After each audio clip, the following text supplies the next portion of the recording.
Talman Prime, Interstellar Fleet Book 1, written and narrated by J.J. Green. Chapter 1.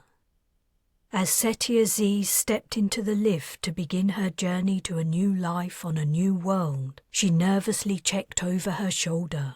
People crowded behind her, waiting to travel up to the spaceport. Men and women, young and old, no faces looked familiar.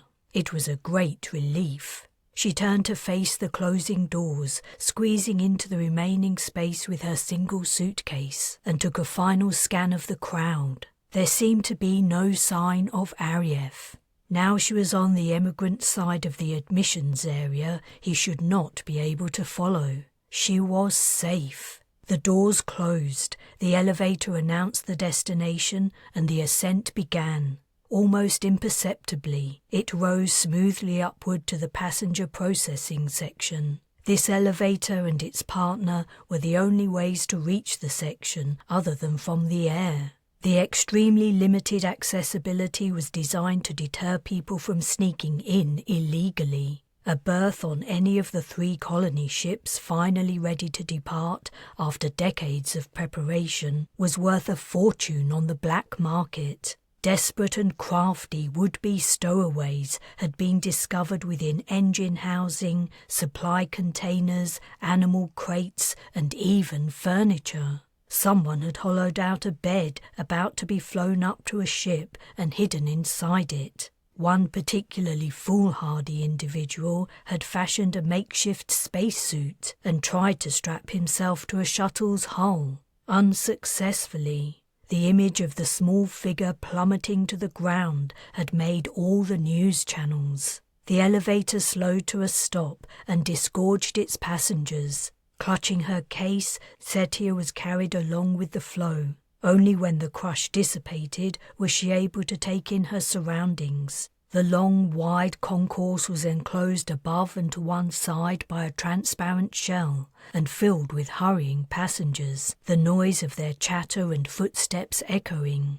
She was not in any particular rush. She had plenty of time to make her appointment, but the general excitement coursed through her too. Everyone here was about to embark on a life-changing, historic voyage, a voyage from which there would be no return. A man bumped into her. She moved out of the flow of traffic and walked to the outward-facing wall. The processing center was a bubble protruding from the mountainside.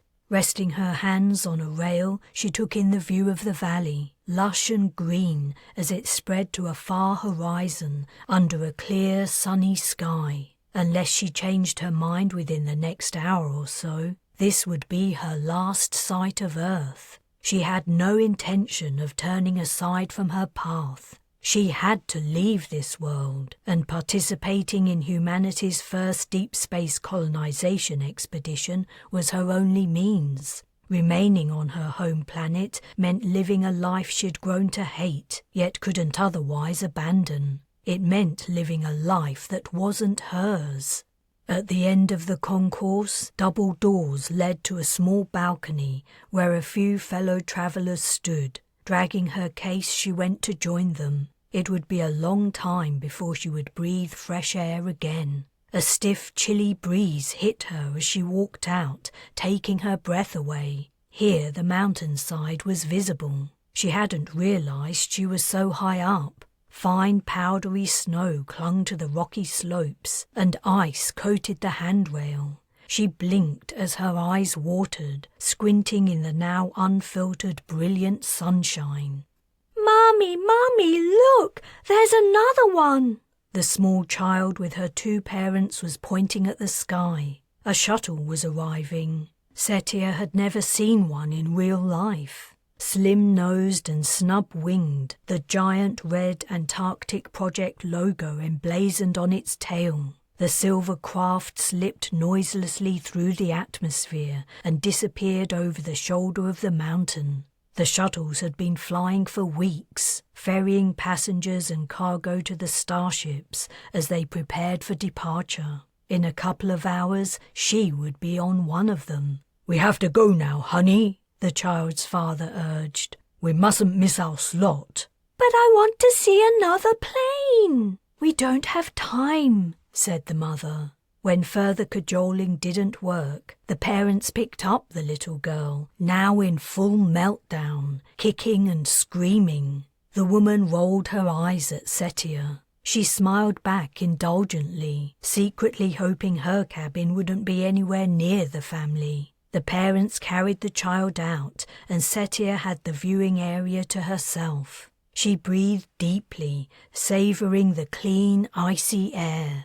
What would it be like living on a starship? She'd never been on one. Though she'd watched the vid she'd been sent after paying the final instalment of the fee, she found it hard to imagine the actuality. She guessed it was something like being on an aeroplane, only with more room to move around. Hopefully, a lot more room. She'd only been able to afford the smallest, lowest class of living accommodation, barely more than a bunk. She would be spending most of her days in communal areas. At least there was no need to enter cryosleep anymore, not since the skein mappers had discovered. "Setia, how nice to see you again." She started and turned. "How did you—" She hadn't heard the doors to the viewing area open. Neither had she heard any footsteps. Arief smirked. "I am capable of many things. I'm surprised, after all these years, you aren't aware of that."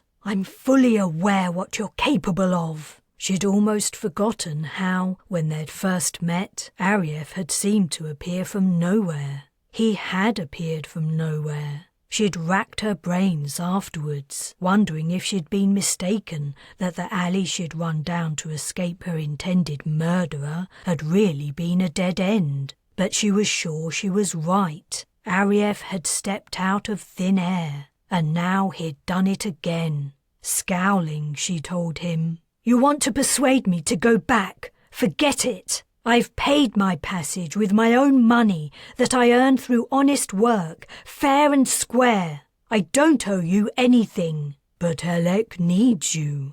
Arief's tone was light and teasing. He wasn't even trying to pretend he meant what he said. "And I might add, you signed a contract." "Elec has a whole security team to protect him, fully trained by me, and I don't even remember signing a contract." Yet she didn't doubt that one existed, a contract signed in a moment of forgetfulness. Such moments always occurred when she refused one of Arief's requests. "Irrelevant. You need to come back with me, my dear. Forget all this nonsense. Your place is here, not on some god-forsaken planet." Arief gazed out across the landscape, the wind lifting his silver-grey hair, his long, sharp nose turning pink. He'd spoken lightly, as if not fully convinced of his own words. He seemed to be looking at something in the middle distance, though she could see nothing. She should leave. She should walk away, return to the warmth of the inner building and the safety of the crowd. But she couldn't. Her feet were fixed in concrete. He'd fixed them, somehow. "Let me go." He faced her. "I have plans that remain unfulfilled. Plans for you and Elec. You must." His head swiveled forward, and his eyes lost their focus. She tried to move, yet though something was distracting him, his hold on her remained firm. Hopelessness invaded her heart. She had thought she had made it. After sneaking out this morning and travelling to the launch site, paying her fare with cash so it couldn't be traced, she had felt confident that she had successfully pulled the wool over Arief's eyes. How had he known she was here? Had he discovered she'd applied to the colonization project months ago and he'd known about her escape attempt all along? Had Elec spilled the beans? She'd thought he'd forgotten about her proposal to come with her. "Let me go!" With a great effort of will, she managed to wrench one foot off the floor. Arief fixed her with a piercing stare. "Where do you think you're going? I haven't given permission for you to leave." She gritted her teeth. I'm going to my processing appointment, and then I'm getting on a shuttle that'll take me up to the... She gasped. He'd grabbed her wrist. A band of iron seemed to have fastened around it. The band was squeezing tighter, cutting off her circulation. She panted, responding to the pain and also the effort of trying to move away. Why was he doing this? If he wanted to force her to obey, he only had to confuse her with a brain fog, the same as he had so many times before. Amusement flickered within the adamantine shell of his gaze. He was enjoying himself. Damn you, Arief! What did I ever do to you? Haven't you tortured me enough? Find someone else to mess with and leave me alone! How ungrateful! If it wasn't for me, you would be dead, a corpse rotting in the back alley of an insignificant city. I didn't ask you to save me, or do whatever it was you did to give me my abilities, and I've paid you back with my service many times over. I'm not your slave. I deserve to live my own life. You deserve nothing. He leaned over her, his hold on her wrist increasing to agonizing tightness. He might have frozen her feet, but he wasn't controlling the rest of her. With her free hand, she slapped him. His head jerked to the side with the force of the blow. He had made her preternaturally strong after all. When he turned back, fury had sparked in his features. Bitch! You won't get away with that. If you refuse to come back with me, the least I can do is return you to the ground. The fast way. He yanked her wrist upward, lifting her from her feet until she dangled in his grasp. He was going to throw her off the balcony. There was a flutter of wings, and a bird landed on his shoulder. Bright-eyed and sharp-beaked, it was some kind of bird of prey, standing as tall as the top of Arief's head. Setia wasn't sure who was more shocked, her or him. He stared at the animal in disbelief. The bird must have flown across from the mountainside, but why it had landed on him and what it intended was unclear. He released her wrist and she dropped to the floor. He tried to shoo the bird off, but it jabbed his hand with its beak. She could move. Quickly, she took several steps back. Arief noticed, but he was too busy dealing with the bird to do anything. It was lunging at his eyes, its talons digging deep into his shoulder. He batted it and ducked and swerved as he tried to avoid the pecks. Ugh! She should take her chance to get away, but the spectacle of the strange bird had transfixed her. And what the hell was Arief looking at now? He was ignoring the bird. The invisible thing in the middle distance had claimed his attention again. The bird pecked his ear and he winced, his face twisted in exasperation. All right.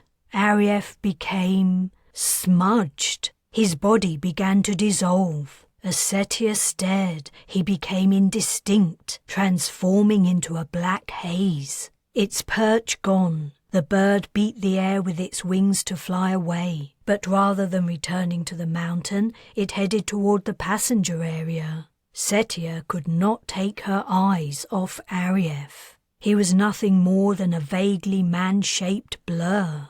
A dark cloud, the wind was rapidly breaking into threads. In another second, he was gone. After staring for a long moment at the empty space, Setia grabbed her suitcase and turned toward the exit. She didn't know what the hell had just happened, but she was going to get away while she could. A young woman dressed in an AP crew uniform stood in the doorway, the bird on her shoulder. But it was not attacking her. In fact, it seemed relaxed and comfortable. The woman held Setia's gaze. Who was that guy? What did I just see? Setia shrugged. Your guess is as good as mine. She didn't want to get into any conversations about Arief, and she didn't want to be associated with strange phenomena at the processing center. Not when she still had final checks to pass. Aren't you worried about that bird? Loki? He won't hurt me. He's yours? He helps me out sometimes. That man seemed to be bothering you so. That was you? Thanks. He was bothering me, but he isn't any more. Setia looked at the space where Arief had stood. She'd known he was capable of all kinds of things, but not transmogrifying into vapor. Who knew? And why had he given up on trying to make her go back to her old life? "Which ship are you on?" she asked the woman. "The Brez. You?" "The same. Thanks for helping me. I have to go for my interview now." The woman stepped aside and Setia edged past her. "Maybe I'll see you around." But Loki's owner was already walking away. Chapter 2. The ID checks were extensive. First, Setia had to submit blood and hair root samples, and her inner cheek was swabbed. They took her fingerprints and scanned her retinas. Even her breath signature had to be verified. These were all in addition to the background checks the assessors had undertaken in the hours before she arrived at the processing point. After all, it had been months since her application had been accepted. Who knew what crimes she might have been accused of, what loans she might have defaulted on, or what dependents might have come forward in the intervening time? The assessors certainly did not, and one thing was for sure. If there was the slightest suspicion she was not who she claimed to be, or she had unfinished business on Earth, she would not be leaving the planet. The medic nodded at a door. "Waiting room's at the end of the corridor." "Is that it? When I pass I can go to the shuttle?" "Huh? Didn't you read the information we sent you yesterday? Psych evaluation next, then your final interview."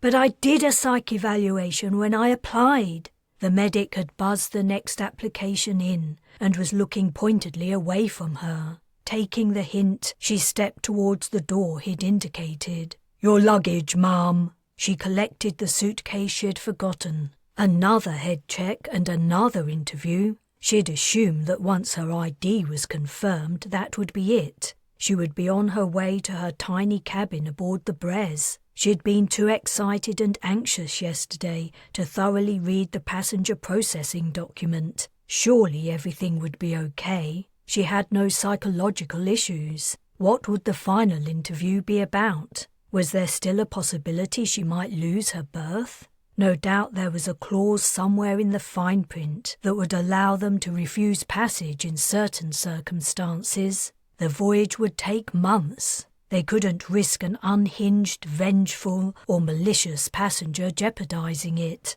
But she was none of those. Everything's gonna be okay. The waiting room was nearly full. Only a couple of seats remained empty. A buzz of quiet conversation momentarily stilled as she entered. Faces turned to her, and then the chatter resumed. Tension laced the subdued murmurs. One man's knee jigged. A woman drummed an interface with her fingertips. Setia sat down between a petite, nervous-looking woman who was holding hands with her partner and a large, burly man with shoulder-length hair sitting in the corner. She pulled her suitcase in front of her, as everyone else had done. They were allowed to bring only 10 kilos of belongings for the shuttle flight, though additional baggage items could be shipped separately for a fee. She had shipped no additional items. The man leaned uncomfortably close, pressing his muscular shoulder into her arm. She understood why no one else had taken this seat. His rank body odor had wafted out at the slight movement. "Runner or seeker?" As he spoke, he revealed yellow plaque-encrusted teeth and enveloped her with halitosis. Burnap's balls! The astronomical price of a ticket should have screened out people who couldn't get their act together sufficiently to keep themselves clean, but apparently not. His question implied he was mentally unwell too. An array of sympathetic and amused glances arrived from around the room. Tilting her head away from him and shifting closer to her other neighbour, she replied, "What? Are you running or seeking? It's a simple enough question." When she didn't answer immediately, he went on, waving a hand expansively. "Everyone on those ships is leaving Earth for a reason. Some are running away from something, escaping. Others are seeking something out, seeking a dream, a wish, a hope. Which are you, runner or seeker? What I am is none of your business. It might be my business. We'll all be right in each other's business up there. His eyes turned upwards. Setia grabbed the handle of her suitcase and pushed it to the opposite side of the room, where there was another empty seat. The odorous man didn't seem to take offence. He ignored her once she was out of his immediate vicinity. Gradually, people were called in for their evaluations, and new people arrived to wait. Finally, it was her turn. She was led to an enclosed cubicle and sat down in front of an interface. There were 200 questions to answer. When was the last time you were angry? Why? What do you think you'll miss most about Earth? Give reasons. It was tempting to write answers that sounded good. I hardly ever get angry. Can't remember the last time. The only thing I'll miss about Earth is ice cream. But the assessment software would be sophisticated, instantly detecting and flagging anything anomalous for the psychiatrist to take a closer look. And she wasn't a good liar. In fact, her frank honesty had landed her in trouble more than once. Had she been angry when Arief had tried to prevent her from leaving? Yes. She had been scared and frustrated, but also angry. Sighing, she gave a short version of the story, leaving out the part about him dissolving into thin air. An hour later, she gave the instruction to submit, hoping she hadn't come across as a lunatic. When she stepped out of the cubicle, the assistant took her to another room. 3 people sat behind a desk, 2 women and a man. A second, fairly elderly man sat in the corner behind a console. "Setia Zees?" asked the woman in the centre of the 3. Her salt and pepper hair was short and neatly styled. The man sitting next to her was about her age and wore a military uniform. "Is there any doubt anymore?" Setia quipped. This was met by a frosty stare. The younger of the 2 women covered a yawn with the back of her hand. "Please take a seat," said the older woman. As Setia complied, she went on. "I am Kate Linton, Chief Purser of the Brez." She gestured left. "This is Lieutenant Colonel Markham, and my other colleague is Rulandri, Colonization Coordinator." Setia's ears pricked up. The coordinator was from her part of the world, typically being known by a single name only. But though Rulandri had to have made the same connection, she didn't express any sense of solidarity. Mid-30s and her black hair in a tight bun, she seemed tired and bored. "Before we start," Setia said, "I want to ask, is there still a chance I won't make it onto the ship?" Linton snapped. "The Antarctic Project reserves the right to deny transportation to any person, up to and including the day of depart." "All right, I get it," Setia grumbled. "It's in the terms and conditions." "Of course it is. What do you want to ask me?" If they were going to pull her off the list, she wanted to get it over with. Maybe Arief wouldn't find out she was still on Earth, though she had a strong feeling he would. "You have an interesting history, Ms. Zees," Markham commented. "There aren't many people who can say they've worked closely with the great Elec, and you've been with him right from the start of his career, as I understand it." She'd known this would come up. Yet she didn't have, and had never had, a rational-sounding explanation for her involvement with the cult leader. For that's what Elec was, though he would never admit it. "I was asked about that in my first interview. You must have my response in your records. Do I have to go over it all again?" "If you wouldn't mind." Linton leaned back in her chair and rested her hands on her lap. Markham fixed her with a piercing stare. Rulandri twiddled her thumbs. Setia gritted her teeth and began her usual condensed and redacted version of her meeting with Arief, him introducing her to Elec as a new bodyguard, and Elec's slow but steady rise to national and then international fame via his in-person speeches and events. As always, she left out the most outlandish parts of the story, especially the unnatural strength, agility and skills Ariev had somehow imbued her with. The words to make that sound believable in any way did not exist. When she finished her story, Linton had a follow-up question. "And what made you apply to be a colonist?" Again, her answers had to be on file, but Setia chose not to point it out. The mood in the room seemed to have shifted. She had a feeling her place on the colony ship had become less secure over the course of her story. But perhaps she was being paranoid. It made sense that they would want to check her answers matched the ones she'd given earlier.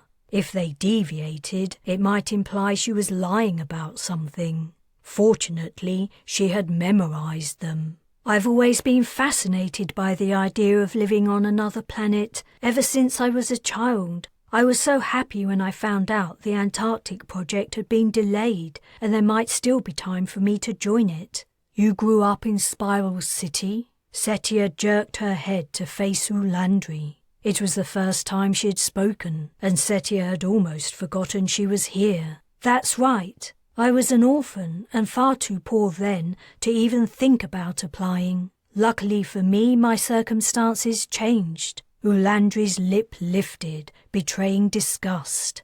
That's why she had been ignoring her. She had pegged her as low class and unworthy of attention. "What attracts you to deep space colonization?" Linton asked. "The challenge, discovering what it's like to live somewhere other than Earth. And, I have to confess, the honor and renown of being one of the first humans to do it. I know I'll only be one of tens of thousands, but it'll be something to tell the grandkids, right? Assuming I find someone to settle down with." She smiled brightly. Linton nodded. "Perfect." Setia's smile widened. She had done it. Her next stop would be the shuttle to the Brez. She had passed, and she was confident her psych assessment answers had been good too. They'd been similar to the first one she'd done, and she'd passed that, so... "Almost word for word what you said at your first interview," Linton continued. "You have your generic, meaningless answers down pat."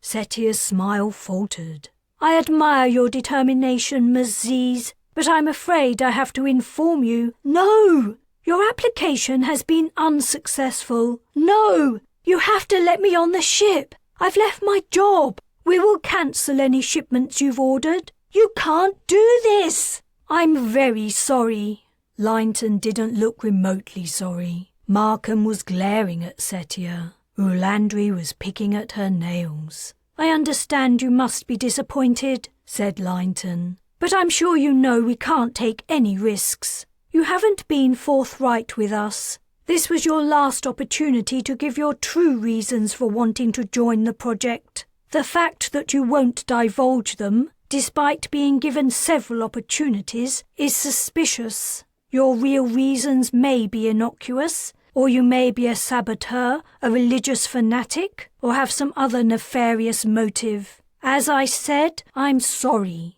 We have many more interviews to conduct today, so if you wouldn't mind..." "I do mind! I'm not leaving. I'll tell you why I'm here." But if she told them, would they believe her? Or would they think she was making it all up? "It's too late," Markham barked. "If you won't leave, I'll call security and have you thrown out." "Please, give me a chance," Ulandri said languidly. "Don't make things harder for everyone. It's over."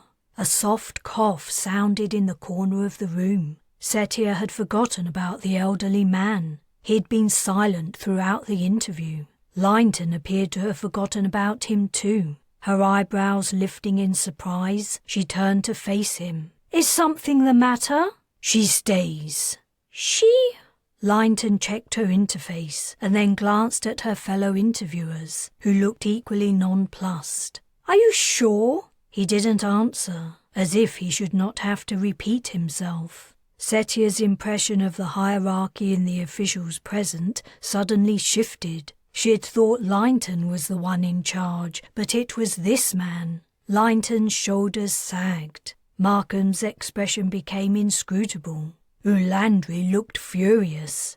"Welcome to the project, Ms. Zees," the elderly gentleman said. "Step through that door and follow the signs to the shuttle departure point." Setia got to her feet. "Thank you so much." She walked across to him to shake his hand. Appearing bemused, he took her offered hand. "Can I ask who you are?" "I'm Mapper Robbins. Now, hurry up and get aboard the shuttle. It leaves in 5 minutes.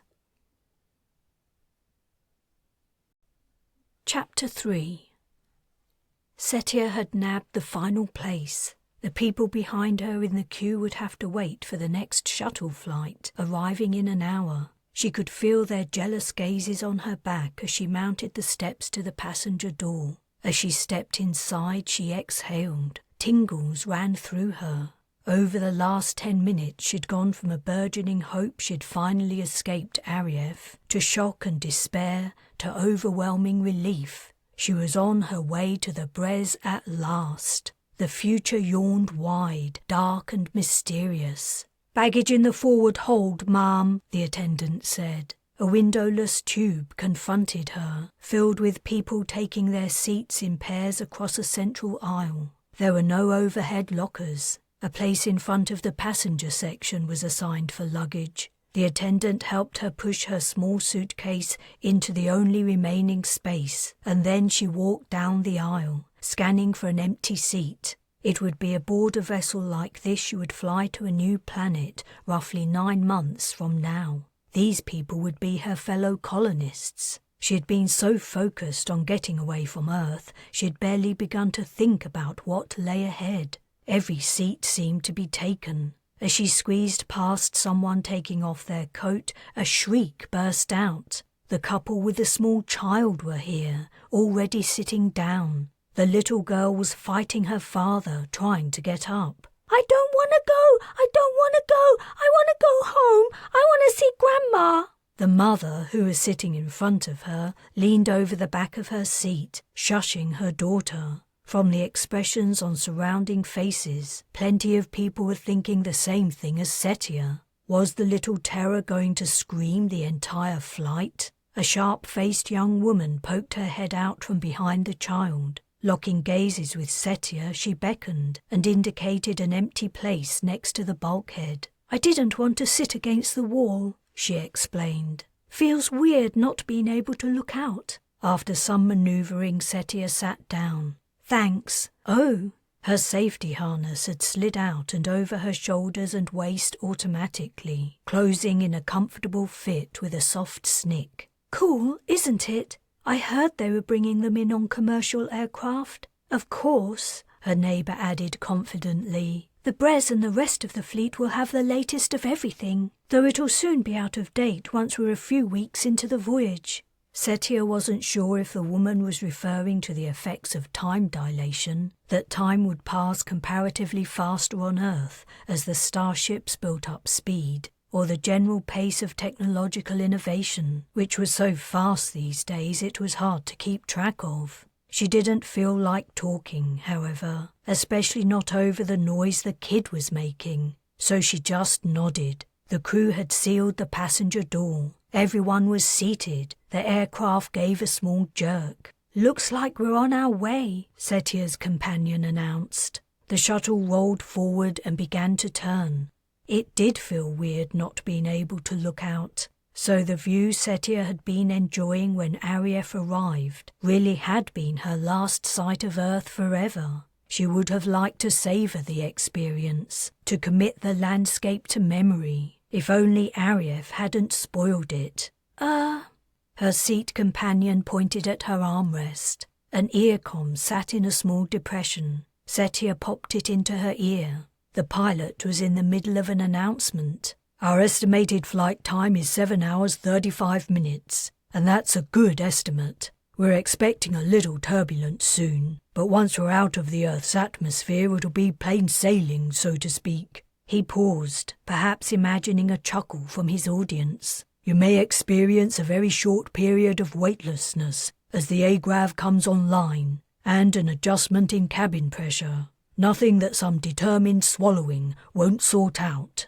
If you have any concerns or issues, please speak to one of the cabin crew, who will be happy to assist you. Otherwise, sit back and enjoy the flight." Setia relaxed and closed her eyes. Almost imperceptibly, the shuttle lifted into the air. Soothing music played from her earcom. Shrieks and scuffles continued to emanate from the kid, but she managed to screen the sounds out. Memories flickered across her mind. She recalled hugging Elec goodbye. He hadn't known it would be for the last time. She hoped he would be okay. He should be, despite the growing rowdiness of his audiences. His security team had been the best she could find. An earlier memory arose, when she had met him for the first time. Lanky and hairy, he'd reminded her of an orangutan. She lifted the corner of her lip. What had he made of her? Smaller than average, a simple local woman. He must have wondered what had got into Arief's head to prompt him to recommend her as a bodyguard. She stepped back in time. She was running drugs for Pratam again, taking her life in her hands every day, though she hadn't known it. She'd been too young, too naive. Back then, the job had felt exciting, and it had been about the only way for someone with no education or connections to make a decent living. She had felt no guilt about it, quick to dismiss the effects of Pratam's shit on addicts. If she hadn't been a go-between, someone else would, right? She shifted uncomfortably. She was younger now. Dad was feeding her steamed rice from a banana leaf. He looked hungry, but he didn't take any for himself. Somehow she had sensed his hunger, yet it didn't stop her from opening her mouth for more. What had happened to her mother? She had no mental image of her at all. Then Dad was gone. "I'm not doing it!" Her eyes snapped open. The annoying kid's father was on his feet. "Turn the shuttle around! I want to go back!" For a brief moment, Setia was utterly confused. It was as if the toddler and her dad had swapped places, the child's energy flowing into her parent. "Sweetheart," the man's wife gently remonstrated, "sit down or—" "You're the one who wanted to do this, not me. This is all your idea. Why should I have to go along with it, huh?" "Sir!" exclaimed the flight attendant, running up the aisle. "I must ask you to take your seat immediately." "Let me off the flight!" He clambered over his child. "I want to get off!" "That isn't possible, sir." His partner reached out and grabbed his arm. "Sit down, for God's sake!" "Mommy!" The girl began to wail. "Shut up!" her father screamed. "Shut up, shut up, shut up! You've been crying ever since we left home. I can't stand it!" He tried to snatch her out of her seat, but her safety harness held her in place. He fumbled with it. Setia couldn't see what he was doing exactly. There was a snick as the straps sprang apart, and he yanked the kid into the air. "Put her down!" yelled the mother. The father gave the child a shake. "Shut up!" Setia unfastened her harness. The mother leapt to her feet and tried to retrieve her daughter, but he wouldn't let go. Mad rage filled his eyes. He started to shake his daughter harder. Setia climbed over her neighbor, who was frozen in open-mouthed disbelief. "Sir," said the flight attendant, "I must insist." Setia didn't hear the rest. She was distracted by the approach of another figure. A man was racing from the front of the craft. That wasn't so surprising in itself. The crew member would clearly need assistance in restraining the hysterical passenger. What was surprising was what was happening to the man. A dull grey liquid was gliding over his shoulders and flooding down his arms. The metallic fluid surged around his chest and hips and spilled down his legs. As he lifted one foot, the substance ran beneath it. A liquid hood appeared on his head. A grey wave rushed over his cheeks and gushed down his neck. Within seconds, he was enveloped in a solid yet flexible protective suit. An eye slit the only opening. The kid had become a red-faced wreck, her mouth wide open and screaming blue murder. Her head snapped backwards and forwards as her father shook her. The mother couldn't break her partner's hold. The armoured man slid to a halt at the scene, but the attendant was in his way. "Sir! Sir, please!" Setia punched the father behind his ear. Instantly, all tension left his body. As he collapsed, the mother grabbed the daughter from his opening hands. Setia took a step back. The guy was a lot bigger than her, and she saw no reason to break his fall. The shuttle would have to make a return journey to drop this nutcase and his family off, inconveniencing her and everyone else. The father sprawled in the aisle, out cold. A shocked silence reigned. Even the kid made barely a whimper as her mother hugged her close. When Setia's attention returned to the armoured man, his protective shield was flowing away, going back to wherever it had come from. The attendant helped the mother and child back into their seats. The formerly armoured man's gaze turned to Setia. "Nice punch. That wasn't by accident, right?" His dark brown hair was close cut and matched his keen eyes. He was military, shipboard military, assigned to the shuttle in case of exactly the kind of passenger breakdown they'd just witnessed. She shrugged a non-committal answer. After nearly losing her berth, the last thing she wanted to do was attract attention, but she had felt sorry for the kid. Her seat companion stood to allow her to edge past and return to her place. As the soldier stooped to grab the unconscious man under his armpits, he caught her eye again. "Fancy joining the ship's guard?" She gave her head a little shake and looked away. "If you change your mind, talk to Lieutenant Colonel Markham. Military personnel get special perks." "I'll think about it." She hoped her reply would make him leave her alone. "I apologize for the recent disturbance." The disembodied pilot's voice sounded in her ear, making her jump. She'd forgotten about the comm. She reached up to remove it. "We will be returning to our departure point, and once..." Placing the comm in the armrest depression, she leaned back. "Wow, that was something," said her neighbour. "The psych evaluations weren't as good as I thought." "Guess not," Setia murmured. Chapter 4. Displayed on the seat-back screen in front of Setia was a metallic disc, its edge thickened. The Brez's hull was drab. No need for polish where metal wouldn't rust, and there was no one to impress, though the Antarctic Project logo stood out clearly. The colony ship had once been a gigantic corkscrew, she'd heard, wrapped around a central propulsion system. The turning of the screw would have mimicked Earth-like gravity, essential for the health of the colonists on the long voyage. Revelations resulting from the Britannic Alliance's encounter with extraterrestrial life forms on a foray into deep space had changed all that. Now, with the invention of Agrav, there was no need for the ship to spin. The time it would take to reach the first colony planet had been drastically shortened too, from years to months, meaning no cryosleep chambers. The rebuilt Brez resembled a donut without a hole.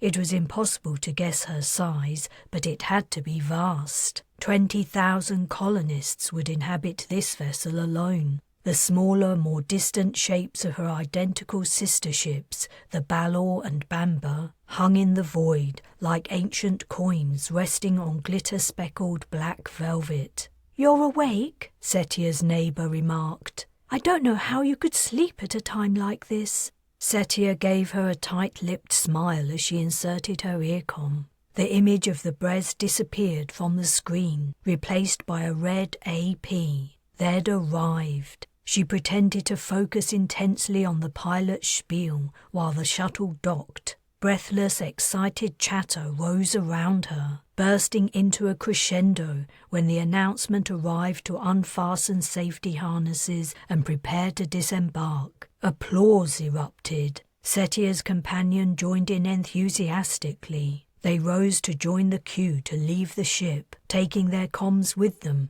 as instructed by the pilot. The devices would be theirs for the duration of the voyage. Taking her suitcase from the storage area, Setia felt as though she was dreaming. The babbling of her fellow passengers sounded muted and distant, their forms hazy and indistinct. Mechanically, she approached the exit, nearly last in line. "Amazing, isn't it?" asked her seat companion.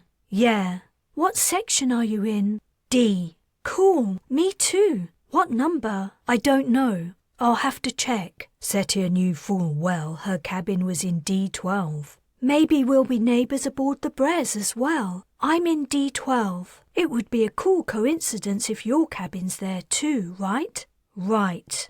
The line shuffled forward. As Setia stepped through the passenger door, the chill air of the shuttle bay hit her, laced with an odd scent. A mild perfume to mask other odours generated aboard starships, perhaps. Food smells, the sweat of 20,000 bodies, and who knew what else would be hard to filter out entirely. 3 more docking spaces stood empty in the vast bay, awaiting returning shuttles.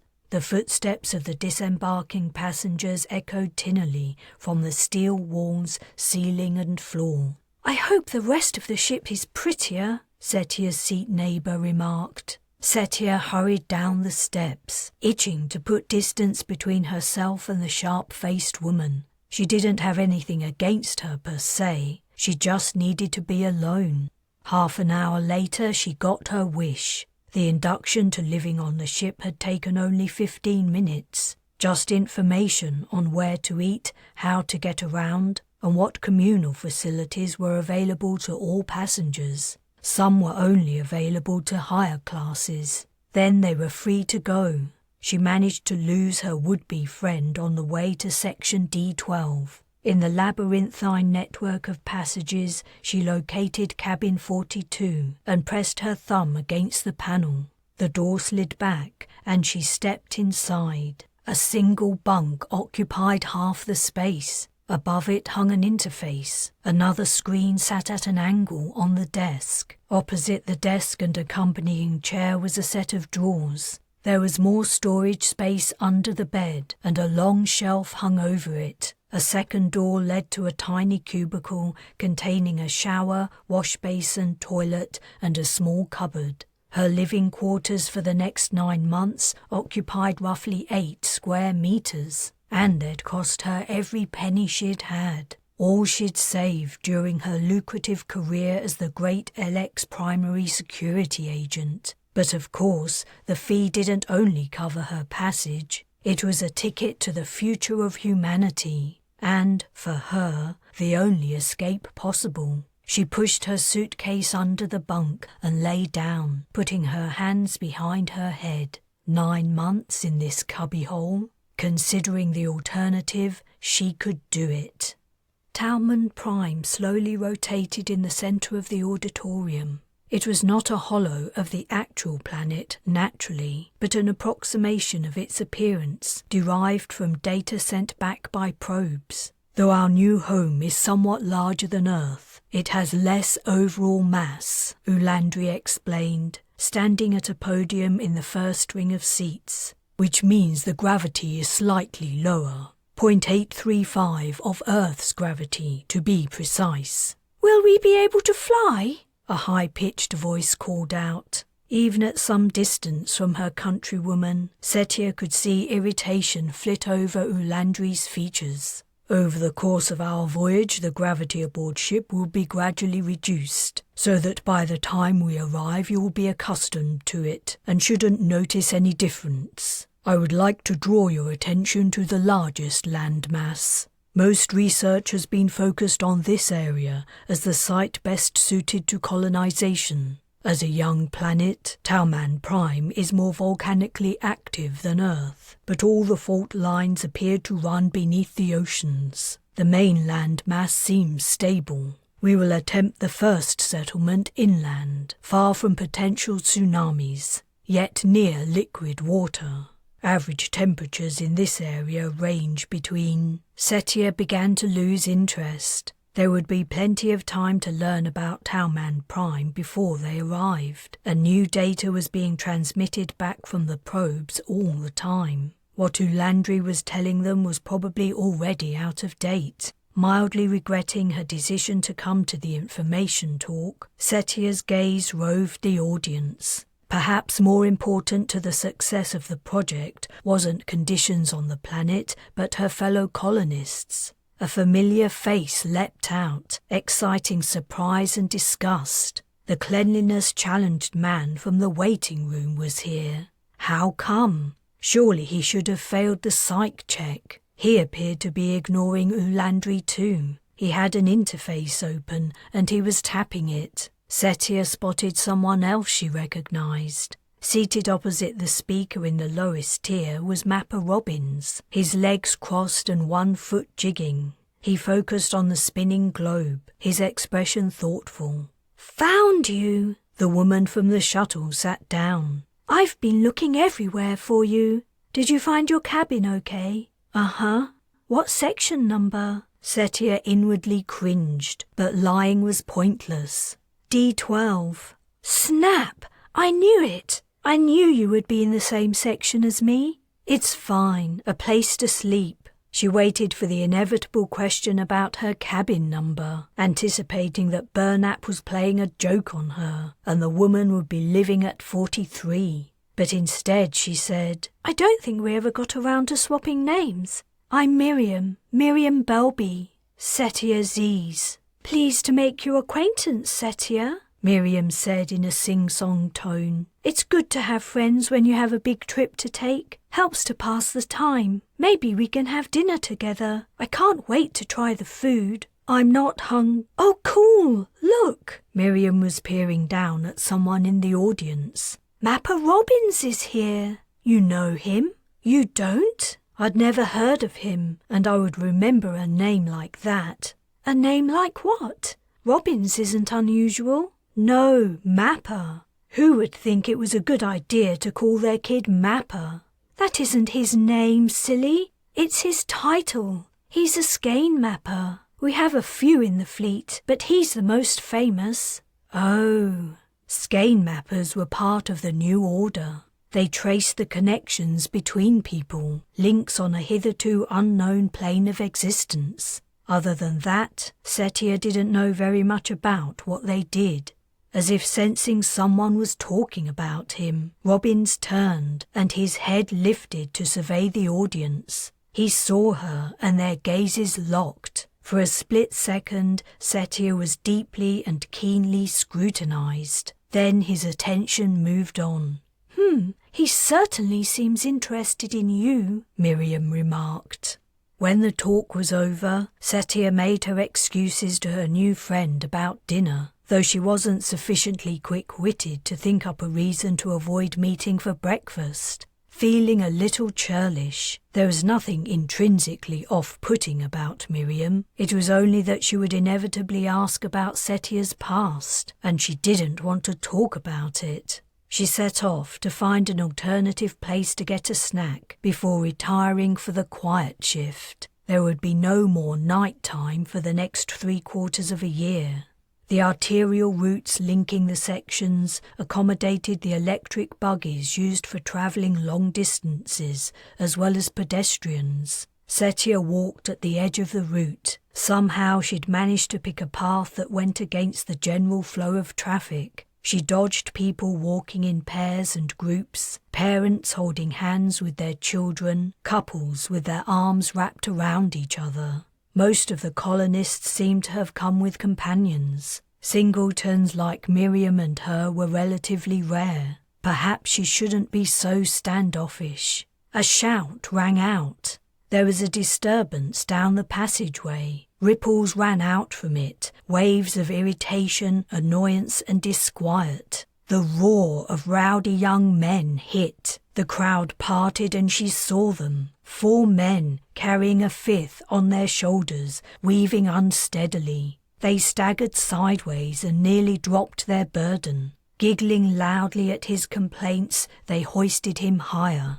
The near accident wasn't because they were struggling to carry him. All the men were burly, but the 4 bearers appeared as drunk as their load, possibly drunker. The man suspended between them was calling out directions with some accuracy, even though his head hung upside down. "Hostiles at 2 o'clock, he stated, referring to a stationary cluster of flamboyantly dressed women, staring disapprovingly. "Take evasive action." Setia rolled her eyes and pressed her back to the wall to give them room to pass. As the leaders of the group drew level with her, the carried man blurted, "Whoa, hold it! Abort mission! I said, abort mission!" His buddies were slow to respond. "Put me down, guys!" He landed with a thunk. "I said put me down, not drop me," he complained, rising haphazardly to his feet, while his friends doubled over with laughter,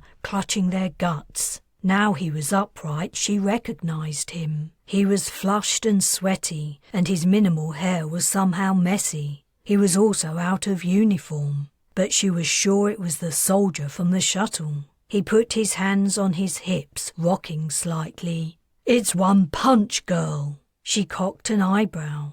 "Girl? I'm 32. The other men had begun to wander away. "Hey guys, it's one punch, girl. The woman I was telling you about, remember? Screaming kid, crazy dad, pow!" He mimed a punch. Crash! He pretended to fall down. "Guys, come and meet her. We need to persuade her to enlist." His plea drew no response from his companions, who are now several meters away. 2 were lifting a third between them, his arms around their necks, their forearms under his thighs. The soldier from the shuttle pointed at Setia, thumb extended, and clicked his tongue. "Catch you later." He ran off to join his friends. It was going to be a long voyage. Chapter 5. So you see, colonizing Talman Prime is going to mean most of us becoming accustomed to an agrarian lifestyle. For all their merits, neither the Brez, Balor nor Banba is a manufacturing plant. Sure, they're carrying spare parts for the machinery we're bringing along, but those items are in finite supply, and once they're used up, we're on our own. There won't be any sending to Earth for replacements. The distances are simply too great. "But it's only 9 months away," a voice in the audience objected. Their lecturer, a broad-chested man in his 50s, who had introduced himself as Papa Paulus, shook his large head. 9 months by one of our magnificent ships. You must know the plan is for all of them to venture onwards to other potential colony planets once Talman Prime is established. He grinned good-naturedly, exposing a fine set of white teeth. "They aren't delivery services." The audience had mostly been in the palm of his hand since he'd started speaking, and they chuckled, all except for the portly woman who had made the objection. She frowned and folded her arms over her chest. "We're used to living in a highly developed technological society," Papa Paulus went on. "Supply chains for all our resources are well established. The minerals mostly come from off-planet these days. Do any of you know the materials required to make an interface?" He surveyed the blank faces. Setia didn't have a clue either. "Or a printer? How about this table?" He tapped the surface of the one he'd propped himself on. "Or those benches where you sit." After pausing a beat, he explained, "All the resources used to make everyday objects and devices have been mined and processed, or perhaps retrieved from an ancient landfill. Though we've managed to automate many of the production systems, they don't happen by magic, and hundreds of thousands of people are still involved in providing the luxurious lifestyles we had on Earth." "Luxurious?" the portly woman spluttered. "I scrimped and saved for this opportunity right from when I was a kid. I deprived myself of everything except bare essentials all my days. And now you're telling me I have to be a farmer?"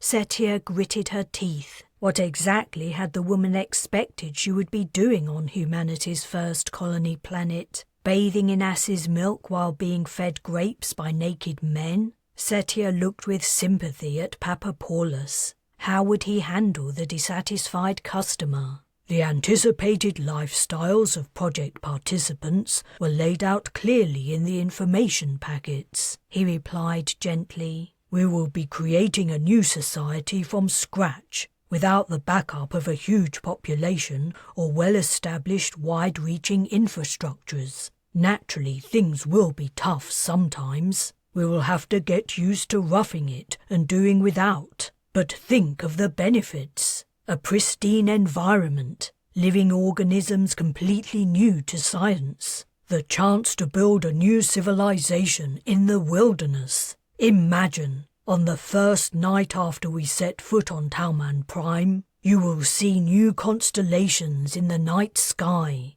Surely any sacrifice is worth those rewards. The objector didn't appear convinced, though Paulus's words had inspired some looks of awe in the rest of the students. Right from its inception, the goal of the Antarctic project was to establish autonomous, self-sustaining colonies on extraterrestrial planets. Talman Prime won't be an offshoot of Earth society, a lonely outpost like we have on Mars and Ganymede. It will be its own entity, entirely self-contained, with its own history, customs, and, who knows, maybe eventually its own culture. A hand rose. Will we be expected to breed with the aliens? Paulus blinked. His expression tightened, as if he was struggling to keep a straight face. A titter ran through the audience. Even if that were possible, I can say with some confidence that we're unlikely to encounter intelligent life. All the probe data indicates only very small animal organisms, no bigger than rats, inhabit Talman Prime, and nothing highly evolved. Certainly nothing you could. He gave a small cough, followed by a forced smile. Moving on. Today we're going to look at... Yes? Another hand had risen. A woman's haughty voice asked, You said at the beginning that most of us will be involved in agriculture. What are the other jobs and how do I apply? There are no other jobs as such. Some members of the ship's personnel are already involved in other aspects of the project. Coordination, scientific research, supply management, human resource management, construction, and so on. Some are teachers like me. These positions are already filled. There is no application process.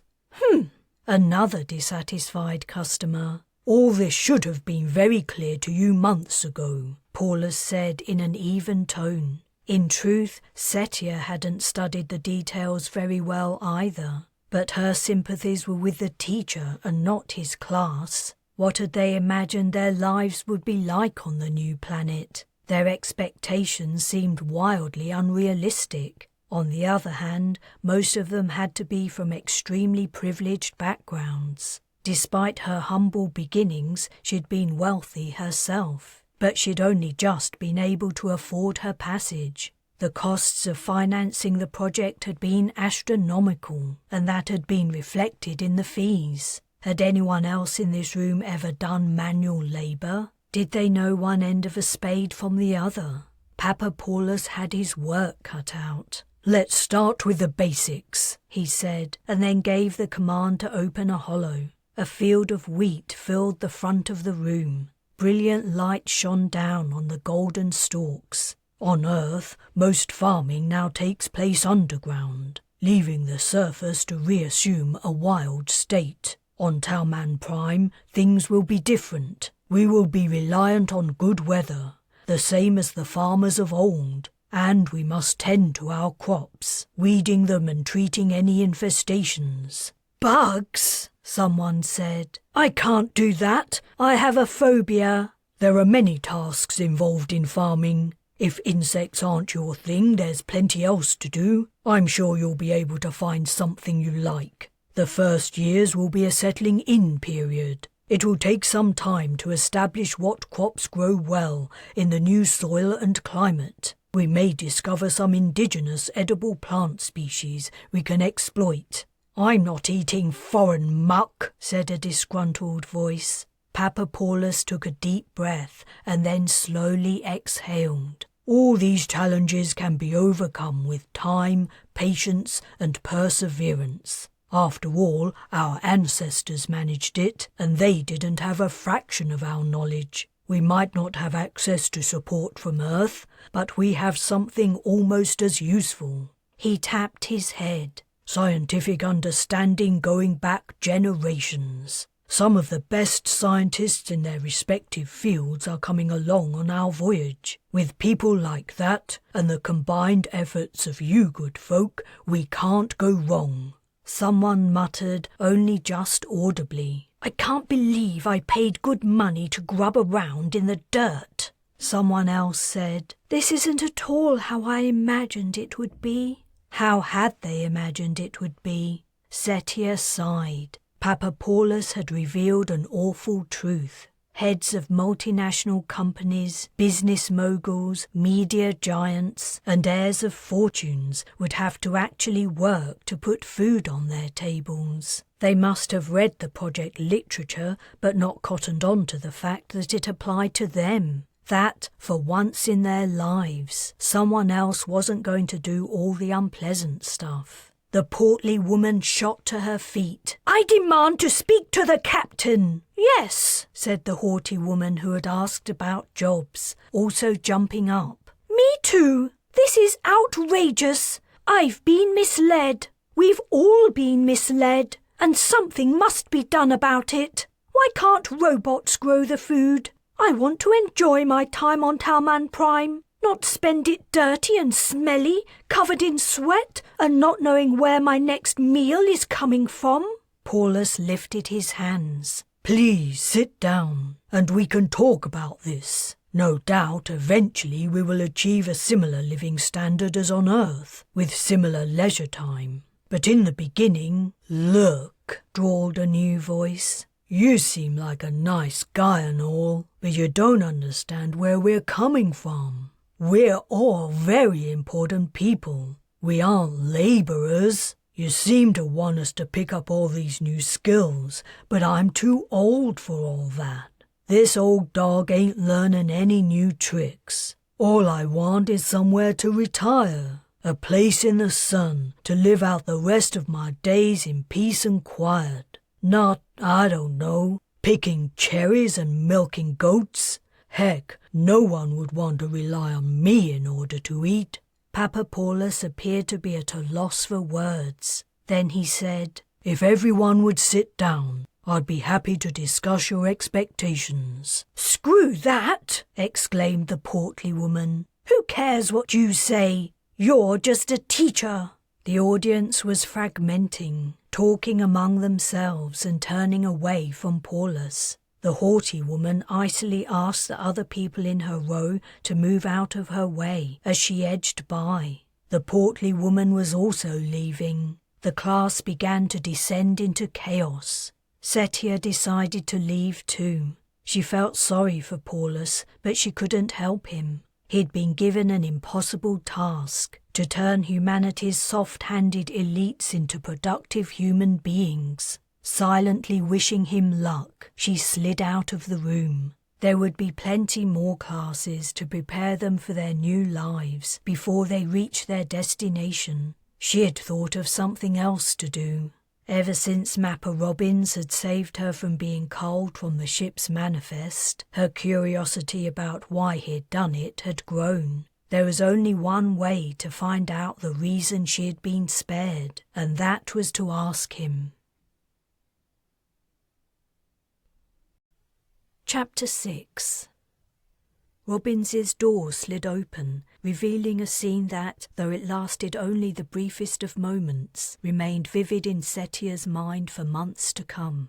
The lights were off and the interior was dark, save for a single source of illumination, a web of fluorescent green threads filling the room from side to side and floor to ceiling. Bright blobs of green glowed where the threads crossed, some larger and brighter than others. The threads differed in thickness too. Some were gossamer thin, others strong, broad bands. Robin sat facing the web, leaning back in his seat, feet up on his desk, regarding the display with half-closed eyes. The glow lit up his face at an angle, causing crazy shadows to run up and over it. Even at the distance from the door to the reclined man, Setia caught a glimpse of a tiny, shining web, impossibly fine and delicate, reflected under his eyelids. The scene vanished. The lights had come on. The web was gone. Robbins took his feet down from his desk and sat up. "Setia, I was wondering when I would see you. Come in, come in." He'd recognized her straight away, even though he must have met thousands of passengers. "Am I disturbing you? I could come—" "Absolutely not. Take a seat." Devoid of the display, his office was mostly empty and seemed too big for its purpose. Cautiously, she sat down. "That thing I just saw, was it?" "A skein? Yes. Sometimes it helps to get a visual of an issue, you know." Was I on it? Were you looking at something to do with me?" He chuckled. "Totally unrelated." "Right. I've heard about skeins, but I don't really know anything about them or how they work. I'm grateful you helped me out at my interview, very grateful. But I don't know why. That's why I'm here. I want to find out. I don't understand exactly what you do or what your role is on the Brez." "Tell me what you know and I'll fill in the rest, though only to a point." "As I understand it, skeins are the underlying connectedness between all things. They allow—" The words felt clumsy in her mouth. "They show how things can affect other things that appear independent from each other." He nodded. "And people are connected too, and events, and—" "That's about it. I must seem pretty ignorant. I've been busy these last few years. I haven't had time to keep up with the new developments." His eyebrows lifted. "You've been busy indeed." "So you know all about what's been going on with me?" she asked, her gut tightening, the vision of the web flashing into her mind's eye. Did he know about Arief and the struggle at the passenger processing center? "I don't get it. How is that even possible?" "You aren't as anonymous as you might think. Even if I weren't a mapper, I could easily find out all about you with a standard search. The same search that was undertaken when you applied to join the project." "Yeah, of course." She relaxed somewhat. "But you know more, right?" He gave a non-committal shrug. "All matter and energy is connected. That's the principle. My job is to see how they're connected and to guess, and I stress, guess, why. The connectedness isn't random, we don't think, and as time moves forwards, events seem to tend towards certain ends. My role aboard this ship is to map the skein of the project, the people in it, the relations between them, how they develop, and what might be the repercussions of decisions taken and events that occur." "You can predict the future?" "Everyone can predict the future. I have a better chance than most of getting it right." "Did you know I was coming here today? And if you did, why weren't you ready for me?" He guffawed, his head tilted backwards. He wiped an eye. "I like you, Setia Zees." "Seriously, I want to know why you spoke up when I was about to be kicked off the project." "I'm afraid I cannot tell you, except to state the obvious, that you are significant. I forecast deleterious results if your presence were removed from the skein." "When you say you can't tell me, do you mean you don't know, or you aren't allowed to tell me?" "Neither. I cannot reveal the nature of your significance without potentially impacting later events, possibly in a negative way. Also, I can't tell you because I don't know your future for sure, and it wouldn't be fair to mislead you." She paused to digest this information, and Robbins watched her gravely. The potentialities of what he did were vast. A storm of implications rained down. Do you know when someone is going to die?" Silence was his answer. I'm sorry, but I have to ask this. Do you know? Predicting my own death would be rather morbid, don't you think? His gaze had turned steely. She swallowed. She'd been rude, and her cultural hangover of always respecting her elders loomed large. Burnap's balls! What was I thinking to ask him such a question? His revelation that she was significant to the outcome of the Antarctic project had unsettled her, even though she'd kind of guessed that must be the case. Otherwise, why had Robin saved her from being thrown out with the rubbish? He reached out across the desk and laid his bony hand on hers, all stoniness gone from his expression. I understand your curiosity about your place in the skein. It's natural, and I feel bad for disappointing you. Let me show you something that may make your visit worthwhile. He rose to his feet. Come with me. He led her out of his office and along the passageway, right to the end. They turned the corner and halted between two doors facing each other at a dead end. If they'd been in D12, the left-hand door would have been her cabin. He lifted a hand to the security panel, but before touching it he said, "You may have been told it's impossible to see outside the ship. That isn't exactly true." "You mean it's a lie?" His features turned thoughtful. "Strictly speaking." He placed a hand on the panel, and the opening door revealed the tiny space Setia had been expecting. In place of her bunk was a narrow bench. The room was otherwise empty, except for another security panel on the far wall. "It's hard to get your bearings on so large a ship," Robbins said. "This room abuts the hull, believe it or not." "And that panel opens a window?" "A small one." Sitting down, he beckoned her and gestured that she should join him on the bench. "If I were to open the panel, what do you expect we might see?" "Space, of course. Stars." He gave her a look. "Or maybe not. Is that why they tell everyone we can't see outside?" "The psychiatrists already have their work cut out. Why up the ante?" His comment reminded her of Papa Paulus and the lecture about farming. "Do the higher-ups realize that most of the colonists are completely unsuited to colonizing?" He sighed. Talman was a great man, but he was also an out-and-out capitalist. People were just cogs in a machine to him, to be slotted in, taken out, and moved around however was best to make the machine work and provide the biggest output. In other words, profit. The criteria for selecting participants, namely that their wealth was equally as important as their health, is one of the project's greatest flaws, and something I must take steps to counteract. Yet perhaps it was unavoidable. Without the financial input of Earth's richest citizens, deep space colonization probably couldn't happen. Smiling wryly, he added, "My colleagues back home are seeing the widening effects of removing so much of the upper echelons of Earth's society all at once." So the organizers already knew about the problem.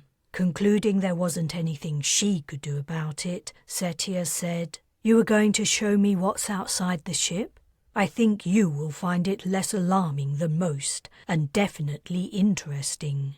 They sat on the bench. He placed his palm against the panel. The covering of the portal slid away. The Brez's hull had to be meters thick, yet somehow the engineers had created a visual illusion in the panel.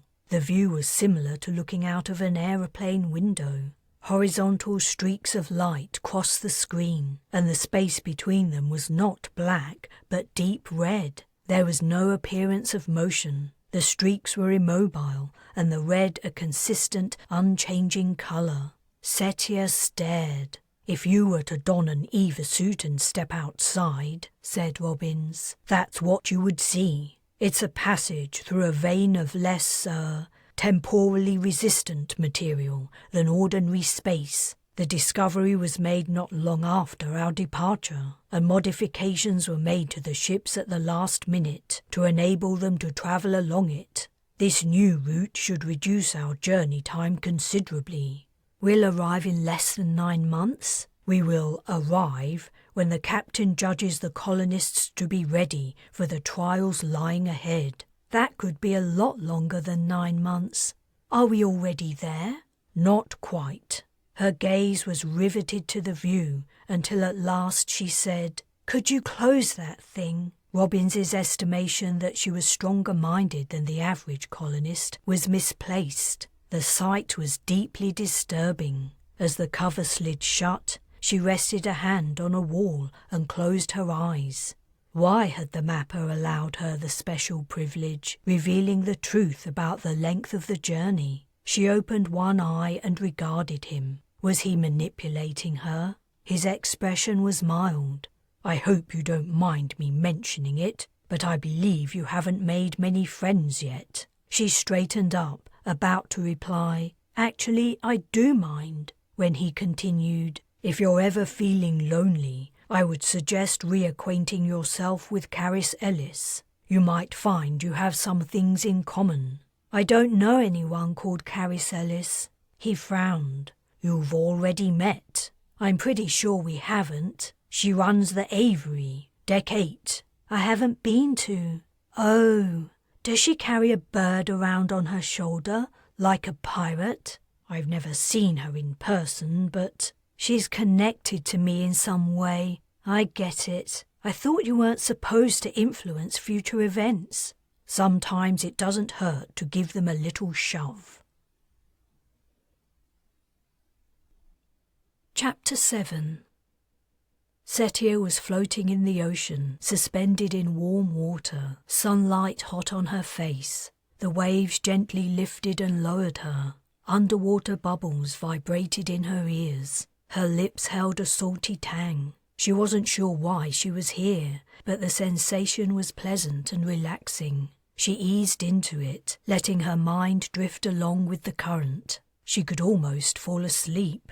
Something slid beneath her. A long, smooth-skinned animal brushed its body against her back, dragging its form against her skin. It was cold and sinewy, and its muscles undulated as it moved. In her panic, she rolled onto her front, and her head dipped beneath the water. She reared up, gasping and choking, flailing wildly, batting the surface as if that somehow might help her stay afloat. Where was the creature? Where had it gone? Was it going to attack? There was nothing but empty ocean all around. How had she got so far from the shore? What was she even doing here? A head broke free from the waves, thin and snake-like. The vertical slits of its eyes focused directly on her. The jaw dropped open, revealing rows of jagged teeth. Setia turned to swim, though she knew it was hopeless. A sea animal like that would catch her in a second. She pushed a hand into the water, but the liquid had turned viscous. It clung to her like glue. "Bleep, bleep, bleep," the creature said. She turned back, treading water, forcing her legs through thick fluid. "Bleep, bleep, bleep." The mouth hadn't moved. The noise had come from the throat somehow, like an intercom or speaker. The creature seemed frozen in position. The sky was darkening. The ocean began to solidify. She could not move at all. Bleep, bleep, bleep. As she woke, she groggily realized the sound was an alarm. She had learned about the different kinds during her induction to living aboard the ship. There were different sounds for the various potential emergencies: depressurization, fire, attack. Rubbing her eyes, she sat up. Her cabin light had already turned on automatically. It dimmed and brightened, matching the rhythm of the bleeps. Which alarm was this? "This is your captain speaking. I regret to inform you we have recently discovered there is a stowaway aboard. For your safety, you are required to return to your living quarters immediately. If you are already in your cabin, you must remain there. I repeat, all passengers are confined to their cabins until further notice. If anyone unauthorized attempts to enter your living space, please report it. Thank you for your cooperation." "For your safety," Setia mentally scoffed, though she guessed it was possible the stowaway might be dangerous. They were locking down the ship in order to find the man or woman more easily. That was clear.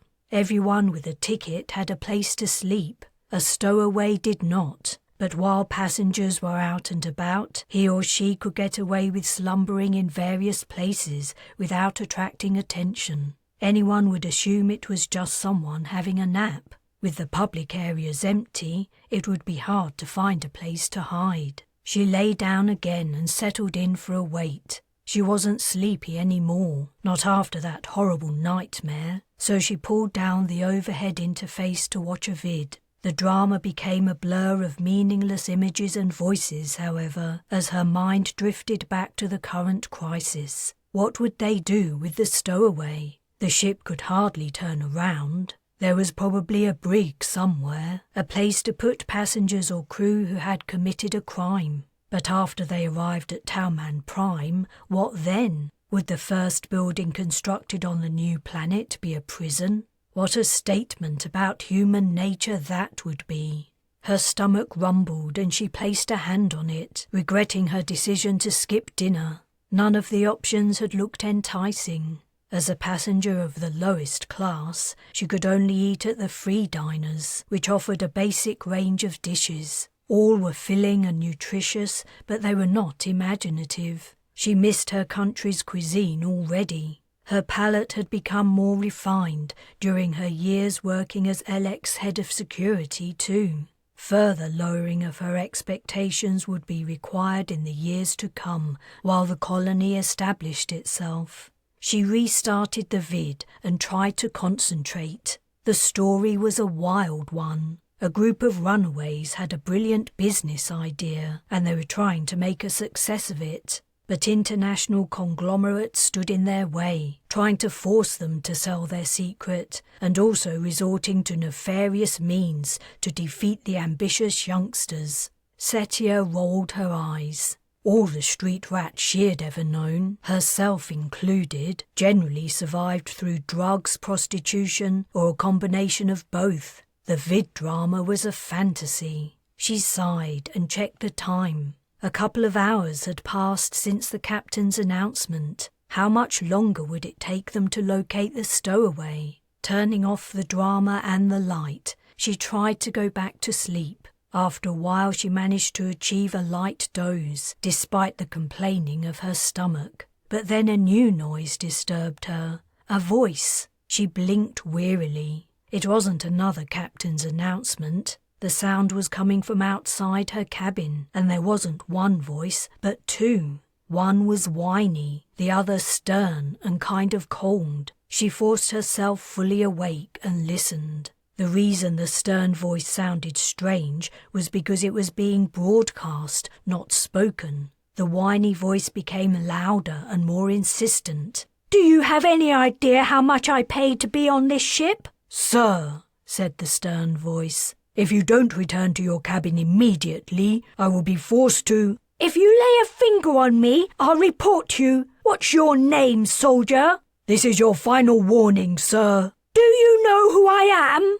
There was the sound of a scuffle. Unable to resist a peek at the disturbance, Setia padded to her door, still in her pajamas. Two figures wrestled in the passageway. She recognized one of her neighbors, a young guy, hefty and sleek like a slug. As soon as he'd found out what cabin she was in, he'd look down his nose at her and walk the other way whenever he saw her around the ship. She wasn't cut up about it. The other figure was in an armored suit like the guard on the shuttle. He twisted Slug Guy's arm behind his back and forced it up. Her neighbor shrieked. "Don't hurt me," he sobbed. "Let me go. This is all a big misunderstanding." The soldier didn't release his hold as he pushed the man towards his cabin. But then he halted. The helmeted head swiveled to face Setia. The dark eye slit seemed to pierce her. "Return to your cabin, ma'am." She took a step back and her door closed. It had been hours since the alert about the stowaway, and there hadn't been any further announcements. Setia was annoyed. She expected an update at least, and she was getting seriously hungry. Surely they wouldn't let passengers starve in the cabins for however long it took them to find their uninvited guest. And if she was annoyed, she couldn't imagine how the more self-important passengers were feeling. The captain would be inundated with complaints once the crisis was over.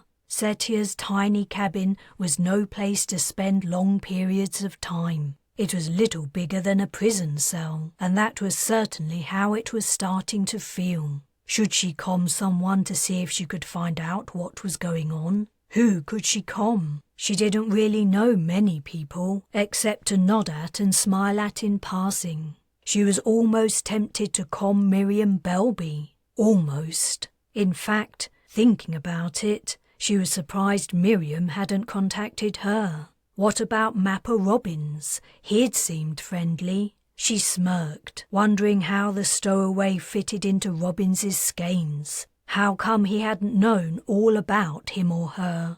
Her door chime sounded, and she started. A visitor? But no one was allowed out. "Meal ration, ma'am," the door speaker announced. "If you wouldn't mind opening up." "About time," she muttered, getting to her feet. She hoped it was something nice. Maybe the captain would have ordered a tasty dish to help take the edge off the passengers' irritation. A soldier stood at the entrance, suited up. He turned to take a box from a trolley, but then swung back to look at her.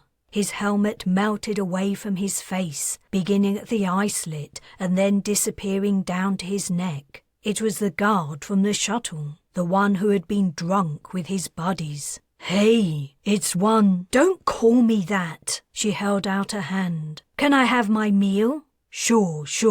He picked up a box, but didn't give it to her. "I'm glad to see you again. I want to apologize for my behavior." "I'm not interested in your apology. I'd like my food, please." "Of course. I was disciplined, you know. We all were." "I'm not surprised." Her hand fell to her side. Now it came down to it, she was reluctant to end the encounter. I suppose high spirits at the start of a long voyage are only to be expected. "Yeah, we were only letting our hair down. My CO didn't see it that way, unfortunately. I'd better deliver the rest of these rations." He gave her the box. "Do you know how much longer it's going to take to locate the stowaway?" "We're sweeping the ship, but she's a big girl. It shouldn't be too long now, though. Enjoy your—" "Do you know anything about this person? How did they know he or she was aboard?" He shrugged. "It's a he, but they don't tell us much more than they tell the passengers. The rumour is Mapper Robbins alerted the captain that an anomaly had appeared in the skein." "It had appeared? Wouldn't he have noticed it from the beginning?" Another shrug. "Like I said, I don't know much more than you." Thanks for the food. I won't keep you any longer."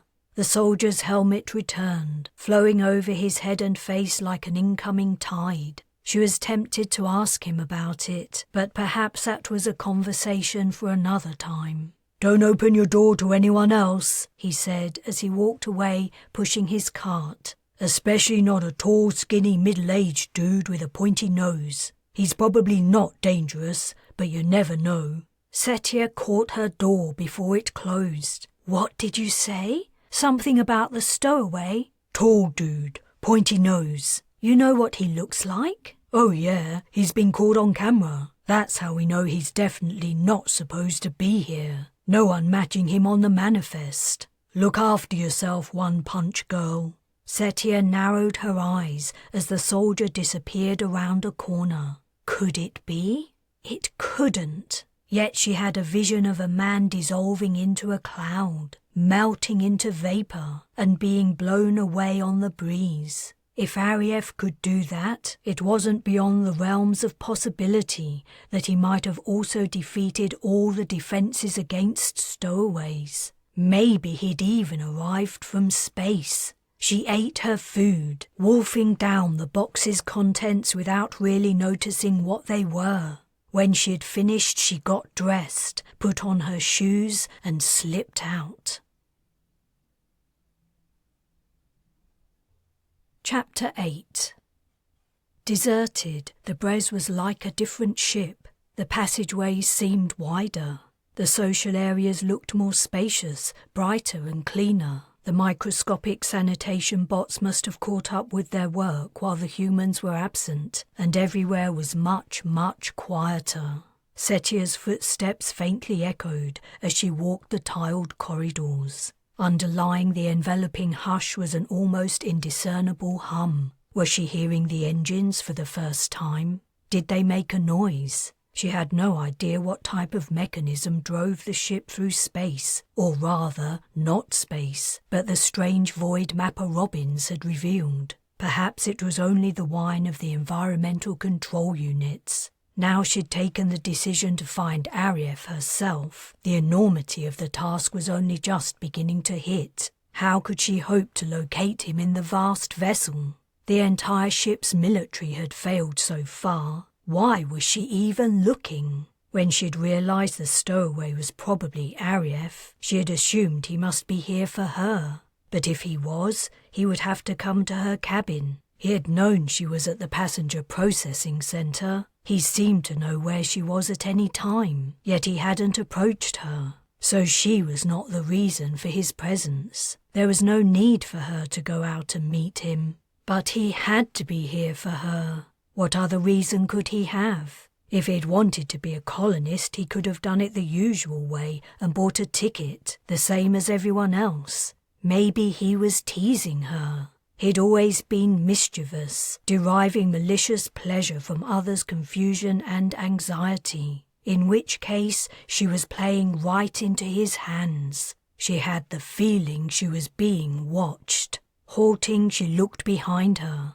The empty passageway curved out of sight, white-tiled floor gleaming, walls and ceiling a calming pale green, blemish-free. She should return to her cabin. What would she even do if she found Arief? She couldn't fight him. He was more powerful than her. She couldn't force him to leave. He would do what he'd always done, exactly as he pleased. She could report his position to the captain, she supposed. But then what? How would he confine someone to the brig when they were able to dissolve into cloud? She walked on. Her search was pointless, but somehow she felt responsible for Arief's presence. He was her problem, though she didn't know how to fix it. A second passageway crossed hers, and she was debating which way to turn when noise emanated from the right. Many boots pounding on tile resounded, drawing quickly closer. She shrank backwards, but there was nowhere to hide. No doorways opened nearby. The best she could do was to retreat beyond a curve, out of sight of the junction.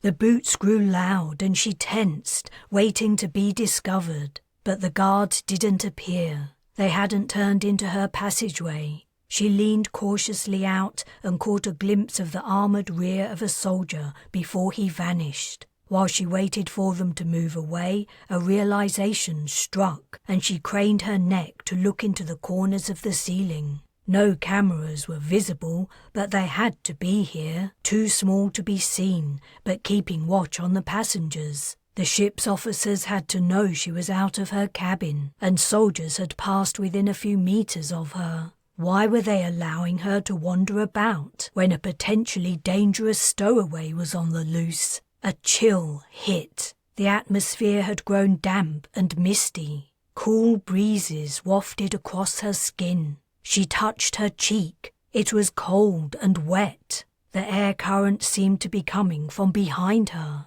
There was a vent close to the deck, about the size of a personal interface. Grey, hazy vapour was pouring from it. She backed up until she hit the wall. Palms pressed against it, she waited, regretting her decision to leave her cabin. As she had feared, the vapour began to coalesce, becoming vaguely man-like. The nebulous, translucent mass solidified further. Its edges tightened. The shape became opaque. Colours burst from the grey, until seconds later, Arief stood in front of her, smirking mockingly. "I knew you wouldn't be able to resist when I called." "You didn't call me. I just guessed you had to be the creep they were talking about. Get off this ship. I know you can. That's how you got here, right? Melting away to nothing and floating around wherever you want. How do you do that? What are you? No, forget I asked. Just leave. Whatever you've come to tell me, I don't want to hear it. Get out! Arieff took a step closer. Setia pressed her back into the wall. The passageway to each side was empty. Where were the soldiers when you needed them? You don't get to boss me around, little Setia. Don't try, or it will make me angry. I want to enjoy more time aboard this ship of fools, but the authorities seem determined to deprive me of my fun, so I might as well do what I came here to do. I want to make a proposal. Listen while I explain. We do not have much time. She looked up into his eyes. As always, his stare held her in place. She didn't want to hear his proposal, but she had no choice.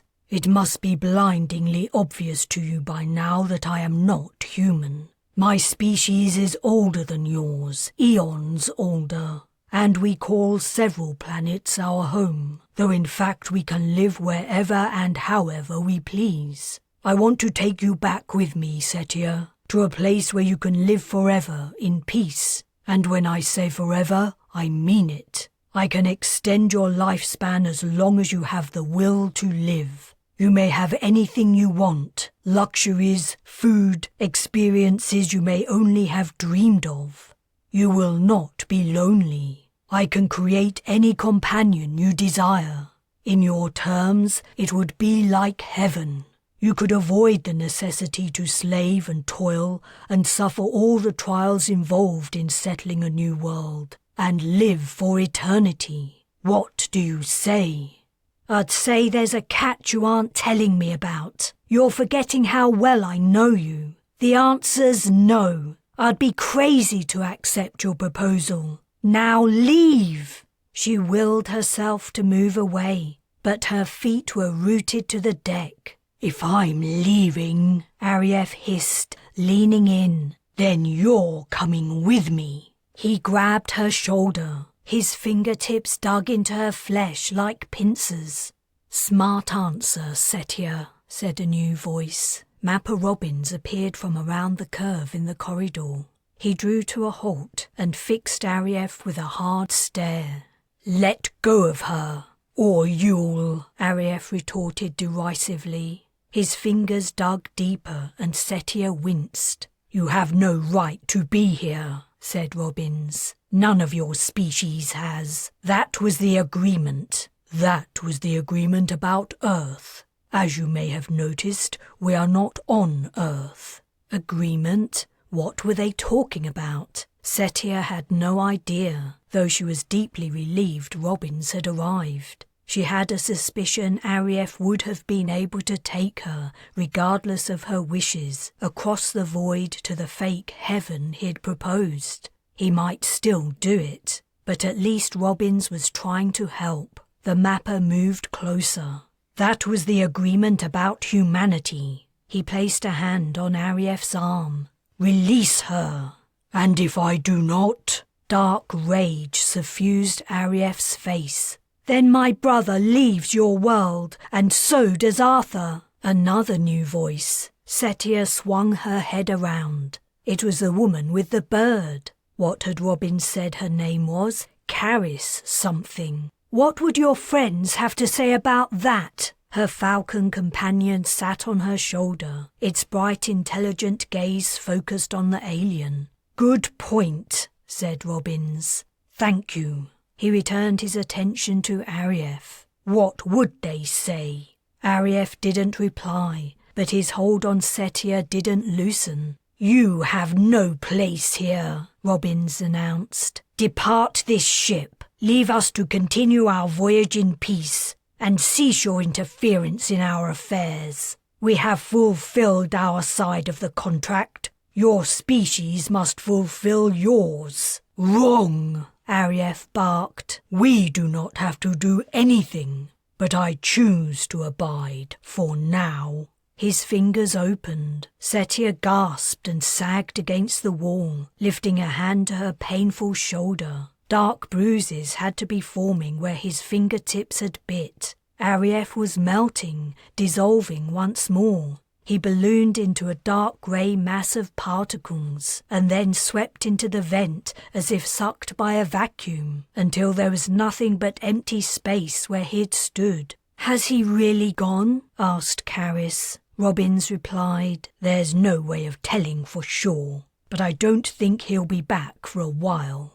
He noticed Setia where she was slumped against the wall. "My dear, I'm so sorry. Let's get you to a sick bay." "I'm okay, just a bit sore." "We had to allow you to make yourself bait, I'm afraid, to draw him out. Otherwise he might have lurked inside the environmental control system forever. I didn't want to put you in danger, but you were already in a perilous position. He might have taken you at any time. The agreement seems to be holding him in check, however, for now anyway. He seemed to need your acquiescence before he took you away." "Could he do that?" asked Setia, continuing to rub her shoulder. "Across space, and without a ship, I mean?" "He must be able to, or else why would he suggest it? Though we aren't exactly sure what they can and can't do." "What's the agreement you were talking about?" "It was recently forged between humans and Arief's species,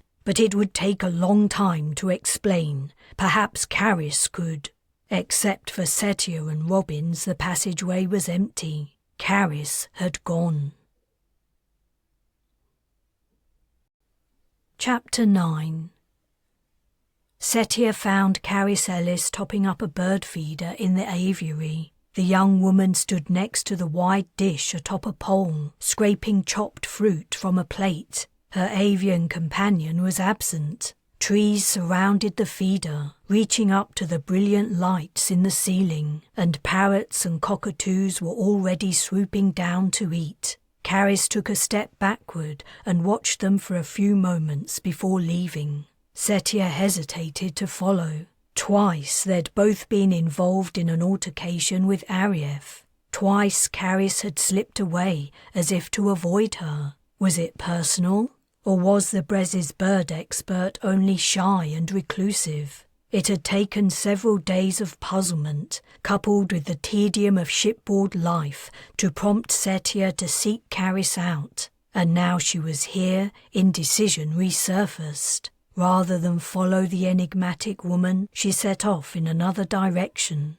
It was her first visit to the aviary. One of the areas reserved for higher passenger classes. It had been out of bounds, but Mapper Robbins had tweaked her permissions. He was keen on the two of them becoming friends, though he continued to refuse to explain why. But she wasn't about to turn down a free upgrade.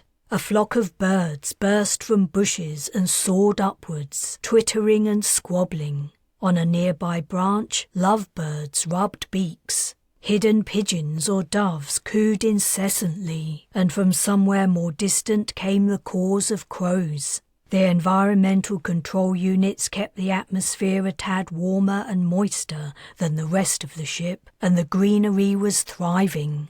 The place brought back memories of home, and Setia resolved to return here often, regardless of the standoffishness of Caris Ellis. She turned a corner and instantly recoiled. What might have once been a chicken dangled by its feet from a rope. Crows attacked the corpse, ripping off shreds of flesh and fighting with each other, clinging precariously and batting their wings. A couple approached from the opposite direction. "Gross!" exclaimed the man, and they turned back. Setia also reversed direction and came face to face with Caris. The bird woman, as Setia had come to think of her, had her hands on her hips. She waggled a finger. "I know why you're here. Robin sent you, right? Look, I can't stop you from coming here as often as you want, but I'm telling you now, we are not friends. And I'll tell you something else. If your weird former boss turns up again, I'm not helping you with him. I'm done with all that shit." "Okay. So we're clear, right? I'm not going to be your bestie on the ship or after we reach Talman Prime, and I'm certainly not going to be your saviour if... I don't need saving, thanks," Setia snapped, finally overcoming her surprise at the unexpected tirade. It didn't look like it. You had both situations totally under control. When Setia didn't answer, for in truth she had no answer, Caris continued, Sorry, I didn't mean that the way it came out. What I meant to say is, your business isn't my business. I came on this voyage to get away from all that, and I can't help you with your problems anymore. So it's best if we stay out of each other's way. That's all I'm saying. Get away from all what? Setia wanted to ask. The woman seemed to have a better understanding of her business than she did, but she was damned if she was going to spend another second with Caris Ellis, who seemed to hate her for no reason. Staying out of each other's way sounds great to me. Don't worry, you won't see me again. She about-faced and marched toward the exit. It was a shame to leave the place. She liked it here, birds fighting over carcasses aside, but she very obviously wasn't welcome. The next time Mapper Robbins mentioned that she should become better acquainted with Ellis, she would tell him where to shove his suggestion. As she stepped into the passageway, a comm arrived. Setia, Robbins said, just the man she wanted to talk to. She took a breath, preparing to chew him out. Go to the shuttle bay immediately. I will meet the shuttle bay? Why? Please keep your voice down. We don't want the other passengers knowing about this. I'll see you there. He cut the comm. She halted, trying to figure out what was going on. Passers-by walked around her. Why the shuttle bay? She commed Robbins back, but he didn't answer. It felt as though he'd given her an order, but she had paid her fare. She was a passenger, not an employee. What gave him the right to tell her what to do? Reluctant to obey, yet curious to find out what was happening, she slowly continued. Caris Ellis overtook her. Predictably, the woman didn't offer a word of acknowledgement. Setia was certainly not going to say hello. Caris proceeded purposefully, arms swinging, ponytail bobbing. There was a flutter of wings, and the falcon landed on her shoulder. Setia followed the pair through several junctions, until it became apparent they were travelling in the same direction. Awkward. At the bay, the 4 slim tubular craft that had ferried the Brez's passengers from Earth sat in their spots, but there was a 5th vessel Setia hadn't seen before. A squat, 6-legged spacecraft comprised of connected spheres. It looked tougher and more utilitarian than the other shuttles. A jack-of-all-trades ship, it reminded her of a giant bug. Robin stood next to it, along with a group of men and women in fatigues. Setia was a few steps behind Caris when they arrived. Robbins rubbed his hands. Glad to see you two are getting to know each other better. Caris looked over her shoulder and frowned. Setia gave her a little wave. We're getting along like a house on fire. What's this about? A short trip. A speculative expedition, so to speak. Providing you're interested, that is. I mean you, Setia. I don't get a choice, I suppose, Caris asked bitterly. As a member of the ship's personnel. Robin shrugged an apology. A trip where? Asked Setia. Why, to the planet's surface, of course, Caris interjected. Are we already in orbit? We will be dropping into normal space imminently. Your journey time will be approximately 6 hours. What do you say, Setia? Caris caressed the bird on her shoulder and whispered in its ear. It took flight and fluttered out of the bay. I don't know, Setia replied. You said it's a speculative expedition. I don't get what you want me to do. I thought we already knew a lot about the planet from the probes. What would I do down there? I'm not a scientist or an engineer. She hadn't even been to school, though that was something she never told anyone. You're right, we do know a lot, but nothing beats being there in person. Scientists and engineers will be coming with you. They're on their way right now. Your inclusion in the mission is speculative. You won't have any duties to perform as such. Just take a look around. You'll be one of the first human beings to ever set foot on an exoplanet." "It's a great honor," Caris said in a sour tone. "Why would you say no? Apart from the risk of dying, that is." She was trying to put her off. Setia said, "Sure, I'll do it. Why not?" Chapter 10. If there was a change in the Brez's motion as she dropped from deep red twilight into ordinary space, Setia didn't feel it. All she knew was the shuttle pilot had announced they were about to depart, and everyone must take their seats. The colony ship must have arrived at Talman Prime. There had been no general announcement, no burst of fanfare to celebrate the end of the voyage, no flurry of preparations to begin the colonization. The passengers were being lied to, and Setia wasn't sure how she felt about it. It was clear they were nowhere near ready to begin their challenge, if they would ever be.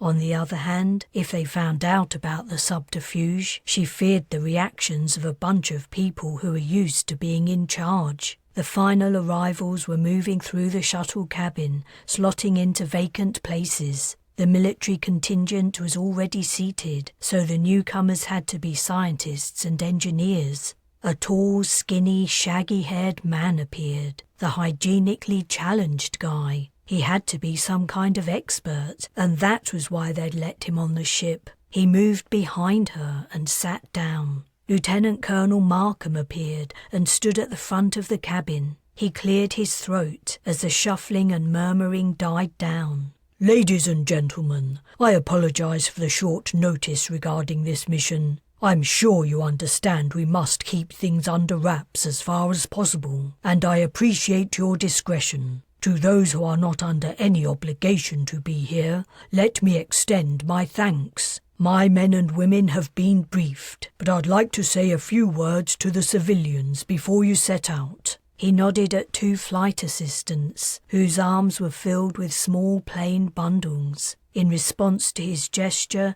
they began to distribute them to the non-military personnel. Markham continued, "You are about to receive an EVA suit. As you know, Talman Prime's atmosphere is expected to be safe to breathe, but until on-site tests are conducted, we don't want to take any chances. Your suit will supply you with a couple of hours of air, as well as protect you from falls and other accidents." A hand rose from among the seats, grasping one of the bundles. "Are these like the new military armor?" "Your suit attaches to your body via shoulder straps, whereas military suits are contained within the uniform and activated by voice command. To activate yours, you must press a button on one of the straps." He lifted a palm to his audience. "Please, wait until you're about to disembark before putting on your suit. The material is smart, but it requires some room to work. You must lift your feet to allow it to flow under them and complete the seal. You will see a heads-up display with a range of information, including how much available air you have left. Ensure you return to the shuttle at least 15 minutes before you're due to run out. In case of an emergency, there's additional air in the containers you're taking with you." Setia's bundle arrived in her lap. She inspected it curiously. "It conforms to the size and shape of the wearer," said a voice. She turned her head and got an unpleasant whiff. Halitosis Man was leaning over her seat back. "One size fits all," he continued to explain. Thanks." She faced forward in the hope of putting a quick end to the encounter, but he wasn't deterred. "Made up your mind yet?" "About what?" she replied irritably. "About what the heck you're doing here." Before Setia could tell him to buzz off, Markham said loudly, "I repeat, civilian personnel must not exit the shuttle until the perimeter fence is constructed and electrified. Most of you have clear objectives for your time on the surface. The few who are along for the ride, just make sure you don't get in the way. That's it. Good luck, everyone. I'm jealous as all hell that I'm not going with you, but maybe next time." He raised a hand in a gesture of farewell and left. The pilot reminded the passengers to strap in, which made Setia's unwelcome conversation partner sit down.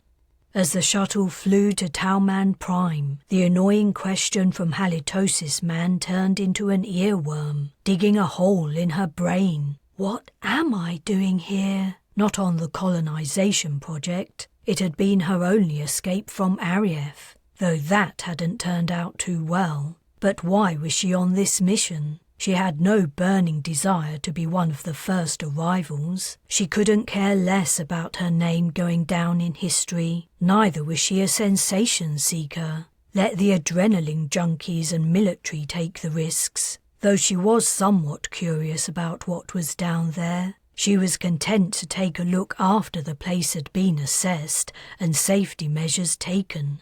She had had the proposition sprung on her so quickly she hadn't had time to think. Mapper Robbins had obviously asked her for a reason, but he hadn't explained it, and then Caris Ellis had goaded her. Burnap's balls. She was here because Robbins wanted it and because Caris Ellis didn't. Her decision wasn't anything to do with what she wanted. It was like the last decade of her life, playing out all over again. But this time it wasn't Arief controlling her. 2 new puppet masters had arrived, though only one was deliberately pulling the strings. The other didn't want anything to do with her, and that pissed her off. She folded her arms tightly over her chest. If she could have ordered the pilot to turn around and take her back to the ship, she would have. But there was no going back. She would just have to grit her teeth and get through it. The view beyond the shuttle exit was a vertical, steel-grey, fast-flowing blanket of water. It was raining on Talman Prime, if you could call it rain. Watching the downpour, Setia mused that the colonists might think up another name, something better suited to describe the perpendicular river that was precipitation on the exoplanet. Was it wise to step out of cover? Maybe it would be a better idea to wait until the shower was over. But most of the soldiers had already disembarked, and the scientists were following. Even reluctant Caris Ellis had left the craft. Setia hesitated, almost last in line. "Better press the button," a voice warned from behind. Oh man, the odor monster was like a little devil sitting on her shoulder. He literally hung around like a bad smell. She thumbed the button on her shoulder strap, and a chill spread out from her back, flowing along her arms and legs, surging over her chest and up her neck. She recalled Markham's advice and lifted each of her feet in turn. The silver material encased her shoes and left no mark at the joins. The substance melted together and became whole. As it enveloped her head, a spasm of claustrophobia hit. With a sudden sensation that she was suffocating, she tried to tear the covering from her mouth and nose, but her fingers only met smooth, unyielding surface. How was she supposed to deactivate the suit? No one had explained. The HUD flashed to life. Figures and words floated on the edge of her peripheral vision. As she looked at them in turn, they grew brighter and more distinct. The data she understood included the external temperature, currently 1 hour 59 minutes, a distance measurement to home, which she guessed was the shuttle as it read 0, a list of gases and percentages that had to be the planet's atmosphere, and stated under COM was incoming, general, 1-to-1, and external. Incoming was brighter than the rest, though she couldn't hear anything. She wasn't sure how to operate the comm until she saw another sign that read deactivate suit and, in brackets underneath it, focus 2 seconds. So to return the EVA suit to its pack, she had to stare at deactivate for that length of time. A similar rule had to apply for the comm, along with a voice command perhaps, if you wanted to speak to someone 1-to-1. What if you were unconscious? How would you remove the suit? There had to be an outer control. Someone poked her shoulder. She knew who it was and didn't turn around. Empty space was all that remained between her and the exterior. The rain had not abated one iota while she'd waited in line. She stepped out. The deluge hammered on the top of her head and her shoulders, the sheer weight of water pushing her feet into the muddy ground. The thrum of the pelting raindrops penetrated her suit. She could barely see a thing. Blurred shapes moved around her, close by and in the distance. The people nearby were the experts carrying out their experiments, taking readings and samples. The figures farther away were probably soldiers at the fence. There were also large solid cubes, storage containers. She looked beyond the fence, barely making out a grey-purple landscape. She tilted her head back. Water instantly obscured the view through her eye slit. Returning her attention to ground level, she squinted, trying to focus on the far distance, trying to see something other than rocks and mud. But there was nothing. Talman Prime. What a shithole. Please move to the fence. All passengers move directly to the fence, preparing to depart. She recognized the pilot's voice, but she was confused. Where was the shuttle going? No one had mentioned a second trip. It couldn't be going back to the Brez, and if someone had decided to try a different spot, somewhere dry and preferably sunny, shouldn't everyone reboard? 2 people were climbing the steps. She walked towards them, reluctant to abandon her only means of returning to safety. But a hand grabbed her arm. "Gotta get over to the fence, Ms." A pause. "Zees."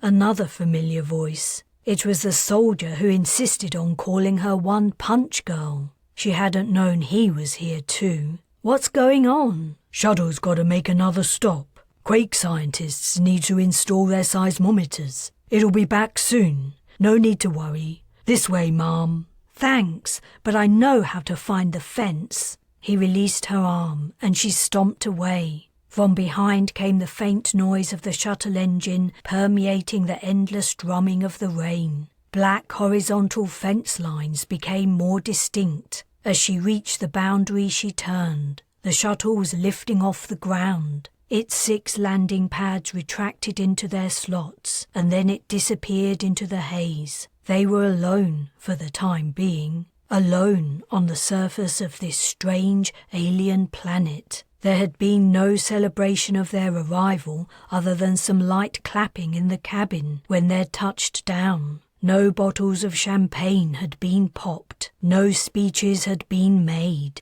No partying had occurred. It was deep space colonization light. The real celebrations would begin when the once rich and mighty arrived. There would be a big show then and not before. Setia peered through the electrified wires, and the corner of her lip lifted as she imagined the colonists' reactions when they set eyes on their new home. The ground began to shake. Chapter 11. Earthquakes hadn't been unusual in Spiral City. While the rest of the expedition members ran about, running where Setia didn't know, as no one could get outside the fence, grabbed each other in hugs and gesticulated wildly. She only moved away from the fence, parted her feet for balance and waited for the tremor to pass. She wasn't sure why everyone was overreacting. They'd been told that Talman Prime was a young planet, and many areas remained volcanically active. The vibrations were probably only the margins of a ripple spreading out from a far-distant epicenter. To be fair, this tremor's a strong one, Setia mused, the reverberations running up her legs. The origin point might not be far away. Maybe the scientists' estimation of the safe zones was wrong. Up until now they'd only had probe data to go on. Still, unless a fissure opened up, there was little danger. The greatest threat from an earthquake wasn't the quake itself, but falling buildings, and the only construction here was the fence. Luckily, no one was stupid enough to stay close to it. The vibrations were fading. People began to stop running and relax. Their hands fell to their sides, and they stood around uncertainly. The downpour was easing too. The thrumming on Setia's helmet, which hadn't let up through all the excitement, was growing quieter, and for the first time she had a clear view of the landing site and the landscape beyond it. They were standing on a plateau, the surrounding land sloping downward to lowlands dotted with lakes. So this was to be the site of the first human settlement? She could see the reasoning. The ground was flat and firm, and the rainwater was quickly draining away along rivulets and streams, heading for the lakes. They could farm crops and graze animals in the fields, and perhaps generate electricity from water moving down the levels. She blinked. What she'd thought was odd-coloured soil on the lower ground was actually shrubs and weeds. They were all shades of purple. The vegetation of Talman Prime was purple. No one had mentioned that in the information sessions. She lifted her gaze to a far-off mountain range, which she'd thought looked purple due to the distance, but maybe the slopes were cloaked by plants. Turning on the spot, she tried to find the sun, but all she could see was a patch of bright cloud high in the sky. It had to be roughly midday, yet the new world seemed so dark. Perhaps it was only due to the still falling rain.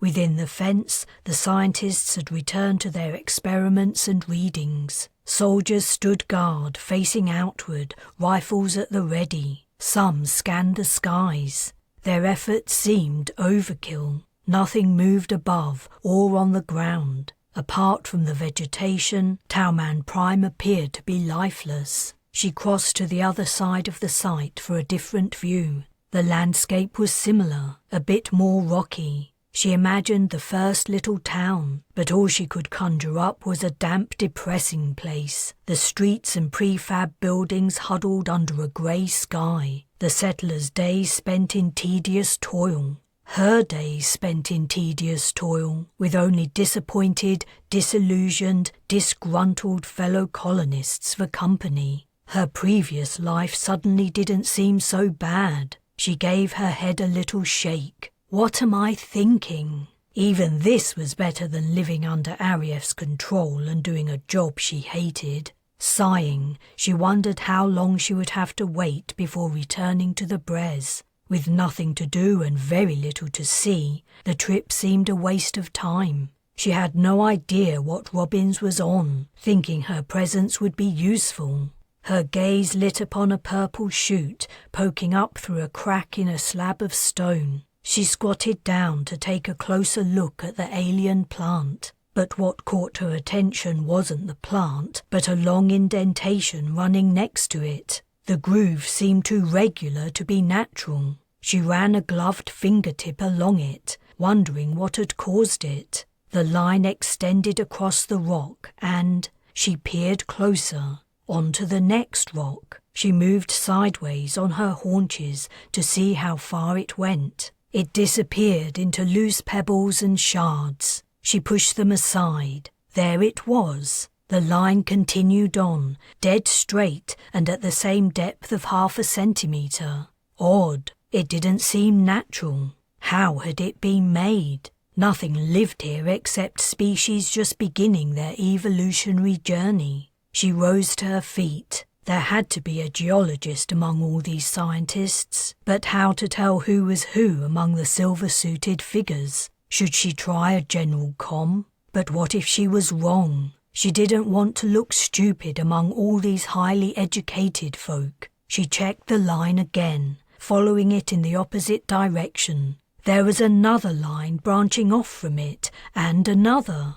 She took a step backwards, almost colliding with the electrified fence. The more she looked, the more lines she saw, dipping in and out of patches of mud and scree. Most of them were not straight. They curved, spreading wider and wider across the site, glistening on the wet ground. Tilting her head and squinting, she began to see a pattern. Or rather, not a pattern, but the ground began to shake again. Another tremor so soon? She braced herself, hands on hips. People didn't seem so panicked this time. though really a bit of fear was warranted. 2 tremors close together signalled something more serious than a little shake. The vibrations intensified, and Setia struggled to remain upright. She sank down onto her bum and wrapped her arms around her knees as the ground moved violently. A deep, resonant rumbling filled her ears. The last time she'd experienced a quake like this, she'd been a kid. Many buildings in her hometown had crumbled, killing or trapping hundreds of people. The ground had been lifted and moved, roads torn apart and bridges destroyed. If the site was too disturbed, the shuttle might not be able to land. Crack! A fissure was opening. Her jaw dropped. The surface was pulling apart along a jagged line. Stones slid and bounced into the widening gap. Boulders lifted and tumbled onto their sides. Mud undulated like a wave. The ground was rising, pushing her over. On the far side of the site, the electric fence toppled. Posts ejected from the ground or snapped at their bases. She scooted away from the hole, hoping the crack wouldn't extend farther. How much longer was the quake going to last? It was insane. If this was what a safe zone was like, there was no way Talman Prime was fit for human colonization. They would have to give up and fly onward to another of the identified potential worlds. She inhaled sharply. A soldier had fallen into another crack. The new fissure had opened suddenly, right beneath the man's feet. It might not extend far below ground level, but if it jerked closed, she swallowed. The result didn't bear thinking about. She leapt up and ran over on wobbling legs. Staring down, she gaped and her eyes grew round. The fissure was deep, so deep she couldn't see the bottom. It disappeared into darkness. The soldier was clinging to the edge by one hand, swinging the other up, trying and failing to grab the disintegrating soil. His feet scrabbled feebly on cascading stones. He was losing his hold. She stepped closer and reached down, trying to avoid tumbling into the fissure herself. The rock he was holding onto one-handed split under his fingers. He fell. She slapped her hand against his forearm, and her fingers closed around it, digging in. She feared he would slip from her grasp, but the gloves of the Eva suit seemed specially textured for a good grip. On her knees, pressing her other hand into the unstable soil for purchase, she hauled the man upwards. She leaned back, gasping, and then dug in her heels to slide away from the hole, dragging his upper half out. He managed to climb the rest of the way by himself and crawled forwards until his feet were clear of the crack. Then he dropped onto his stomach. Setia lay on her back, catching her breath, hardly daring to move. The vibrations were easing once more. Holy shit, thanks, that was close. She guessed she was hearing the man she'd saved. Her stomach sank as she recognized his voice. In the heat of the moment, she hadn't even thought she might already know him. Everyone looked the same in their Eva suits. No problem. Seriously, if it wasn't for you, I could be dead. Don't worry about it. He turned onto his side. What I can't figure out is, how the hell did you do that? I must be twice as heavy as you. The quake seemed to be over. Setia sat up. Devastation surrounded them. The place was wrecked, as if a giant cultivator had gone through it, upending rocks, churning mud. 2 large fissures had opened, and now the site was uneven. One entire side of it had lifted. Would the shuttle even be able to land? Please remain calm, said a different voice. Needless to say, the mission is cancelled. When our transportation returns, we will be evacuating immediately. Pack up whatever you can of your equipment, but stay away from holes and large rocks, which may be unstable. While the colonists slowly moved, gathering up their items and stowing them in containers, Setia stayed where she was. The soldier got to his feet and held out a hand. After a moment's hesitation, she grasped it, and he pulled her up. Slapping her back, he commented, "You might not be the friendliest girl I ever met, but I'm sure glad you're here." Chapter 12. Setia burst into Robbins's office. The old man, who was crouching over an interface, looked up, eyebrows lifting in surprise. She was reminded of her joke. How come he hadn't known she was coming? Pushing aside the thought, she was about to speak when he beat her to it. "Setia, I'm glad you weren't hurt in the earthquake, but if you've come here to complain about my invitation to participate in the mission, I can only say, I think I know why I had to go there. I saw something on the ground, and I think it's significant." He leaned back in his seat and folded his hands on his lap. "What kind of something? I would have thought there were many strange things to see on an exoplanet." "Then you'd guess wrong." She pulled out a seat and sat down opposite him, leaning her elbows on his desk. "Talman Prime is about the most boring, depressing place I've ever been. The only strange thing about it is the vegetation. It's coloured like the vomit of a dog with a nasty disease. You know, there's going to be hell to pay when our privileged passengers get down there and see the place they've paid a fortune to live in. But that's beside the point. I think I'm beginning to understand why I'm significant in your skein. I saw something, and I don't think anyone else did. Everyone else was too busy, either keeping guard or doing experiments. I'm not sure what I saw, but it has to be important." "All right, describe this thing." She opened her mouth to speak, but he held up a finger. "Wait a moment." He gave the voice command to set his interface to record.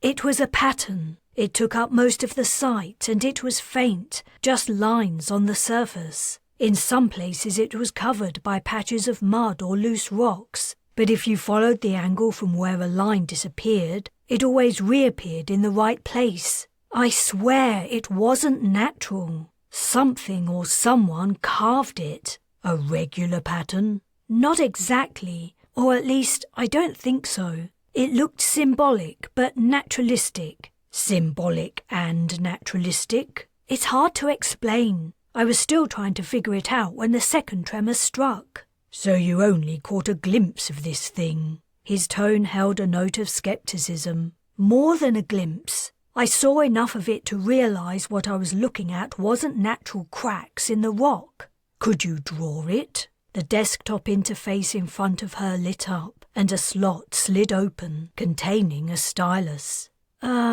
She'd never drawn anything in her life.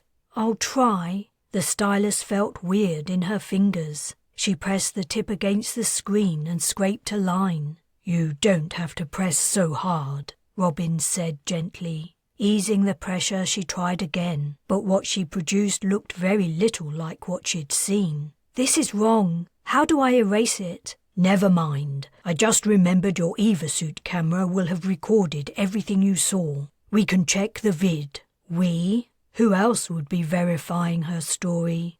One time, when she'd been running drugs in Spiral City, she'd been picked up by the police and interrogated. It had been horrible.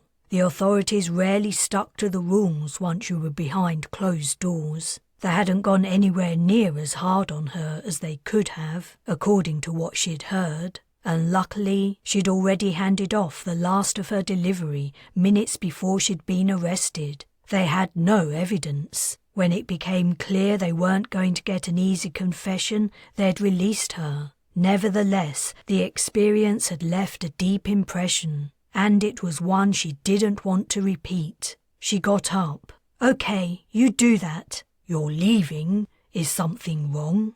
"Everything's good. You have my suit's vid. You don't need me." Robbins's brow lowered. "I feel I have offended you in some way." "I'm not offended. The vid can tell you all you need to know." She was halfway to the door. "For what it's worth," said Robbins, "I believe your presence on Talman Prime was significant for another reason." She halted and turned to face him. "You saved a young soldier's life." "Oh, that." "Preventing a death in any circumstances has wide repercussions. Wider than, if I may say so, a perceived pattern on rock. And I can see from the skein that your thread and the man's have been somewhat entangled recently. Entangled? Is that what you call it? He keeps turning up in my life, like that smelly guy. I don't see how they can be important. They certainly aren't important to me. Smelly guy? Burnap's balls, you have to know him. Furry teeth, bad breath, armpits like last year's dirty laundry, the works. He must be one of you guys, or else he would never have got on the ship. Robbins chuckled. You mean Dr. Jacobs? He's a doctor? Head of the psychiatric team. I believe his personal hygiene habits, or lack of, are a ploy. A ploy to make people avoid him and ease his workload? To unsettle his patients. If something is distracting them, they're less likely to put up defences. I believe he thinks he can get to the heart of their difficulties faster. Setia was speechless for several long seconds before saying, Anyway, that soldier, Corporal Sheldrake, him and Jacobs, I hope our paths have crossed for the last time. I hope your skein's wrong. It's neither right nor wrong. It simply is. She left. Screw Robbins and his stupid skein. Marching along the passageway, she debated where to go. The trip had been exhausting. She should go back to her cabin and try to get some sleep. But her berth had come to feel cramped and dismal, like a coffin.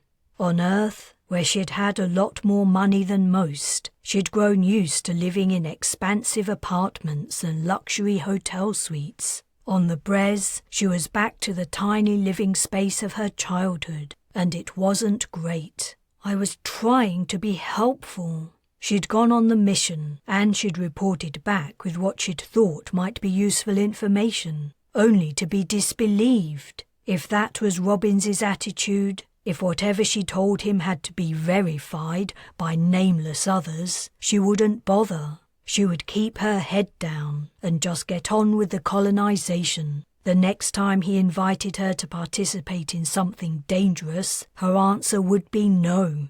She needed food. Something to eat and the presence of other people would help to reset her mood. Hey, watch out! A figure had appeared from nowhere right in front of her. They collided. Ever thought of looking where you're going? Caris Ellis snapped. You should try it sometime. You walked right into me, Setia protested. Though in truth, she wasn't sure who was at fault, but it felt good to take her frustration out on someone. Yeah, right, Caris muttered, moving away. Whoa, wait a minute. Setia grabbed her arm. Get off me! Caris tore her arm from Setia's grip. What the hell's wrong with you? What's that on your shoulder? Caris was wearing her fleet uniform. Up until now, Setia hadn't paid much attention to the crew's clothes. She vaguely knew that each section wore a different badge, and that the badges had 3 sides or parts, representing the 3 ships, the Brez, the Balor, and the Banba. The engineering section badge was the only one she remembered, after seeing it in a documentary. It was the Penrose Tribar, a weird triangle that could only exist as a drawing, not as a solid object. Caris's badge displayed 3 rabbits chasing each other in a circle, their ears pointing to the centre. Like the Penrose Tribar, it was an illusion. Each rabbit appeared to have 2 ears, but there were only 3 ears in total. The hares? Caris asked, touching the badge. Hares? It took Setia a moment to realise her mistake. I thought they were rabbits. Right. Caris narrowed her eyes. Well, it's been fun chatting. Hold on a minute. Setia grasped Caris's arm again. When Caris glared at her hand, she let go. Sorry, and I'm sorry I bumped into you just now, but I'm interested in the symbol on your badge. Do you know what it means? It's supposed to represent a few things. Why do you want to know? Setia hesitated. After Robbins's response, she was reluctant to talk about her experience to anyone else. You think you... Setia exhaled, puffing air between loose lips. It doesn't matter. In that case, let's not waste each other's time, huh? Setia watched Caris's retreating figure, unable to shake the impression that the image of the 3 hares running had been the pattern she'd seen inscribed on the surface of Talman Prime. Chapter 13. It wasn't until she began piling her plate at the buffet counter that Setia realized she was ravenous. She scooped up spiced rice, curry, fried seaweed, dumplings, and steamed slices of lotus root. The fare at the free-to-all cafeteria was especially good today. Perhaps the purser, Linton, was easing up on rationing. After all, the Brez had arrived at her destination months earlier than anticipated, or perhaps it was an attempt to boost morale. Grumbles and complaints from the passengers had been on the increase. Maybe the reality of what colony life would really be like had begun to hit. The place was busy, and it took her a minute to find an empty seat. It wasn't until she was sitting down she realized Miriam Belby sat opposite. She greeted her awkwardly. "Setia, great to see you. I was wondering where you'd got to. Never seem to see you around, which is funny considering we're practically neighbours." "Oh, you know," Setia shrugged. "I'm not big on socializing. How have you been?" She mixed some curry with rice and forked it into her mouth. It wouldn't hurt to let Miriam chatter on while she ate. The woman was harmless. "Pretty good. No, that isn't true. I'm bored. Can you believe it? There are so many things to do, so much entertainment to keep us occupied, but all I can think about is arrival. I thought this voyage would be like a cruise, and, to be fair, it is in a lot of ways. But on a cruise you stop off at different destinations. The Brez only has one destination, and that's all I can think about. Nothing else interests me. Not the sim suites, vids, exercise classes, bars, live shows, games, lessons on building the colony." She rolled her eyes. "If I have to listen to Papa Paulus explain how to grow yet another crop, I might scream." She chuckled. "Not really, but you know what I mean." Setia had managed to eat more food during this monologue, and her hunger pangs were easing. "I suppose so. What do you think living on Talman Prime will be like?" Miriam knitted her fingers and rested her chin on her knuckles, while her gaze roved upward speculatively. "My family has a beach house on a tropical island. We would always spend at least a month there every year. It was so cool, lazing on the beach, drinking cocktails and eating fresh seafood. I think life on the new planet's going to be something like that." Setia almost sprayed her mouth contents over her companion. She hastily swallowed and said, "What gives you that impression?" Miriam had been to at least one information session on Prime. Setia knew it because she had been there with her. There had definitely been no mention of tropical beaches or cocktails. "It seems to me we can expect a harsh environment. That's what they say, but it can't really be like that. Otherwise, how could they justify charging us so much money? I understand we'll have to do a little work at first, until things get established. Not everything can be automated, and humans will be needed for some tasks. But it's obvious they're trying to lower our expectations, so when we arrive we get a nice surprise.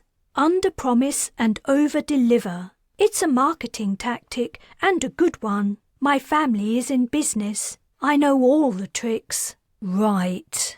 Setia stabbed a dumpling and transferred it to her mouth before chewing stoically. "Don't worry, colony life is going to be cool." A cafeteria bot had toddled over to their table. It must have spotted Miriam's empty plate. One of its arms snaked out and grabbed the plate in its pincers. When it had gone, Miriam checked to her left and right and leaned forward before whispering something. But the hubbub and clink and clatter of cutlery drowned her out. "What?" she repeated louder in a conspiratorial tone. "Have you heard the rumour?" I doubt it." Miriam leaned so close her upper half was almost lying across the table. "Some people are saying we've already arrived, way ahead of time, due to new tech or space pathways or something." Her fork poised halfway to her mouth, Setia stared at her. Some people? Do you know who? Does it matter? Asked Miriam, straightening up. Do you think it could be true? Continuing to eat, Setia weighed her words carefully. If we've arrived, why wouldn't they tell us? I'm not sure. They could be getting things ready. You know, surveying the sites, building houses and roads, shops, offices and hospitals, that kind of thing. Don't you think we would have noticed the people doing all that work aren't here anymore? Not necessarily. Setia had a vision of a world where only the rich truly existed, where builders, shop assistants, admin staff, medical professionals, and all the people who did the actual work were non-player characters. Burnap knew how Miriam saw sanitation operatives. Probably not at all. There are 20,000 of us. If 100 or so have left the ship, who's going to notice? 100 or so? Is that how many people you think it would take to? Setia could hear her tone rising. She shut down her ire. Miriam couldn't help it. She wasn't to be blamed for how she'd grown up. But it didn't matter anyway. Miriam hadn't noticed her reaction. Or it could be they want us to complete our training before we go planet-side. Finally, she was starting to make sense. The lecturers like Papa Paulus will be under contract. They have to deliver all their classes or they won't get paid. Setia threw down her fork and folded her arms over her chest. Is something wrong? Get paid? You understand there won't be any currency, right? Everyone will be living on rations for years until the colony is established. What are the lecturers going to do with their wages? They would have to go back to Earth to spend them. I didn't think of that. A flush spread up Miriam's neck and over her face. It's okay, don't worry about it. Setia resumed her meal. Maybe they will go back to Earth. Tired of the conversation, Setia didn't reply, keeping her head bent over her plate. She would be finished soon, and then she could get away. I mean, if we have arrived, if the time it takes to travel the galaxy has shrunk that much, then it wouldn't be a big deal for one of the ships to make the return journey. That's not going to happen. The fleet was built for colonization. The ships aren't ferries. Like it or not, we'll be staying on Talman Prime. The only way off the planet will be to wrangle passage on the onward journey. Like it or not? What do you mean? When Setia didn't answer, she continued, You don't seem to think my idea of colony life is realistic. Setia's gaze flicked up. I'm not stupid. I can tell you think I'm an idiot. I can feel your contempt radiating out at me right now. That's not... Setia sighed. You're right. I don't think your expectations are realistic. I know they aren't. But you're not alone, not by a long stretch. Hardly anyone seems to understand what they've got themselves into. Sorry if my attitude comes across as contempt. If it helps, I don't have a lot of respect for myself either. A bot was trying to leave the cafeteria, its pincers full of dirty plates and cutlery to be taken to the washer.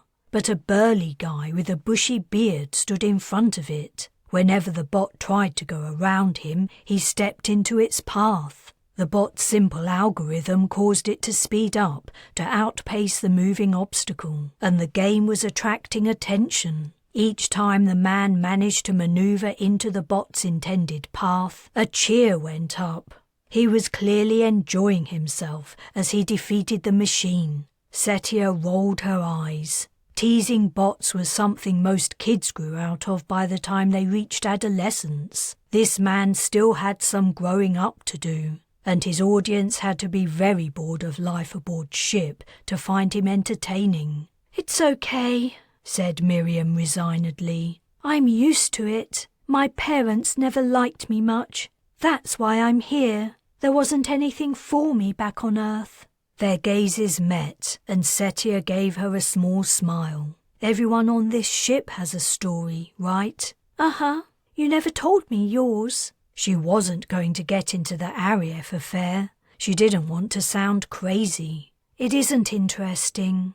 Miriam waited in expectant silence. It felt wrong not to offer something to reciprocate her opening up. Setia leaned forward and beckoned the woman closer. Background noise from the commotion in the corner of the cafeteria would prevent eavesdroppers from overhearing them. "You know that rumour you were talking about?" Miriam nodded, eyes widening. The bot made a dash for it and almost made it around the man, but he was a sore loser. He kicked its little flexible legs sideways, and the machine hit the deck with a thunk. Plates and cutlery burst from its grasp and scattered everywhere. Howls of laughter erupted from the diners. The bot clambered upright and stooped to begin to gather the dropped items. Leftover food smeared the floor and spilled drinks had made puddles. Grinning, the man walked to the bot's rear and kicked, punting the machine onto its front. Cheers and clapping echoed around the room. With an air of stoical patience, the bot drew its legs in and pushed itself upwards once more. This time it didn't even have a chance to grab a single plate before the man kicked it again. "Stars," Setia murmured. "What an idiot." "What were you going to tell me?" asked Miriam. Setia got up and walked over to the man, reaching him as he was aiming yet another kick at the machine. She stepped between them and faced him. "Cut it out! Sit down and eat your dinner, or leave if you've finished. You're making a mess." Behind her, the bot finally made it to its feet, and its pincers snaked out to pick up the plates. "Who the fuck are you?" The man thrust his face into hers. Alcohol wafted from his breath. "Just sit down and stop making a fool of yourself." "Oh yeah?" He tilted his head and pulled an ugly face, but then his features relaxed. He waved a dismissive hand. "Whatever." As Setia turned away, he swiped a leg against her calves. She landed on her backside, the jolt jarring her spine. Leaping up, she drew back a fist and punched the man's jaw. At the last split second, she managed to soften her blow. Nevertheless, his head snapped backward, and he stumbled, clutching his face and looking shocked. After regaining his balance, he flew at her with a roar. She ducked down, preparing an uppercut to finish this idiot loser once and for all. But a hand fastened around her biceps, and a forearm moved across her chest, dragging her away. She went limp and allowed it to happen. It was a stupid, pointless fight. Other diners had grabbed the man and were holding him off while he struggled and fought. Guards ran in. Where had they been 5 minutes ago? She was handcuffed. "I didn't do anything. He assaulted me." "We'll let the captain decide that, ma'am." "Setia!" Miriam called out as she was being led away. "What were you going to tell me?" "Never mind." Chapter 14. If anyone could be said to have the weight of the world on her shoulders, it was the captain of the Brez. Or rather, if not the weight of the world, the weight of a gigantic state-of-the-art colony ship and 20,000 passengers. The woman's desktop, an expanse of polished wood, reflected her tired features. Great bags drooped under her grey-blue eyes, and deep lines ran from the corners of her mouth to her jawline. Her hair was a frizzy white halo around her aged face. A burn scar, pink and shiny, marked her right cheek. Captain Bujold's seen some shit. The captain didn't need to look so ancient. Cosmetic surgeons performed wonders these days, turning worn-out old hens into spring chickens, and though Mapper Robbins could easily have chosen to look younger too, his appearance was sprightly and vital. Bujold looked like life had done a number on her, yet she hadn't corrected her looks. Maybe she just didn't care about her appearance. Or maybe, as with Dr. Jacobs and his off-putting poor personal hygiene, she had an ulterior motive. Was that why the captain hadn't said a word for 5 minutes, ever since the guard had brought Setia into her office? She had only lifted a finger. signalling a request to wait, and then gazed into the middle distance while listening to a comm. Was she trying to make a point about her time being much more valuable than an unruly passenger's? She didn't look angry. In another situation and different clothes, and minus the scar, she might have been someone's grandma, not wanting to miss the final climax of an audio show. Setia turned her attention to the wall screen, which was scrolling through a sequence of images, lonely landscapes lit by low sunlight. Moorlands, mountain tops, polar wastes flashed up, hung around for a few seconds and vanished, replaced by the next picture. Every so often a military starship put in an appearance. One of the ships was an earlier iteration of the Brez, from the time when she'd been a giant spiral. Images of people were rare in the sequence, and only one was familiar. Lorcan Ua Talman, founder of the colonization project. How strange that, after dedicating most of his life to his dream, he'd changed his mind and decided to spend the remainder of his days on Earth. Captain Bujold relaxed in her chair and folded her hands on her lap, resting a steady, calm gaze on Setia. A muscle under her left eye twitched repetitively, like the beat of a drum. Instantly unnerved, Setia stared back. "Ms. Zees," Bujold said mildly, "I don't think I should need to point out to you or any other passenger on this ship that your recent behavior is unacceptable." Twitch, twitch, twitch. One of the paramount requirements for living on a starship is the absolute avoidance of conflict, especially physical conflict. Were the Brez a domestic aircraft or shuttlecraft, I would have diverted her to the nearest airport and had you and your brawling partner removed. Twitch, twitch, twitch. The safety of the passengers is my prime responsibility, and I will not tolerate any threats to it. Setia had been almost mesmerized by the tick, coupled with the captain's soft, world-weary tone, and had barely registered what she was saying. There was an absence of true conviction in Bujold's words, as if she was repeating a speech she had given many times. "Be sure," the captain continued, "that if you don't manage to keep your emotions under control and become involved in a similar incident, I will be forced to confine you to the brig." She was silent. Setia's attention switched from the captain's malfunctioning muscle to her eyes. "That is all. A guard will escort you to your cabin. If you take my advice, you will remain there and sleep away your—" Setia lifted her cuffed wrists. Bujold blinked uncertainly. "Take them off," Setia explained. "When you're in your cabin, your guard will—" "Now! You must have the device to do it." The captain's twitch sped up and her lips thinned. "If you think you're in any position to order me around, you're sadly mistaken.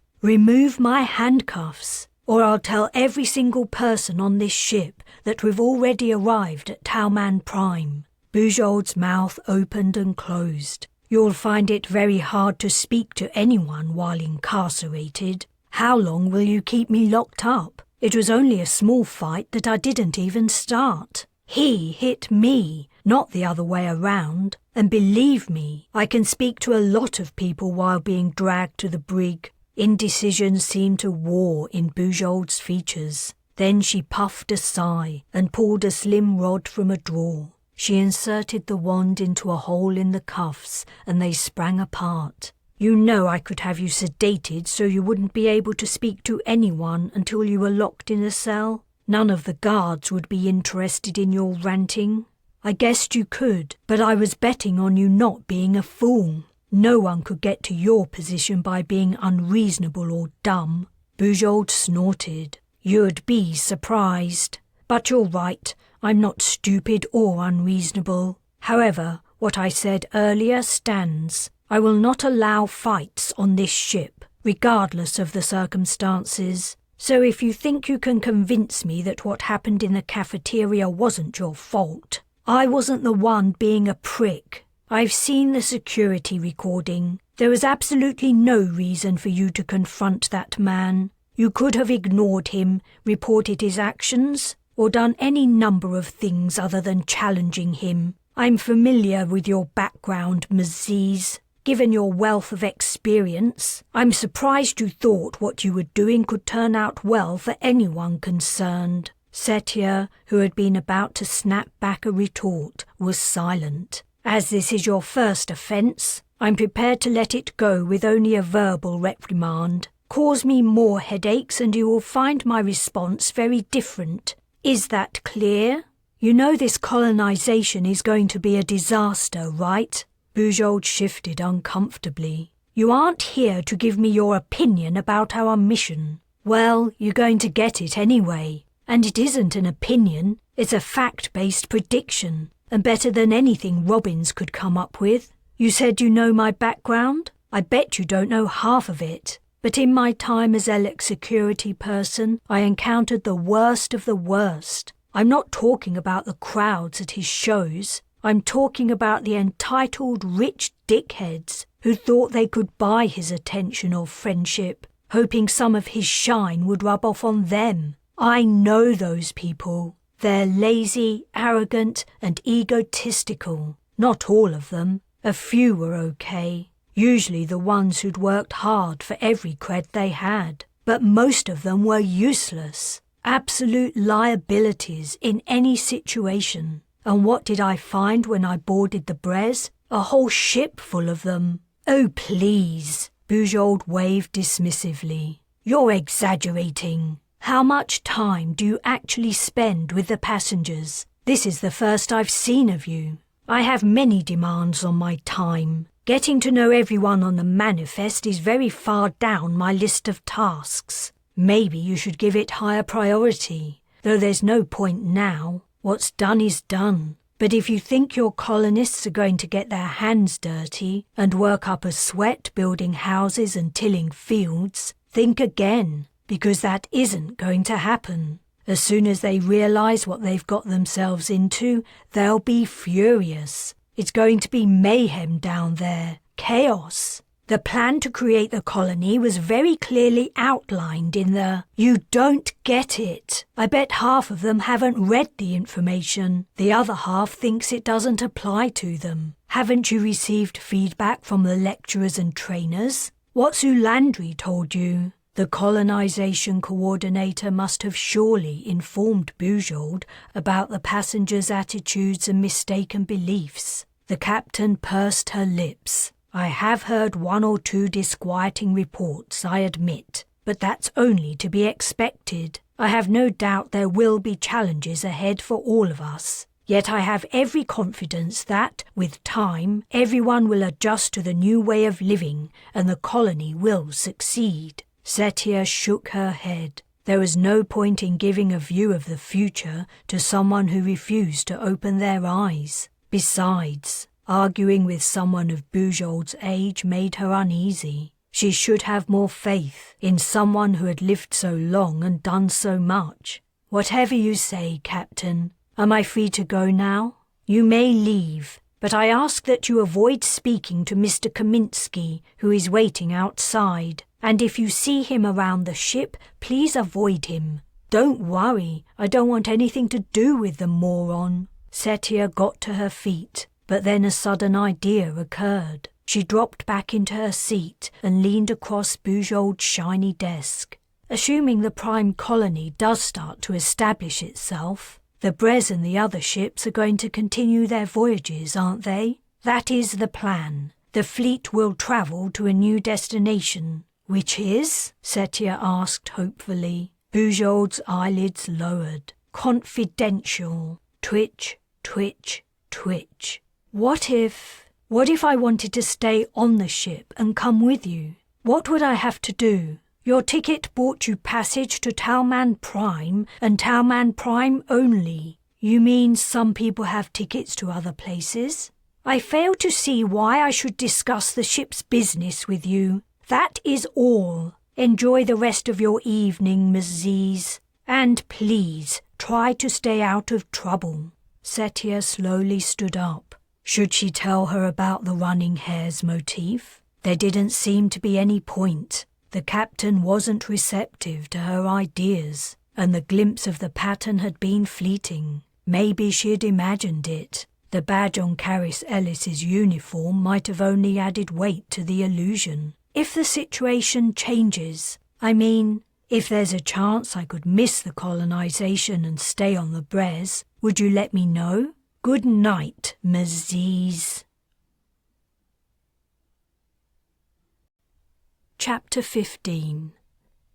Setia, please come to my office at 1400. She read the message from Robbins twice before deleting it. Why did the mapper want to see her? Why hadn't he put the reason in his note? He was being deliberately enigmatic. He must know that if he told her why he wanted to talk to her, she wouldn't come, which meant she could ignore his summons. He probably intended to persuade her to go on another risky mission to the surface. If that was the case, he needn't have bothered with his subterfuge. It didn't matter what he said. Whatever arguments he made, her answer would still be no. It wasn't only because the last time she'd gone to Talman Prime she could have died. It also wasn't due to the fact that the colony planet was the most bleak, boring place she'd ever seen. It was mostly because Robbins had ignored her report of the thing she thought she'd seen. His skepticism still stung. Even if he was convinced she was talking nonsense, he could have listened. He could have at least pretended to pay attention. She had been trying to help. He could have appreciated it. More than a week had passed since she had told him about the running hares. He had had plenty of time to look at the recording from her Eva suit, but he must have found nothing. That wasn't what this meeting was about, or he would have mentioned it. This was about something else. She wouldn't go. At 13:55 she found herself outside Robin's office. No doubt he already knew she was here, either from his door camera or, the corner of her lips lifted in a wry smile, from his skein. There was still time to turn around and walk away. He couldn't force her to see him, but the same indecision and curiosity that had been plaguing her all day remained. Like a fly fatally attracted to the tantalizing interior of a carnivorous plant, she was finding Robbins's request for a meeting impossible to resist. She lifted a hand to press the chime, but running footsteps distracted her. A soldier was pounding down the passageway. Burnap's balls. Robbins had told her the man's name. What was it? Shell something. Shelley? No, Sheldrake. That was it. He was a corporal, and their paths had crossed far too many times for her liking. Corporal Sheldrake drew to a halt and looked her up and down, frowning. "It's you again." "I was thinking the same." He faced the door, hands folded behind his back, before side-eyeing her and shuffling a little away. "Did you let him know you're here?" "I was just about to. I don't believe it." She had just spotted another arrival. Caris Ellis was approaching. Their gazes met. Caris grimaced. In silence she completed her journey. She hadn't brought the bird. Sheldrake asked, "You're here to see Mapper Robbins too?" Caris leaned her back against the opposite wall. "Uh-huh. Do either of you know what this is about?" Setia asked. If she didn't like the answer, she could leave now and avoid an awkward refusal. The corporal replied, "I'm guessing it's a top-secret mission. I was told not to mention it to anyone." Caris shrugged. "Top-secret mission?" Setia lifted a finger to the chime button again, hesitated, and then pressed it. Come in. Robin sat at his desk, waving them over. 4 chairs had been set out. One was already filled. The woman had her back to them, but a sense of familiarity hit Setia. She knew this person. The woman looked over her shoulder. "Miriam, what are you doing here?" Miriam Belby grinned excitedly. "No idea. Mr. Robbins hasn't explained anything yet. He said he was waiting for the other attendees. I didn't expect one of them to be you. This is so cool." Caris stomped to the seat at the far end of the line and parked herself in it, folding her arms over her chest. "Permission to sit, sir?" Sheldrake asked. "I'm not your CO, Corporal. You don't have to ask my permission. For the purposes of this meeting, please act as a civilian." "Understood, sir." Sheldrake sat down but remained bolt upright, his spine rigid and his knees bent at perfect right angles. Setia sat next to Miriam in the only vacant chair. Miriam flashed her a brilliant smile. "Thank you all for coming," Robbins said. "For two of you, your attendance wasn't compulsory, but I had a good feeling you would turn up anyway." He winked. "As you know, I've been mapping the course of the colonization project, and, according to the skein, you four are closely involved." "Miriam as well?" Setia asked, hearing too late the puzzlement and disbelief in her tone. "Why wouldn't I be involved in something to do with you?" "Oh, no reason. It's just—" Setia grappled for an answer. "We sat together on the shuttle from Earth," Miriam went on. "We're practically neighbours. We have lots in common." "We have?" Miriam's eyes widened in surprise. "We haven't?" Caris snapped. "Robbins, could you get to the point? I have an aviary to run." "Of course." He cleared his throat. "Setia, Caris and Sebastian, you already know that we've arrived at Talman Prime." "We have!" exclaimed Miriam. "I knew it! Wait!" She faced Setia. "Why didn't you tell me?" Robbins explained. She wasn't at liberty to divulge the information. "She could have given me a hint." "Not even a hint." Miriam didn't appear mollified. "Anyway," Robbins said, "now you know. I can also tell you that there's been an expedition to the surface for the scientists to conduct on-the-ground observations. Though the expedition was somewhat marred by an adverse event." "Adverse event?" Caris scoffed. "We could have died." "Sacrifices in the line of duty are to be expected," said Sheldrake. Miriam asked Setia, "Did you go on the expedition too?" "I'm pleased to report," Robbins continued, "that the results from the scientists' sampling and tests are in, and there's nothing to indicate the colonization can't go ahead." "Hallelujah," said Caris sarcastically. "It's nothing to do with the fact that the project has cost quadrillions of creds, right? Or that the passengers will sue the Antarctic project into bankruptcy if we don't make the attempt." Setia said, "They're going to sue if we do make the attempt." Robbins cleared his throat. "As we speak, preparations have begun to construct the first settlement." "I hope they pick a different place from the one we went to," said Caris. "It's in a place far from the site of the initial investigation." "See?" Miriam challenged Setia. "They have begun to build a settlement secretly, and no one's noticed those people are missing." "At the moment," said Robbins, "only some surveyors, civil engineers, and a handful of scientists are on the surface, along with a platoon of soldiers. It's very early days yet. The colonization proper isn't expected to begin for several months. In the meantime," he rubbed his hands, "here it comes. I have a proposal. As I said earlier, your threads in the skein are closely interlinked. The confluence intrigues me, and I would like to explore it further. I would like to propose another expedition to the surface, but involving you four only. You would be given all the equipment and supplies necessary for a month's stay, and your tasks would be minor, only to explore and report what you find. Reconnaissance, if you will." "Why?" Caris asked. "What's the point of sending us? If our supposed destinies are entwined, won't they play out naturally?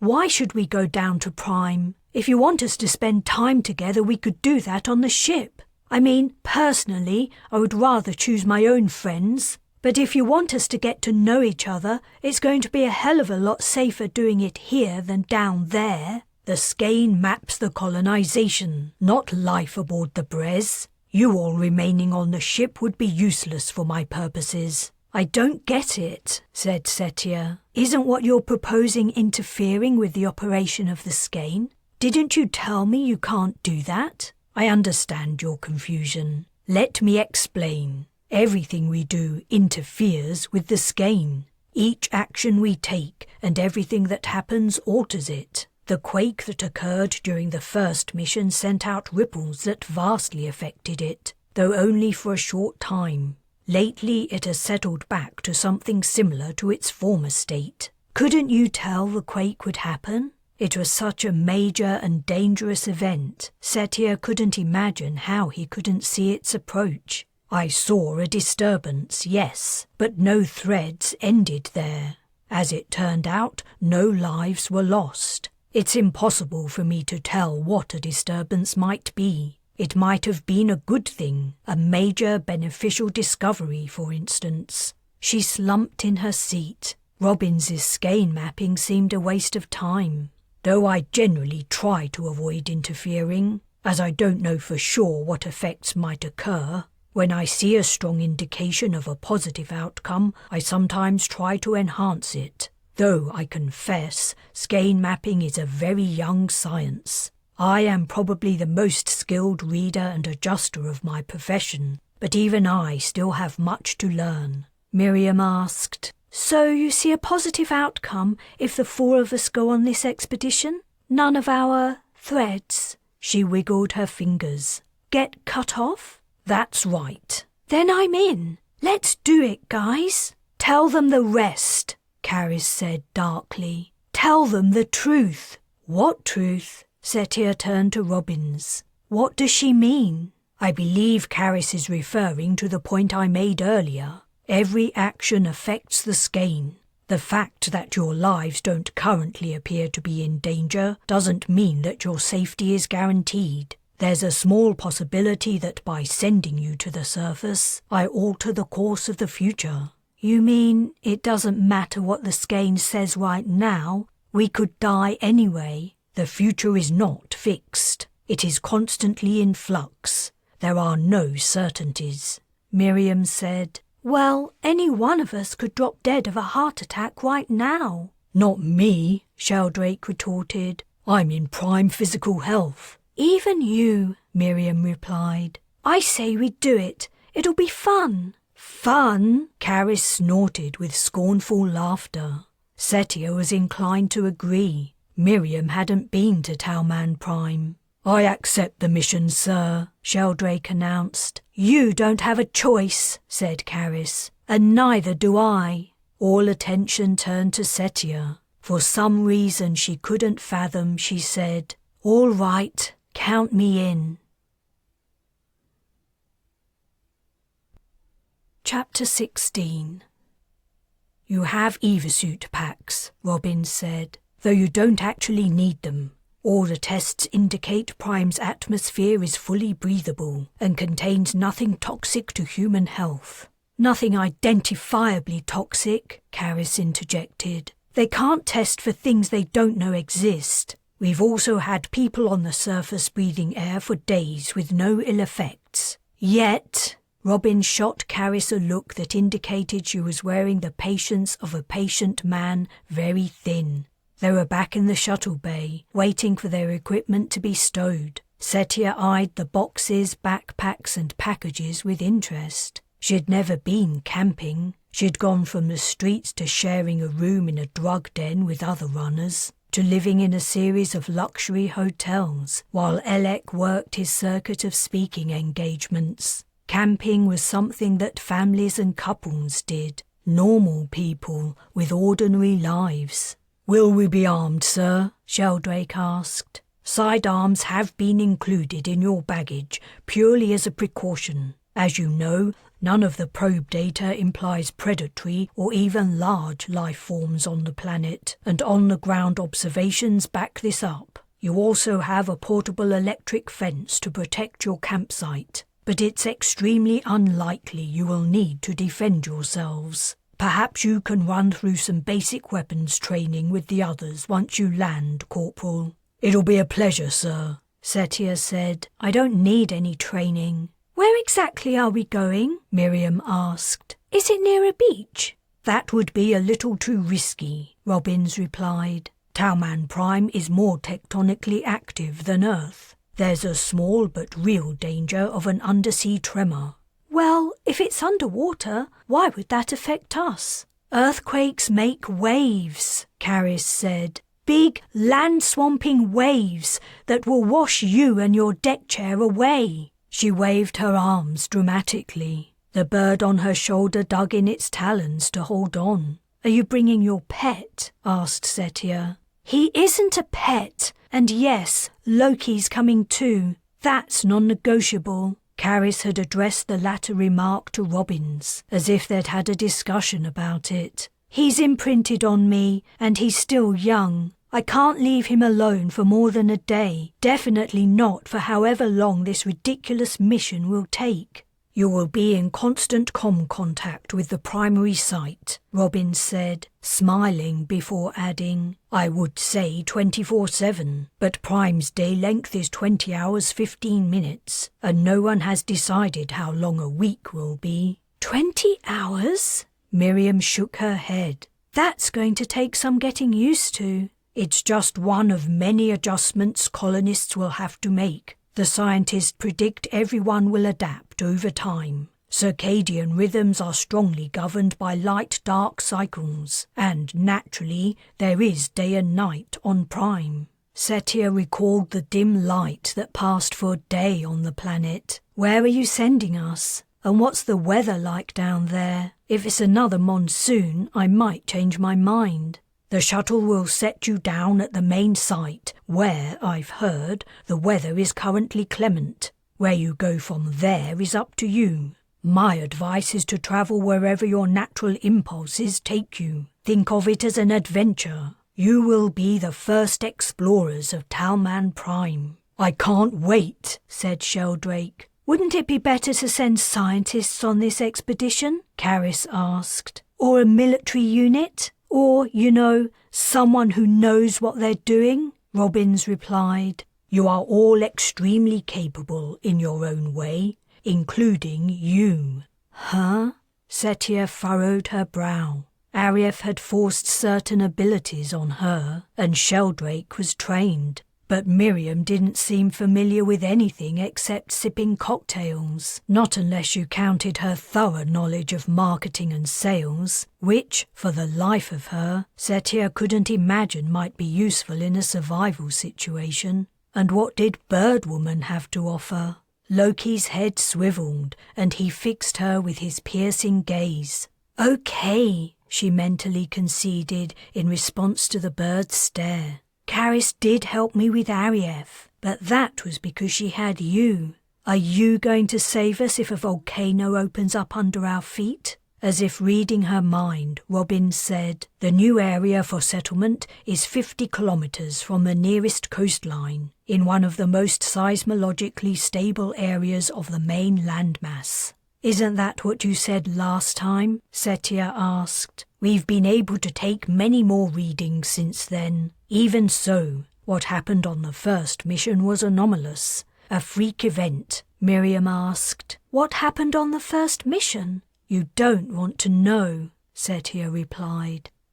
The settlement site was little more than scattered tents and poles stuck in the ground. Lots and lots of poles. Caterpillar-wheeled robots crawled the place, some of them dragging trailers. It wasn't as rocky here as the location of the first mission to the surface. The soil, where it peaked from between tussocks of low spiky plants, was moist and black. Beyond the flat plain the ground rose to rolling hills on one side and fell to a distant river on the other. Grey clouds blanketed the sky.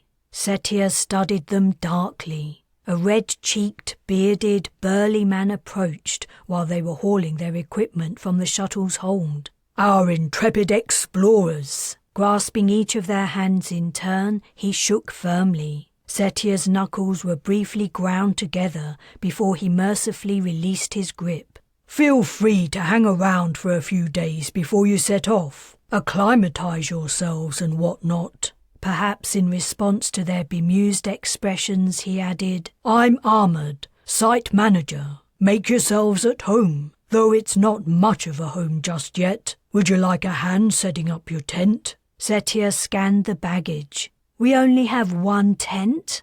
Robbins hadn't said anything about the sleeping arrangements, and she hadn't thought to ask. There would be no escape from her companions. "It doesn't make a lot of sense for each of us to have our own tent," said Sheldrake. "Unnecessary weight. Don't worry, I'll carry it. Wouldn't expect anyone else on the team to—" He faltered. Setia wasn't sure what was bothering him. "If you're volunteering, that's fine. Don't let me stand in your way."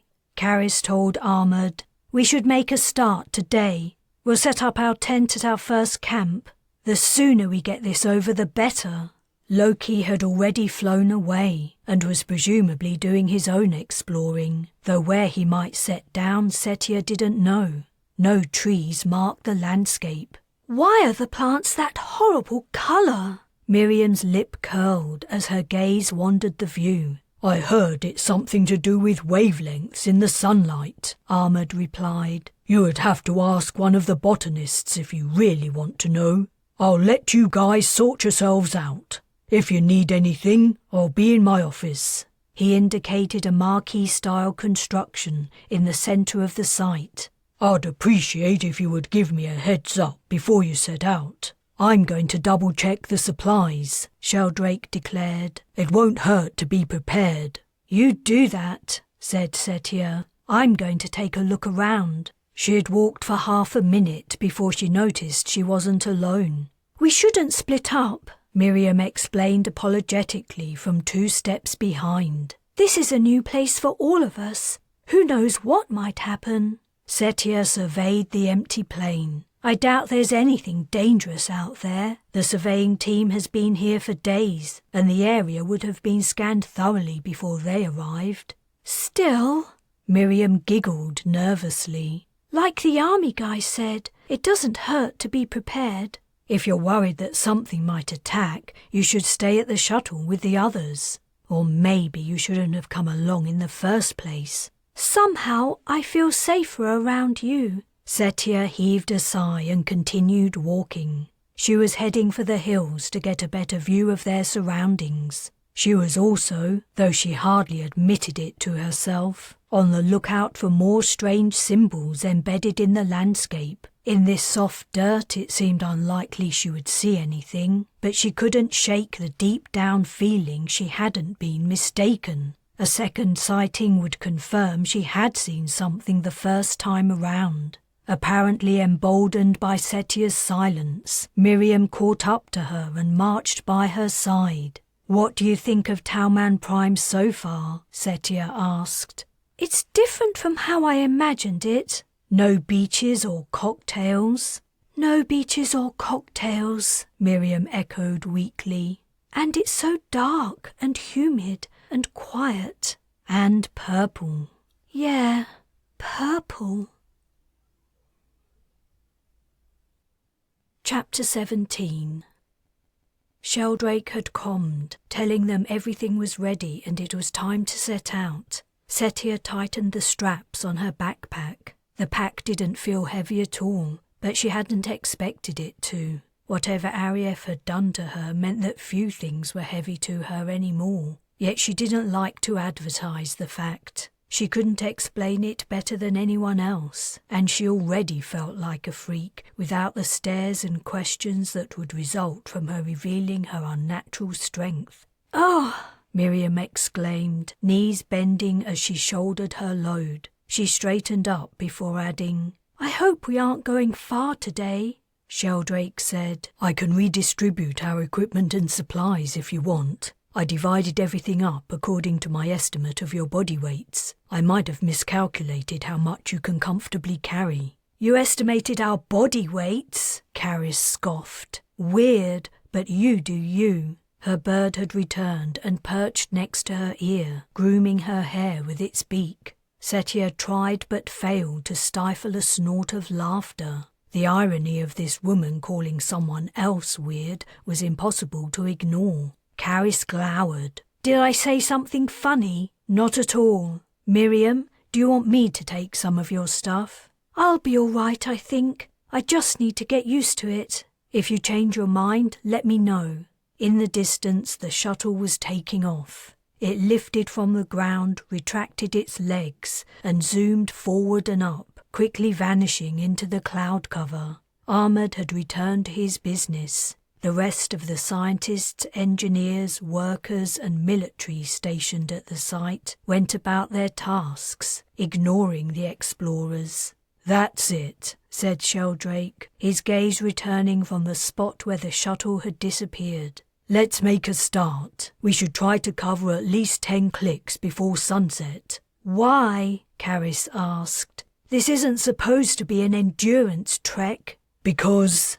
The cogs of the corporal's mind seemed to whir. "We need to explore as much new ground as possible. There might be important discoveries to make, things no one knows about yet, useful information that will help with the colonization." "I'm not sure I want to discover things no one knows about," said Caris. "I'd be happy staying right here. In fact, if it weren't for the fact that Robbins will find out and get me in trouble, I would." Setia muttered. "No need to remind us. Everyone knows you didn't want to come. You've made that clear." Caris was about to fire something back when Sheldrake interrupted. "Which way are we heading, river or hills?" Miriam replied. "We have to follow the river, right? Otherwise, what do we do for water?" "Water's no problem," said Sheldrake. "We have condensers. They'll draw all the water we need for drinking and washing from the air. Especially in this humidity. It has to be near 90%. "Don't worry," Setia said, scanning the skies. "I bet we'll soon get more water than we want." "All the more reason to begin walking immediately. River or hills?" "I say hills. We can see pretty far down that river, and there's nothing of interest in sight." "River," said Caris. "The land's flat. It'll be easier going." "On the other hand," Miriam said nervously, "if there are dangerous predators we don't know about, they could be aquatic, and that's why no one's noticed them yet. Maybe we should stay away from water." Caris rolled her eyes. "Maybe you should make up your mind." "Hills it is," Sheldrake announced. "Let's go, people." He marched resolutely in the direction of the high ground. Miriam followed, and after a moment's hesitation, so did Setia. When she looked back a few minutes later, Caris was trudging in their wake. It was around midday, but the sun was only a patch of lighter grey among the clouds. The air was heavy with moisture. Dew-speckled alien vegetation snagged at Setia's boots as she waded through it, quickly wetting them. There also seemed to be some kind of exudation from the leaves, as trails of pink slime appeared along with the water. The going wasn't easy without a path, and the land soon began to climb. Sheldrake appeared intent on leading them up the highest hill. He didn't explain his purpose. It would have made more sense to travel along the lower slopes, especially as it was their first long walk after months of living on a starship. Miriam's puffs of exertion were already loud. Setia looked over her shoulder again. The settlement had receded. Caris had dropped behind, and her bird had flown away. "Sheldrake!" Setia called out. Without pausing, he replied, "Yeah?" "Where are you taking us?" He pointed up the slope. "View from high ground." "We'll be able to see all around," panted Miriam. "Great idea," Setia said. "But we already have." She didn't bother completing her sentence. They had a detailed map of the surrounding area, derived from satellite and ship scan data, and if they managed to reach the edge of the scanned territory, they could download more information from the Brez. But she guessed it wouldn't hurt to set eyes on the wider landscape. She still wasn't sure what she was doing here. Perhaps it was only that life aboard ship was boring, especially with her poor person's limited access to activities, coupled with, she was forced to admit, her general reclusiveness. Perhaps this activity was only a diversion, and maybe she was mildly curious about Robbins's observation that somehow her life was tied up with her companions. But she didn't have a lot of faith in the mapper's profession. His predictions were so vague any event could be attributed to them. Miriam was flagging, dropping back. Setia waited for her to catch up and then thrust an arm under her elbow to support her. Miriam smiled her thanks, too out of breath to speak. They were less than halfway to the summit. "Ellis!" Sheldrake yelled. Setia, whose gaze had returned to her feet to avoid tripping on thick plant stems, looked up. The corporal had halted and was glaring downward. Caris had dropped even farther behind. "Keep up," Sheldrake added. "Let's have a rest," said Setia. "Don't forget we aren't as in shape as you."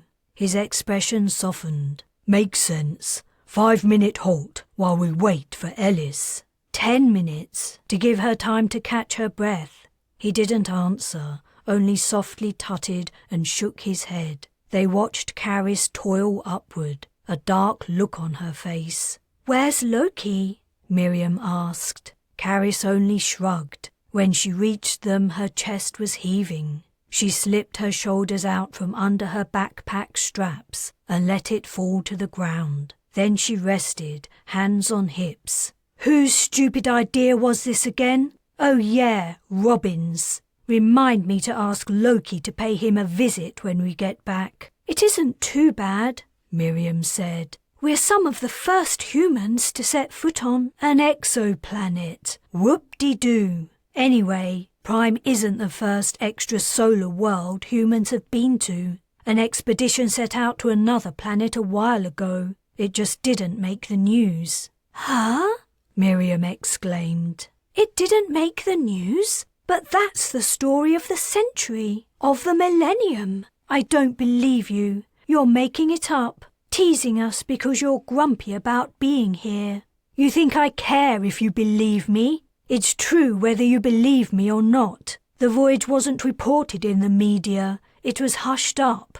What a strange assertion. Setia didn't know what to make of it, or the fact that Caris was telling them this now. She certainly was grumpy, as Miriam put it, but there seemed to be more to it than that. "Even if it is true," said Miriam, "why would you know about it? You're only a worker. You didn't pay for your passage, so you can't be rich or important. How would you know secret information?" "I just do." "If that intel is classified," said Sheldrake, "you're landing yourself in a world of trouble by revealing it. So I'm gonna pretend I didn't hear you, and my advice to everyone else is do the same. Halt's over. No more stopping until we reach the top." He strode away, marching forcefully through the clinging vegetation. Pink slime coated his boots and his trousers to his knees, as if he had been wading through a field of marshmallows. Setia chuckled.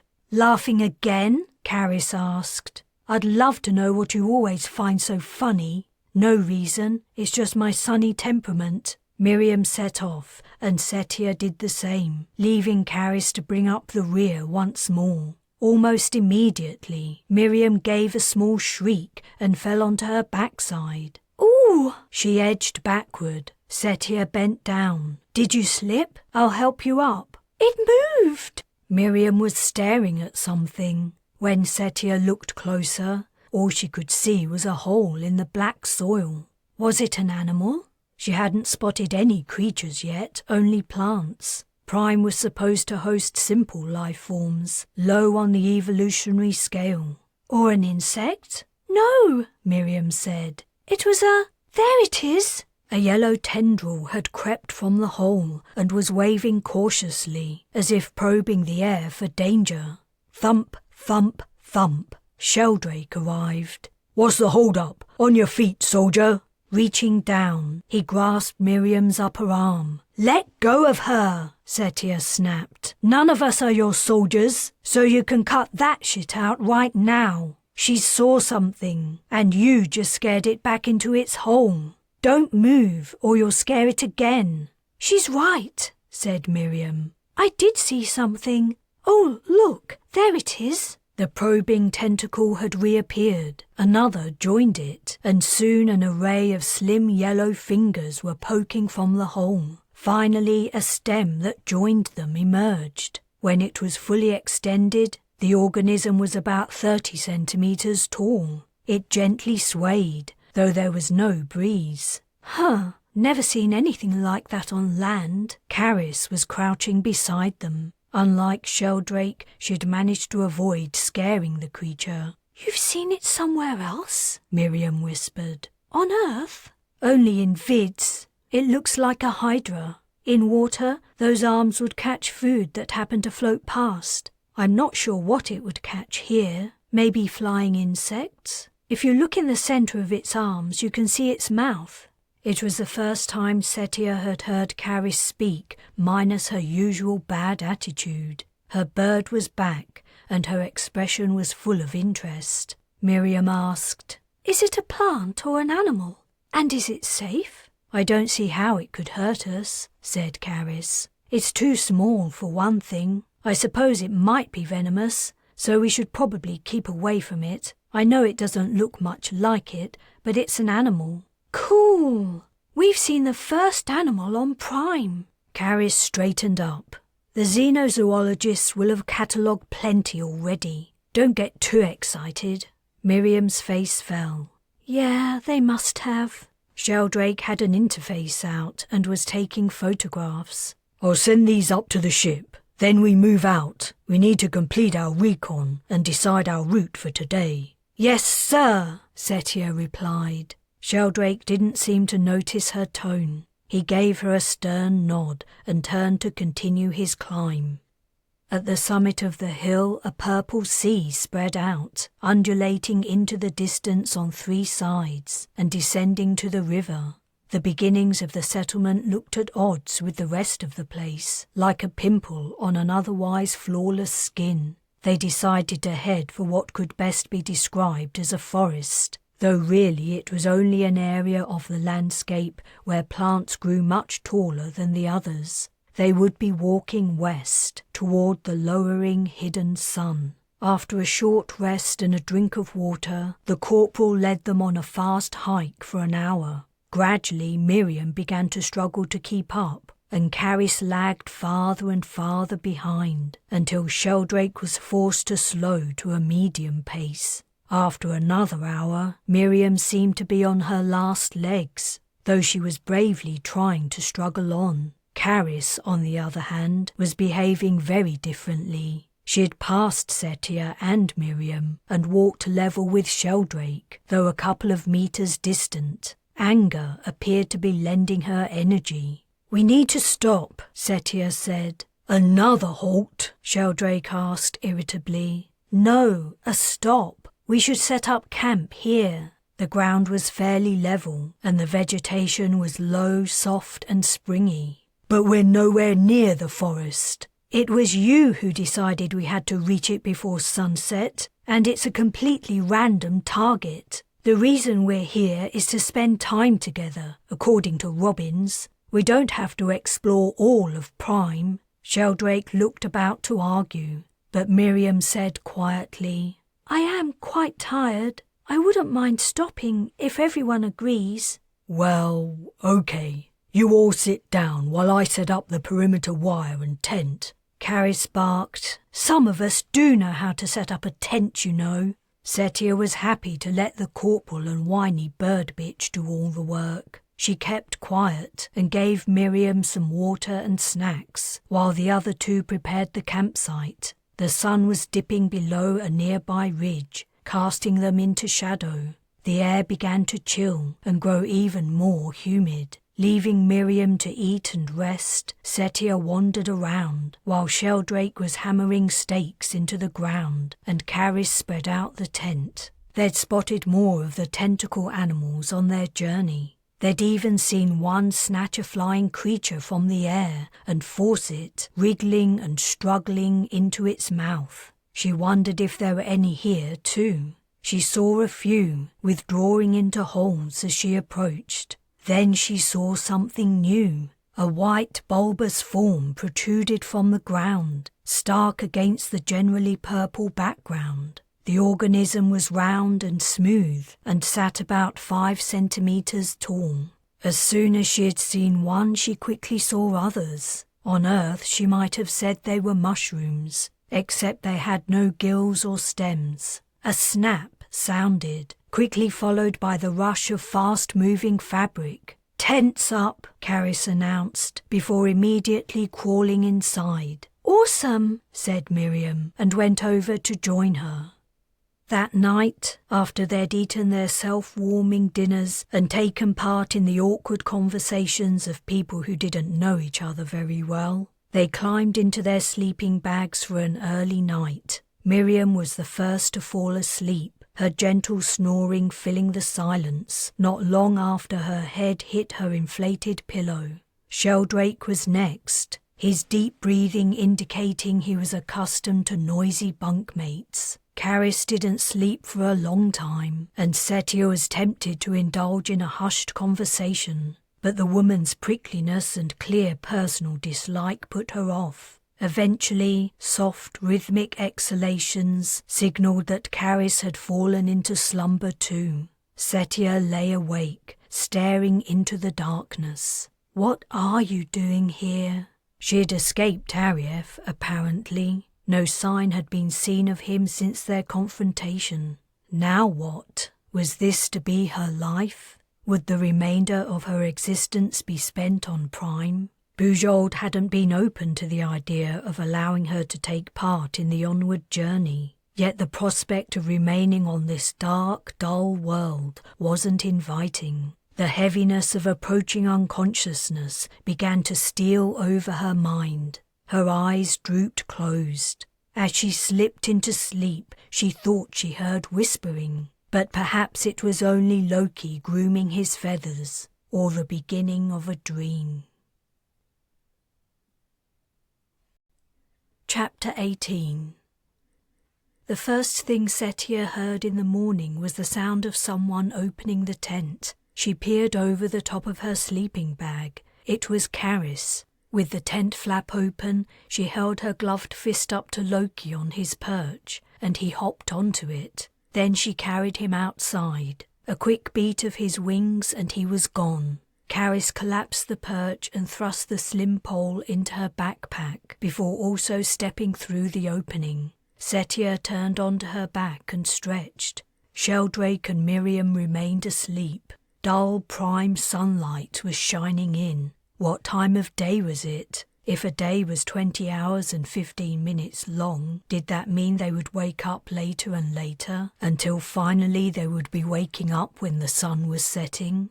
She blinked. It was too early for musings of an arithmetical nature. She sat up, pulled on her jacket and put on her boots, and then went out. Caris was nowhere to be seen. Setia deactivated the fence, opened a section to step through it, and then reactivated it. They'd camped in a hollow among the hills. Slopes rose all around, blocking a wider view.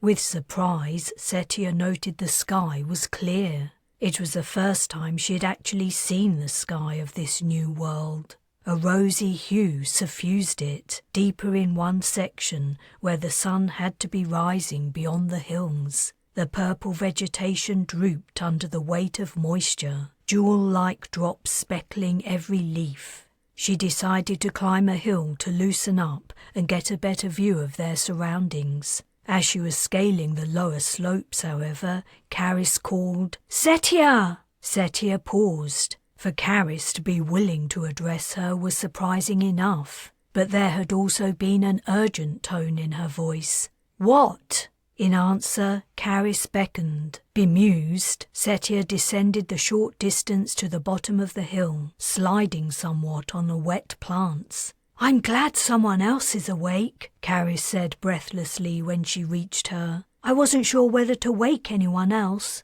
I suppose there isn't anything we can do about it now." "Do about what?" "This way." She led Setia in the direction of the fence. Sheldrake had constructed the circle several meters from the tent, driving 2-meter poles into the ground at intervals, and strung wires 30 centimeters apart. The whole thing was electrified by the power pack. Caris said, "I probably should have told someone before I left. But I was amazed and I wanted to try to follow their trail, maybe catch sight of them." "What are you talking about?" "Look!" She pointed at the ground. The vegetation at the rear of the tent, beyond the wires, had been trampled flat. Stems had been broken in half, and bruised foliage oozed pink, milky sap. Something, or things, had stood here during the night. I didn't hear anything, did you? No, I didn't hear. Setia frowned, recalling the whispering. As soon as I spotted the damage, I set off to try to find out what had done it. Reckless, I suppose, but I wasn't thinking straight. The trail quickly peters out, though. I carried on in the same direction, but I couldn't see anything, so I thought I would head back and tell you guys. What do you think? Setia had never heard Caris utter so many words all at once. She seemed to have forgotten her animosity in her excitement. What do you think it could have been? Setia squatted down to take a closer look at the damaged plants. The trail she and the others had created yesterday hadn't been so devastating. Whatever had trodden on this vegetation must have been large and heavy, or it had stood here a long while and moved about. I can't even imagine. Something at least as big as us, maybe more than one of them. Do you think they were trying to get through the fence? I suppose so. I can't see any marks on the wires, but anything that touched them would have been instantly shocked. All I can say is, I'm bloody glad we have this fence. I thought Sheldrake was being annoying yesterday, playing soldiers. Thank the stars he put it up. Setia rose to her feet. You and Miriam need to do some target practice. After a quick comm ruled out the unlikely possibility that people from the settlement site had paid an overnight visit, there was no other conclusion to draw. An unknown creature or creatures had arrived at the campsite and dawdled at the boundary, while the travellers slept. Setia handed a breakfast ration to Miriam, who nervously ripped the seal, activating the heating function. Picking out a cheese omelette for herself, Setia joined the others on the ground sheet Sheldrake had put down. As soon as he'd been shown the evidence of unknown visitors, he'd ordered everyone inside the fence. I don't understand, said Miriam. There aren't any big animals on Prime. Ulandri stated that clearly at one of the information sessions. She was certain. Setia snorted derisively. I'm not sure Ulandri's even been here yet. I wouldn't take a whole lot of notice of what she says. She's going from what the scientists tell her, and they got most of their facts from probe data. They might have quite a few surprises in store as they investigate the planet. Do you think those things are dangerous? Impossible to know, said Sheldrake, but we're not taking any chances. So we're going to head back to the settlement? Miriam asked hopefully. That's not what I meant. Thinking about it, said Caris, we don't have any reason to be scared. To be predators, the creatures would need something to eat, but we haven't seen any herbivores or anything like that around. The only prey animals are insects, in which case we don't have anything to be worried about. Sheldrake nodded. Today we complete the trek to the forest and maybe go further. Setia wasn't confident about Caris's conclusion. She wanted to say, no herbivores around that we've seen. After all, they hadn't caught sight of their surprise visitors yesterday either. But she didn't want to worry Miriam, and neither did she want to return to the fledgling settlement or the ship. For the first time since boarding the Brez, she felt energized. She squeezed the remainder of her omelette into her mouth and ate it before saying, Caris and Miriam, I'll give you some weapons training while Sheldrake packs up the camp. Caris was scanning the skies. Are you looking for Loki? Miriam asked. He should be back by now. He'll be hungry. I'm sure he'll show up soon, said Setia. If you've finished eating, get your firearms and join me. She took them through the basics, mainly gun safety and aiming at near and far targets. It would have been good to give them practice at shooting moving targets, but that wasn't an option. The pulse rounds exploded the target plants into clouds of steam, though they rarely set them on fire, and any flames that did appear quickly died down. The place was too wet to sustain prolonged burning. Miriam proved a better shot than Caris. Though Miriam's temperament was more timid, a gun in her hand improved her confidence tremendously, whereas Caris seemed to find it hard to concentrate, and she reacted with irritation to advice and suggestions. When Sheldrake's huffs of impatience, as he stood waiting with their full backpacks, were too hard to ignore, she brought an end to the session. Loki still hadn't returned, and Caris was visibly anxious. "Maybe we should wait here for the bird," Miriam suggested. "It won't make any difference," Caris said. "He'll find me wherever I am." "So he isn't lost?" "No way." Her brow wrinkled, she peered into the heavens. The sky had remained clear so far, but a bank of dark cloud was moving in from the west. Already tendrils of rain trailed from it. "Can he fly in wet weather?" Setia asked. "He will if he needs to, but—" Caris's frown deepened. "I know where he is," Sheldrake announced. "He's in the forest. Where else could he be? He's perching in a tree. Waterproof's on, everyone, before that hits." He jerked his chin at the distant clouds. "Then we head out."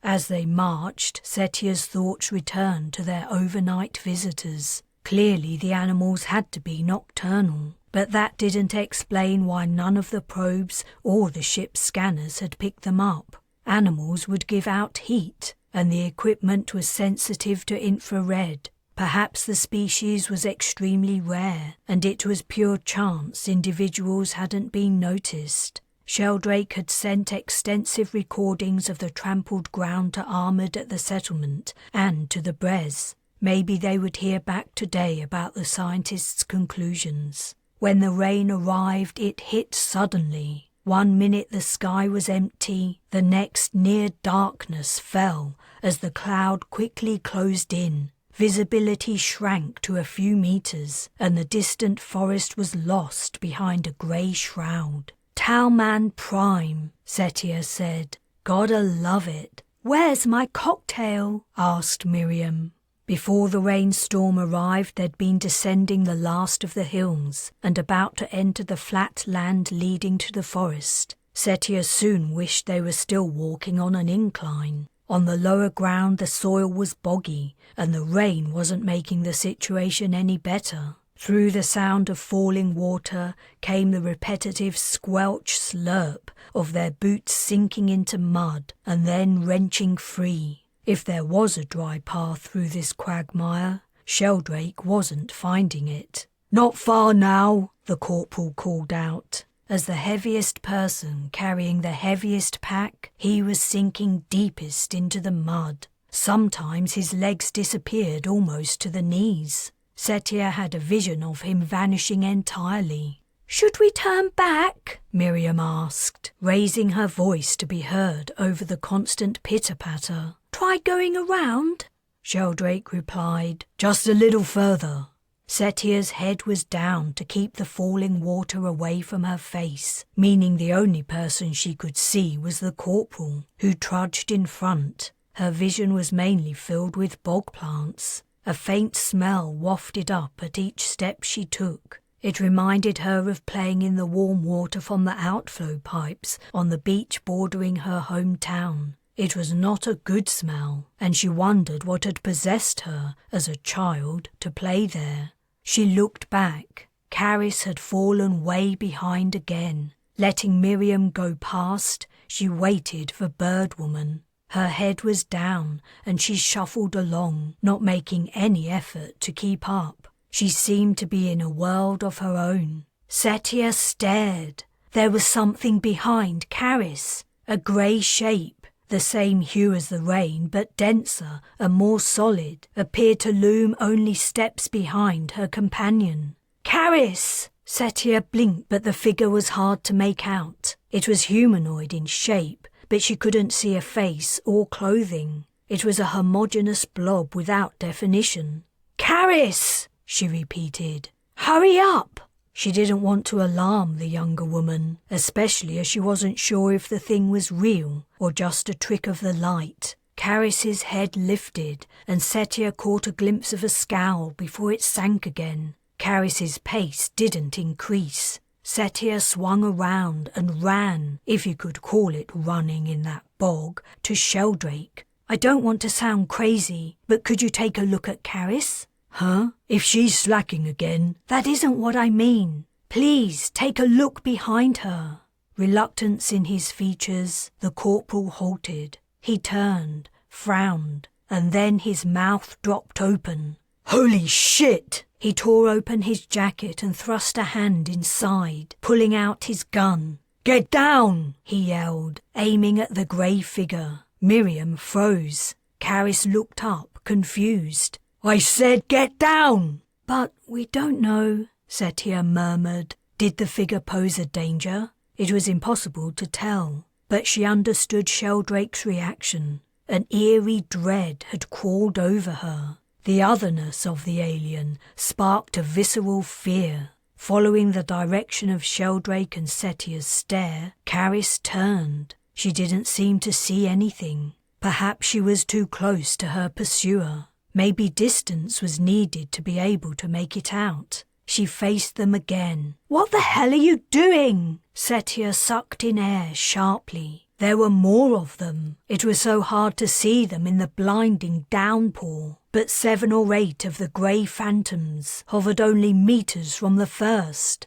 Their forms were so vague she wasn't sure if they'd been there all along. She grabbed Sheldrake and pointed. At the same time, the figures moved closer, apparently floating along without the use of legs. Miriam screamed. Caris's head snapped back to her rear, and she finally seemed to see the threat. She stumbled forward. Sheldrake fired. The pulses hit, but passed right through the first grey thing. It and the others sped up their pace. Sheldrake fired again, but the rounds had no effect. It was like he was trying to kill the rain. Run, he yelled. Everyone, head for the forest. A mad scramble followed. Battling through the clinging mud, they ran. Sometimes someone would trip and fall into the mire, and their companions would stop to help them up. Setia threw regular fearful glances over her shoulder. But in the deluge, rain streaming into her eyes, she was never sure of what she could see.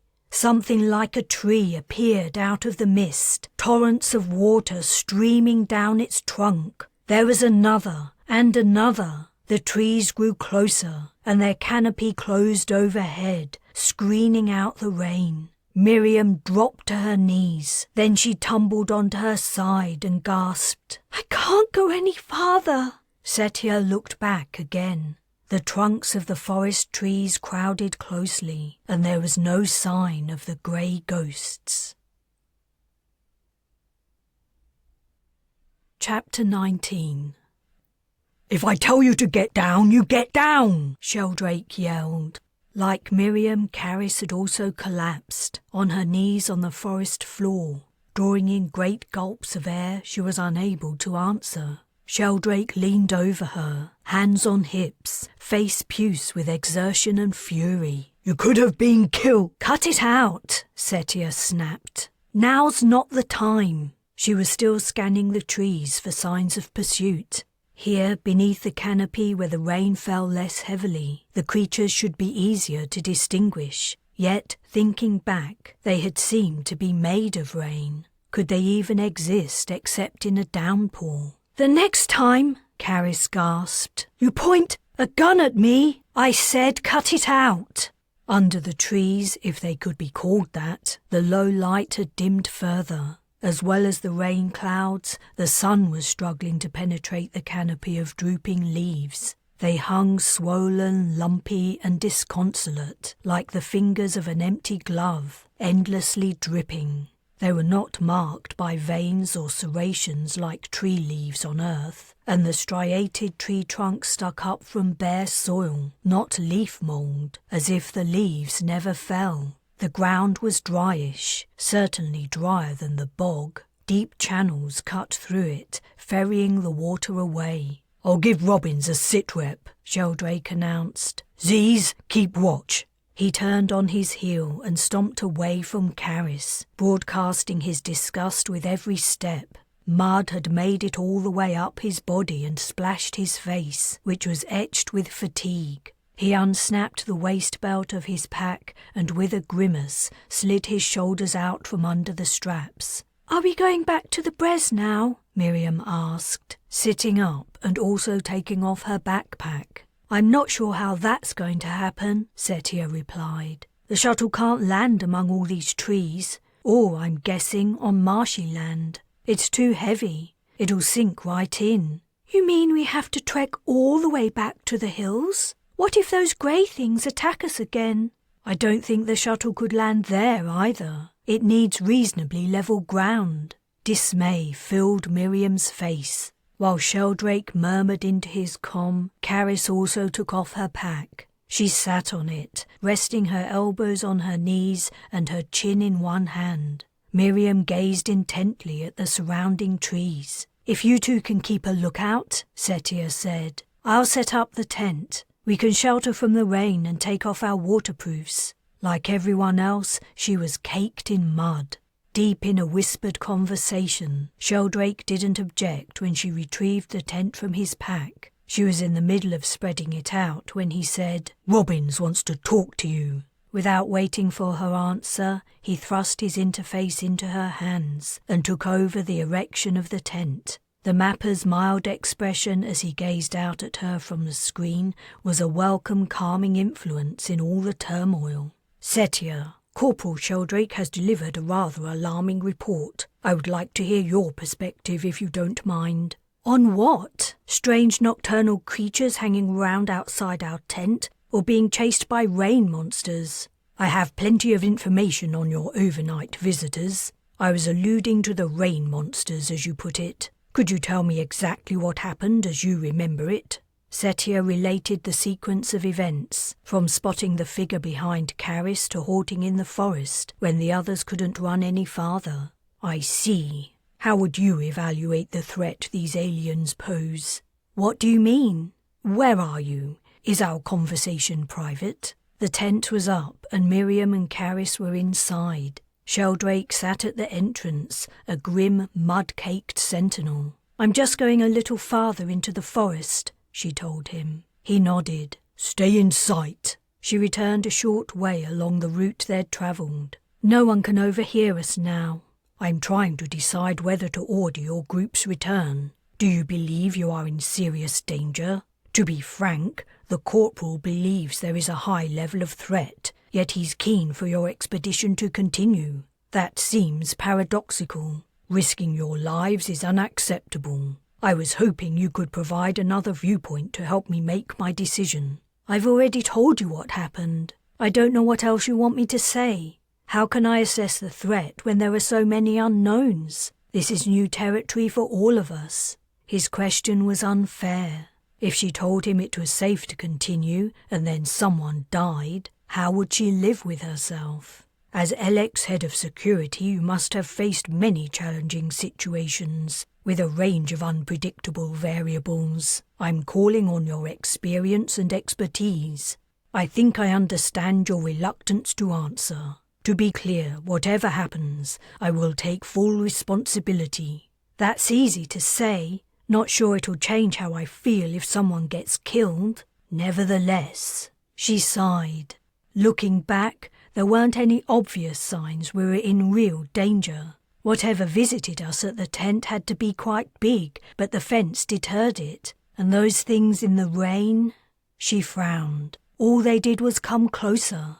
If they'd reached any of us, I'm not sure what harm they could have done. They seemed to be made of water, so maybe they could have drowned us, I suppose. Made of water. Remarkable. What a shame none of you was recording during the incident. We were kind of preoccupied with slowly running away. Slowly? Have you ever tried running through a bog? So the beings could have caught you at any time, but they didn't. Once we took off, no one was checking what they were doing. It was only when Miriam and Caris couldn't run any farther that we stopped and looked back. Can I ask, if the creatures weren't particularly threatening, why you ran at all?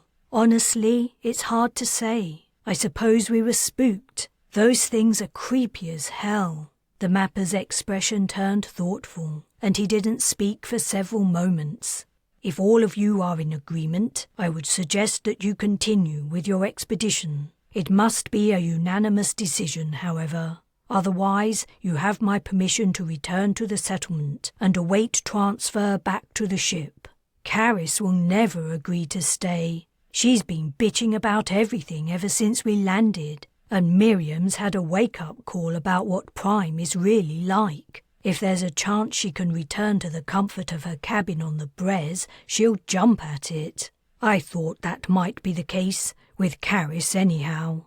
What's her problem? If the chip on her shoulder was any heavier, she'd be walking lopsided. And you told me to be her friend, but she hates me. A leper would get a better reception. Caris Ellis had rather a difficult childhood. She's not the only one. Some of us don't take it out on everyone else. It's more than that. It wouldn't be fair for me to explain. It's up to her whether she tells you more about her history, but it may be she bears some animosity due to what you represent. It isn't personal. It feels personal. I'm sure she'll come around with time. Deep down, she is kind and self-sacrificing to a fault. Well, she'll be the reason you'll be seeing us again in a day or two. There's no way she'll spend a second longer on this planet than she has to. Sheldrake's going to be so pissed. He's in his element. Corporal Sheldrake will do what he's told. If he argues, tell him it's an order.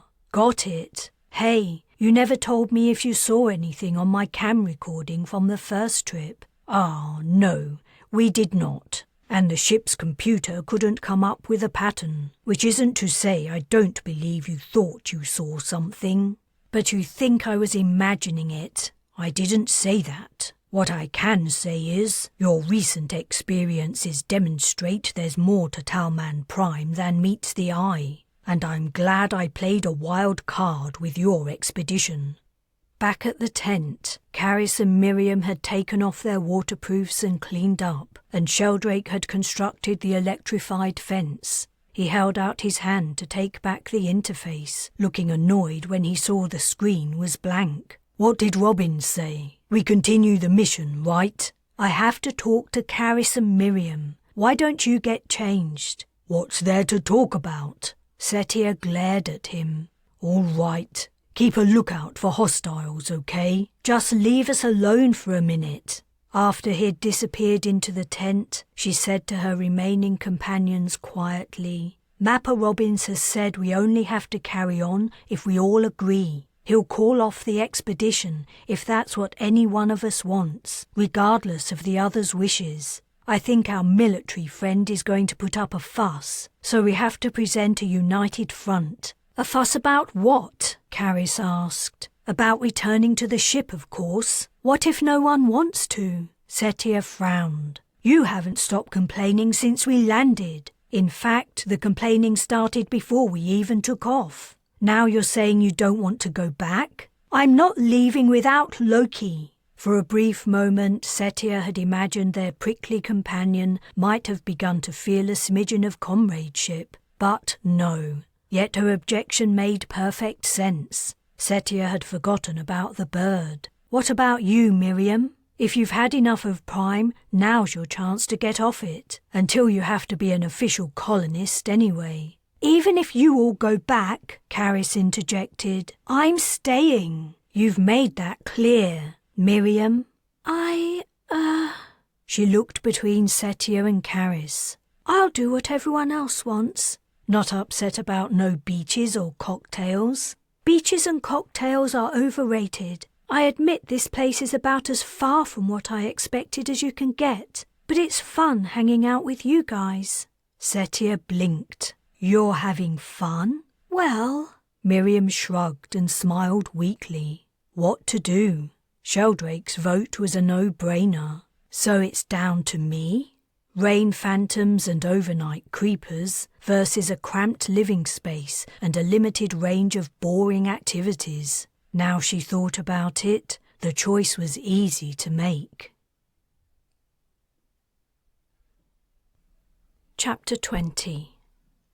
Sheldrake was rummaging in his pack. I'll break out the heater. You all need to get warm. We'll eat and rest a while." The rain hadn't let up, but they were inside and wearing dry clothing. They clustered around the cylindrical heating device, which gave out an even warmth as well as a subdued yellow glow. The light was comforting, as was the intent, no doubt, yet a morose mood overhung the group. Despite the implicit decision to continue their expedition, no one seemed to have anything to say, except Miriam. "I'm sure Loki will turn up soon." Caris's shoulders drooped. Then she moved to the open tent flap and sat down cross-legged, her back to the group, looking out into the gloomy forest. Sheldrake broke out the rations and they ate in silence. Drip, drip, drip. "We need to figure out tomorrow's route," Sheldrake said. "Not right now," said Setia. "We have the afternoon and all evening." "You're forgetting that days are shorter here." "I'm not forgetting anything." She was conscious of Caris's focus on the outdoors, which hadn't changed while she'd been eating. Chatting about what they would do next seemed to imply the bird wouldn't be coming back, and they would be moving on without him. "If we have a concrete plan," Sheldrake persisted, "based on the map."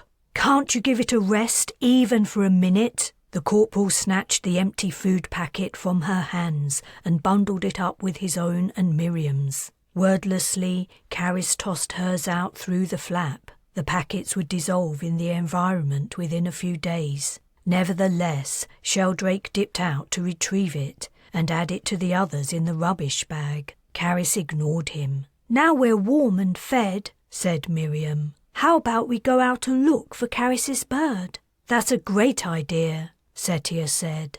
In some ways it was a terrible idea. Their chances of finding Loki among the sodden trees were slim. Caris had told them if he could return to her he would, so he wasn't nearby. It also meant putting on their waterproofs and venturing out into the chilly downpour. The only upside was that their efforts might make Caris feel better, for a short while anyway. Sheldrake's expression said it was a waste of time. "We should split into pairs to maximize the search area. Miriam, you're with me." Hours later, Setia returned with Caris empty-handed to the tent, chilled and hungry once more. They'd explored a large area to the west of the campsite, while Sheldrake and Miriam covered the east, and they'd been forced to don night vision goggles to make their way in the darkness. The wooded area spread for many square kilometers, and in all their searching they hadn't spotted any animal life at all, let alone Loki. The place reminded Setia of a painting she'd seen when, to escape the summer heat, she'd snuck into a museum. The picture had represented a dream world. The artist's imagining of the place lost souls lingered after death, trapped between life and their final destination, whatever that might be. Rank upon rank of thin, straight black trunks rose to branches that overhung the ground, as if ready to grasp anyone who wandered beneath them.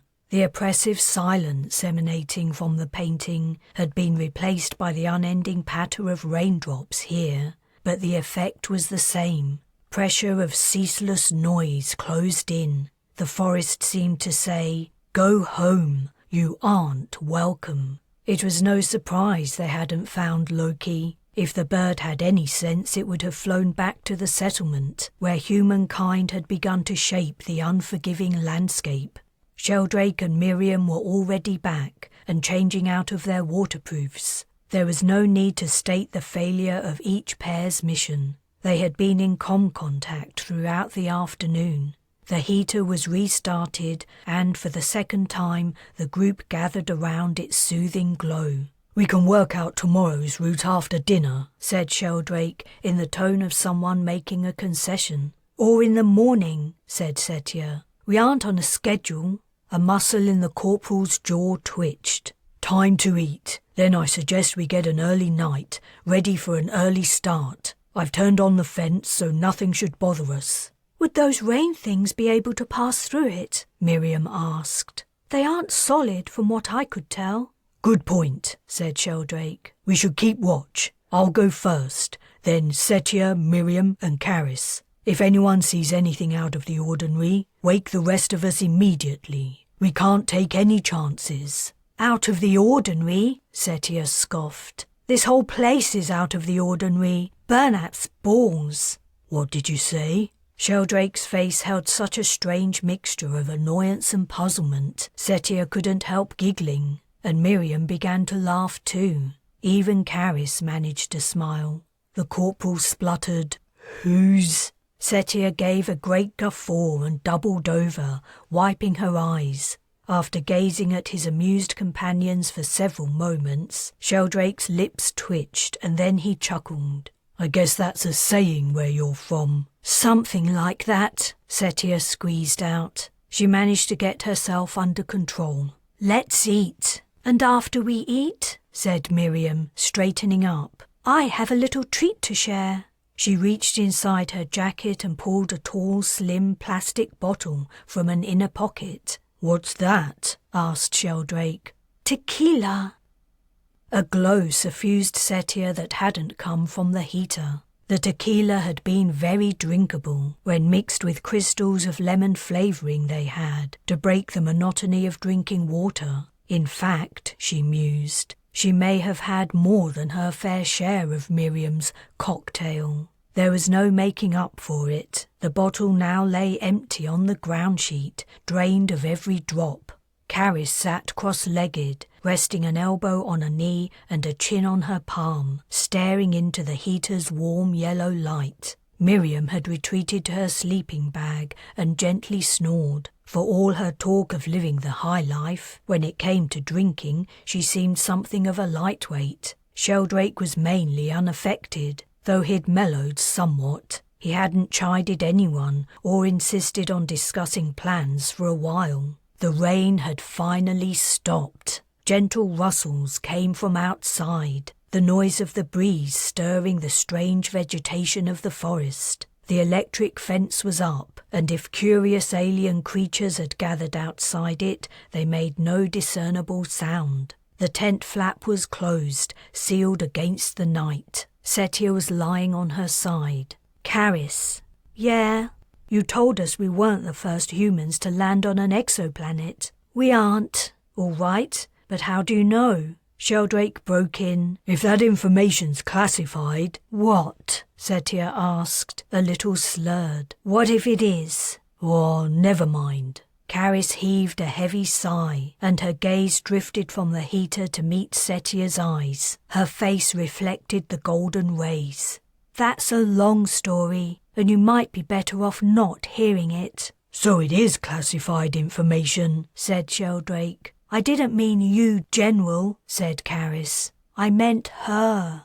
Setia sat up. "What's it got to do with me? I don't know anything about people going to another planet." "I know you don't, but you're connected to all of the sick, sorry mess. The mess I was trying to escape by joining the fleet. Only I can't. It's followed me around all my life. Wherever I go, there I am, trapped by stuff beyond my control." "So that's why you hate me, because I'm part of what you're trying to escape?" "I don't hate you. I hate what you represent. It isn't personal." Setia was getting tired of being told that, but she bit her tongue. She'd begun to get an inkling of what this was all about. Is Arief tied up with this? Caris had been present both times he'd attacked, and there was definitely something otherworldly about him and his abilities, including what he'd done to her. "Who's Arief?" Sheldrake asked. "The stowaway.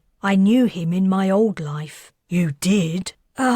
Caris shook her head. "If I'd known what he was that day at the passenger processing section, I might not have intervened. The last thing I wanted was to get mixed up with all the bullshit again." "I'm glad you did," said Setia. "If you hadn't, I wouldn't be here. They would have been scraping me off the side of the mountain. I don't think he would have actually killed you." "He tried to kill her," Sheldrake blurted. "Who is this guy?" "I think he was only trying to frighten you," Caris continued. "He wouldn't have destroyed his prize piece so easily." "I was his prize piece?" asked Setia. "What does that even mean?" "Yeah," said Sheldrake. "I mean, Caris paused, her eyes downcast. It's hard to know where to begin, and, like I said, I'm not sure I should tell you. They say ignorance is bliss, Setia said. Now you have to tell me. Chapter 21. Caris began her story in the dark times of the Crusader Wars. Setia remembered them well, though the cult hadn't made it as far as her country. Yet she was older than Caris. She recalled the emergence of Dwyer Orr and her fanatical following, the spread of the Earth Awareness Crusade across Europe, the fall of Old France, and the invasion of the Britannic Isles. I'm from West BI, you see, said Caris. Sheldrake commented, the last country the assholes conquered. No, all moved to the Caribbean after that, with Lorcan Ur Talman's help. She had Jamaica entirely under her control until the Alliance managed to get her out. Talman, the corporal exclaimed. The owner of the Antarctic project? No way. His involvement wasn't widely known at the time, and it's been hushed up since, for obvious reasons. He did the right thing in the end and switched sides to the Alliance, Setia said. You seem to know a lot about it, but you must have only been a kid. I learned about it all afterwards when I got back from Australia. You got back from? Setia was getting confused. The conversation had jetted all over the globe within about a minute. Holy shit! Sheldrake's eyes widened. You were one of the displaced children. It took Setia a moment to recall the reference. When understanding hit, she said, I'm so sorry. That must have been terrible. Caris shrugged. It was a long time ago. She had been wrenched from her home country, her parents either dead or imprisoned, and taken to a secret encampment in Australia, where she'd lived while the war raged. The Crusaders had indoctrinated the children into their cult, giving them new names and forcing them to accept new beliefs and a new worldview. The kids were starved, beaten, and made to work in harsh conditions, growing crops and tending to animals in secret, deep within the vast Australian bush. Many hadn't survived. Setia's heart was wrung with pity. When Robbins had told her Caris's childhood had been tough, he hadn't been exaggerating. But what was the connection between Caris's background and her assertion that humans had already visited another exoplanet? Setia hesitated to ask her to clarify. It felt unfair to probe someone who had been through so much. Nasty business, said Sheldrake. But what's that got to do with the intel you claim to know? Don't hassle her, Setia admonished. Caris, you don't have to go on if you don't want to. I might as well get it off my chest. And you deserve an explanation for why I've been such a bitch. I wouldn't put it like that. I would. When I got back to West BI, I discovered I was an orphan. Luckily, a kind woman, whose children had also been displaced, took me in and made me part of her family. She was great, really great. She had been involved in the war too, and she'd helped to find the encampment in the outback where her kids and I were being held. Caris reached out to the empty tequila bottle and idly spun it. It was through her I learned what had been happening behind the scenes, what it was all about, the Crusader War and the secret weapon the Alliance had used to defeat them. I know you'll find this hard to believe, but aliens were behind it all. They arrived on Earth thousands of years ago, and they've been messing with human affairs for their own amusement ever since. Thinking of Arief, Setia didn't find it hard to believe, but Sheldrake gave a dismissive poof. They were responsible, Caris went on, in part at least, for the formation of the Earth Awareness Crusade. They loved to stir up conflict and strife, setting country against country, inciting wars. To them, it's fun. Setia gave a gasp. That's why Arief helped Elek. Caris nodded. You're getting it now. Elek wasn't the first person the aliens made famous and powerful. They pick people to play as pieces in their game. Elek must have been one. You were another, right? Setia was silent. Caris's words were throwing a whole new light on what had happened to her. The thing is, I thought the bad part of my life was all over. I'd lost my parents, but at least I'd escaped from the Crusaders. The Alliance had won the war. We had peace at last, and the world was a better place. Caris swallowed. I had a home, a family, a job I loved. Everything was just about perfect. Then it all came crashing down. I can't tell you the whole story. It's too long, and it isn't mine to tell. But the Alliance decided to confront the interfering alien species on their home turf. They wanted to get them to leave us alone, to stop brewing conflict in human society. My adoptive mam, brother and sister left to travel to the aliens' planet, along with a guy mam knew, a Royal Marine. You couldn't go with them? Asked Sheldrake. I was invited, but I didn't want to.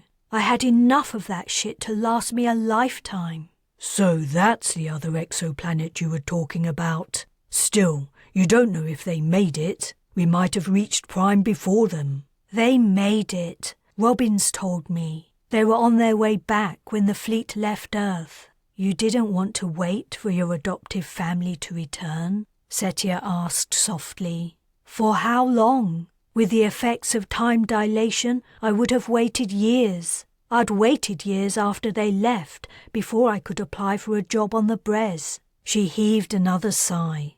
It's hard to explain, mostly because I don't understand it properly myself. But for one thing, how would I ever be a part of that family again? They're related by blood. I'm just some stray they picked up along the way. And they'd gone through something huge together, something life-changing. And I wasn't a part of it, and never would be. I would always be an outsider looking in, seeing their special bond. They were good people. They would have tried to include me, and I know it will upset them to discover I've left. But it's easier this way.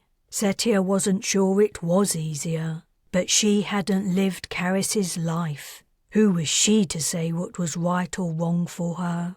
And I just couldn't stand to be part of all that alien bullshit again. They would be full of stories when they got back. Stories I wouldn't want to hear. My parents were murdered by Crusaders, and my life was torn apart. My adoptive mam's kids were young when we were living at the camp. Too young to really understand what was going on. The youngest one doesn't even seem to remember.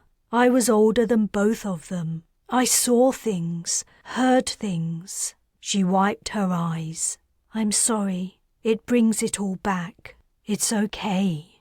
Sounds like PTSD, Sheldrake announced. You know you can get treatment for that. Oh, shut up, Setia snapped. Caris said, when I saw what that thing did at the passenger processing centre, I realised what it was, and that somehow I'd become mixed up with the exact same shit I was trying to escape. Robbins tells me I am. He says that's what the skein indicates. I don't get a choice. Doesn't mean I have to like it, though. So Arief is one of those aliens? Setia knew he was an extraterrestrial being. He'd revealed that much already. But it was hard to grasp that he and Elec were tied up with something so ancient and perverse in Earth's history, or that it somehow all connected with this young woman sitting in front of her. I know he is. Robin said so. And I'm one of the pieces in the game he's playing. If he came all the way out to the Brez to find you, I think you have to be. You're important to him, but Robbins told me the aliens had agreed to stop interfering with humans, and your friend was breaking that agreement. Maybe you won't hear from him again. You have no right to be here, Robbins had said. None of your species has. That was the agreement. Arief had replied, that was the agreement about Earth. As you may have noticed, we are not on Earth.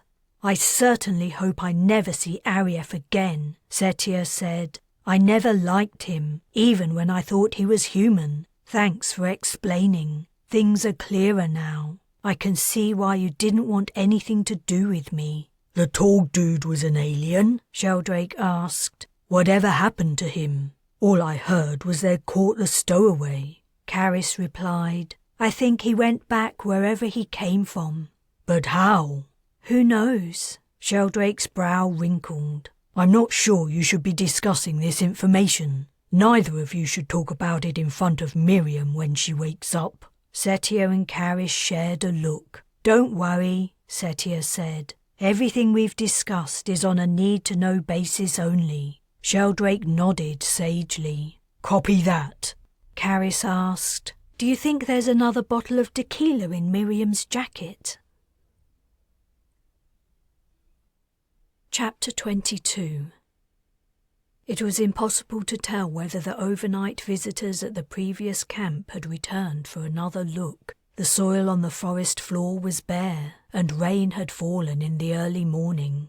Any tracks would have been washed away, as their own had been.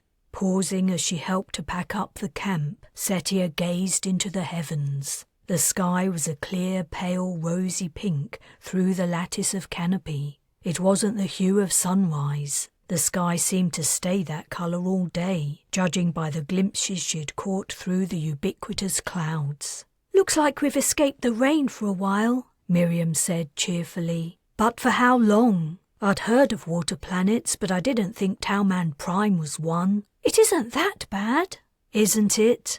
My, someone woke up grumpy this morning." Setia frowned. She did have a little bit of a headache that might have something to do with drinking possibly more than her fair share of the tequila, but she didn't think it was affecting her opinion of Prime's predominating climate, which was based on solid experience. "Tell me something, Miriam." "What?" "How do you manage to stay relentlessly upbeat? I mean, you had the highest expectations of this planet. You should be the most disappointed of all of us. You also seem, if it's okay to be frank, pretty timid. Yet when you had your chance to go back to the ship, you didn't take it. And, despite everything threatening us, you're stubbornly optimistic. Why is that?" "I don't know. I've always been like this, as far back as I can remember. I suppose you could call it my special power." Caris was also scanning the treetops, but she wasn't assessing the weather. There was still no sign of Loki. Setia doubted they would see the bird again. 0700, Sheldrake announced. "Time to move out." The plan was to explore deeper into the forest. The dense vegetation had yielded the least scan data for obvious reasons, so there was greater potential for discoveries. The only places the scientists knew less about were deep rivers, lakes, seas, and oceans. The forest held another attraction. It would provide cover when rain inevitably began to fall. According to the forecast, precipitation wouldn't be heavy, but it made sense to avoid it. The rain phantoms of yesterday's downpour also hovered at the back of Setia's mind, and she didn't think she was alone. Sheldrake took the lead again, though this time there was no need. His bulk wasn't required to force through vegetation today. He only had to navigate a path through the trees and labyrinthine water channels. The easier going meant everyone could travel faster. Setia's headache faded, the daylight increased, and she began to feel better about Prime. She was growing used to the weird trees and odd light. Maybe the strange rain figures they thought they'd seen had only been an optical illusion. Sheldrake slowed down as he neared a channel crossing their path. It was too wide to simply step over, and it stretched into the distance on each side. If they didn't want to climb one of the trees with branches extending over it, they would either have to go a long way around or take a leap. Sheldrake barely broke his pace. He jumped across the barrier, saying over his shoulder, "We can do 20 clicks today, easy." Caris halted at the edge. "You can if you like. We aren't trying to break any records." She took off her backpack and threw it to the other side before also leaping across. "The more territory we cover," the corporal reasoned, "the more we'll learn about the planet. We might uncover vital intel." Setia asked. "Can you have intelligence about a natural environment?" She bounded over the channel easily. "Don't you mean information?" "When you're doing recon," Sheldrake replied, "everything counts. You never leave anything out. Never know when something might be important. Everyone has their recorders turned on, right?" Miriam was hesitating, looking uncertainly at the water that ran between her and the others, cloudy with dark sediment. "Throw your pack over," Caris suggested. Miriam unsnapped the waist belt and slowly slipped her arms from the straps. "If you have any tequila left," quipped Caris, "throw that first." Smiling, Miriam hefted her backpack into the air and tossed it to the farther bank. It didn't quite make it, hitting the side and sliding into the stream. "Whoa!" Setia snagged one of the straps and hauled the pack out. Water ran from it, creating a puddle. Miriam was clutching her face in both hands, her mouth a silent "oh." "Don't worry," said Setia. "It'll dry out fast, but be careful when you jump. I don't want to have to drag you out too." "Hold on." Sheldrake strode to a nearby tree. Like all the rest, its branches drooped forlornly and divided into turgid fingers. He grasped one the thickness of his arm and jerked it downward, clearly intending to break it off. But the branch bent like a child's balloon figure, folding neatly where it joined the trunk. "Huh," he mused. "Feels weird, rubbery." He tried again, twisting and tugging the branch this time. Tension lines formed on its skin, but it didn't break. Grunting with effort, he gave the branch another vigorous twist. Pop! The branch had parted company from the tree. Water spurted from the wound. The gush hit Sheldrake in the face. Stilled by surprise, he just took it, the branch hanging limply from his hands. Caris gave a great whoop of laughter, fell to her knees and folded in half, shoulders shaking. Setia had a hand clamped over her mouth, and her eyes filled with tears as she tried not to laugh. "Please," Caris gasped, "I think I'm gonna wet myself." The corporal stepped out from the path of the flow, which remained as steady as a fountain. His efforts to help Miriam had proven useless. Without internal water pressure, the branch had lost all rigidity. It was little more than a long, soggy rag. Meanwhile, the water continued to spurt from the tree, which slowly sagged. "Oh dear," Miriam said sadly. "Dry yourself, soldier," Setia told Sheldrake. "I'll handle this." She took off her backpack and then jumped back over the channel to join Miriam. "Get on my back." "Huh? No, you can't possibly get across carrying me too." "I can. I'm stronger than I look. Trust me." "No way. I'm sorry. I know you're trying to help, but..." "What happened to Ms. Optimistic? I promise you, I can do it." Sheldrake had taken off his jacket and unfastened his shirt. "She probably can." Miriam shook her head. "It's okay. I think I can make it on my..." Setia picked her up in both arms, like she was cradling a baby. "Wait! Don't! Oh!" Tossed over the stream, Miriam landed on the farther side.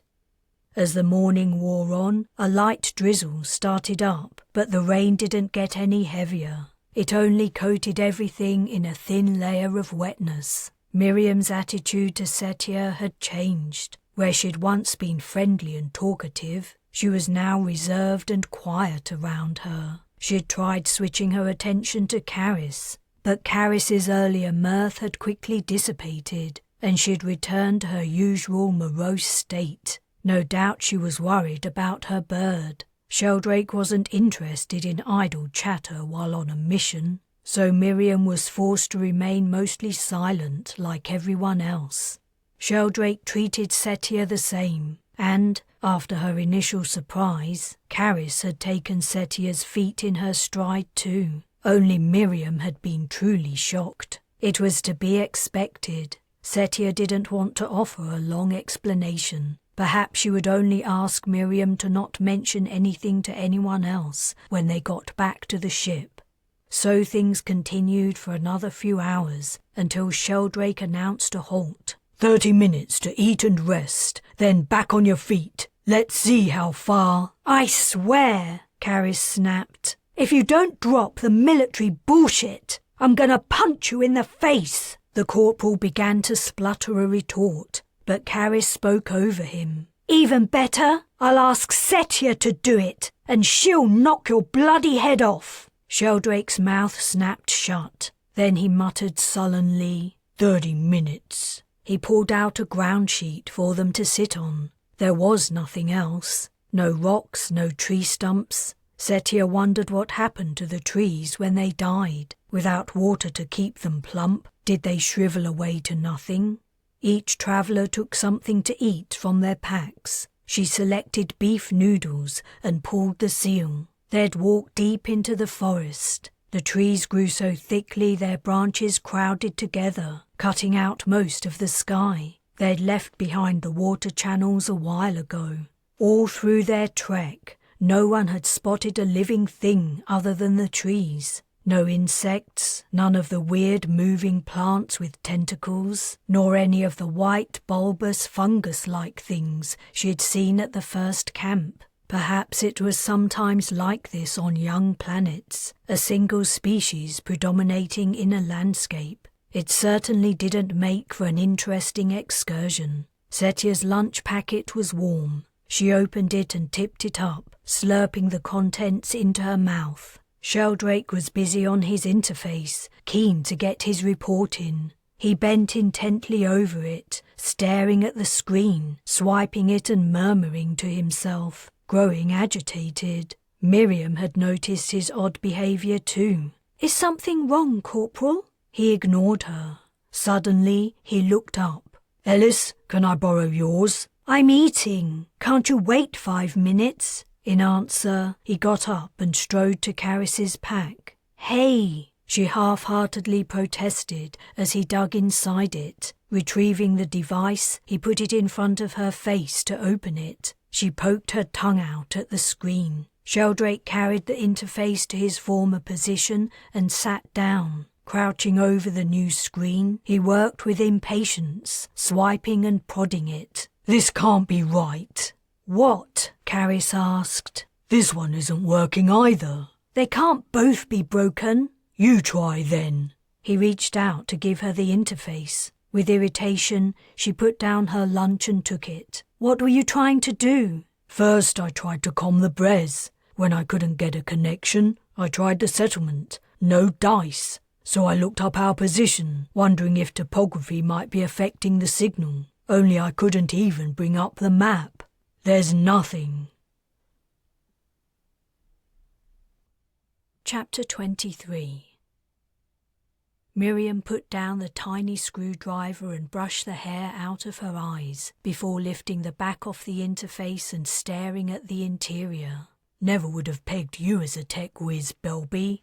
Sheldrake sat close beside her, elbows resting on his lifted knees. "Maybe that's because I'm not a tech whiz." "I don't see anyone else carrying a repair kit around with them. Zees, Ellis." Setia and Caris shook their heads. "Point taken," said Miriam. "I do know a little about computing. It isn't something I like to advertise. You suddenly find your tech support for everyone and his third cousin." "See anything?" asked Caris. Miriam peered closer.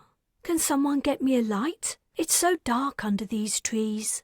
The shorter prime days meant the light was beginning to fail.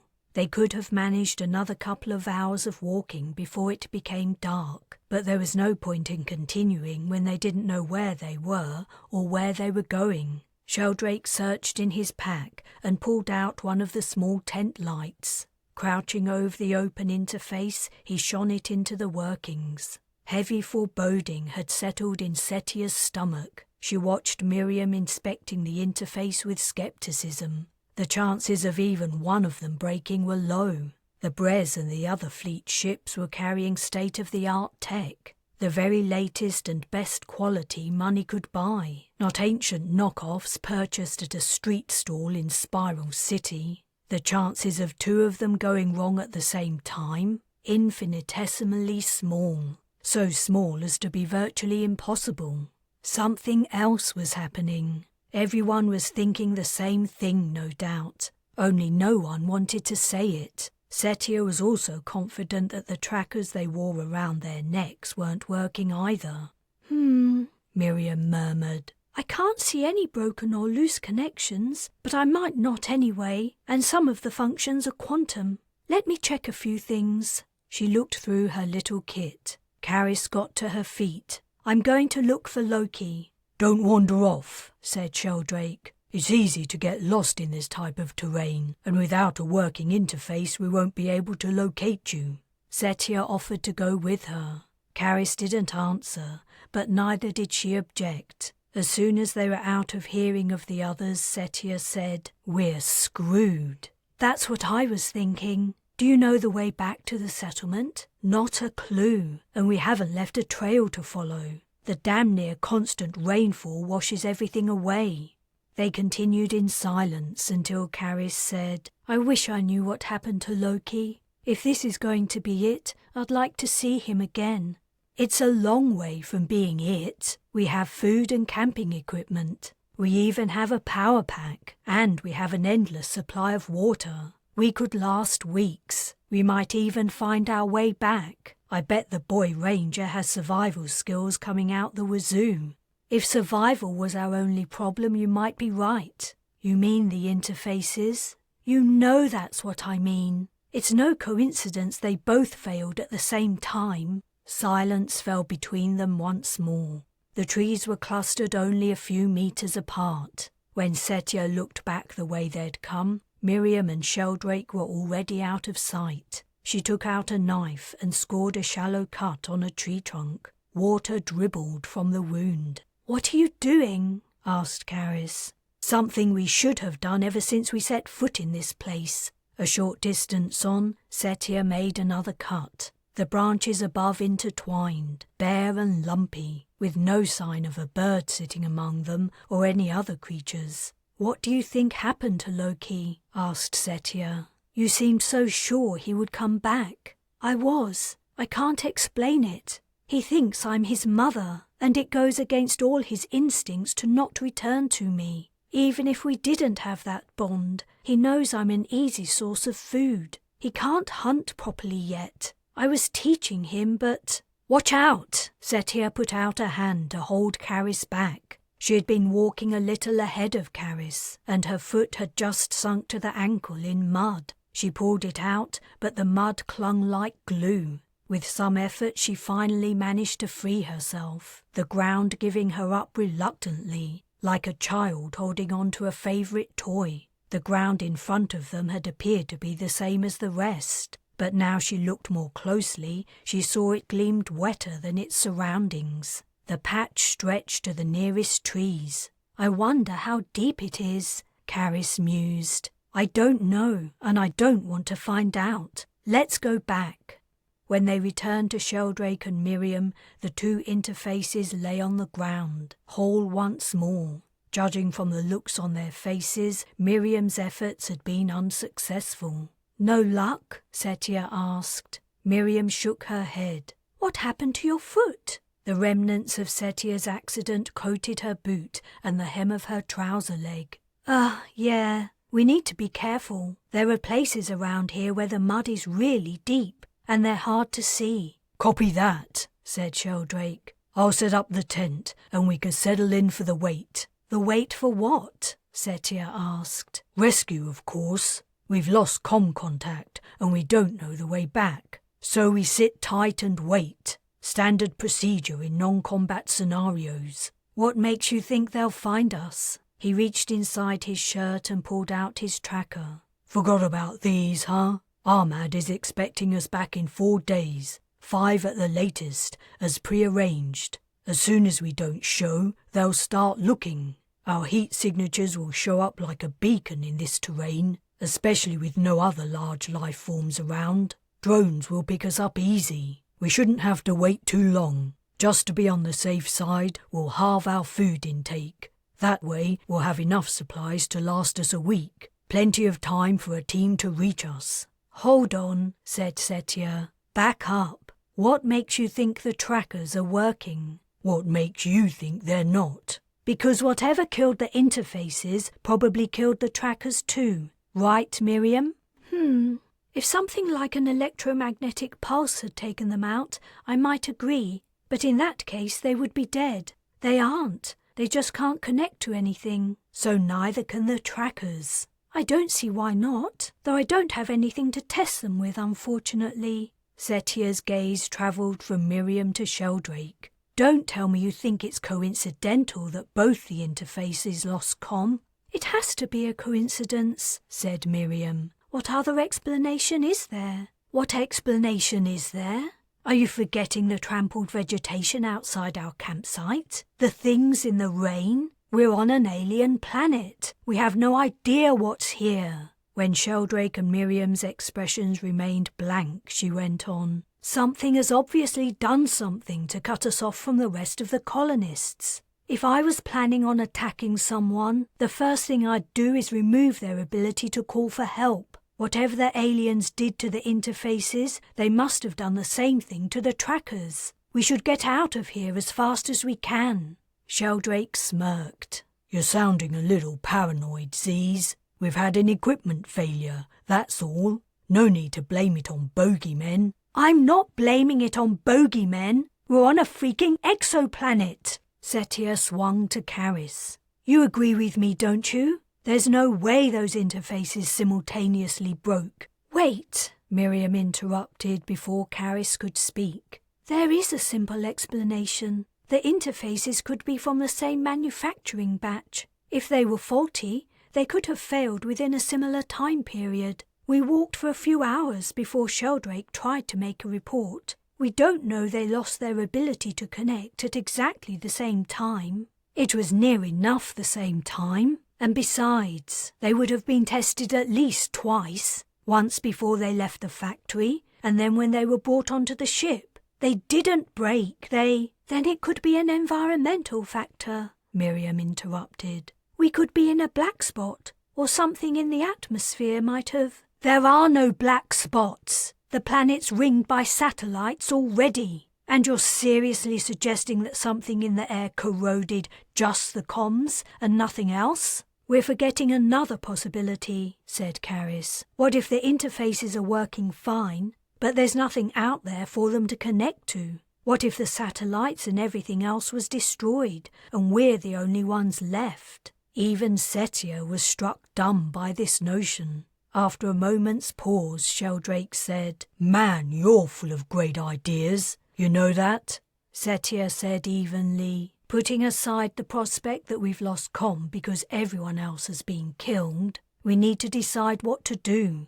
I don't agree that we should sit here like wannabe victims. We need to try to make our way back. If we can just make it out of this forest, we stand a better chance of defending ourselves. We might even be able to contact the settlement or ship again. Until we have a clear indication of hostiles, said Sheldrake, we follow procedure and stay put. You don't get to decide what we do all by yourself, Setia snapped. I'm not putting my life in danger because you're too dumb to see what's right in front of your face. It's my duty to protect you.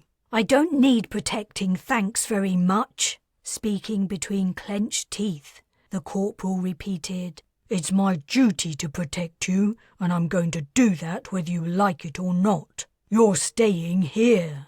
You think you can stop me from leaving? Try it. Setia got to her feet. Sheldrake reached inside his jacket. No guns! Miriam shrieked. Please don't draw on her. The corporal bristled, but his hand remained inside his jacket. Sit down, urged Miriam. We can talk this out. There's no time, said Setia. Whatever took our comm could be on its way right now, or surrounding the place, cutting off our escape. If you all stay here, you're fools. She walked several paces before turning back. Caris, are you coming with me? Caris bit her lip.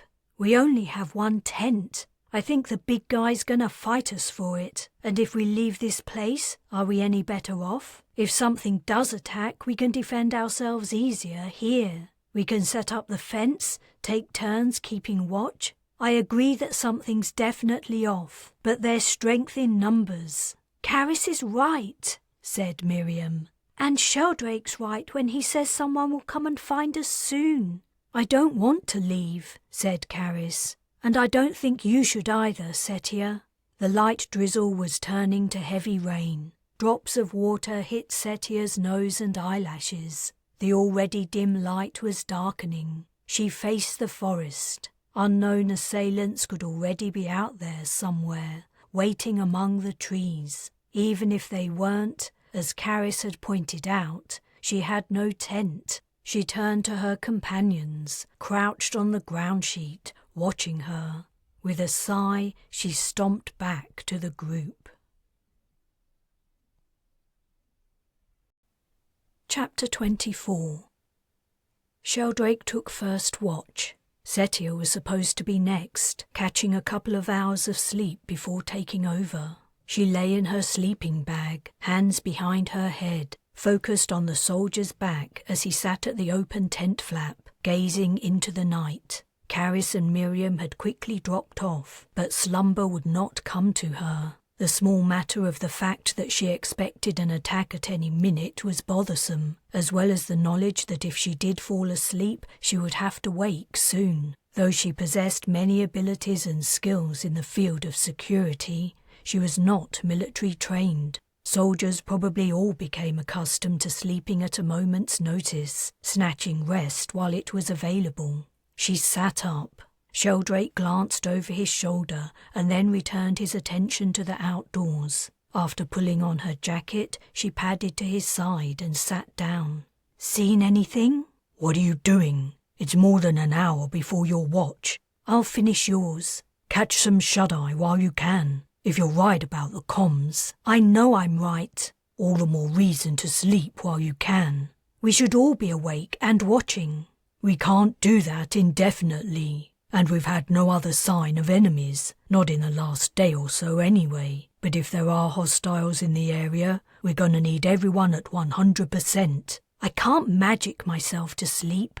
Their conversation had been undertaken in a hushed tone. Setia checked Miriam and Caris. They didn't seem to have been disturbed. Beyond the tent, only the immediate area was visible. The wet ground lit by a single small tent light. Cloud blocked the starlight, and Prime had no moons. Sheldrake was wearing night vision goggles. "I mean it," she went on. "I'll finish your watch. Have you seen anything odd?" "Negative." She stuck a hand out of the tent. To her surprise, it came back dry. "The rain stopped a little while ago." "Now that is odd."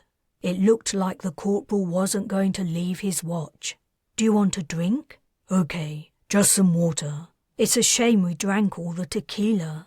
"We should have rationed it." Setia got Sheldrake a drink, glad they were getting on better. She didn't dislike the corporal, only found him somewhat annoying and narrow-minded, but his heart was in the right place. She gave him his water and sat down. "Zees, can I ask you a question?" "Can I stop you?" "That stuff Ellis was saying about aliens on Earth and the stowaway, the tall guy, being one of them, and you're involved in it all. Is she right?"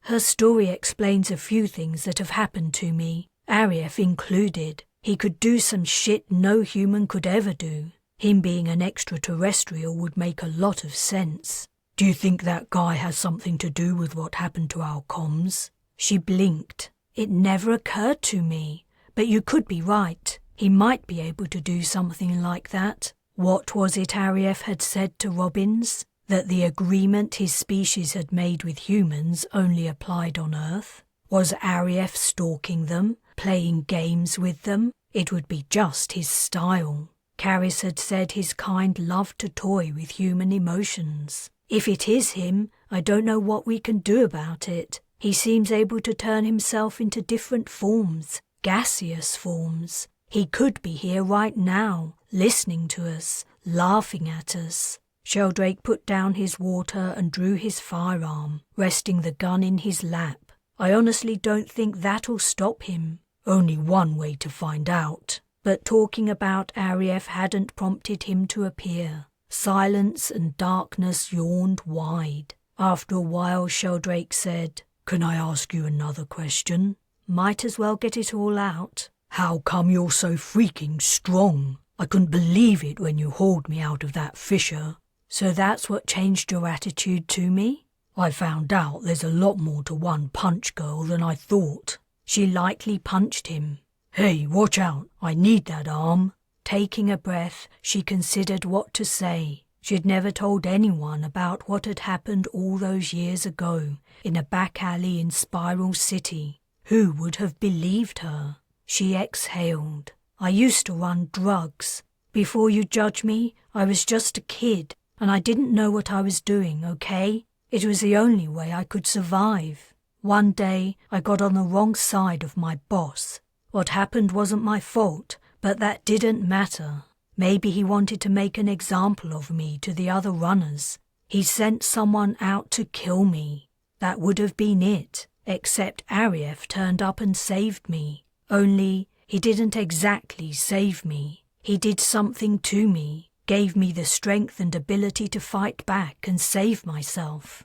A lot more had happened afterwards, but that story was too long to tell. "I've been the same ever since." "He gave you strength? How?" "He put his hand on me, and something flowed into me." "Right." "You asked, I answered. There's nothing I can say to convince you, and I don't really care to anyway." "I guess it makes as much sense as someone your size being able to toss a woman over a stream, or pull a 180-pound beefcake out of a hole." Setia snorted with laughter, then quickly checked she hadn't woken up Caris or Miriam. They continued to sleep soundly. "Tossing a woman over a stream isn't that funny." "What about you? I don't know anything about you, apart from your beefcake status, I mean." "What else is there to know?" "Where you're from, what got you into the military, what made you join the fleet, the usual stuff." "I only have the usual answers. Nothing interesting about me. Certainly not anything about strange guys injecting me with special powers." His words rang hollow, but Setia didn't push, though she was slightly annoyed that after she'd given him her big reveal, he wouldn't reciprocate. Yet she also didn't feel entitled to know his background. Maybe it was too painful to tell. "Holy shit!" Sheldrake leapt to his feet and pointed his gun into the dark. "Halt! Who goes there? Don't come another step closer or I'll shoot." Setia found herself standing too. She squinted into the night, peering in the direction Sheldrake was aiming. "What's happening?" Miriam asked sleepily. "Be quiet," Setia hissed. "There's someone out there." She saw something, darker than the surrounding darkness. A large shape stood a few meters away. She was reminded of the rain monsters. It was indistinct, seeming to merge with its surroundings. "Whoa," said a deep male voice. "Take it easy, soldier."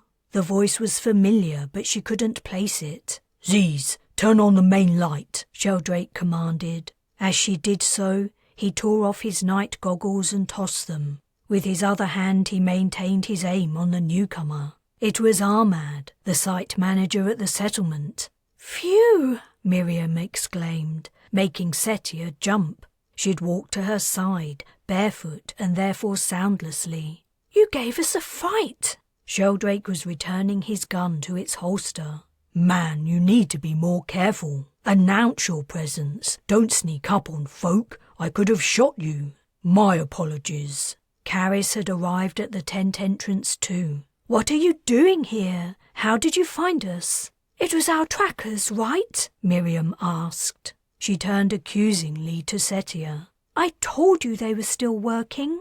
"That's right," said Ahmad. "When I couldn't reach you, I thought something might have happened. Thought I would check up on you, make sure you were all okay." "We're fine," Miriam said. "We just happened to lose comm on both our interfaces at the same time." He grimaced. "Bad luck." "You're telling me. I had a hell of a time convincing the others it was just a coincidence. Come inside before it starts raining again."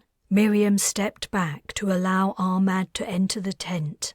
As Setia also moved out of the way, Caris caught her gaze with a troubled look. She was worried too. Was Caris thinking the same as her? How had Ahmad managed to reach them so quickly when they were days from the settlement? Why had he come alone? And how had he managed to walk right through an electric fence? Chapter 25. Ahmad's rounded stomach protruded from his open jacket and hung over his trouser belt as he sat down. He scratched his beard and took off his hat, placing it on the ground sheet. "You guys had us worried for a while there. How have you been doing? Seen anything interesting?" "You mean apart from the mysterious rain aliens?" asked Miriam. "Yeah, apart from them. Crazy, right?" "Has anything like that appeared at the settlement?" "Absolutely not. Or at least no one's reported anything. We have a lot of people on site, and it's rained a lot. I suppose it's possible someone noticed something but didn't quite believe it and decided not to mention it." "We struggled to make them out at first," said Miriam. "In fact, thinking about it, I'm not sure there was anything there.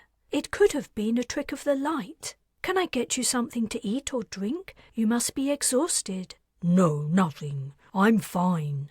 Ahmad looked from face to face. "But how are you guys? Holding up okay?" "Sure," Sheldrake replied, tension in his tone. "Why wouldn't we be?" Ahmad raised both hands. "Just asking."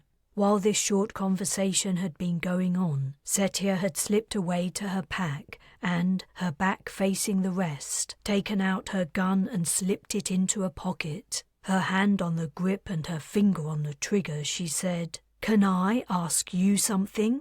How did you arrive so fast? Our comm hasn't been out long enough for you to notice then travel all the way here." He chuckled, and his belly jiggled. "Now I have an explanation for a couple of suspicious faces. We have buggies for travelling overland. I left mine at the edge of the forest and hiked in." "We have buggies?" Miriam exclaimed. "You mean I've been lugging my pack for miles for no reason? How come we weren't assigned a buggy?" "You'll have to ask Robbins that, but they're in short supply. We've only brought 2 down from the ship so far. As site manager, I get to say who uses them." Setia frowned. "A buggy would have sunk in that swamp we walked through to reach the forest." "That's why I went around it." "And you went around the hills too?" "Man, I thought I was doing you guys a favour coming out here to check on you. I didn't expect an interrogation.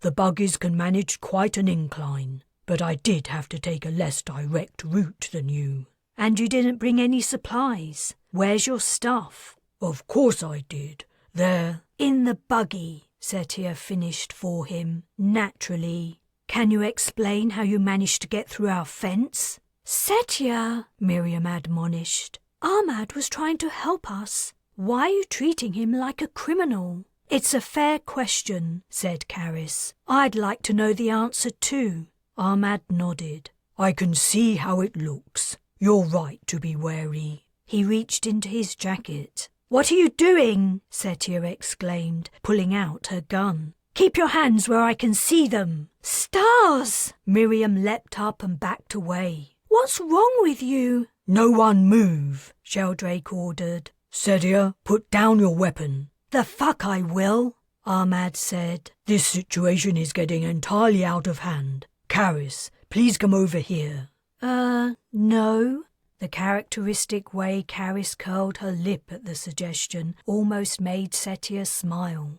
The woman's disdain for nearly everyone and everything was beginning to grow on her. "I want you to take something from my jacket," said Ahmad. "It will explain my apparently magical ability to defeat electrified fences." Caris looked doubtful. "I'll do it," Miriam volunteered. "No," Setia's grip on her gun tightened. She didn't like the idea of anyone approaching Ahmad, especially not naive, trusting Miriam. If anyone was going to be used as cover, it shouldn't be her. "Sheldrake can do it." "Good call." The corporal rose to his feet. His considerable height dwarfed the older, chubbier man sitting on the ground. "It's in the right-hand inner pocket," said Ahmad, craning his neck. Sheldrake approached him, squatted down, and fished inside the jacket. Setia watched Ahmad closely, especially his expression. If someone was about to do something violent, their faces often changed a split second beforehand. But Ahmad's features remained neutral. "Is this it?" Sheldrake drew out a small, slim black object, half as wide as his palm. "It's a remote," Ahmad explained. "We have the same setup for nocturnal defense as you guys, only on a larger scale. It's a pain in the ass to walk over to the control center to switch it on and off, so I had one of the electrical engineers rig up remote access for me." He fixed his gaze on Setia. "Does that answer your question?" "So you're saying you saw the fence, turned it off, climbed through it and walked over to our tent? Why not just call out to one of us?" "I didn't climb through the fence." He patted his belly. "Not sure I could have managed that and held on to my dignity. I pulled up a stake at the join and walked through the gap. I didn't call out because I wasn't sure what I might find. Until I saw you were all okay, I didn't know what might have happened." "That makes sense," said Sheldrake. "If something had attacked us, it could have still been in the vicinity. It might have attacked you as well. The possibility did cross my mind." "Setia," said Miriam, "he's explained himself perfectly. Would you please put your gun away now?" Unease continued to darken Setia's mind, but she couldn't come up with another objection to Ahmad's sudden appearance. She slowly returned her weapon to her pocket, keeping it within her grasp. The tension inside the tent lowered a notch. "Did you replace the fence stake?" Sheldrake asked. "Yup, and I turned the power back on. You don't have to worry about any more surprise visitors tonight." "In that case," Miriam said brightly, "how about we have a little snack and then go to sleep? I don't know about anyone else, but all this excitement has worn me out. Do you have a working comm, Ahmad?" "I do indeed. I have my own, and a spare interface you're welcome to take with you." "Cool. And now we know that if we lose contact again, someone will come and find us. We can continue our expedition." Miriam's proposal met with general agreement. Food was brought out and eaten. At the same time, they talked with the newcomer about what they'd seen and done since leaving the settlement. Setia wasn't sure what Sheldrake had already reported back, but Ahmad seemed interested in everything they had to say. She didn't speak much, unable to overcome the disquiet that niggled in her guts. Caris was reserved too, but that was her normal behavior. Setia couldn't tell if she'd believed Ahmad's story or if she was also continuing to harbor doubts. Finally, in the early hours of the morning, it was agreed that it was time to turn in. There was no talk of setting a watch. Setia climbed into her sleeping bag and the others did the same. Ahmad made do with his jacket and spare clothing from their packs. He'd announced that he would return to the settlement in the morning. As soon as her companions began to fall asleep, new questions for Ahmad popped into Setia's mind. Why had the site manager himself come out to check on them? Why not send someone less important? Was there no message from Robbins about losing comm contact? Didn't Ahmad need to reassure the mapper immediately that everyone was okay? How had he managed to navigate the trees in a buggy? Her memory of the local map was hazy, but she was fairly confident they were kilometers from the forest's edge. His lone effort to find them in unexplored territory, not knowing why they weren't replying to comms, seemed reckless. Nothing added up. She shifted position until she had a good view of the man, or as good a view as she could get in the half-light from the single dimmed lamp. He was a bulky shadow in the darkness. Her hand hadn't strayed far from her gun since the earlier confrontation, and she maintained a loose grip on it. She was determined to remain awake all night, watching and waiting, though for what she didn't know. Time passed. It felt like hours. The others snored, shifted position, and muttered to themselves in their dreams. Ahmad didn't move, and Setia only did slightly to ease the pressure on her joints. Despite her intentions, sleep began to creep up on her, forcing her eyelids to close. Her mind began to wander paths inhabited by strange images, a cauldron overflowing with glittering liquid, a woman's face grimacing, one of the hairs from Karis's uniform insignia tumbling head over heels into a hole. Setia's eyes snapped open. Ahmad had moved. The mounded form had altered shape. An arm emerged. He was slowly pushing away the clothes covering him. He drew out his legs and gradually sat up. She held her breath, watching. There was no sign of the approach of dawn, but it was possible he only wanted something to eat or drink. If that was so, it would quickly be obvious from what he did. He turned onto his hands and knees and began to crawl away from his spot. He didn't head for the supplies. She observed him another few seconds to be sure she was right. He continued to crawl towards the exit. As he reached it and unfastened the opening, she scooted out of her sleeping bag, raced the short distance to him, and launched herself at him. As she landed on his back, he collapsed, arms and legs sprawling. "Where are you going, huh?" she demanded, one knee on his spine. Ahmad heaved upwards, throwing her off and turning over. She jumped on him again, shoving his shoulders to the ground. They struggled. Ahmad didn't say a word. He only glared at her, his mouth twisting. The commotion woke the others. "Setia!" called Miriam. "What are you doing?" Ahmad writhed and fought, but she managed to stay on top of him. Fury sparked in his eyes. He lifted his head close to hers. Their gazes were clamped. His face changed. His features melted and transformed. Suddenly it was Sheldrake looking up at her, ferocious. She gasped, but her hold didn't lessen. At the same rapid pace, Sheldrake became Karis, venom lacing her expression. Then Karis was gone, and Miriam's visage flitted in. Then Ahmad's face became her own. She was staring at herself, her angry self, her livid, raging, violent self. Her arms grew weak. Ahmad's face returned, and he threw her off. Numbly, she landed on her backside and sat helpless, her mouth agape as the man tore open the tent flap and ran out into the night. Chapter 26. "It wasn't Ahmad," Setia protested. "How many times do I have to tell you?" Her three companions regarded her doubtfully. Talman Prime's questionable dawn was breaking, the weak sunlight filtering through the trees, lighting up the open tent flap with an ethereal glow. At least, that was how it looked to Setia.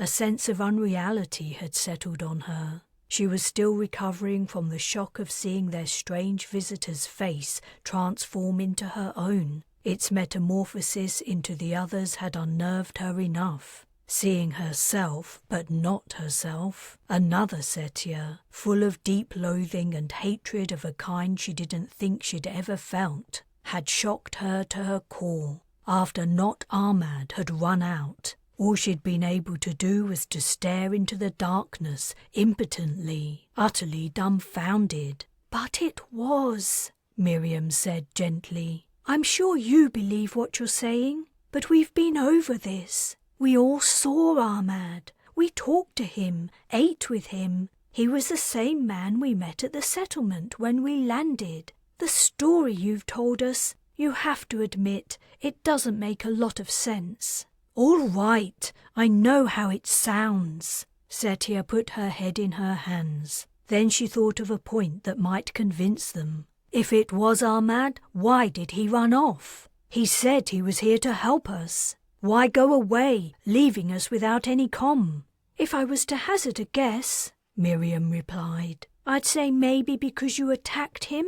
If someone jumped on me in the middle of the night, I wouldn't stick around either. You'd already pulled a gun on him. The poor man was probably in fear for his life. I didn't. Setia swallowed and tried again. Okay, I did jump on him. He was trying to sneak off, and I wanted to stop him. How did you know he was trying to sneak off? Maybe he only wanted to answer a call of nature. Not everyone can wait until morning.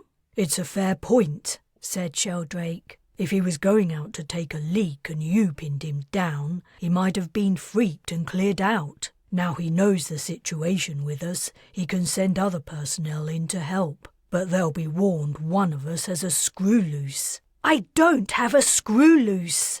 Setia swiveled to face Caris. You've seen this before, right? What Ahmad did is like something Arief could do.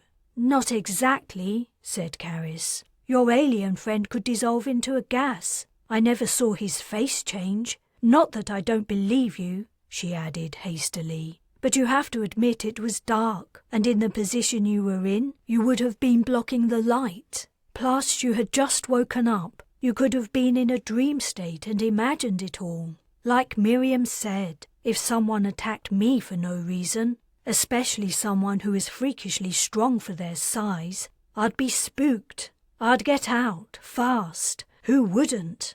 Setia's jaw tightened. I didn't imagine it. She considered putting the questions to them she'd thought about last night, such as why the site manager himself had come to find them, and not someone less important, but she dismissed the idea. These three weren't going to accept the truth without concrete evidence. She had to concede that, in their position, she would be dubious too. I know, she said, standing. Let's see what that thing did after it left. It should be light enough now to get a good look at the ground. Miriam heaved a sigh. If it'll make you happy.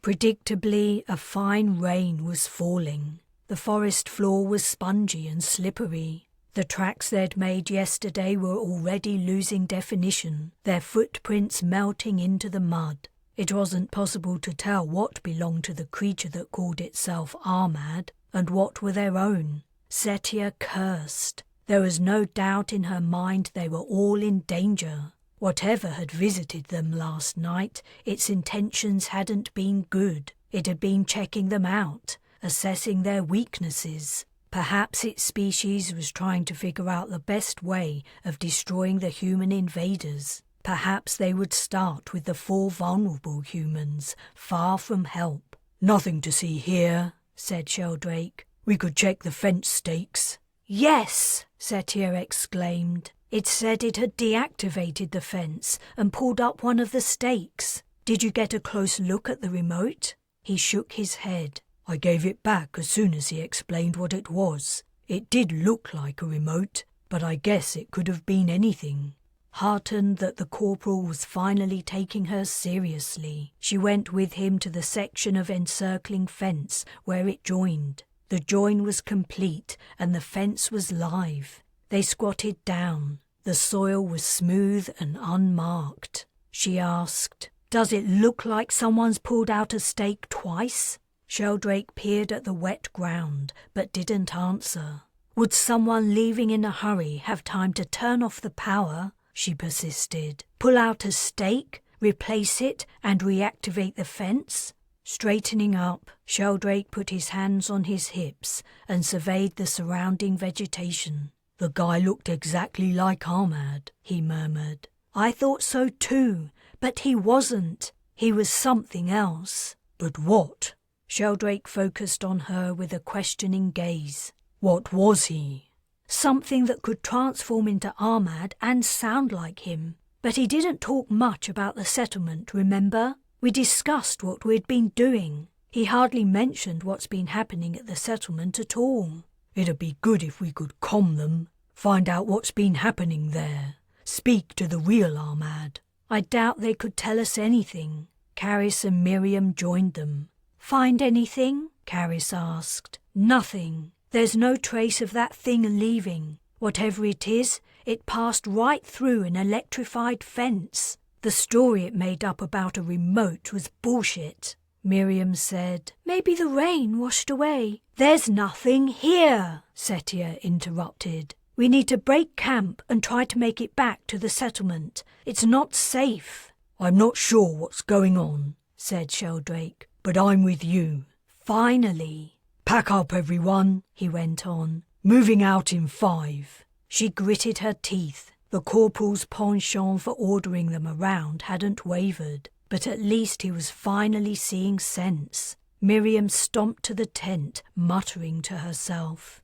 It took a little longer than 5 minutes to pack up, but they were ready to depart in record time. Even Miriam seemed to feel that something wasn't right. "We had the sun behind us yesterday morning," Sheldrake announced. "How could you tell?" Setia asked, squinting at the dull sky through the overhanging lumpy foliage. Ignoring her, he continued, "So we head toward it. We'll keep heading east until midday, then reassess. If anyone spots something that seems familiar, speak up. It'll be good to know we're going in the right direction." He strode off without another word. "You were right," said Caris as the women followed him. "I know I was right," Setia replied. "Not about Ahmad, though I'm not saying you're wrong about him. I meant what you said about the boy ranger having survival skills coming out the wazoo." Miriam giggled. "What's a wazoo?" At first, Setia was tense with anxiety as they marched through the forest, attempting to retrace their steps. The thing pretending to be Ahmad appeared to lurk in every shadow. Every tree trunk seemed on the verge of mutating into him. She even cast nervous glances upwards, expecting him to drop from a branch. But Ahmad was conspicuous by his absence. Then the grueling nature of their journey took her attention, and worry was replaced by misery and fatigue. Her tiredness wasn't physical, it was mental. She wore her mind out with endless speculation about their mysterious visitor and their loss of comm. Sheldrake stopped and checked the interfaces every half hour, without success. Conversation among the companions ceased as they hiked quickly and relentlessly eastward, stepping around trees, leaping streams, Sheldrake supposedly leading them in a consistent direction. Nothing Setia saw sparked recognition. The forest was utterly monotonous. She hoped the corporal knew what he was doing. Inevitably, Miriam was the first to flag. She had quickly dropped to last in line, and as time passed, the distance between her and the others increased. Setia took her pack and carried it for her. Even lightened of her burden, Miriam couldn't keep up and stumbled several times. Setia had to repeatedly tell Sheldrake to wait. When midday arrived and they stopped for a rest, Miriam was pale and sagging with exhaustion. Setia was torn. It was clear that the woman couldn't go much farther. The pace they were setting was simply too much. On the other hand, it was vital that they return to the settlement as soon as possible, assuming they could find it. As they were eating lunch, Miriam said, "You know, I'm happy to stay here while you all go on ahead." "That's a negative," said Sheldrake. "We stick together." "But I'm slowing you down, and I can't go any faster." "You'll feel better when you've had something to eat." "No, I won't. I'm not as strong or fit as the rest of you. There's no denying it. I can wait here." "That's not happening," said Setia. "No way," Caris concurred. "I'll be fine until someone can come out and rescue me." Miriam's shoulders slumped. "I don't think I can go on." A pause. No one could deny she was slowing them down, or that the problem would only worsen. Caris said, "I'll wait with you."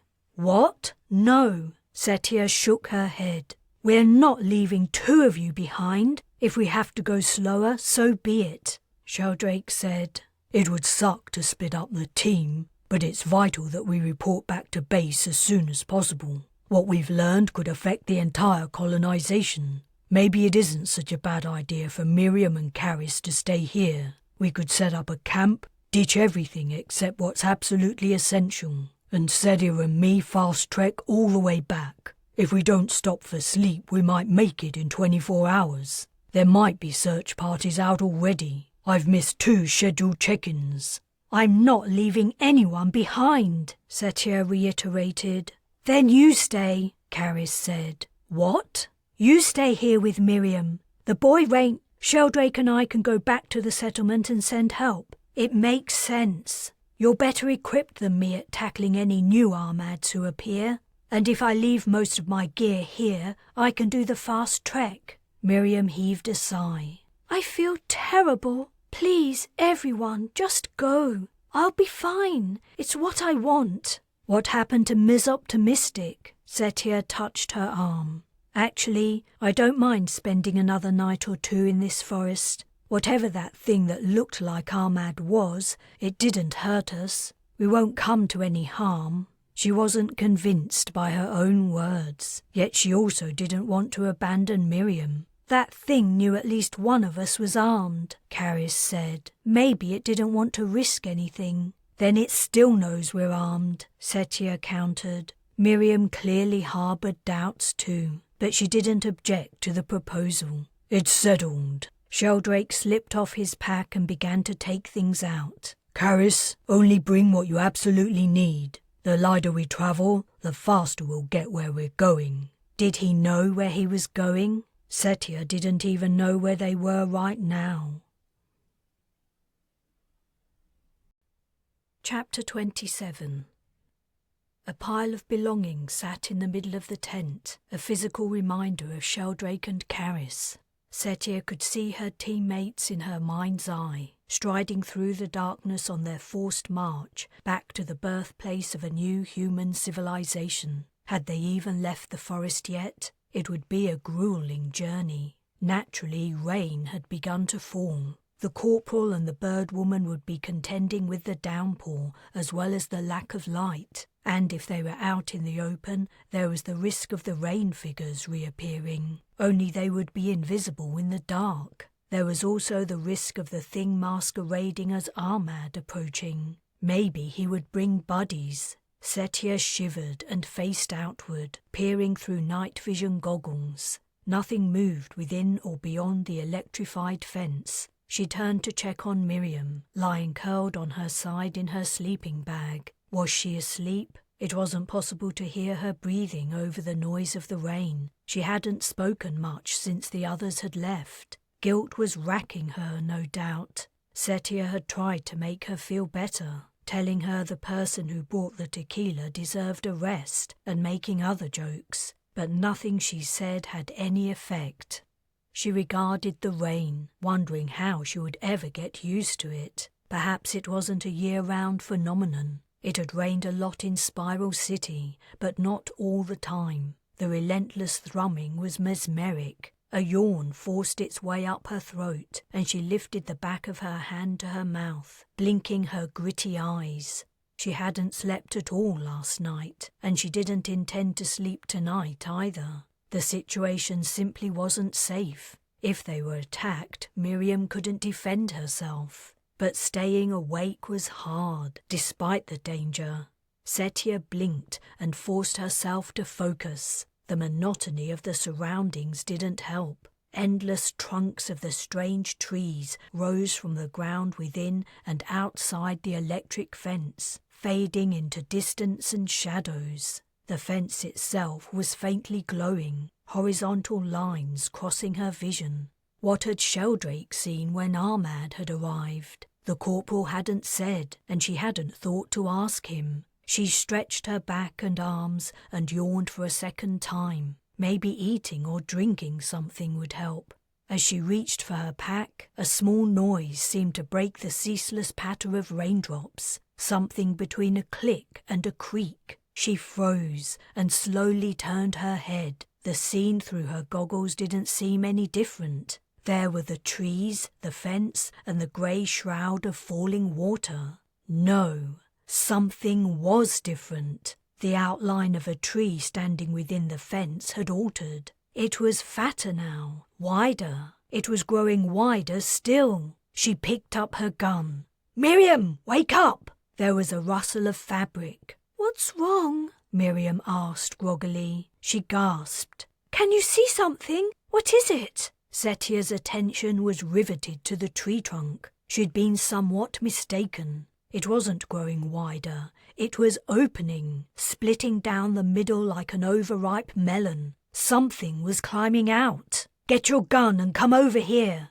"What is it, Setia?" Miriam's voice was so quiet it was barely audible. "Get over here!" A ripping sound came from behind. Setia spun around. A knife blade was running down the tent wall. Miriam gawked at the blade. "Get your gun out! Shoot at it!" She swung about, just in time to see a large dark figure running at her. The thing had emerged from the tree. She fired as it reached her. The pulse hit it right in the middle. It groaned and tumbled forwards, smacking into her, knocking her down, landing on top of her. "Miriam!" She caught a glimpse of something looming over her companion, stooping to grab her, and Miriam's horrified features. Her hands were raised, but she was still, petrified. Setia forced off the thing lying on her, squirming and groaning. She could hear more of them. Where was her gun?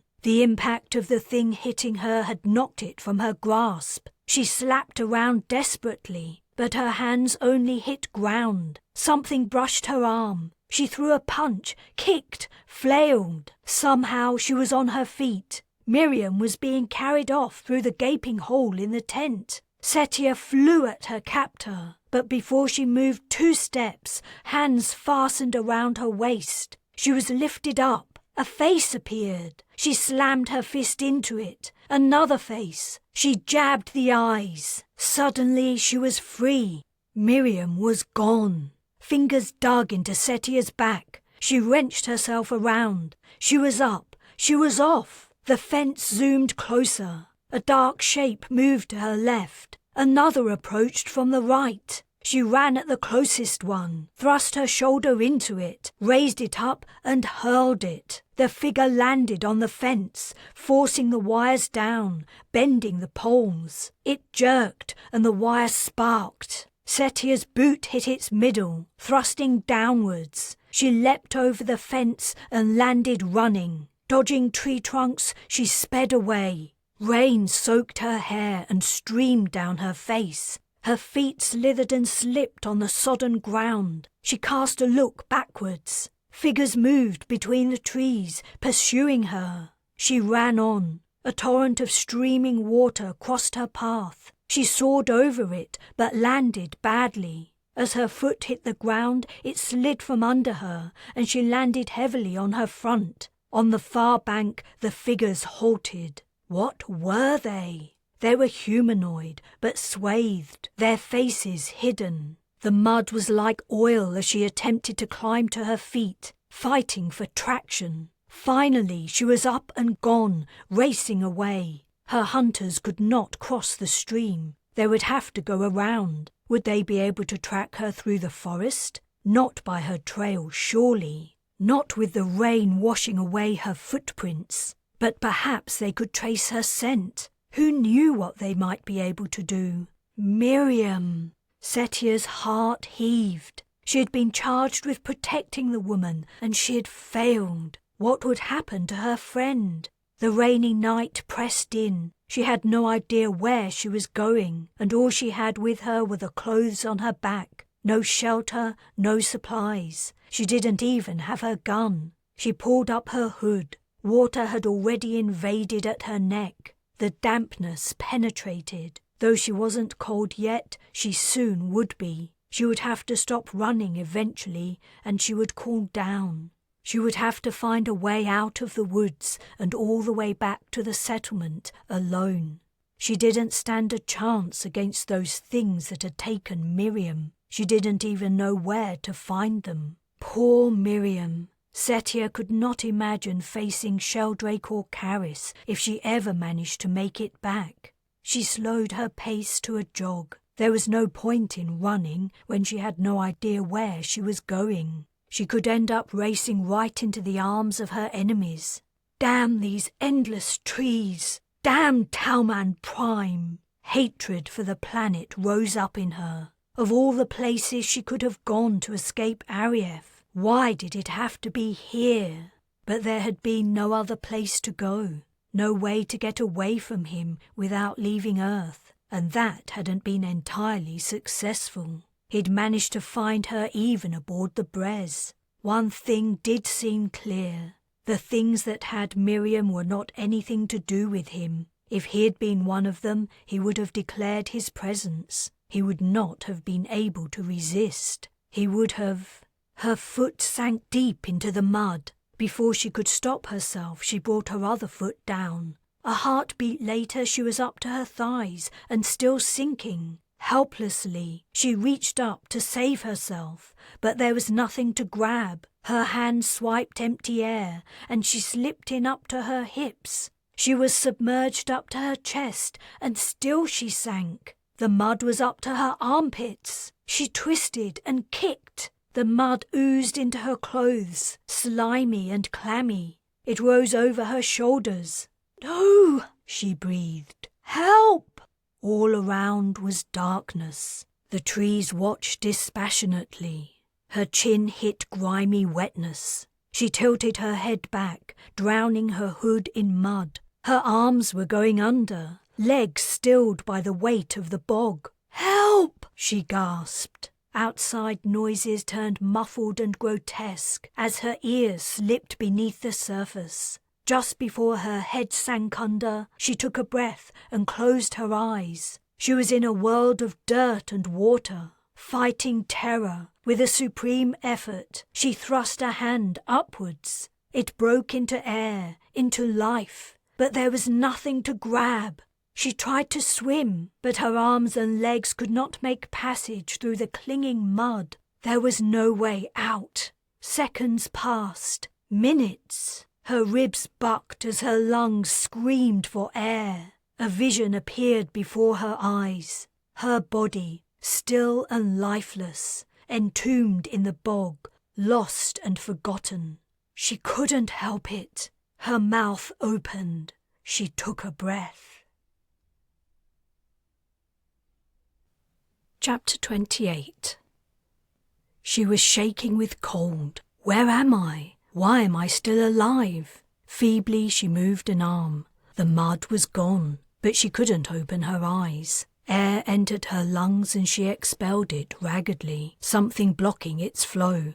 She touched her face. Dried mud caked it. Breaking off flakes, she cleared her nose and mouth first, then picked off the clay covering her eyelids. A blurred view appeared. She was in a small room. The walls, floor and ceiling a dull earthen colour. Aside from her and a single light, it was entirely empty and there were no windows. Where was the door? She moved and her joints complained. She was stiff, frozen, cramped.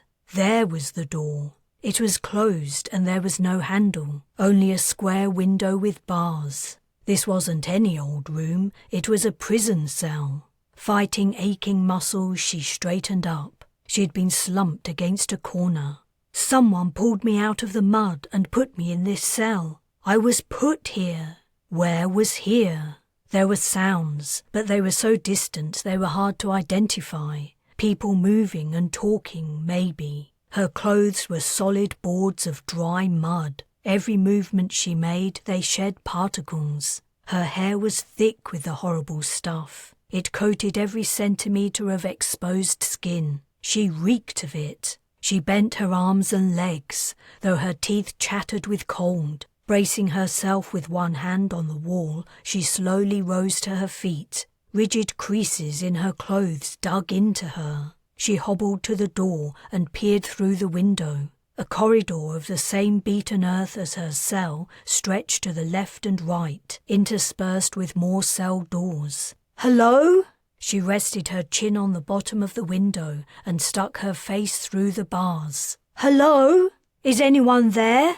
Miriam, are you here too? It's Setia." There was a shout. A deep male voice had replied in a language she didn't understand. She jerked her head away from the bars. Burnap's Borns. Where she had grown up, it wasn't unusual for people to speak 2 or 3 languages as well as English, but they only spoke them in their local areas, in their villages or within their families, not when talking with strangers. If it hadn't been for the events of the last few days, she might have guessed that she'd heard someone from one of the other ships.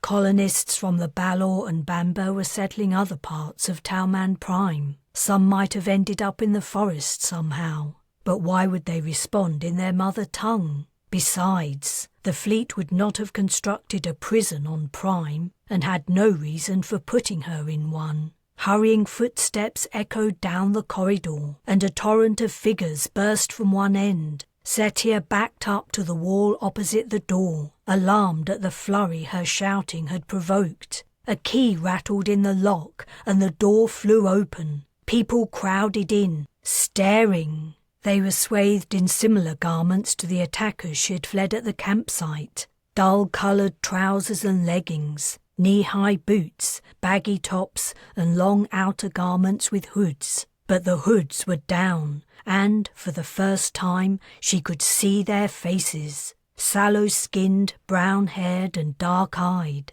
Their eyes turned up at the outer corners. They looked oddly similar to each other. Even their body frames looked alike. Their hips and shoulders were narrow, their hands and wrists slim. Though they were undoubtedly human-like, there was something different about them, something wrong. They seemed as interested in her as she was in them, their gazes inspecting every inch of her, as if she were a zoo animal. How must she look, encased in a pie crust made of dirt? And she was freezing. She hugged herself. "Where's Miriam?" she murmured. "What did you do with my friend?" Then, hopelessly, "Let me go." Another set of footsteps approached, a single set, heavy and measured. The people drew away to let the newcomer in. Ahmad, or rather, not Ahmad. "Who are you?" she demanded. "What are you?" He chivied the gawpers out of the door, complaining at them in a foreign language. However, he didn't make all of them leave. He touched a female's shoulder, and she stayed. He closed the door and faced Setia. "What's your name?" "Let me out of here, and I'll take my friend with me, thanks. The one you kidnapped from our tent." "Things will be easier if you tell me your name. I can find out anyway. I can force your companion to tell me if you won't. I know she's called Miriam. You must be Caris Ellis or Setia Zees. Which is it?" She grimaced. Where had he got their names from? Not from Miriam. She must have told him her own name, but not Setia's. Did he know from Ahmad? She didn't want him to hurt Miriam. "I'm Setia," she replied sullenly. He said something to the female. Setia heard her name repeated within the babble. The woman nodded understanding and gave her a long look before departing. Setia had not been able to read her expression. She asked not Ahmad, "So one of you pulled me out of the mud pit? You were lucky we were trying to find you, or you might have been the first of your kind to die on this world." "My kind? You aren't human? What do you call yourselves? What's your name?"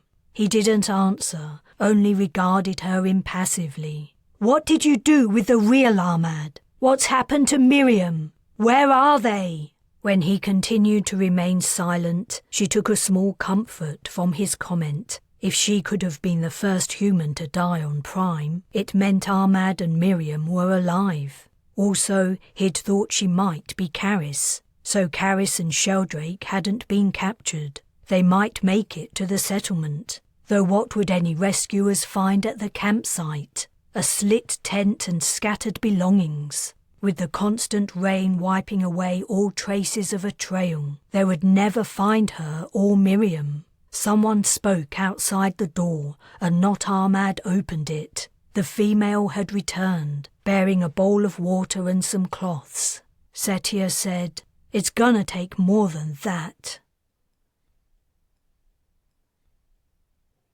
Chapter 29.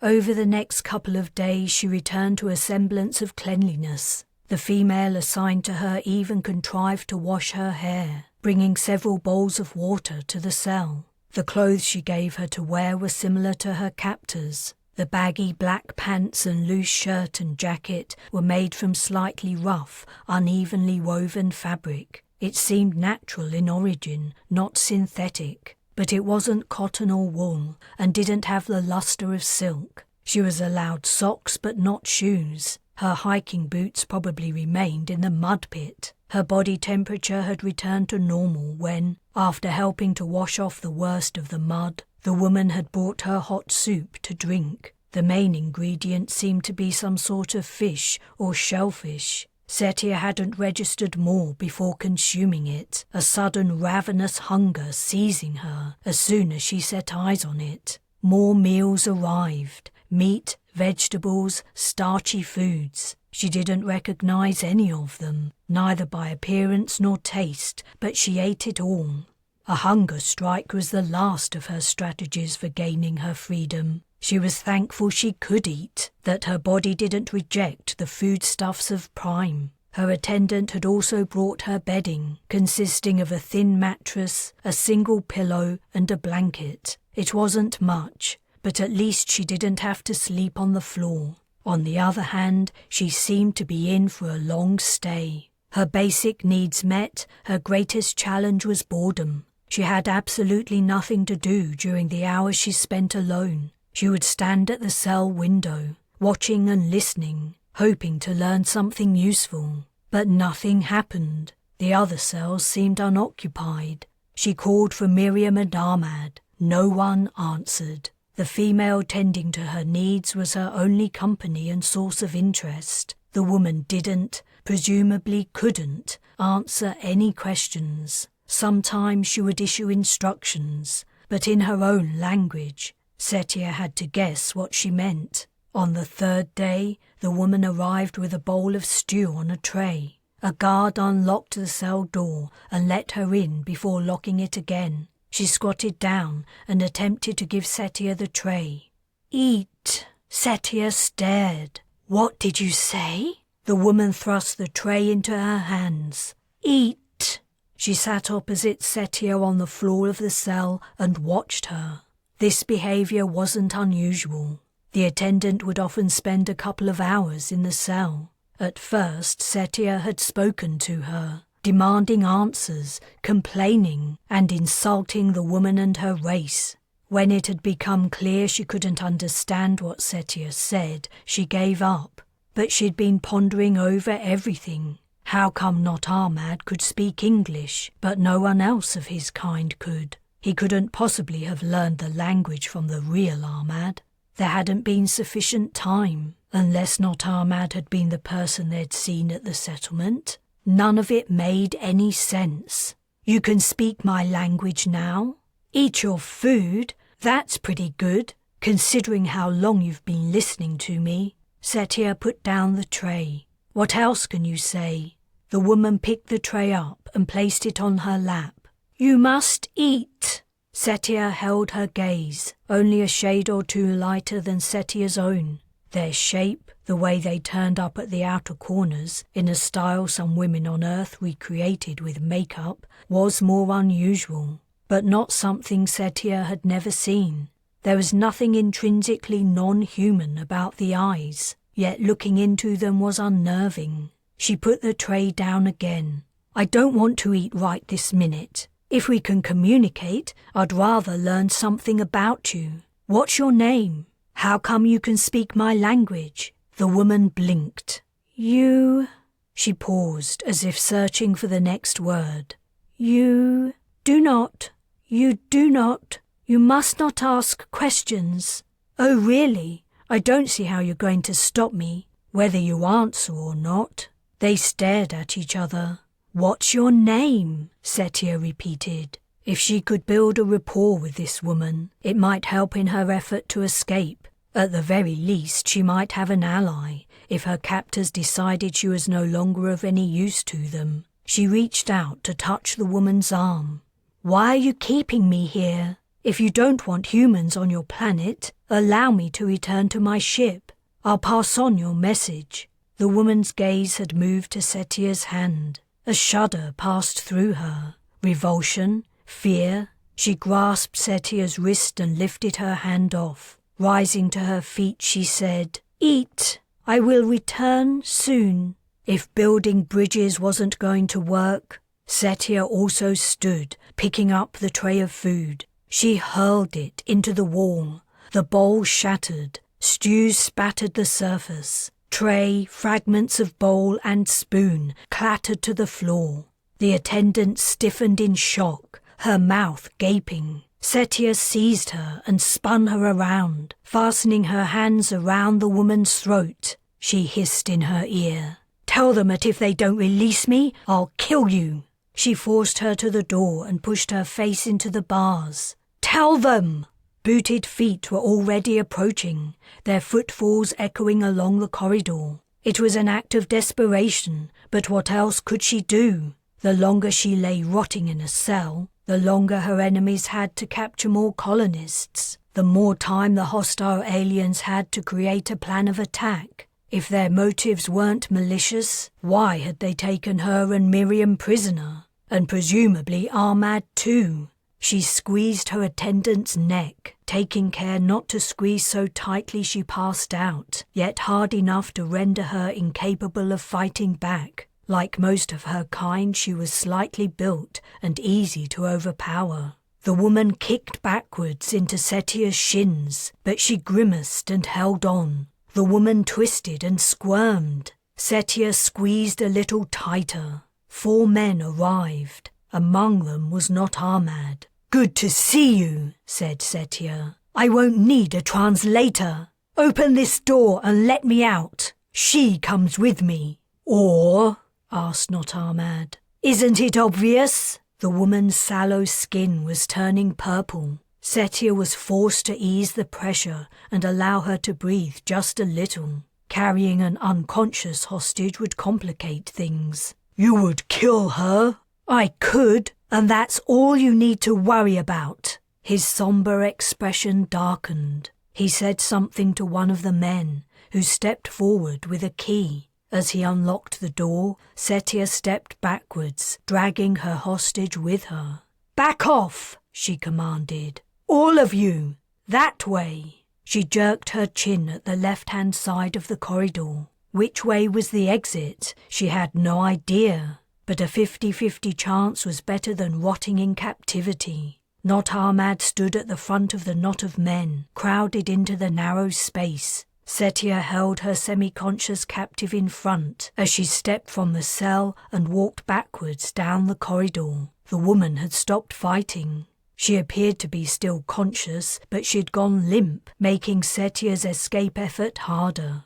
The lack of muscle tension had turned her into an unwieldy sack of potatoes. Setia struggled on, not taking her eyes off Not Ahmad and his fellow jailers. She made it as far as the corner before something struck her hard on the back of her head. Well, it was worth a try, she ruminated before passing out.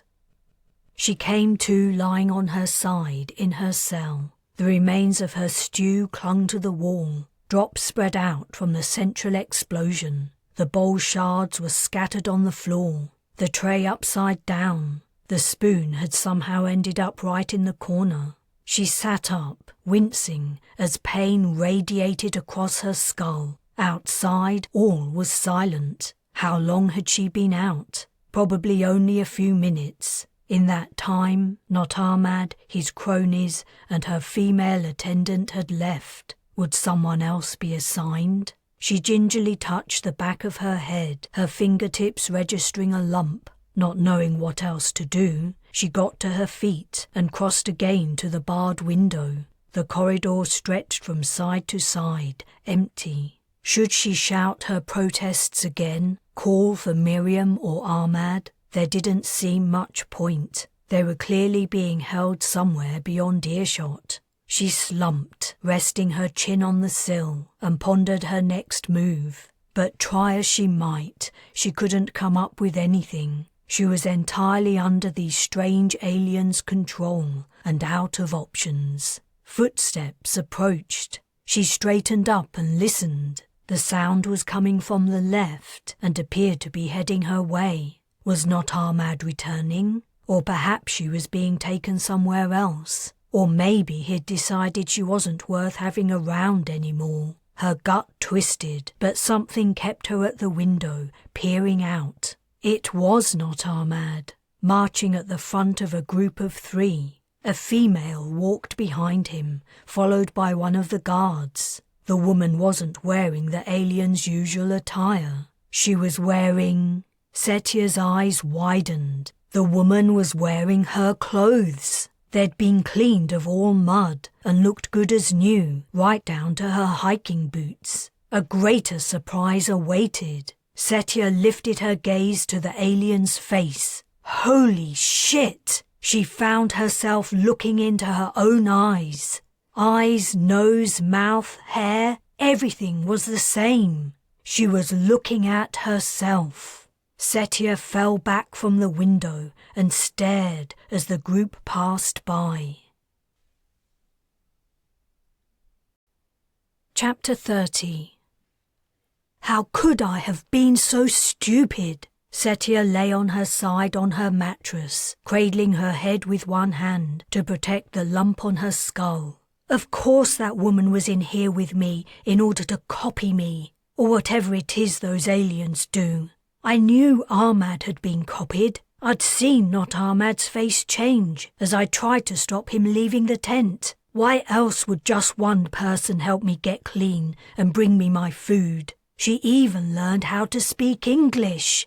Burnap's balls, Setia, you're a moron. On the other hand, what else could she have done? It wasn't like she was in a position to dictate who came into her cell. Yet she shouldn't have been surprised to see not Setia walk past. Had the little display been a big screw you, she saw no reason they should have chosen to use that corridor. The place seemed almost deserted. Her cell wasn't en route to anywhere. She got to her feet and crossed to the door. Pressing her face to the bars, she confirmed her suspicion. Blank walls confronted her. Are you there?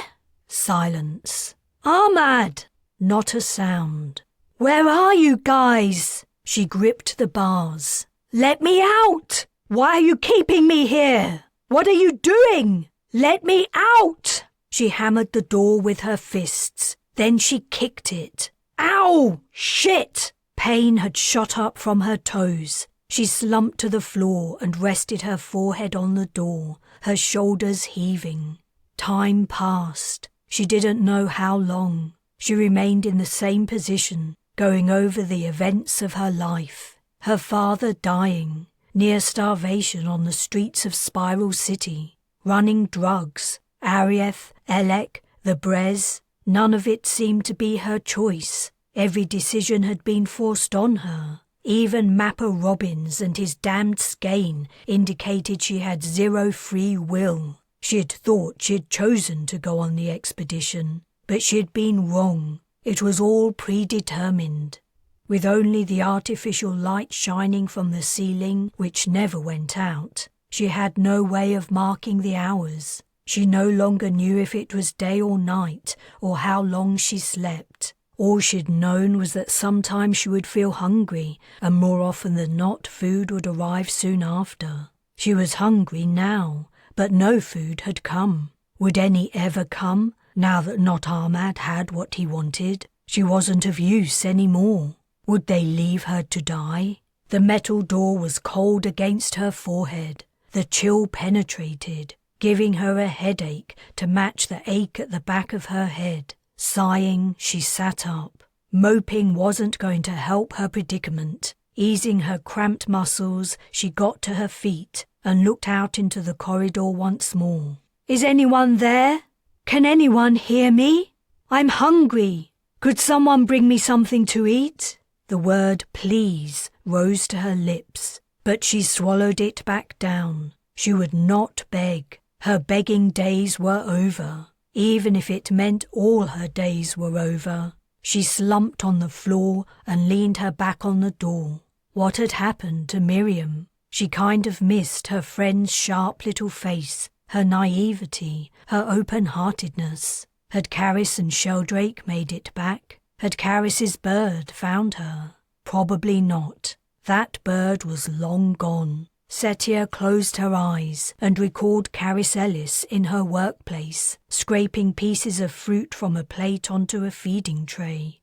Footsteps. Someone was coming. She leapt up. The window bars were solid against her face as she yearned to catch sight of the new arrival. As two guards rounded the corner, her heart sank. Neither appeared to be bringing any food, yet their hands were not empty. They were at the cell door. She took a step back. As soon as they were through, one grabbed her, yanking her wrists behind her back. The other thrust a bag over her head. She was forced forward, a firm hand on each arm. "Where am I going? Where are you taking me?" No reply came. She tried to keep track of the turns she made and the number of paces she took and the steps she climbed up and down, thinking the information might come in handy. But she soon lost track. At one point, someone put shoes on her. Then she sat in an automated vehicle, but she couldn't have guessed what type. It seemed that a long time passed. All the while, her guards didn't say a word. Perhaps 3 or 4 hours after being taken from her cell, the bag was removed from her head. She winced and blinked as bright lights hurt her eyes. Her wrists remained fastened. She was in a large, white, windowless room, some kind of laboratory, judging by the equipment on the benches. Her guards loomed to each side of her, and in front stood an elderly man. He had the same tilted eyes as the other natives of Prime, but his hair was white and flowed below his shoulders. A web of fine lines marked his features. As with all the people of this planet, she found it hard to read his expression. "I've been told you're called Setia.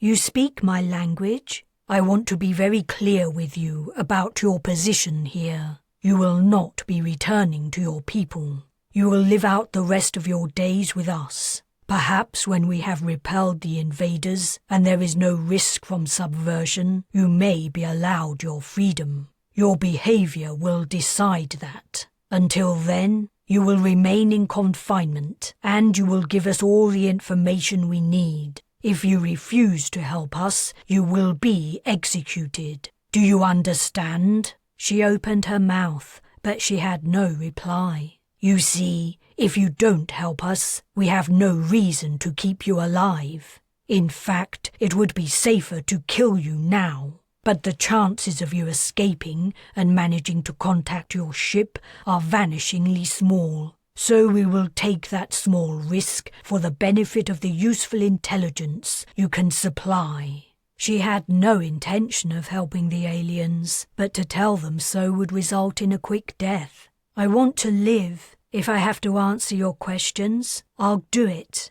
"A good choice, quickly made. I see you are a pragmatic person. You will be treated decently, providing you don't renege on our agreement. Be assured, if you do, we won't be slow in exacting your punishment." The old man spoke to the guards, then he said, "Tomorrow we will begin our work." The guards took her out of the laboratory to one of several plain doors with symbols above them, presumably numbers. She waited while they unlocked it. It wasn't until she was about to step inside that they removed her wrist bindings. She'd been expecting another cell, but the new place was more like a modest, twin-bedded hotel room. One bed looked as though it had been slept in. The door closed and was locked. She went to the window and opened the curtains. Beyond lay a dreary Prime landscape. Hills stretched to the horizon under a dull sky.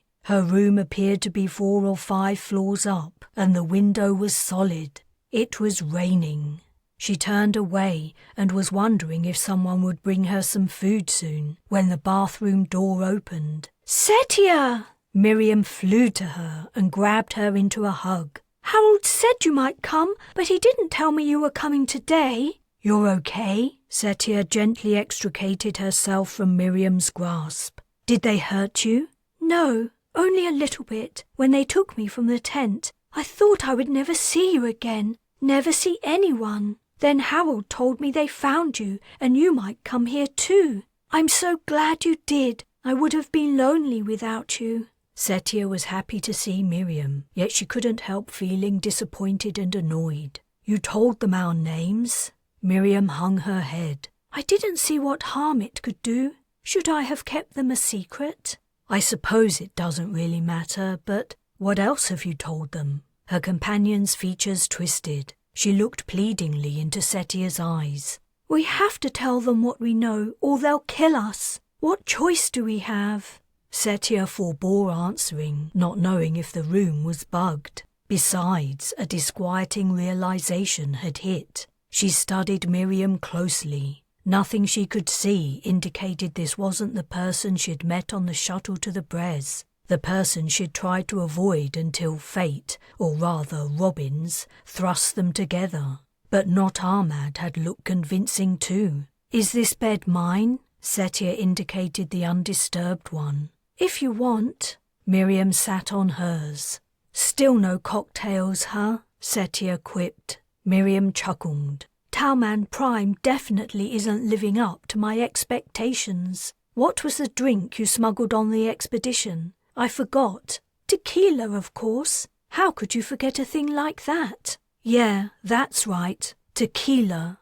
The answer was correct, but Setia couldn't quieten the little voice asking her if this really was Miriam. Chapter 31. "What I don't understand is," said Setia, "how our probes and scanners haven't spotted that Prime is inhabited with intelligent life. I mean, we're in a multi-story building. It isn't exactly easy to miss." The question had been growing in her mind all night. While Miriam slept peacefully in the adjacent bed, Setia had found slumber hard to come by, despite her improved circumstances. Now it was morning. Prime's baleful sunlight was shining through the window, and Miriam was awake. She had taken the first opportunity to voice her puzzlement. That's simple," Miriam replied, hands behind her head as it rested on her pillow. "Have you taken a proper look outside?" Setia climbed from her bed and peered once again at the landscape. "Oh, look," she remarked. "It's raining." A grey curtain was turning the view semi-opaque, yet it was exactly as she remembered from yesterday. High hills rose and fell all the way to the horizon, the weird purple vegetation sprouting from the slopes. "What do you mean? It's the same old. Look closer." Miriam got up and joined her at the window. Putting her head close to Setia's, she pointed. "See that hollow there?" Moving her digit, she added, "And there?" Following the direction of Miriam's finger, Setia only saw patches of shadow, where daylight hadn't penetrated beneath overhanging foliage. Darker bits?" Wordlessly, Miriam pressed a finger under Setia's chin, tilting her head up. Leaves edged the top of her view. Vegetation overhung their window. Setia's jaw dropped. "Those are—" Miriam nodded.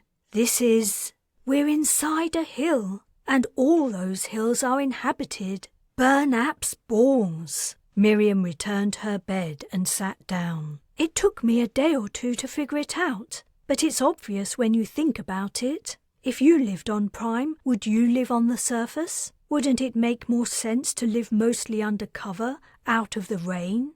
It would certainly be a hell of a lot drier." Setia also sat down. "And if there are frequent tremors, living inside the landscape might be safer. It's flexible. No walls of heavy concrete to collapse on your head. But where do they grow their food? Where do they keep their livestock?" Miriam shrugged. "I haven't figured out the whole answer, but the Primians' living habits must be the reason the probes didn't pick up evidence of intelligent life. We were looking for buildings, roads, and so on. We were looking for evidence of how we would live, entirely blind to ways others live." "What did you call them?" "What? The people? Primians. Better than Talman Primians, right? I don't know what they call themselves." "But what are they? They aren't human." Setia still wasn't sure that Miriam wasn't a Primian herself. But it didn't matter. If her companion was one of them, she might say something enlightening. "I've tried probing Harold," Miriam sighed. She'd mentioned that name before. In response to Setia's questioning look, she added, "He's an old guy, some kind of scientist who's been interrogating me. He doesn't give much away. He's all questions, no answers." "What have you told him?" Another shrug. "Pretty much whatever he asked me." "Miriam!" "What? What was I supposed to do? Refuse, or lie, or something? Whose side are you on?" "Mine. I'm on my side. I don't want to die. I joined the fleet because I wanted to get away from my family and Earth. My life had no meaning there. I wanted a different way of living, to do something really significant. I'm not ready to give up that dream." "And you really think betraying your fellow human beings is the best way to go about it?" "Is it really betrayal, though?" Miriam's expression turned pensive. "The Premiums would find out most everything about us by themselves eventually, and I'm not able to tell them anything important. I don't know any information about military or defences, nothing like that." "I wouldn't be so sure. You don't know what they can find out by themselves, or what might be important if they plan to attack our settlements. But that's all beside the point. Don't you feel any loyalty to our people, the other colonists? If we were at war, you would be a collaborator. Hell, maybe we're already at war." Once more, doubt niggled at Setia. Was this really Miriam confessing she'd spilled the beans to the enemy? Or was it a Premium who looked like her, spinning a tale in order to convince the captive to give up intelligence? "Maybe this is how we avoid a war," said could-be Miriam. "Avoid a war? How do you figure that?" "If we don't withhold information, if we tell them everything, all about who we are, where we're from, what we intend to do, the Premiums will see we aren't so different from them. They won't want to fight us. Honestly, Setia, from what I've seen, their population isn't huge. There must be plenty of space on this planet for humans to settle, especially if we stay on the surface and leave everything underground to them. And I don't think their tech is as good as ours. We could help them develop. It could be a great partnership." Setia burst into laughter.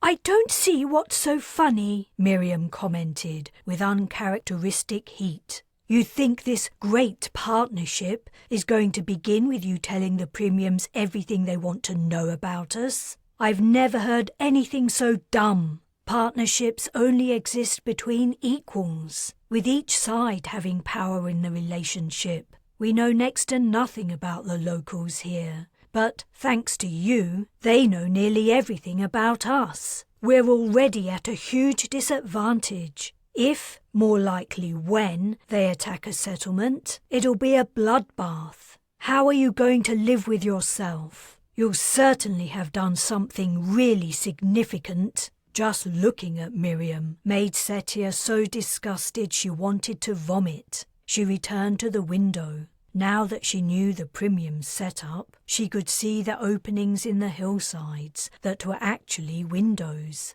The hills and the ground between them had to be riddled with tunnels. And, of course, so was the forest. When she and Miriam had been attacked, she'd seen a tree trunk splitting open and a figure emerging. The tree had been within the electric fence. The forest trees grew too thickly to avoid it. Their attackers must have travelled underground to reach them, and Not Ahmad had done the same at their first encounter with the aliens. That was how he'd circumvented the fence. His story about turning it off with a remote had been bullshit. That much was already clear. But now his method of entry was explained. Yet he'd known about fences and how they worked, and he'd made up a credible explanation on the fly. He'd also managed to convince most of the others that he was the real deal, not slipping up when it came to common knowledge about the colonization. Could not Ahmad have learned all those details from the original? Had Ahmad been another Miriam, spewing intel to the enemy? "Setia." "Don't talk to me." "I understand why you're angry, but if you think things through—" "I said," Setia rounded on her, "look, I don't know if you really are Miriam, or if you're an alien, but it doesn't matter. Either way, I'm not speaking to you anymore. I don't associate with traitors." Miriam paled, and her mouth dropped open. "Is that really how you see me?" Setia faced the window again. "I'm not a traitor. I'm just trying to do what's best for everyone." A pause. "Huh, you think you're better than me, don't you? You think that when you have to talk to Harold, you're going to be so much braver and refuse to tell him anything. When you have to choose between death and revealing information, are you going to be so high and mighty then? Are you going to die to keep your integrity? When Harold asks you a question, what are you going to answer, Setia? What?" Chapter 32.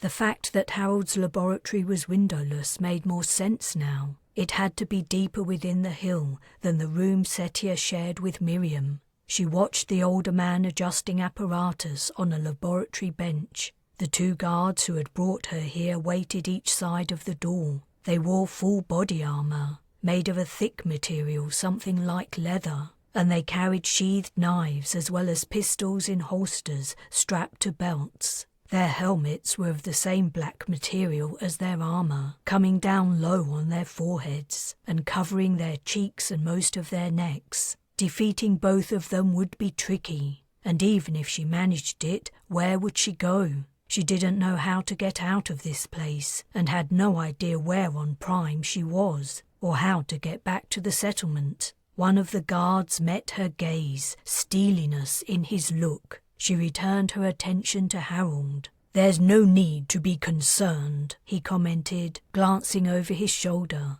"This is nothing to do with you. Just a small experiment I'm conducting."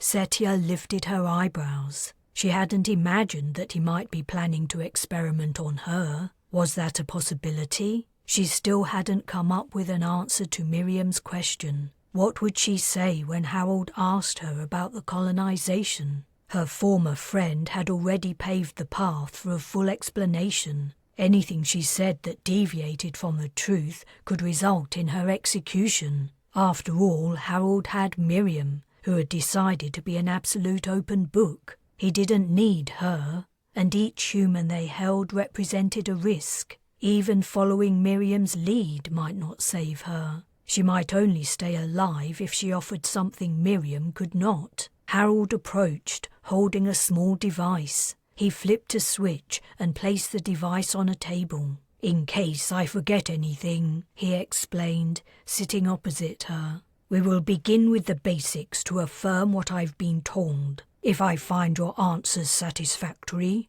we will move on to more complex subjects. Providing all goes smoothly, you can expect to be here 2 to 3 hours. Subsequent interviews may last longer. I intend to eventually extract every iota of useful information you may have to offer. There will come a time when your knowledge is no longer important, after your species has left our planet. At that point, as I hinted before, you may be rewarded with your freedom. Needless to say, your compliance is key to your continued survival and eventual release from captivity. Do you understand?" She chewed the inside of her cheek, her mind racing. "I understand."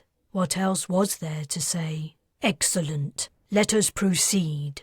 He asked her about the fleet, the ships, the number of passengers and crew, the steps of the intended colonization. He asked her about the disciplines of the crew members, focusing predictably on the military contingent. He asked her about Earth, its population and levels of development, and plans for space exploration. She answered honestly, loathing herself for every word that left her mouth. All she could do to mitigate her betrayal was to limit the range of her answers, only giving exactly the information implied by the question, and absolutely nothing more. Harold didn't seem to know much about space travel, and he knew next to nothing about humans and Earth, apart from what Miriam had told him. Consequently, there were gaping holes in his understanding Setia didn't fill. and she would insist to Miriam that she didn't feel either.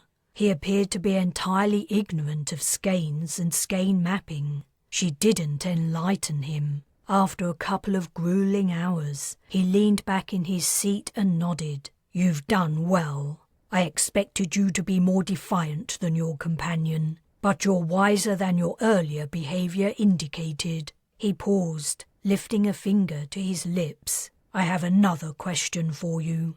She heaved an inward sigh. Concentrating on revealing only what she absolutely had to was exhausting. "What was your rationale for your escape attempt? You seem to be of at least average intelligence." "Thanks." "You must have known you had no chance of success. Escape was impossible in the circumstances, yet you tried." I'm not sure what you're asking. Isn't it obvious?" "Clearly not."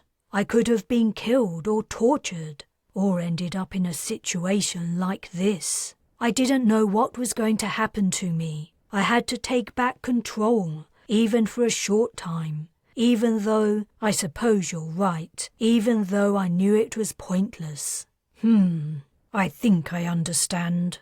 Whatever it was he took from her statements, he didn't tell her. Why had she tried to escape? She wasn't sure she knew. The way he put it, it seemed stupid, but it had made sense to her at the time. "Thank you for your cooperation so far," Harold said. "I would rather not order your execution if I can avoid it." "You and me both. Is that it?" she asked. "Have we finished?" She wanted to get back to Miriam and warn her about not revealing anything outside the scope of Harold's questions. "Not quite. You have not mentioned anything about your superior's plans regarding us. No doubt deliberately. I accept that this subject is sensitive, but it's also essential information. I insist that you tell me everything." "My superior's plans regarding you? They don't know you exist." If Sheldrake and Carys had made it back, this might not have been strictly true,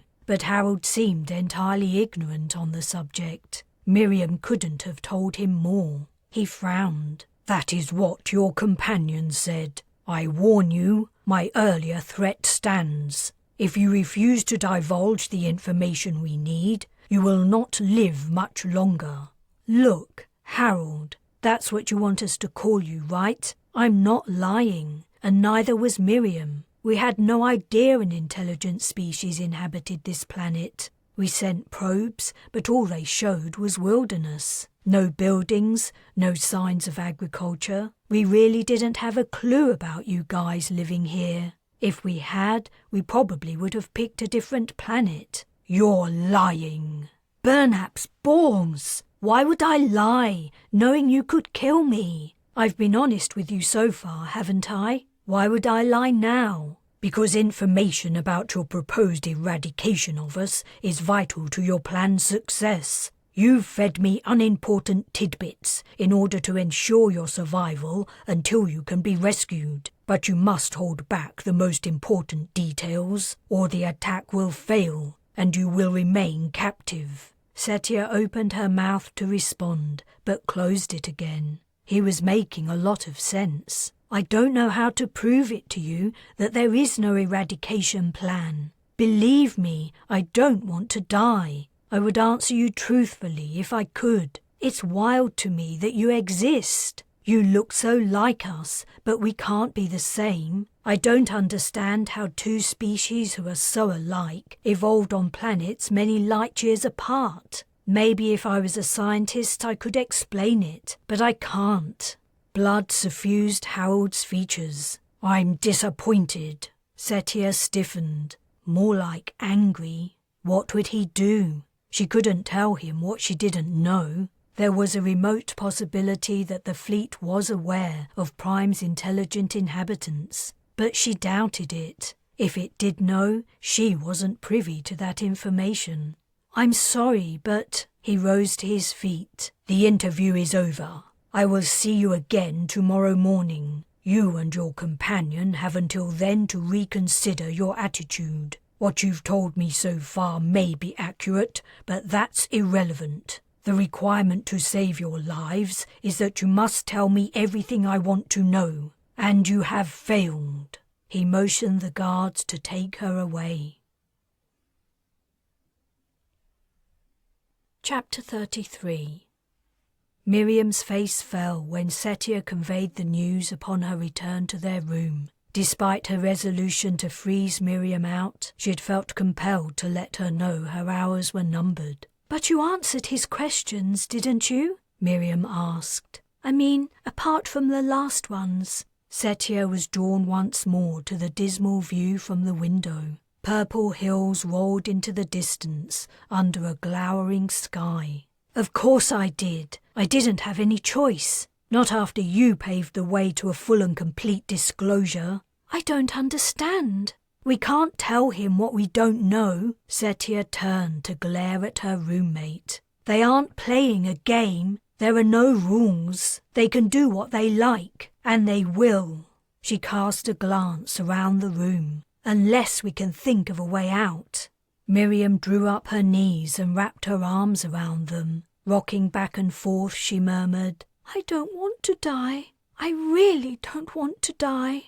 To Setia she said, "I thought if we cooperated, everything would be okay." "I don't know why you would think that. There's no telling what these people might do. They aren't our friends. Heck, they aren't even human." "That's right," Miriam replied thoughtfully. "They look human, but—" "They definitely aren't." Setia dropped onto her bed. If Harold followed through with his threat, it was likely neither she nor Miriam would see tomorrow night. There didn't seem much point in staying angry with her companion. Humans can't turn themselves into doppelgangers for one thing, and they can't pick up new languages by ear within a few days. It's odd that they think we know about them. Harold seemed to think we were on Prime in order to annihilate all his people. I'm only a lonely colonist. I don't know any of the project organizers, except Robbins, I suppose. But I would swear no one was aware that Prime was inhabited by an intelligent species. "But how can we convince Harold? I told him the same as you. He obviously didn't believe me either." Setia got to her feet and returned to the window, a solid pane. She ran her fingertips around the edges, but it was firmly attached to the frame. Resting her forehead on the surface, she peered downwards. The drop was pretty steep, but it was uneven, and vegetation clung to it. If they could get out, they might be able to clamber down. Then what? She didn't know. But whatever happened was a better alternative to certain death. Picking up a chair, she tested its weight. The piece of furniture was light, but with sufficient force it might break the pane. Failing that, there were always the beds. "What are you thinking?" Miriam asked. "Never mind. The room could be bugged. There might even be cameras." She put down the chair. The door opened. 2 guards had arrived, one bearing food. His partner barked an order. Miriam seemed to understand. She got to her feet and took the tray. Over the course of the afternoon, Setia thoroughly examined their room, heedless of people potentially watching. It was natural that she and Miriam would want to escape. What else would their captors expect after Harold's threat? Yet she found no possible exit other than breaking a window. She had contemplated attempting to overpower the guards, but even if she succeeded, the outcome was likely to be the same as it had been at the prison. She and Miriam wouldn't get far inside the hill. If they made it out into the open, however, there was a small possibility they might get away. She decided not to tell Miriam of her plan. She might be overheard, and, regardless of listening devices, Miriam might not be Miriam. Even if she was a blabbermouth. It wouldn't have been a shock if the woman demanded to be taken to Harold to confess all. Prime's shorter rotation had screwed up Setia's sleeping pattern. What passed for the planet's sun had long set. The usual blanket of starless, impenetrable night had fallen. But she wasn't even drowsy, which was just as well, considering. Miriam was awake too. She hadn't spoken, but neither had her signature quiet snore begun. Setia climbed out of bed. "Can't sleep, huh?" Miriam asked. Ignoring her, Setia felt for her jacket and shoes and put them on before picking up a chair. "What are you doing?" She smashed the chair into the window glass, to no effect. Mustering all her considerable strength, she tried again, with the same result. "Setia, someone will hear you. They'll punish us." "They'll punish us worse than executing us tomorrow." She tossed the chair into a corner and then ripped the bedding and mattress from her bed. "You're going to—" Miriam's sheets rustled. She was moving. "Don't you dare try to stop me." "Not in my wildest dreams. I'm getting out of the way." Setia hurled the bed frame at the window. A hollow thunk resounded. The frame bounced back, and its edge caught her on the temple before it clattered to the floor. She staggered backward and blood trickled into her eye. Her calves hit Miriam's bed and she tumbled onto it, encountering something soft and squishy. "Ow!" Miriam moved out from under her. Setia pressed the heel of her hand to her cut, trying to stem the flow of blood. "I thought the glass might be unbreakable," Miriam commented. "I should have too, I suppose." "Probably. Are you all right?" "All things considered, no," Setia added. "The bed hit me." "Are you bleeding?" "Quite a lot. Head wounds are bad for it." "Show me where. Maybe I can help." Miriam's questing hands touched Setia in the darkness. She guided them to her forehead and winced as her companion's fingers made contact. "That feels nasty. Let me find something." After some searching, Miriam used a thin hand towel from the bathroom to staunch the blood, tying it around Setia's head. No one came in response to all the noise. It looked like they were on their own until morning. In the lightless bathroom, Setia washed off the dried blood. Together the two women reassembled her bed by touch. She lay down, her head throbbing. After a while, Miriam began to snore. Setia marveled at the woman's composure in the face of impending death. Chapter 34. By some miracle, Setia had fallen asleep. Harsh words in a foreign language woke her, and she blinked in bright sunlight. Sunlight? The rays were warm on her skin, shining in through the window. She moved and grimaced as a wave of pain stabbed her head. Two figures loomed over her, Primian guards in their black armor.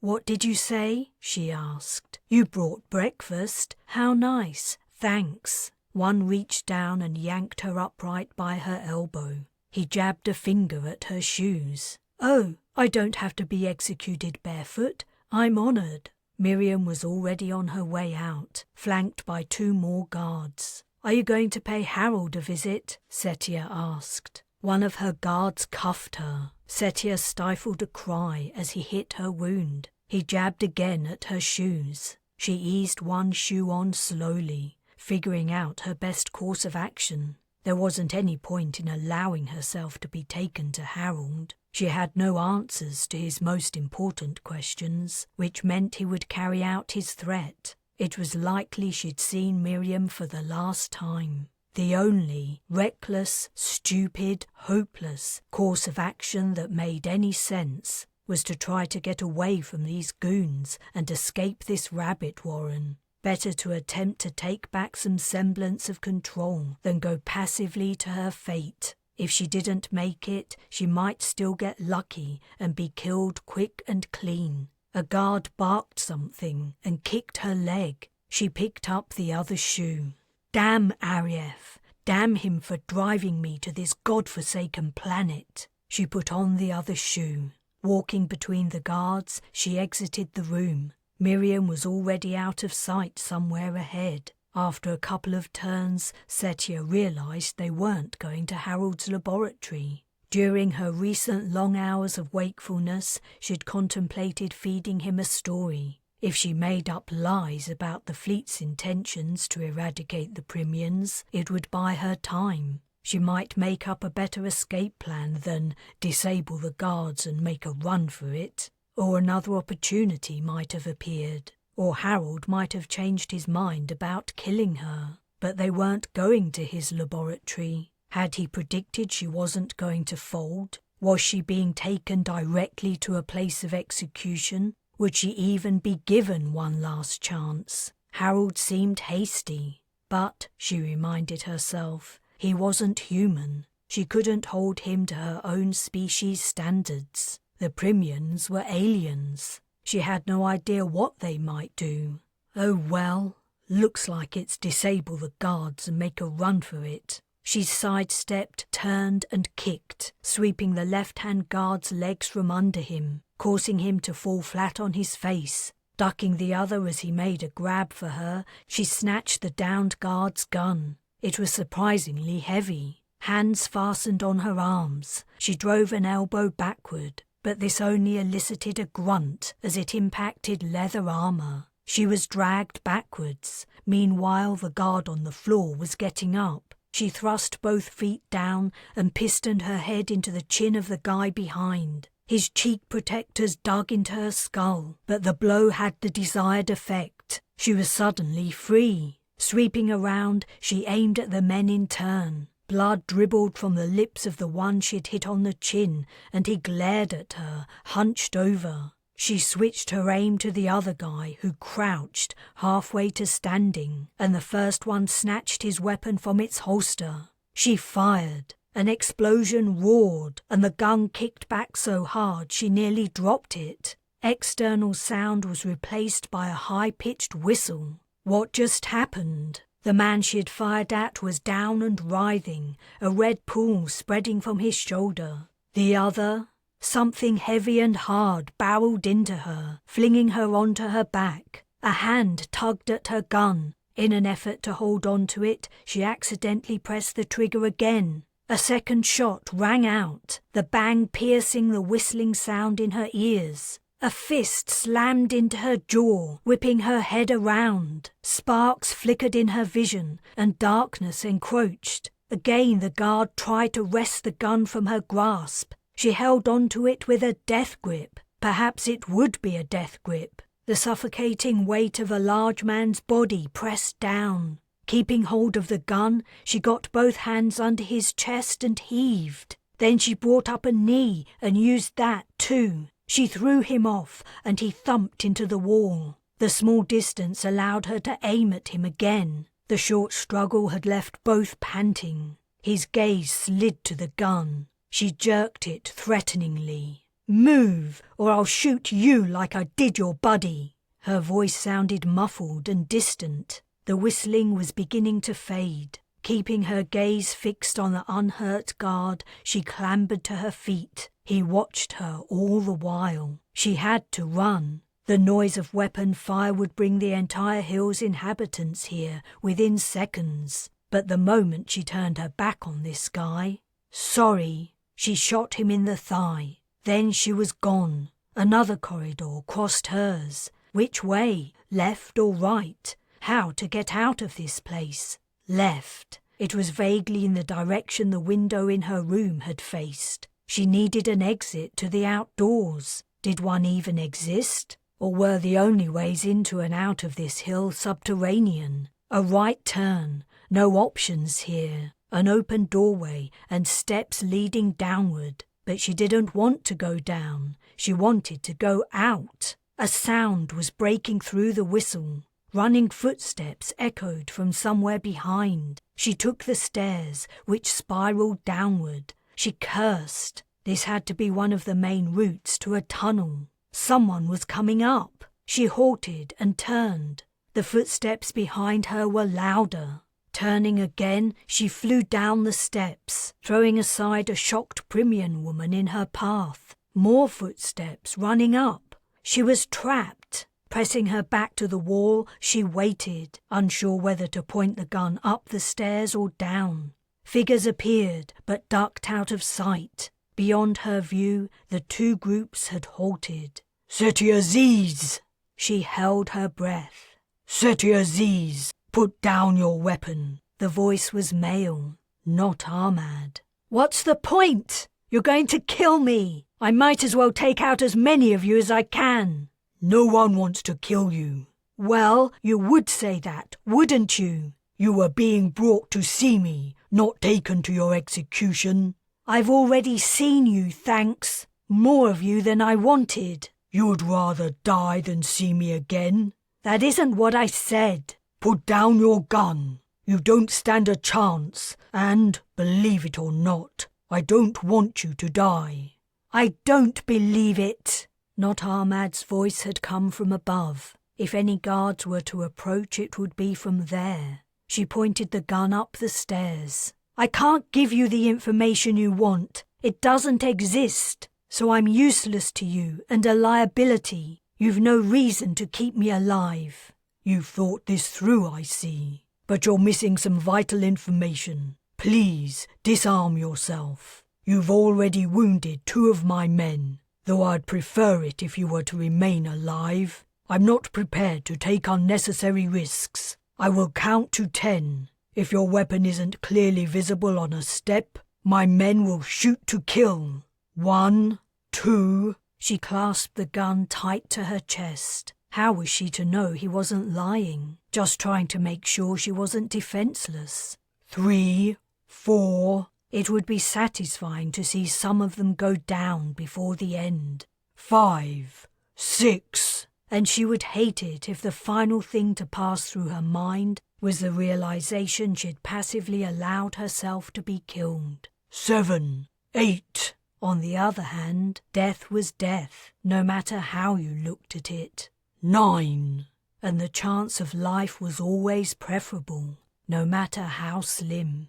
I'm putting my gun down. Chapter 35.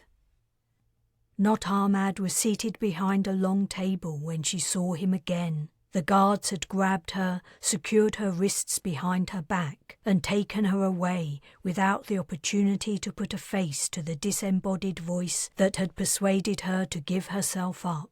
2 more premiums sat to his left and 2 to his right, making 5 in total. Harold was one of them. Like her interrogator, the other 3 were also unchanged into human form. Why hadn't Not Ahmad reverted to his Primian appearance? Did it take a long time? Or maybe he was now stuck as Not Ahmad forever. That would mean a Not Setia would be permanently running around the place. She shivered. Then a symbol high on the wall behind the seated figures caught her attention, and her jaw dropped. Not Ahmad rested his elbows on the table and knitted his fingers. I'm glad you made the right decision, Setia. Dragging her gaze from the symbol, she looked him in the eyes. I still don't know if I did. Perhaps I can convince you. It will help with our further discussions. He gestured towards a woman hovering in a doorway. She exited and then quickly returned with Miriam. Setia, I'm so glad you're okay. Miriam ran up to her and hugged her tightly. Setia awkwardly patted her back, reserving judgment on whether this actually was Miriam. Then someone else entered, and Setia's reservations leapt higher. She pushed Miriam away. After a gasp, the woman asked, What's wrong? What's the matter? Who are you? Who's that? A second Miriam had halted at the door, her hands behind her back. Hugging Miriam swiveled to follow Setia's gaze and gave a second gasp. She returned her attention to Setia. I'm the real Miriam, your friend. Sorry, but as you can see... Not Ahmad nodded at the Miriam by the door, and she left. I understand this is confusing for you, but there's something urgent to discuss before we go into explanations. He reached down and picked up a box, which he placed on the table. I would like your help with this creature. Please step forward and take a look at it. What? Why? Setia was hesitant to do anything this man asked. She was reminded of a nightmare she'd had on the Brez when a sea creature had beat the ship's alarm at her. The excess of Miriam's was making everything seem unreal. How the hell can we help you with one of your animals? We aren't vets. We aren't even from your goddamn planet. While she'd been spluttering her disbelief, Miriam had walked up to the table and was peering into the box. She gave a soft, "Oh," and turned to Setia. "It's Karis's bird." "Loki? So that's what happened to him." She arrived at the table to see a sorry sight. The poor animal looked on its last legs. He hunched in the corner of the box, feathers dull and eyes half shut. Pity gripped her heart. "You bastards! You caught him, and now you've nearly killed him. If you really want to help him, why don't you let him go?" "We've tried," Not Ahmad replied. "It won't leave the box." Miriam suggested timidly. "Maybe it's too weak." "Too weak now," corrected Setia. She glared at Not Ahmad.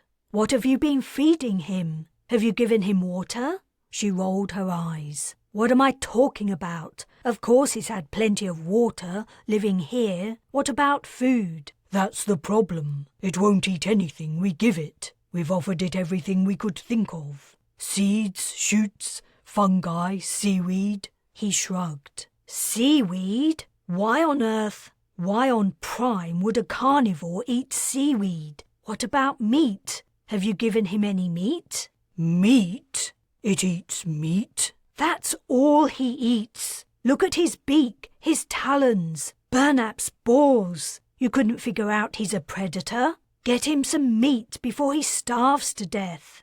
"Thank you." Not Ahmad closed the lid of the box and handed it to an assistant, murmuring something. "Little pieces," said Setia, holding up fingers to demonstrate the size. "Small enough for him to eat." The additional information shouldn't have been necessary, but these people were clearly idiots. As the box was taken away, she added, "That bird had better damned well live. He belongs to someone who'll rip out your guts if she finds you killed him." "The animal's natural food seems obvious now you've told us, but you should understand that very few species consume other animals here. Most life forms are plants, deriving their energy from the sun." "Now that I find hard to believe." The woman sitting next to Not Ahmad whispered in his ear. He added to Setia, "Or, as my colleague reminds me, decaying matter. Please, sit." While they'd been discussing Loki, 2 chairs had been brought over. Miriam sat down and, annoyed and worried, Setia also slumped into hers. Not Ahmad explained, "I've brought you here in order for both of us to come to a better understanding." "Uh-huh." She folded her arms over her chest. She didn't look at Miriam. For all she knew, there could be 2 fake Miriams, or even more. The hill could be full of them. "Setia, the person you saw a moment ago stayed with you last night in your room. She has attested to the fact that you appear to be telling the truth when you say your species has no knowledge of us."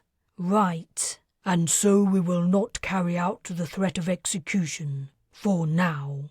"That's great!" exclaimed Miriam. "I was wondering why we'd been separated." Setia self-consciously touched the bandage around her head that the Primian had applied. "You expect me to just believe all this shit?" Not Ahmad's expression darkened. "It isn't important to us whether you believe it, but I had expected you would be relieved you won't die today." "How can I be relieved? How do I know what you're saying is true?" She jabbed a finger at him. "You look like a guy I met at our settlement site a week ago, but you're not." She jerked a thumb at Miriam. "She looks like someone I sat next to on the shuttle leaving Earth, but I've no idea who she really is." "Setia!" Miriam exclaimed. "I thought I was more to you than someone you just met on a shuttle." Setia continued to Not Ahmad. "All of you are so close to human that if I passed you in the street I wouldn't look twice. But somehow you're here, light years from Earth. How's that possible?"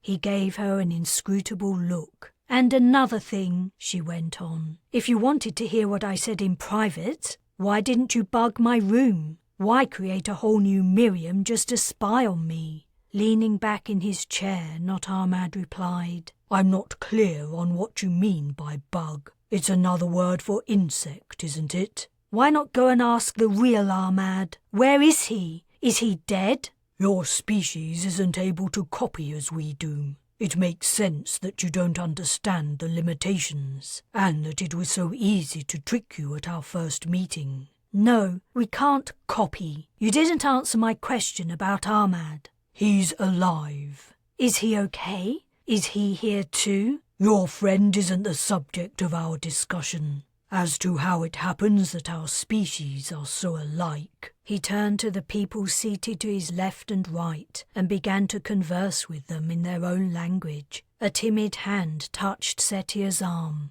I'm really me, said Miriam, though I don't know how to prove it. Even if you really are you, Setia hissed back. You're still the Miriam who spilled her guts to the enemy the first chance she got, right? The hand left her arm. The discussion among the Primians was over. Not Ahmad said, You asked how it's possible that two species who are so alike could have evolved on different worlds. We have wondered exactly the same thing ever since you arrived on our planet. We would like to show you something that might explain it. Perhaps humans have something similar in their records or cultural history. I doubt it, Setia retorted. I can't think of anything that would explain your existence. We have many cultures and societies going back millennia. The only one I know in any detail is my own. I'm sure there's nothing there about intelligent aliens. She narrowed her eyes at the symbol on the wall. Is what you want to show me something to do with that? Not Ahmad looked over his shoulder. I don't think so. Why? On a round plaque, high above the seated Primians, 3 hairs connected by 3 ears ran in a circle. Chapter 36. Not Ahmad led Setia and Miriam out of the chamber and down a spiral staircase. He took the lead and guards followed, but Setia and Miriam could walk freely, unbound. Who were those people you were sitting with? Setia asked. Who's Harold, your chief interrogator? Not Ahmad lifted an eyebrow as he glanced over his shoulder. The man you call Harold is an investigator, the head of the department in this district. The other people are council members. What does Harold investigate? Crimes? Crimes? No, he's a scientist. I'm not sure what he's currently working on, but he put himself forward as the best person in the local area to question you and learn more about your species. How come he can speak our language, but he hasn't transformed to look human? From what Setia had seen, the Primium's metamorphosis included language skills, as well as a physical transformation, but Harold confounded the pattern. He didn't wish to look like you. He has no reason to, but communicating with you is important. For now, he had to compensate for your disability. Disability? You're unable to take on another's likeness or language. That's a serious defect. Setia was silent. Not Ahmad halted, resting a hand on the smooth wall. He held her gaze for another moment before he went on. It isn't necessary for us to change our bodies in order to speak to you. Can you choose to change only your appearance and not speak the language? What else could they transform into? Animals, presumably. Rocks? Not Ahmad didn't answer.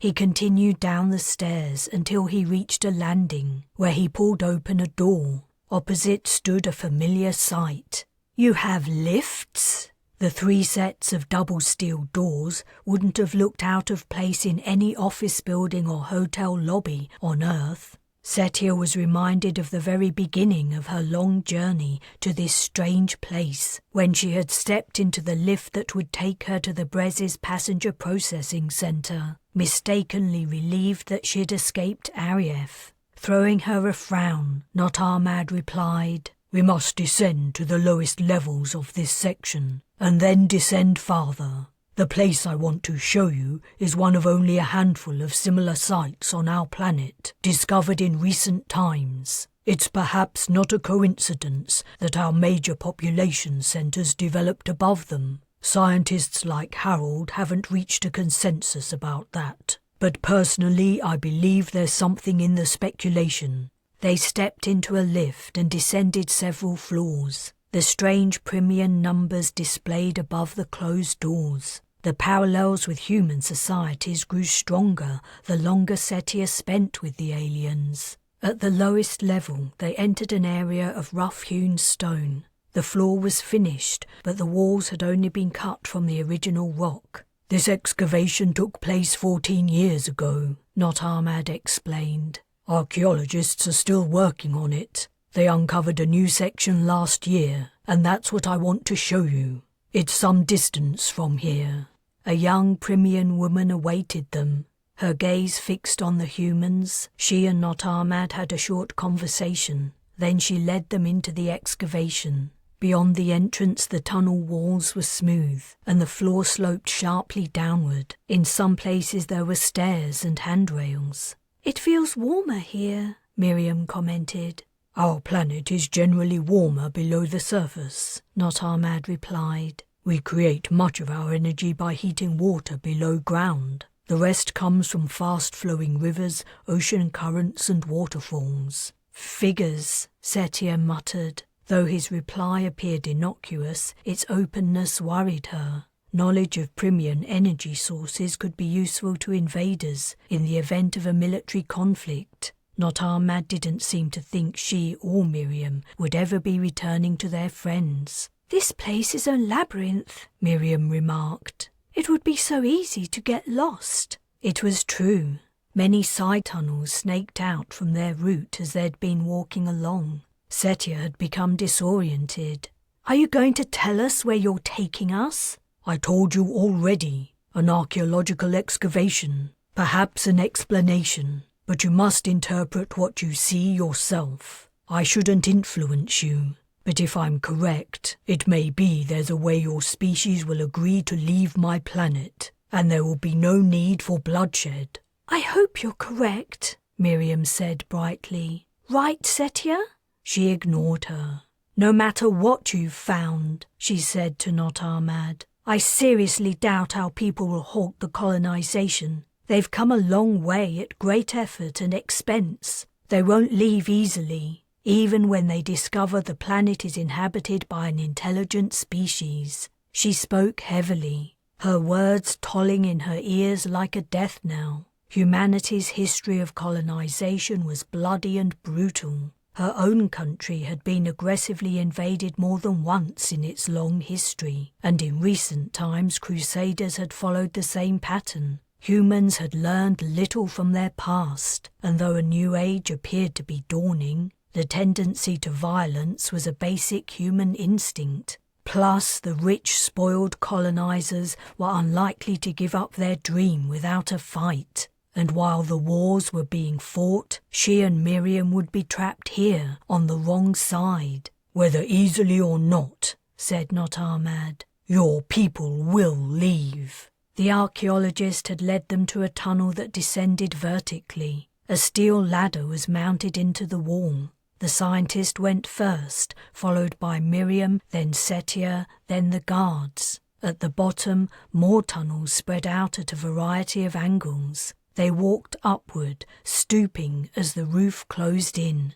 "Believe it or not," said Not Ahmad, "we're fairly near the surface. It's thought that at one time there was an external entrance to the caves I'm about to show you. It must have closed over, or at least it's never been found." The archaeologist spoke to him and indicated a tunnel to the left. "You've got to be kidding," said Setia. The opening was at waist height and less than half a metre at its widest. They would be forced to wriggle on their bellies. "It's very short," Not Ahmad replied. "You'll be through it very quickly. This is the end of our journey."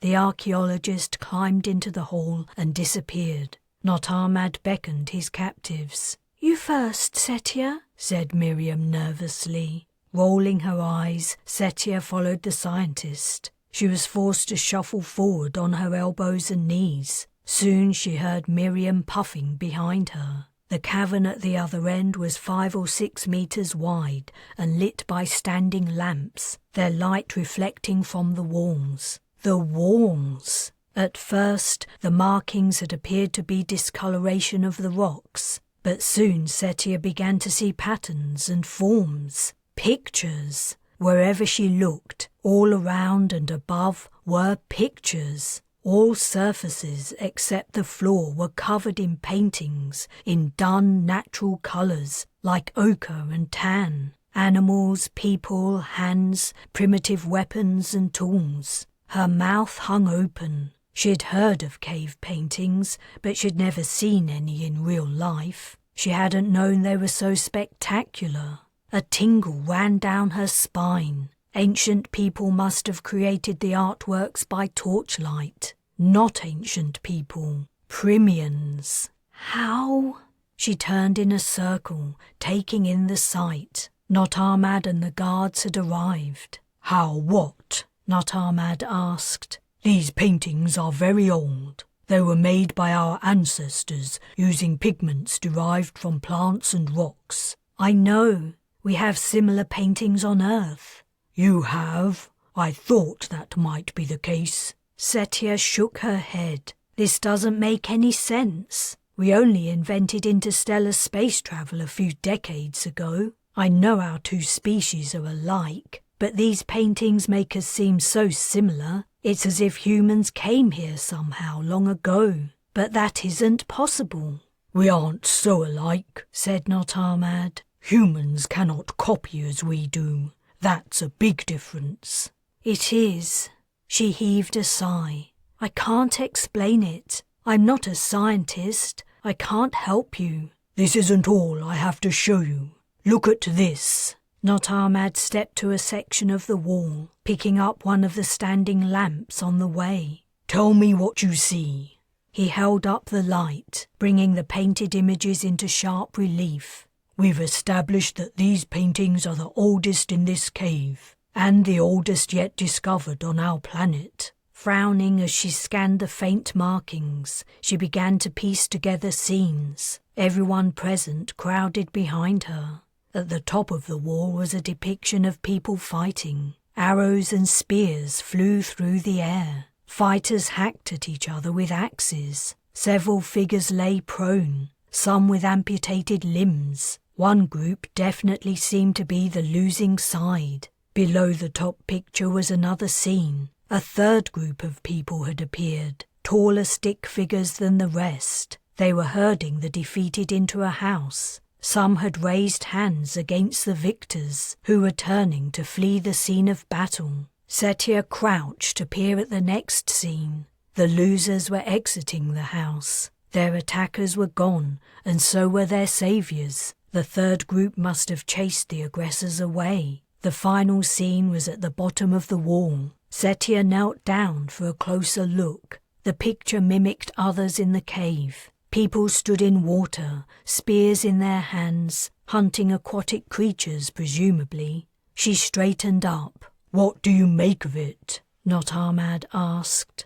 Two sides were fighting. Then some other people turned up, saved the losing side and kept them safe. When their enemy had gone, they came out of hiding and carried on living the same as normal. He nodded. That's one interpretation. But what do you think this is? He pointed to the house. She shrugged. It's She wrinkled her brow. She was no expert, but she didn't think people at that stage of development could build. A house?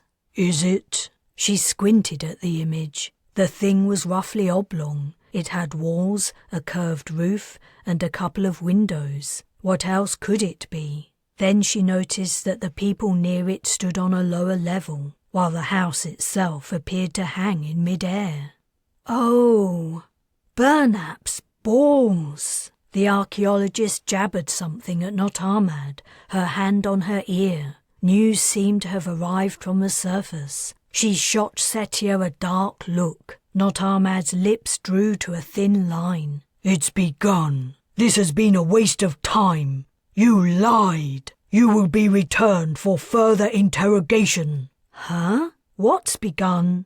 One of our cities has been attacked. You did know about us. You've known our planet is inhabited all along, and now you've begun your extermination plan. I was a fool to believe you. You and your companion. He swung around, his gaze sweeping the cave. Where is she? He demanded, glaring at Setia. Where has she gone? While everyone had been focused on the cave paintings, Miriam had snuck out. Chapter 37. Where is she? Not Ahmad grabbed Setia's shoulders and shook her, eyes blazing. You two planned this, didn't you? As soon as you had the chance, one of you was to sneak away and learn all our secrets. Don't be stupid. How the hell were we supposed to know you would bring us down here? And what goddamn secrets could there be in these caves? Not Ahmad thrust her away from him so hard she stumbled and fell. A guard was already on his way out of the chamber. Not Ahmad barked at the others, causing them to hastily follow. He snapped another order. A single guard strode to Setia's side, grabbed her arm and hauled her to her feet. Not Ahmad and the archaeologist were deep in conversation. Setia's guard's grip was so tight it cut off her blood flow. Her limb began to turn numb. She flexed her biceps to counter the effect. The guard's gaze turned to her questioningly. She watched Not Ahmad and the archaeologist, but there was nothing to be learned from their discussion in the foreign language. Why had Miriam left? For someone so timid, her behaviour was odd. What did she hope to achieve? She wouldn't survive down here very long without food or water. Without food, at least. On Talman Prime, there was always water. No doubt she would be found soon enough. Or would she? The cave system was extensive. If Miriam had left as soon as their guard's attention was on the paintings, she had several minutes' start. The conversation between the archaeologist and Not Ahmad grew louder, and the woman gesticulated fiercely, jabbing a finger at Setia. Not Ahmad's gaze flicked toward her. He spoke gruffly to her guard, who drew his weapon and poked her in the ribs. It looked like they were leaving. With the guard's companions occupied in the search for Miriam, he was taking no chances of her getting away too. Now events had turned, she was in no doubt that if she made a move to escape, she would be shot and killed. All the way up through the cave system, her guard's attention didn't waver for an instant. He took her to a familiar room. Not Ahmad was carrying out his intention immediately. She was to be interrogated again by Harold. The older Primian moved from his experiment and sat opposite her, his hands knitted on his lap. Before saying anything, he regarded her steadily for several moments from under hooded eyelids. Setia's mind flashed back to Mapper Robbins in his darkened office, a brilliant skein hanging in mid-air like a gigantic intricate cobweb, and the miniature reflection in his eyes. Robbins and Harold might have much to say to each other if they were not different species, separated by a gulf of conflicting desires. Harold said, "Things have moved on quickly since we spoke." Setia didn't know how to reply to this. She remained silent. "It seems everything you told us was a lie." What to say? The situation seemed hopeless. Sheldrake and Caris must have made it back to the settlement. The Primians' existence had been discovered, and the fleet's military perceived them as a threat. She didn't condone the attack. As far as she knew, though the Primians had taken some hostages, they hadn't actually killed anyone yet. Launching an assault on a Primian city was an overreaction. On the other hand, she was human. The Primians were the enemy. It would be wrong to give them more information. If she told Harold she'd been truthful before about the fleet, the number of colonists, what Earth was like, and all the other myriad details she'd divulged, that might help the Primian cause. She was in an impossible position. "Are you going to confirm or deny the facts you revealed at our last interview?" "Where's Ahmad?" Harold took a moment to understand her. "He is safe." "Send us back." Our military's attacking because they think you killed us. If you return us safe and sound, they'll call it off." Harold softly clicked his tongue. "They don't think we killed you. That isn't the reason for the strike against our city." "Why? They must think—" She recalled the not Setia walking past her cell. There was also a not Miriam. Perhaps there was a second not Ahmad walking around the new settlement right this minute. If the Primians had replaced all the humans they'd taken captive, and the replacements were doing a good job of slotting into their new roles, no one might have realized that she, Miriam, and Ahmad were even missing. Yet surely Sheldrake and Caris must have told them about not Ahmad's visit to their tent that night in the forest. Maybe no one had believed them, or they hadn't made it back as she'd thought. Maybe the Primians had been discovered some other way, perhaps by colonists from one of the Brez's sister ships. There were 2 more colonization sites, and not Ahmad hadn't specified where the attack was taking place. "Besides, we can't send you back, not all of you. Where is your companion? What is she planning to do?" Setia remained tight-lipped. "It doesn't matter. She will be found, and if she is not and doesn't give herself up, she will die a painful death. There is nothing in those caves to sustain her, and every exit is secured. Let me help look for her. I don't know why she slipped away. I'm worried about her." "Out of the question. There will be no more excursions, no more opportunities for escape. From now on, when you aren't here with me, you'll be confined to your room." "So you aren't going to execute me if I don't tell you what you want to know? Things have changed, right?" A flush permeated Harold's features, and he clenched his jaw. It was his turn to dodge a question, but his reaction told her she was right. They probably intended to keep her, Ahmad, and Miriam, if they found her, as hostages, bargaining pieces in the conflict. He replied, "There are some things worse than death." She flinched, and her attention moved to Harold's experiments. "As you will find out if you refuse to help us defeat your people. Think on it." He motioned to the guard. "When you return, I expect a full disclosure of the plans to take over our planet." "Wait," she blurted, as the guard marched over. "If you tell me more about what I saw in the cave, I might be able to help you." He held up a hand, signaling to the guard, who halted. "What difference could that possibly make?" "Our species go back a long way, it seems. Am I right? Is that what not Ahmad thinks?" "Not.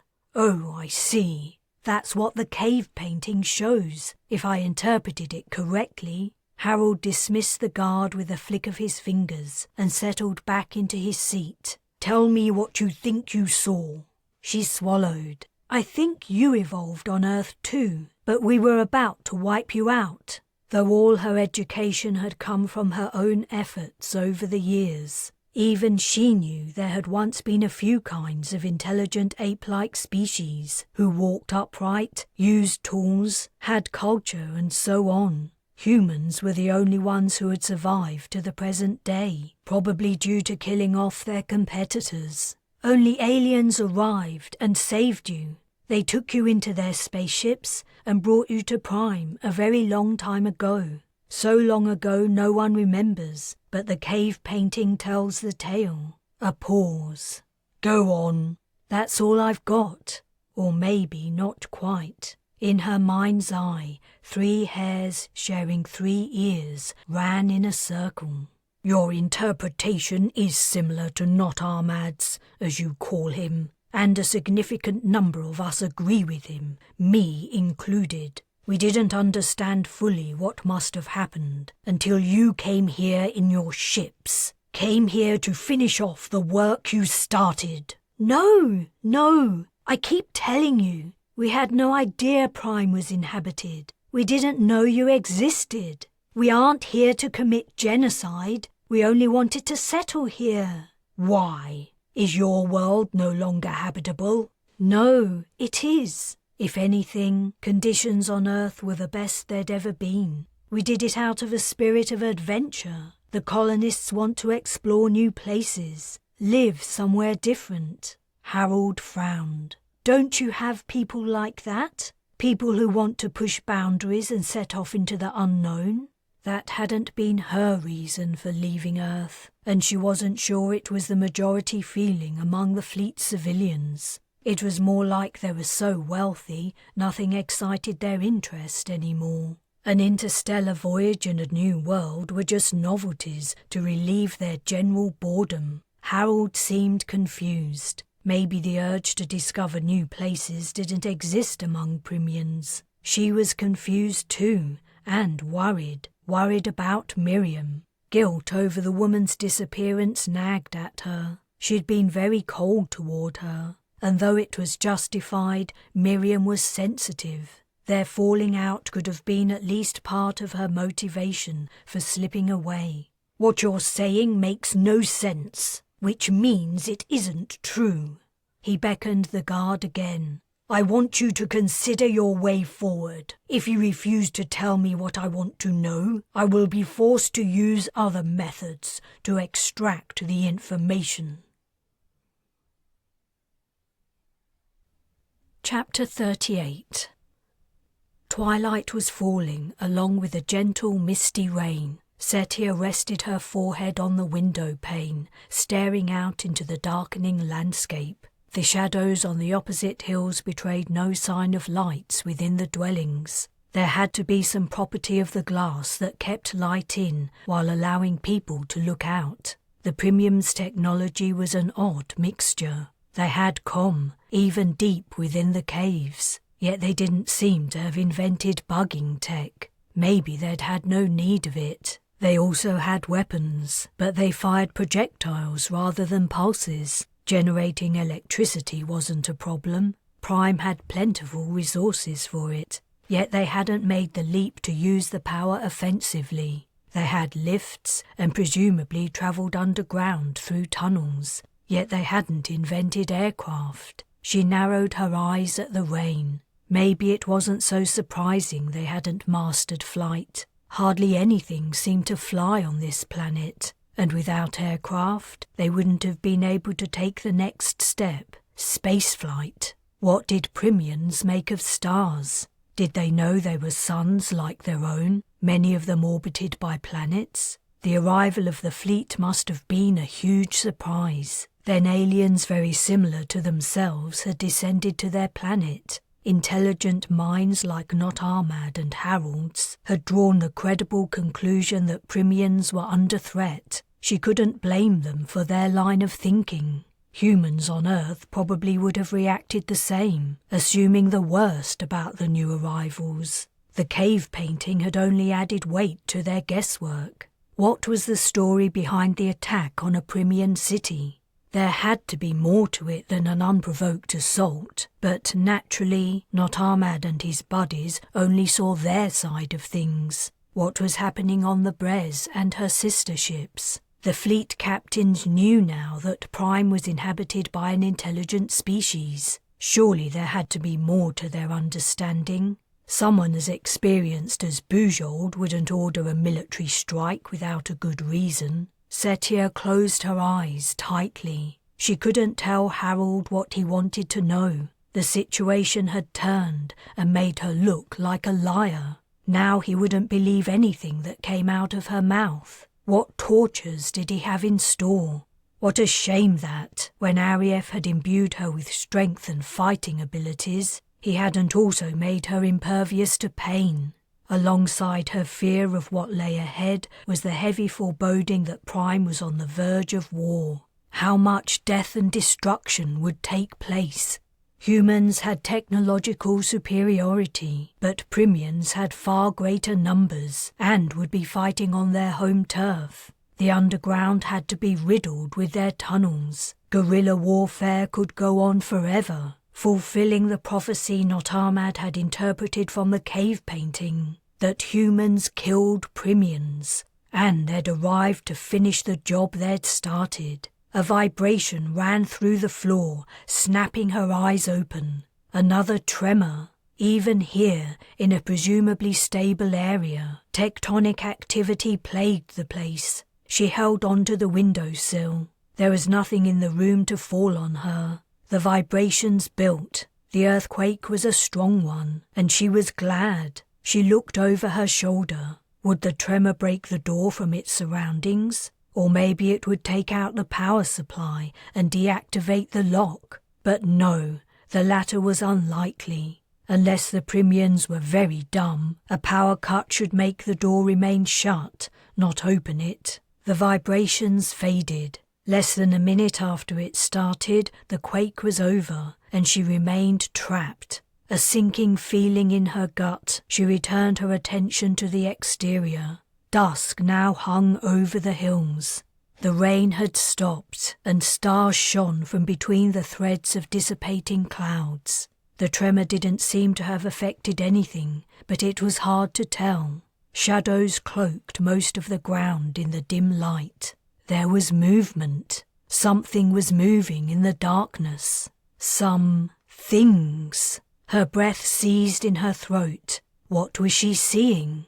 Her mind flew back to the rain creatures, hulking, menacing beings made from moisture. But it could not be them. There was no rain. Pressing her nose against the window, she squinted at the indistinct forms. They were smaller than the rain creatures, though they were humanoid. Perhaps they were only Primians, outside for some unknown reason. They must go out sometimes. She recalled the trampled vegetation outside the electric fence after the group's first night's camp. They had to have been Primians investigating the newcomers. Briefly, the head of one mysterious approacher rose into a bright patch of starlight, and she exhaled with recognition. She had seen a helmet. The helmet of one of the armoured Eva suits the fleet's military wore. She would have recognized that black eye slit anywhere. Then it was gone. Fleet soldiers were nearing the hill. Did they know it was inhabited? Were they reconnoitering the area, preparing for an attack? Or were they on their way to some other place? Was Corporal Sheldrake among them? There was no way the Primians were not aware of the enemy soldiers. After the assault on their city, they would be on high alert. The troops were about to come under fire. "Hey!" She hammered on the window. "Hey! Watch out! Get back! Fall back!" Her fists dully thumped the pane. There was no reaction from the soldiers. They couldn't hear her. "Retreat!" she exclaimed hopelessly, her hands falling to her sides. But maybe it wasn't a bad thing that her warning had fallen on deaf ears. Maybe the military was here to rescue her and Miriam. Maybe they knew somehow about the captives inside the hill. It seemed unlikely, but she was willing to hold on to the hope, knowing the alternative that lay in wait. Clouds moved in, cutting out the starlight. Now all was black, impenetrable night. A scrabbling sound distracted her. Had a guard arrived to take her back to Harold? Was she being moved to another place as a precaution against the oncoming attack? The noise seemed to take too long for the simple opening of the lock. She moved to the door and held her ear against it, trying to figure out what was going on. The faint scratching sounds continued. What could it be? She had a vision of Primian mice gnawing at The door opened, banging into the side of her head. "Ow! What the—" "Miriam?" She uttered the last word as a hiss, managing to moderate her voice at the last second. "Shh!" Miriam glanced fearfully from side to side. "Come on!" She grabbed Setia's wrist. Setia didn't need any further encouragement. She hurried down the passageway with her rescuer. "How did you do that?" she whispered. "You never attended a private school, did you?" "I never attended any." "No, I didn't. One of the first things the older girls would teach new students was how to break out of the dorms. And Primian security is absolute shit. All I needed was access to the panels. So we can get out? Do you know the way?" "I think so. Had to pick you up first." It wasn't true. Miriam could have left by herself if she'd wanted. She had taken an additional risk in getting Setia out too. "Thanks," Setia said. Miriam winked. "Like I'd leave you behind." Chapter 39. "Wait," Setia hissed, abruptly halting. "What's wrong?" "It's too early. We should leave later, when everyone's asleep." "Nearly everyone's already asleep. Everything shut down a couple of hours ago. That's when I decided it was safe to find you. Come on, hurry." Setia took a step but then halted as a second worry hit. "What now?" Miriam blurted. Setia couldn't say, only stare at her companion distrustfully. "I know that look. For goodness sake, if it wasn't really me, do you think I would be breaking you out of here?" It was a good point. It would have to be a seriously screwy, convoluted plan that involved allowing her to escape. "All right," Setia said. "Let's." Footsteps approached. Shit. They shared an alarmed look, then both simultaneously looked back at the room they'd just left. They would never make it there in time before. A guard rounded the corner. His eyes popped and his mouth opened as he took a breath, preparing to shout. At the same time, his hand moved to his gun. Setia threw herself at him. Her punch knocked him into the wall, eliciting a heavy grunt. As he collapsed, she whispered fiercely to Miriam, "Get his weapon!" She ripped off his helmet, ignoring the pain from her knuckles, silently grateful his head covering wasn't made of metal, and clamped a hand over his mouth. While Miriam grappled with him, fighting for control of the gun, Setia thrust him to the floor. Muffled shouts fought their way out of him. She couldn't maintain her grip over his mouth and get a clear blow to knock him out. He was too close to the wall. Miriam let out a soft squeal. The guard had hold of one of her hands and was twisting it, forcing the wrist backwards. Damn it! The fight had already gone on too long. It was time to put a quick end to it, despite the risks. Setia released the man's mouth. Leaping up, she kicked him sharply in the head. His exclamation was cut off, and he went limp. "Got it," murmured Miriam, holding the gun in one hand while nursing her sore wrist under her armpit. Setia grabbed the guard's ankles and dragged him to the room. She crammed his mouth with toilet paper and tied a towel around his head. Then she tied him to the bed legs with sheets. By the time she finished, he was beginning to come around. She kicked his head, sending him back to unconsciousness. Then she took the weapon from Miriam and shut the door. They ran. After a minute, Setia said, "You're sure you know the way out?" "I told you I think so. I couldn't actually go out, you know."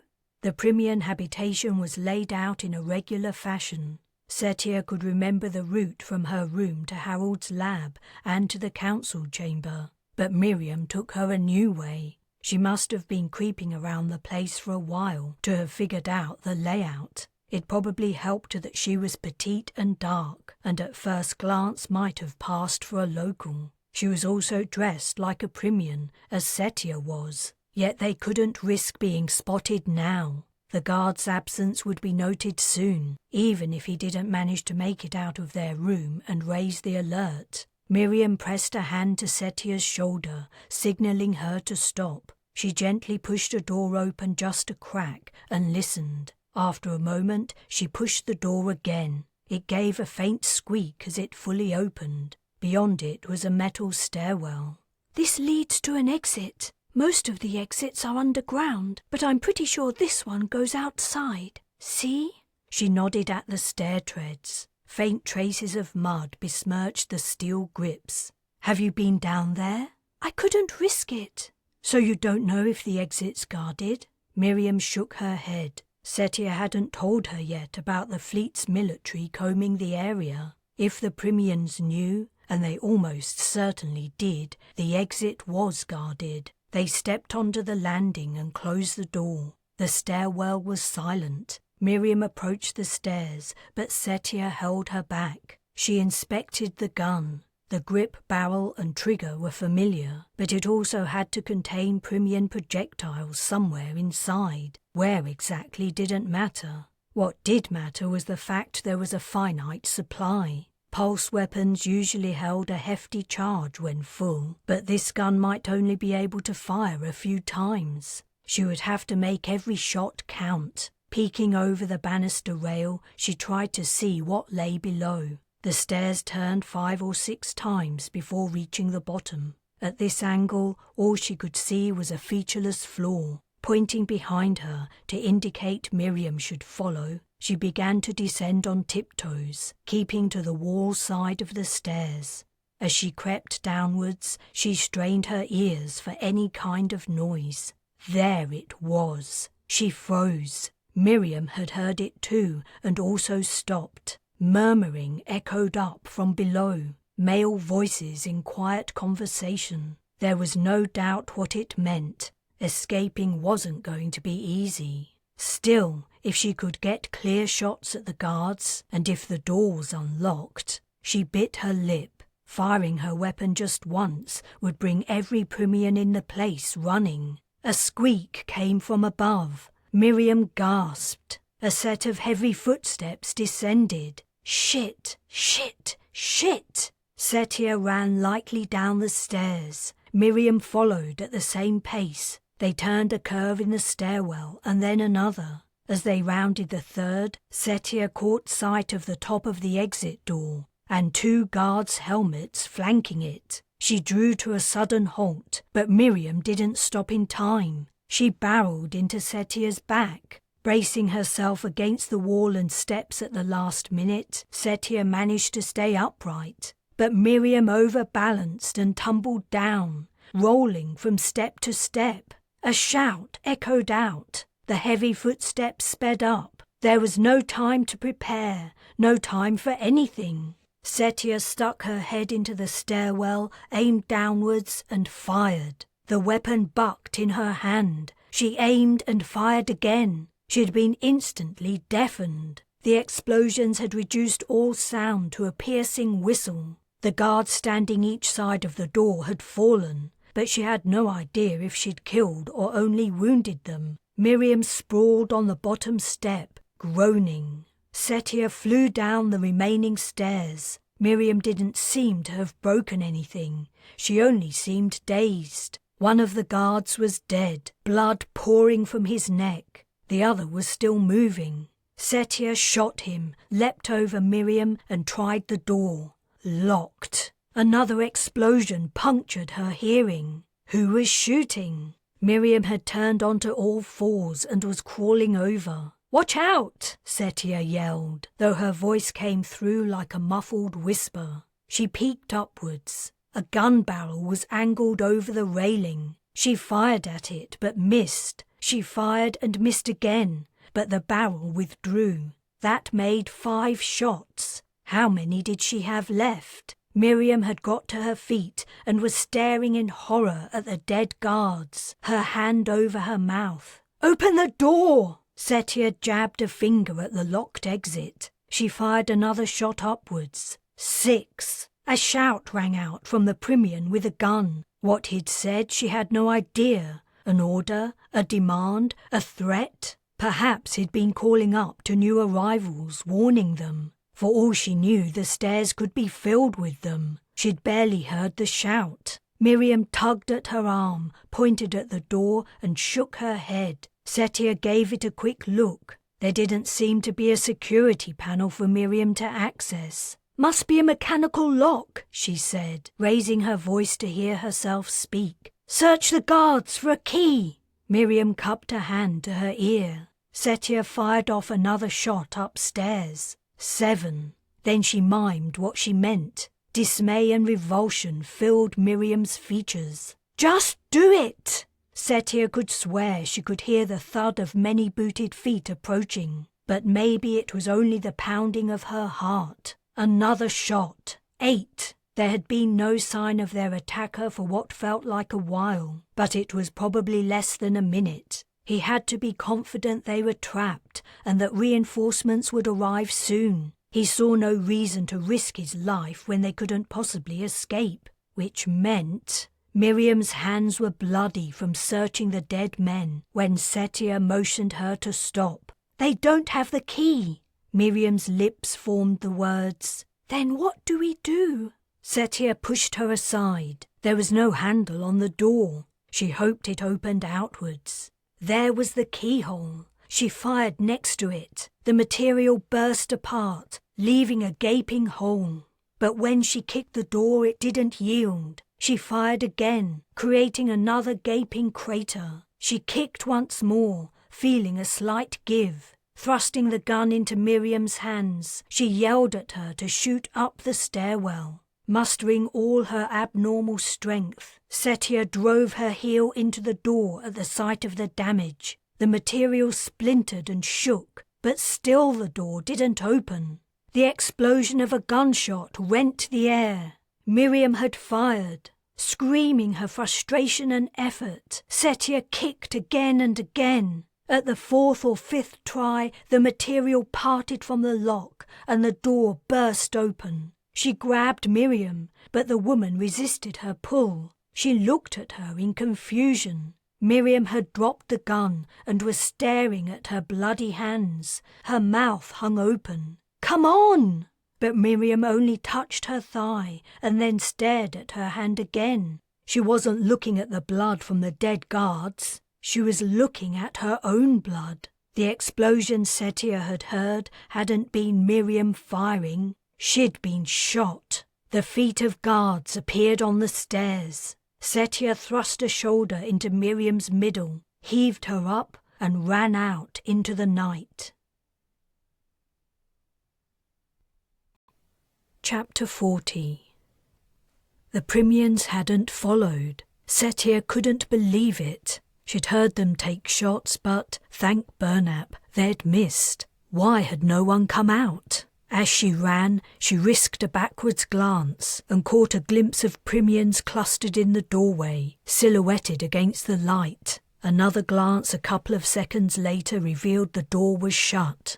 The thick, soft vegetation she pounded through grabbed at her calves. She slowed down, fearing she would trip and send Miriam flying. Her hearing was beginning to return, and soon she heard the swish of her legs running through the ground cover and her panting breath. "Miriam, are you okay?" The woman murmured a reply. At least she hadn't lost consciousness. Setia checked to their rear for a third time. Even the light leaking from the closed door was lost in darkness. Maybe the Primians had killed the lights in the stairwell or covered up the damage. The reason they hadn't come after the escapees hit. The fleet's military was in the area. The Primians didn't want to risk running into enemy soldiers or reveal the presence of the hillside habitation. She slowed her pace further and her breathing eased. They were out. They were safe. All they had to do was to find someone from their side. There had to be medics among the soldiers who could treat Miriam. Soon they would be on a shuttle back to the Brez, where they could rest and recuperate. They would be able to provide valuable intel, and then leave it to the people in charge to deal with the Primians as they saw fit. Figuring out a colonization plan in the new situation would be a gnarly problem, but it wasn't hers to solve. It was over. She halted and gently lifted Miriam from her shoulder before laying her down. Miriam gasped as she moved her.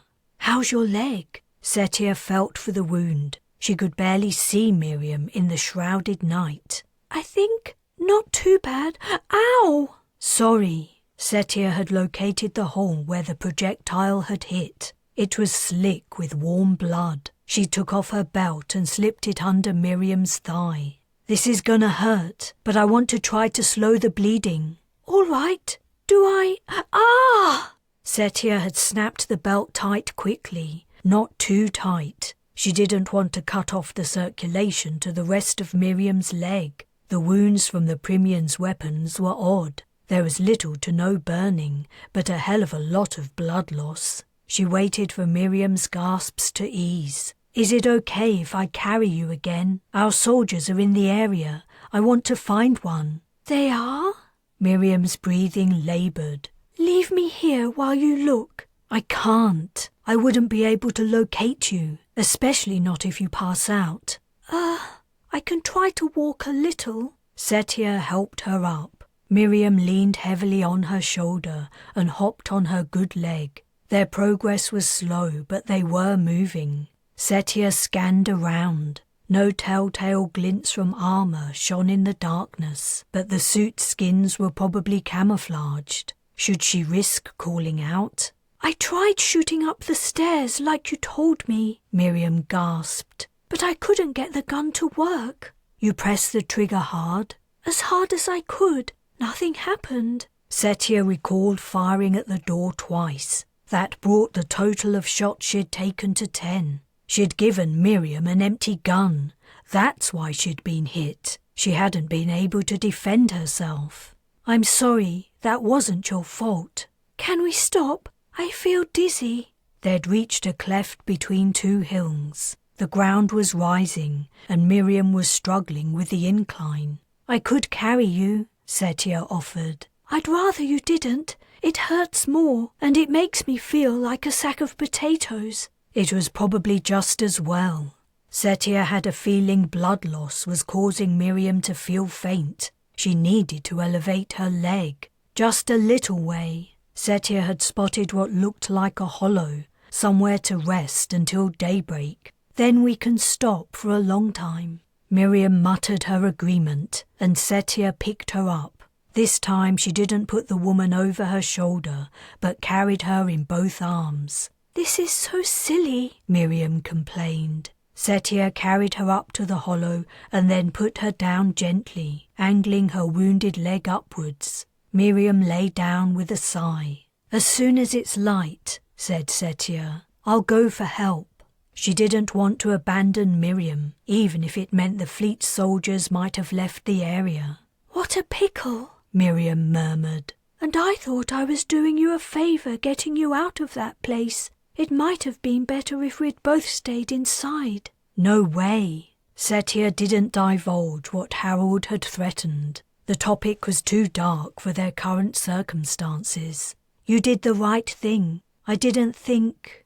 I was up to it. It's okay. You can say it. You think I'm an overprivileged idiot, a stupid, spoilt rich girl. I don't see you like that. But you did, right? Setia was silent. I'm not offended. I'm used to people dismissing me. It's been happening all my life. Has it? Setia found it hard to believe. She'd always envied the lives of the ultra-wealthy. Her upbringing had been diametrically opposite to Miriam's. She couldn't imagine anything about the woman's experiences could have been challenging or difficult. It was hard not to scoff, but she kept quiet. I told you once my parents didn't seem to like me much. The truth was, as I found out when I was about 10, I was an accident. My mother and father had only ever wanted one child. After they had my sister, that was supposed to be it. But then I came along, and by the time my mother realized she was pregnant, it was too late for her to do anything about it. They weren't overtly cruel, but they doted on my sister while ignoring me. I was raised by a succession of nannies until I was sent away to school and forgotten. But it must have been nice to go to a private school. Setia would have appreciated the opportunity to go to any school. You would think so. The school was okay, and most of the students seemed happy, but I didn't fit in. The other girls were into cool clothes, hair and makeup. They knew all the popular bands, the latest fashions, the best drugs. They would bribe the teachers to let them pass. But I was actually interested in the schoolwork. The teachers liked me, which made my classmates hate me. I didn't have the social skills to change their opinion, and I wasn't sure I wanted to try. By then, I was already comfortable with being the odd one out. I suppose I still am. Setia took her hand, not knowing what to say. Sorry for all the self-pity. I guess I'm not feeling too well. You've lost a lot of blood. I should tighten the belt. I don't know about that. I already can't feel my leg. Setia patted the ground next to Miriam's thigh. It was sticky. Lightning flashed, quickly followed by a soft rumble of thunder. A burst of heavy raindrops fell. "Great," Setia muttered. "That's all we need." She took off her jacket and draped it over Miriam. "This should keep you dry for a while. If the rain continues, I'll see if I can find somewhere for us to shelter." There was no reply. "Miriam, did you hear me?" Setia gave her shoulder a little shake. When she didn't respond, Setia tried again, repeating her name. Miriam's body was limp. She had passed out. She must have passed out. The way to be sure was to check for a pulse or breathing, but Setia couldn't bring herself to try. She swallowed hard as the rain wet her back. She'd been a bitch to Miriam ever since they'd met. She'd rebuffed her attempts to be friendly. She'd been disdainful and borderline rude. She'd been just as awful towards Miriam as Caris had been to her, and not even realized what a hypocrite she was. And in return, Miriam hadn't once complained. She'd been kind and gentle, and although she'd revealed all she knew about the fleet to the Primians, it had been because she thought it would help prevent a conflict. She wasn't the traitor Setia had accused her of being. She'd been trying to make peace. What was more, despite all Setia's coldness, Miriam had come for her and helped her escape. In spite of everything, she'd remained loyal. Setia hung her head. The rain soaked her hair, ran down her face, and dripped from her nose and chin. Chapter 41. It wasn't until some time later the soldiers found them. Setia was crouching over Miriam to try to keep the rain off her. She'd lost track of time, and she was watching the sky, yearning for any sign of the approaching dawn.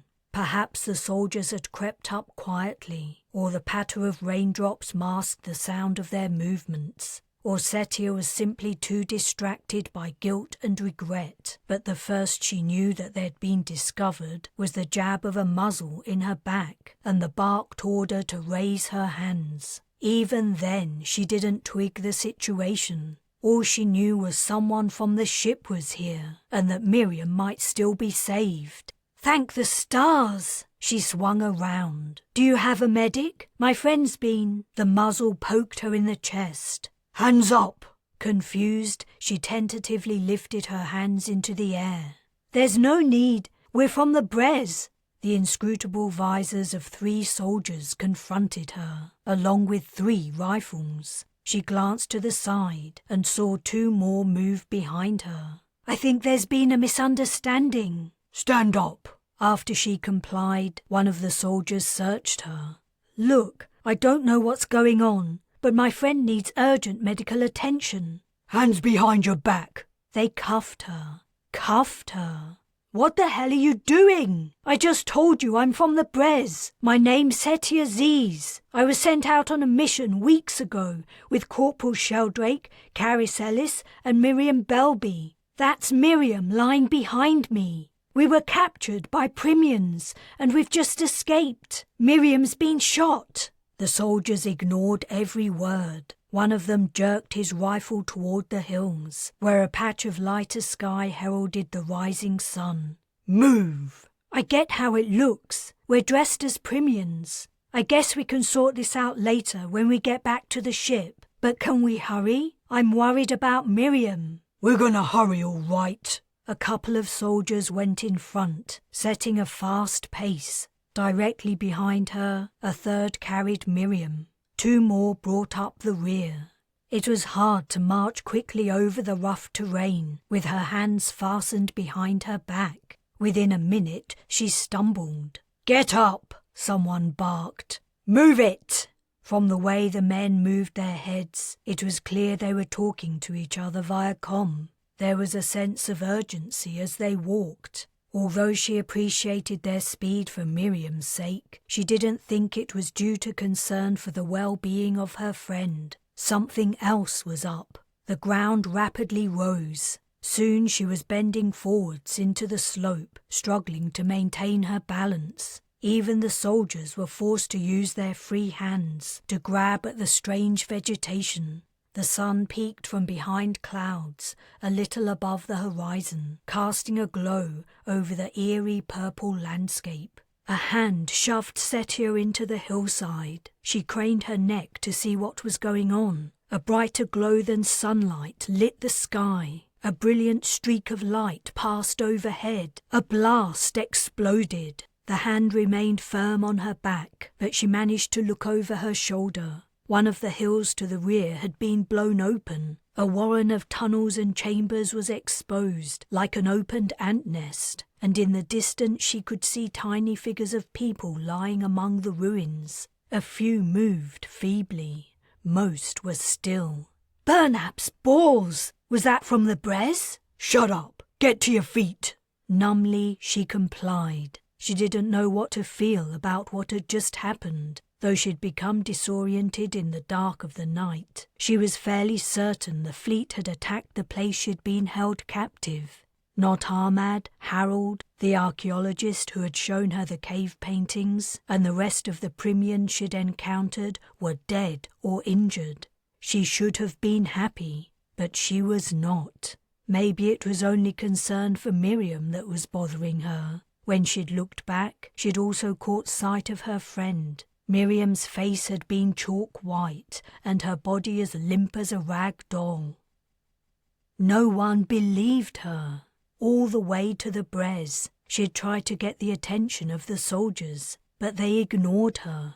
As the shuttle docked, they deactivated their armor and filed off the vessel, acting as though she didn't exist. She was last to leave, still restrained, along with 2 guards. As she was forced along the Brez's corridors, she didn't give up on her efforts to convince them about who she was. "Take me to Mapper Robbins. He knows me. He sent me on the mission to the planet. He'll vouch for me." She racked her brains for who else might recognize her, but she'd made precious few friends during the voyage, preferring to keep to herself. "I can tell you my cabin number and section. I'm on the manifest." Her guard stared impassively ahead. "Did Caris Ellis and Corporal Sheldrake make it back? You must know Sheldrake. You can ask him about me. He knows who I am." They didn't answer, and eventually she gave up. It was pointless. The soldiers were just grunts following orders. They took her to the brig. The place was quite extensive, as it turned out, though all the cells were empty. They put her inside one of them and removed her cuffs. As the door slid closed, she ran to it and pressed herself against the transparent surface. "Can you at least tell me how Miriam's doing? Is she going to be okay?" The soldiers left. She trudged to the bunk and sat down, resting her elbows on her knees and cupping her jaw in her palms. What was happening? She couldn't figure it out. Did they really believe she was a Primian, or was there another reason for locking her up? Didn't the soldiers know about the mission she'd been on? She'd guessed it wasn't common knowledge, but they had to know Ahmad had been taken prisoner, and the other engineers at the settlement site must have seen her and her companions arrive from the ship and then set off. When she'd left the Brez, most of the passengers hadn't even known they'd arrived at Prime. They wouldn't know where she'd gone. Did they know they were in orbit now? Had the announcement been made, or were they still in the dark? Was the fleet's military carrying out its campaign in secret? Was it cleansing the planet of the natives, removing the competition, making way for a simple, fast colonization? She shuddered. Everything was screwed up. A heavy fear hit. Was she a liability because she might reveal what was going on? Would she be silenced? She lay down, put her hands behind her head and stared sightlessly at the ceiling. What would happen to her now? She had to cling to the hope that her worries were needless. Sooner or later, somehow or other, the stupid mistake would be revealed and she would be set free. She could tell the fleet commanders what she'd learned about the Primians, though the notion made her queasy as she recalled the sight of the Primian habitation blasted apart. Hours passed, and there was no sign of anyone. Her anxiety gave way to fatigue. She felt herself slipping into sleep. She fought, but it was no use. After the many trials she'd endured, her body needed rest. Her last thought was the realization that her prison cell was larger than her cabin. Muffled voices woke her. Instantly she sat up. 2 figures were looking in. One she didn't immediately recognize. It was an older man in uniform. The other person was herself. She was staring into her own eyes. Not Setia wasn't dressed in Primian clothes, however. She wore an outfit the real Setia had packed for the voyage. The Primian was nodding in answer to a question from the uniformed man. It was Lieutenant Colonel Markham, commander of the Brez's military. Not Setia's words came faintly through the barrier. "I told you they made a copy of me, didn't I? She's an alien spy." Chapter 42. Tormented by her fears, Setia didn't sleep well after her initial exhausted slumber. As the days went by, she alternated between exhorting whatever shadowy figure she glimpsed at the end of the corridor to take her to Mapper Robbins, who would explain everything, telling them she was the real Setia Zees, that the person walking around the ship was a Primian, that one of the enemy lived within their midst, and dozing on her bunk, hoping Miriam had survived and wondering what had happened to Sheldrake and Caris. They couldn't have made it back to the settlement. If they had, they would have explained about Not Ahmad's visit in the forest, and that she'd stayed behind with Miriam. Or maybe they had. The fleet knew about the Primian's ability to copy. Or Not Setia couldn't have pulled her trick, setting everything up in case the real Setia arrived. Was that the only reason she was here? Or was it part of a bigger plan? Maybe Caris and Sheldrake had been captured by Primians too. Were their doppelgangers aboard the Brez right now, confirming whatever story Not Setia had told? What a mess! The more she thought about it, myriad potential scenarios fanned out in her head like the tributaries of a great river. The river of conflict between the fleet and the Primians. Where would it lead? She couldn't see a way out. How could she make anyone believe her? She couldn't argue against Not Setia's story when she didn't know what it was. What else had Not Setia told them? Whenever her food was brought in, she would repeat her requests. When she was inevitably ignored, she would ask for news of the attacks on Prime. This sometimes brought a flicker of hesitancy, as if the guard had significant news to impart if he or she were allowed. But that was it. If only she could speak to Robbins. On the 4th day, she thought of a plan. All her protestations and shouting had come to nothing. She needed another tactic, and she'd hit upon it. 2 could play at Not Setia's game. She waited tensely for her meal to arrive. A female guard brought it. Setia sat on the other side of the hatch, watching. The guard opened her side of the hatch and slid the meal in. Not human slop again," Setia said. "How do you guys eat this stuff?" The guard made eye contact. She pursed her lips and closed the hatch door. The door on Setia's side clicked open, but she didn't remove the meal. "Seriously, I can't stand your food. I'd do anything for something good to eat." The guard frowned, but still didn't reply. As she turned to leave, Setia repeated, "Anything. I mean it. I'm sick of pretending to be one of you. Tell your boss I'm ready to talk, but only in return for some privileges." The guard curled her lip. "No one wants your intel. We have the situation completely under control. It won't be long until... Are you sure about that? You don't know what you don't know. Do you guys even know who I really am?" Uncertainty clouded the guard's features. "It'll come out eventually. When it also comes out that I made an offer to talk, but you didn't pass it on, boy, you'll be in trouble."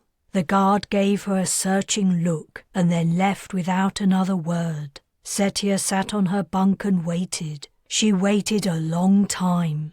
Her midday meal remained where it was, growing cold and congealed. After a couple of hours, she was rewarded with the sight of 3 guards approaching. It could mean only one thing, only it didn't. Not quite.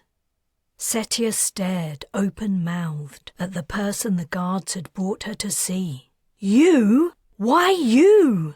Ulandri's eyebrows rose. "Who are you expecting? The captain? She has more important things to do than listen to the pathetic prattle of a subhuman adversary. If you actually have anything useful to impart, you can tell me." "I don't get it. You're supposed to be coordinating the colonization. You're not military. How come you're talking to prisoners?" Ulandri snorted derisively. "Nice try. I see you've done your research, but I'm the one asking the questions. What is it you want to reveal that you think is so important?" "This is bullshit. I'm not talking to you." "I think you'll find you are."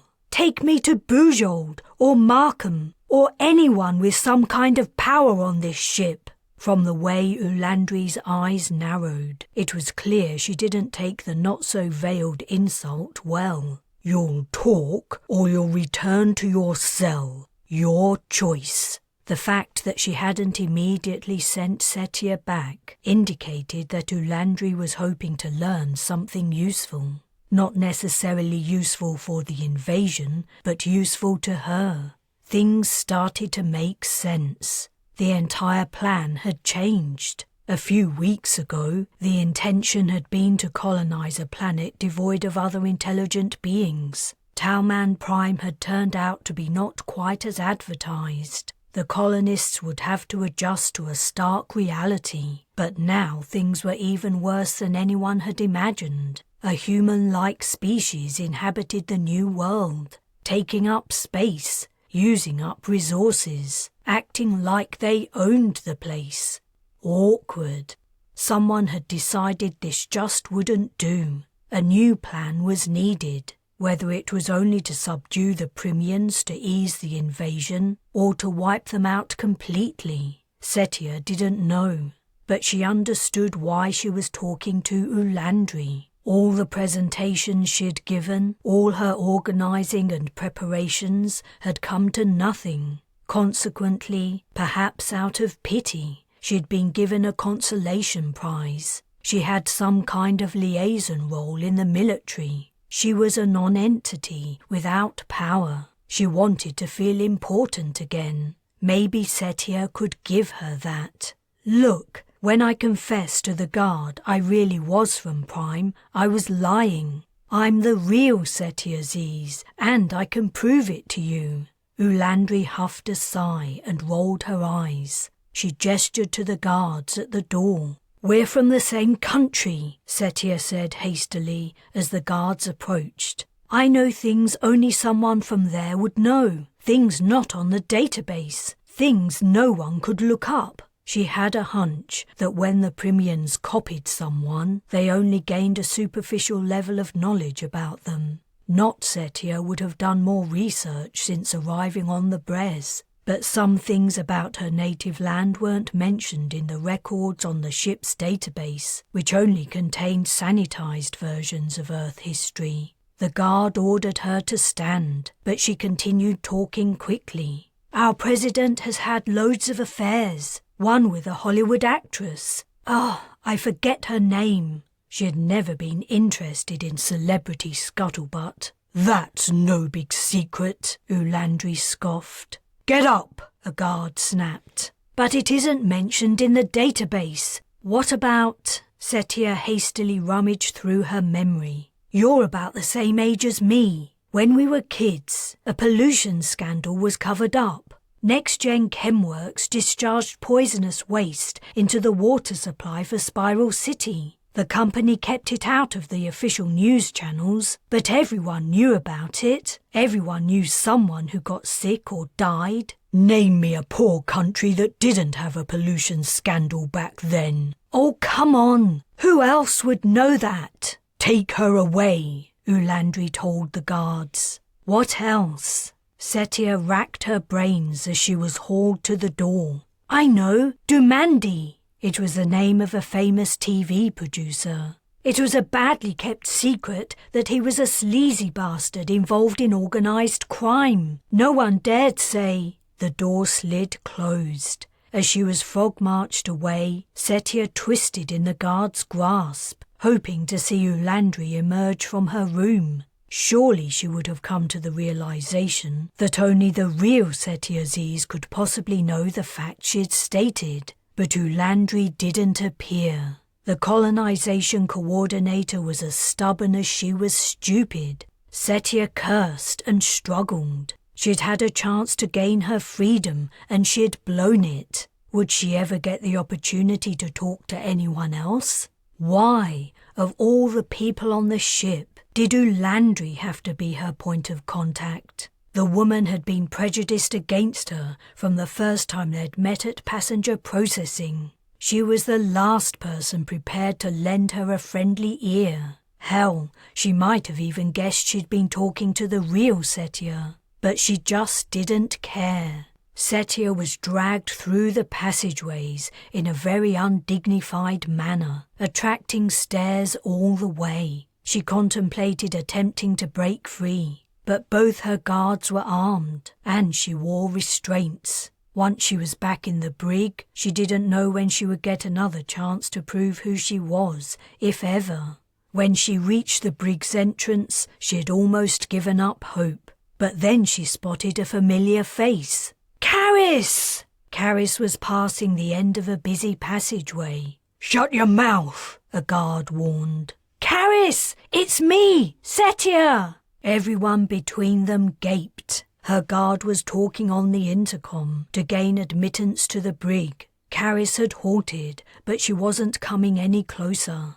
Setia couldn't read her expression, but that wasn't unusual. Caris kept her feelings tightly under wraps. The door to the brig slid open. As Setia was pushed inside, she yelled, I saw Loki! The Primians have him! Chapter 43. Exhausted by long nights of sleeplessness and miserable from her failure to convince Ulandri she was human, Setia had fallen into a deep slumber. She was buried in profound unconsciousness when a sense of panic jerked her awake. She could not breathe.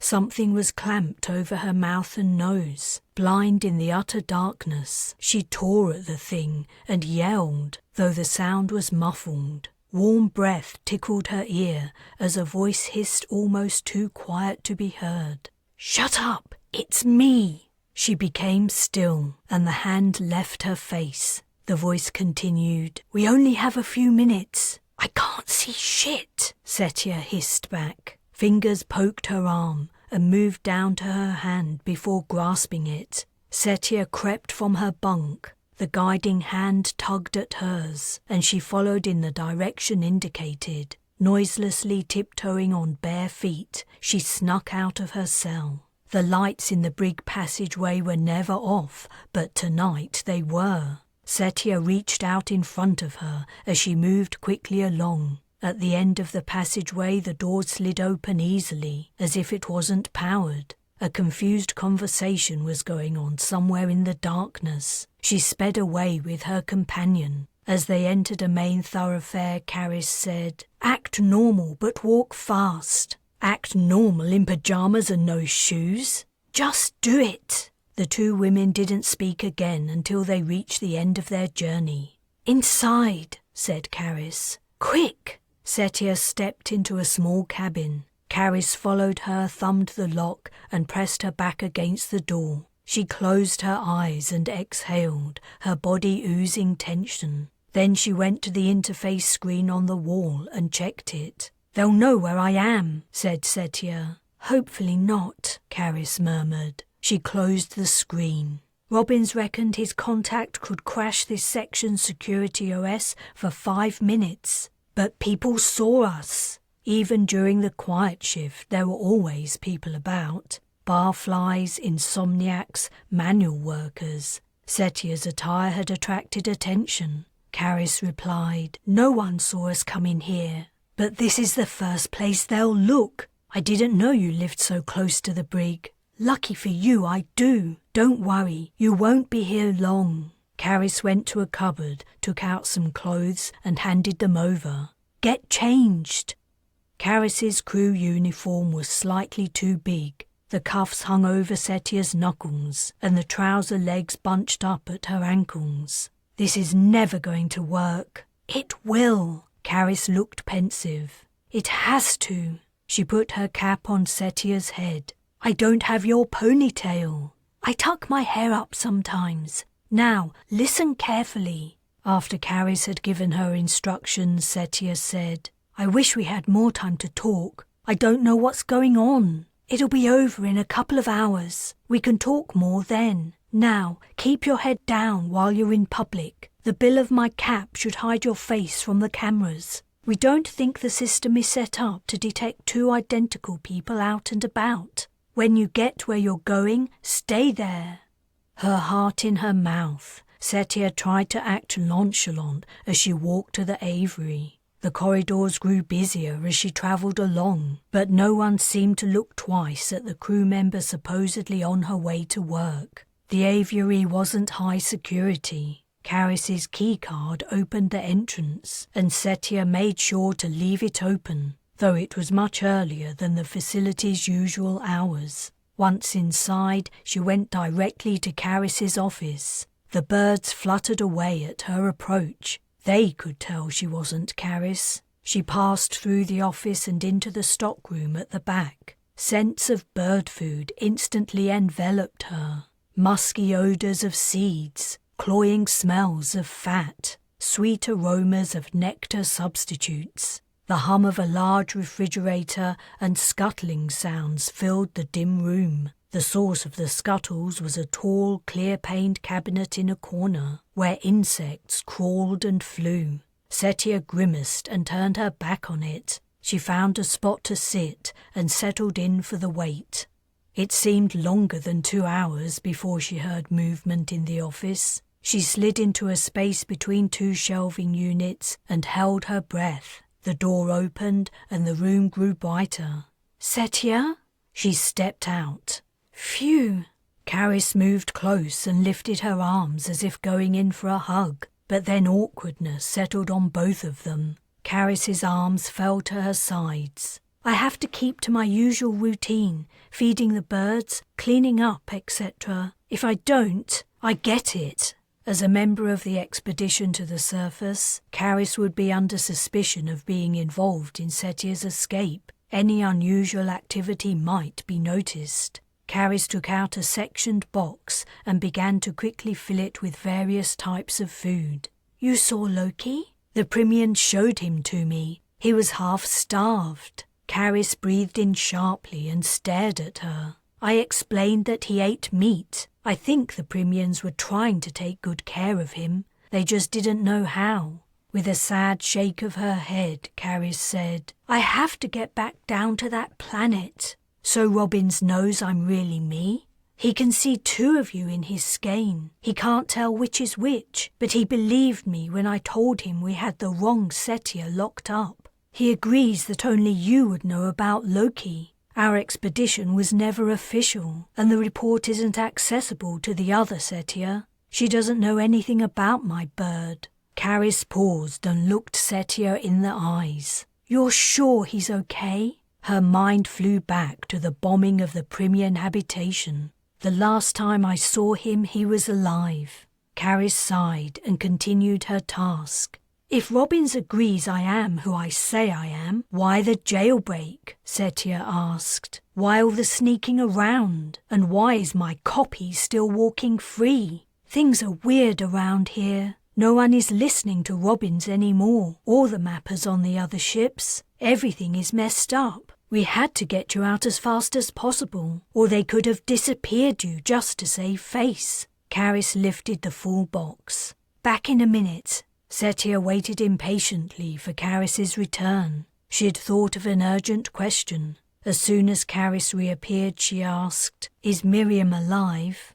"She's still in sick bay, but she's due to be discharged today." Setia passed a hand over her face and exhaled. "And they believe she's the real Miriam? There's more than one of her too?" "There's at least one more. They used her to trick me while I was being held captive. I don't know how many Primians can change into us, or if there's no limit. It's the strangest thing. They don't only take on our appearance, they learn our language super fast, and even seem to acquire some knowledge of the person they're copying, enough to pass as that person without deep scrutiny." Caris was busy picking out beetles and worms from her cabinet of live food. "Ever since you pointed out that the Ahmad who visited us in the tent wasn't really Ahmad, I've been thinking about it. You know octopus? I've eaten a few." Caris gave her a disgusted look. "Octopus are highly intelligent, but aside from that, they're excellent at camouflaging themselves. They can change colour and texture to perfectly match any kind of ocean floor, sand, rocks, shells, whatever. And they can do it in seconds. It isn't impossible that an alien species could have evolved a similar capability. But language and knowledge too?" Caris shrugged. "You remember I told you about the interstellar voyage my adoptive mam went on? Her partner was on an earlier voyage, the one where extraterrestrials gave humankind the information that's led to all the recent scientific breakthroughs. He told us those guys could appear from nowhere, get inside people's heads, control computer systems. And remember your buddy who came after you?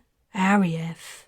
He could certainly pull a trick or two. Now do you think what the Primians do is so remarkable? But the Primians aren't aliens. They're back soon." Caris left with more bird food. When she returned, she said, "What do you mean the Primians aren't aliens?" Setia explained Not Ahmad's theory that his people had evolved on Earth. "That doesn't make any sense," Caris retorted. "I know they look like us, but how the hell did they get to Prime?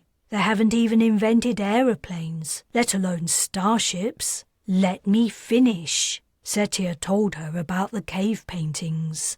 "They suspect they were brought to Prime by a benevolent spacefaring species a long time ago, while they were still in a primitive state. But why?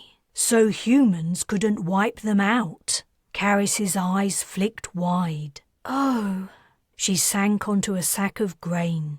"Does it make sense now?" "It's starting to." Chapter 44.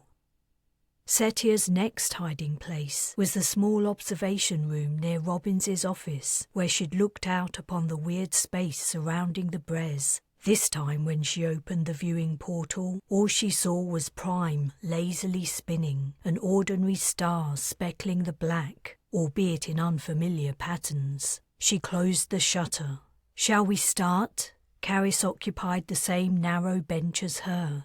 Robin sat opposite in a chair he'd brought from his office. "We're waiting for one more person," said Caris. As she spoke, there was a timid knock at the door. "Here she is," said Robbins, rising to open it. Miriam hobbled in, leaning heavily on a crutch. "Burnap's balls, it's good to see you," Setia breathed. "Here, come and sit down." She helped the woman over to the bench and took her crutch, placing it on the floor. "It wasn't until I saw Caris that I found out you'd survived. No one would tell me anything." Miriam gave a wry smile. "I'm very much alive, or at least my leg tells me so whenever the painkillers wear off. I'm glad to see you too. I'm very glad you're out of prison. Wherever I go, people want to lock me up," Setia joked. "Your leg still hurts? Didn't they give you proper treatment in the sick bay?" "They gave me excellent treatment, but the projectile from the Primian weapon had shattered my thigh bone."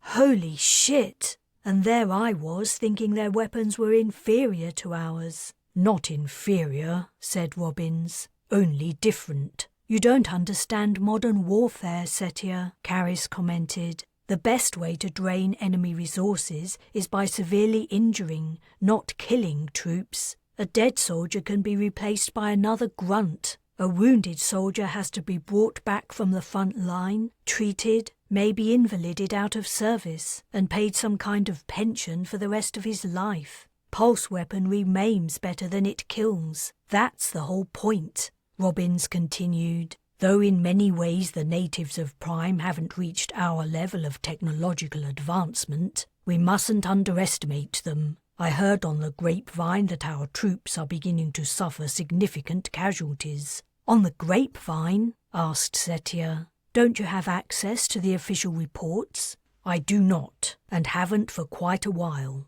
This was what Caris had told her, that Robbins and the other mappers had been frozen out. You guys have to get me up to speed on everything. Caris had told her a lot during snatches of conversation while trying to maintain her normal routine, but there were big gaps in her knowledge. It began a few days into your expedition, Robbins said, around the time we lost contact with you. I'm not sure if one of the other colonization efforts had stumbled across the existence of the Primians, or if it was something to do with Ahmad's disappearance from the Brez's settlement. But Captain Bujold suddenly became distant. Up until then we'd worked fairly closely, but around that time I noticed her replies to my messages were often delayed. I didn't attach too much importance to it. I assumed she was busy with settlement business and the efforts to prepare the colonists. Then, tell her about the meeting, said Caris. I was getting to it, but you're right. That was the next significant event. After the captain had failed to answer a question I felt to be rather important, I went in search of her in order to talk to her face to face. I couldn't find her anywhere, though it was normal operational hours, and no notice had been sent out to say she was unavailable. I couldn't make any sense of it, until someone I spoke to mentioned they'd seen her entering the shuttle bay. She had left the ship, apparently for a classified reason, a reason even the Brez's mapper wasn't cleared to know. We think she was meeting with the other ship's captains, said Caris. I never found out for sure, said Robbins, but it was shortly afterwards several announcements were made in the same bulletin. The first was that the fleet had arrived at Prime ahead of schedule. The second was that preliminary short-range scans of the planet indicated a hitherto undiscovered, intelligent, predatory native life form. Finally, it was stated there would be a delay while the settlement sites and surrounding lands were made safe for colonization. Made safe for colonization?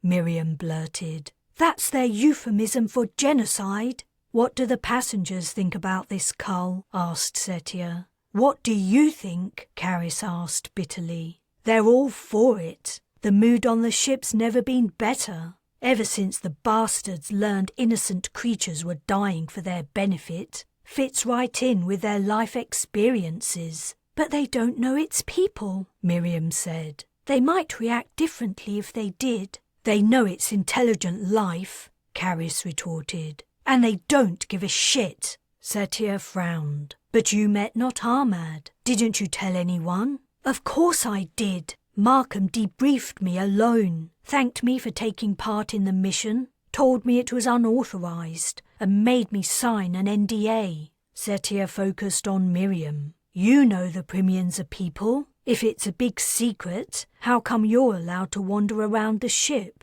How come you aren't imprisoned? I was given a very thorough talking to before they would discharge me. I had to agree I'd been mistaken about what had happened. The implication was, if I didn't, I would be put on a psych hold until I changed my mind. Setia was perplexed. That's the gist. They put me in the brig.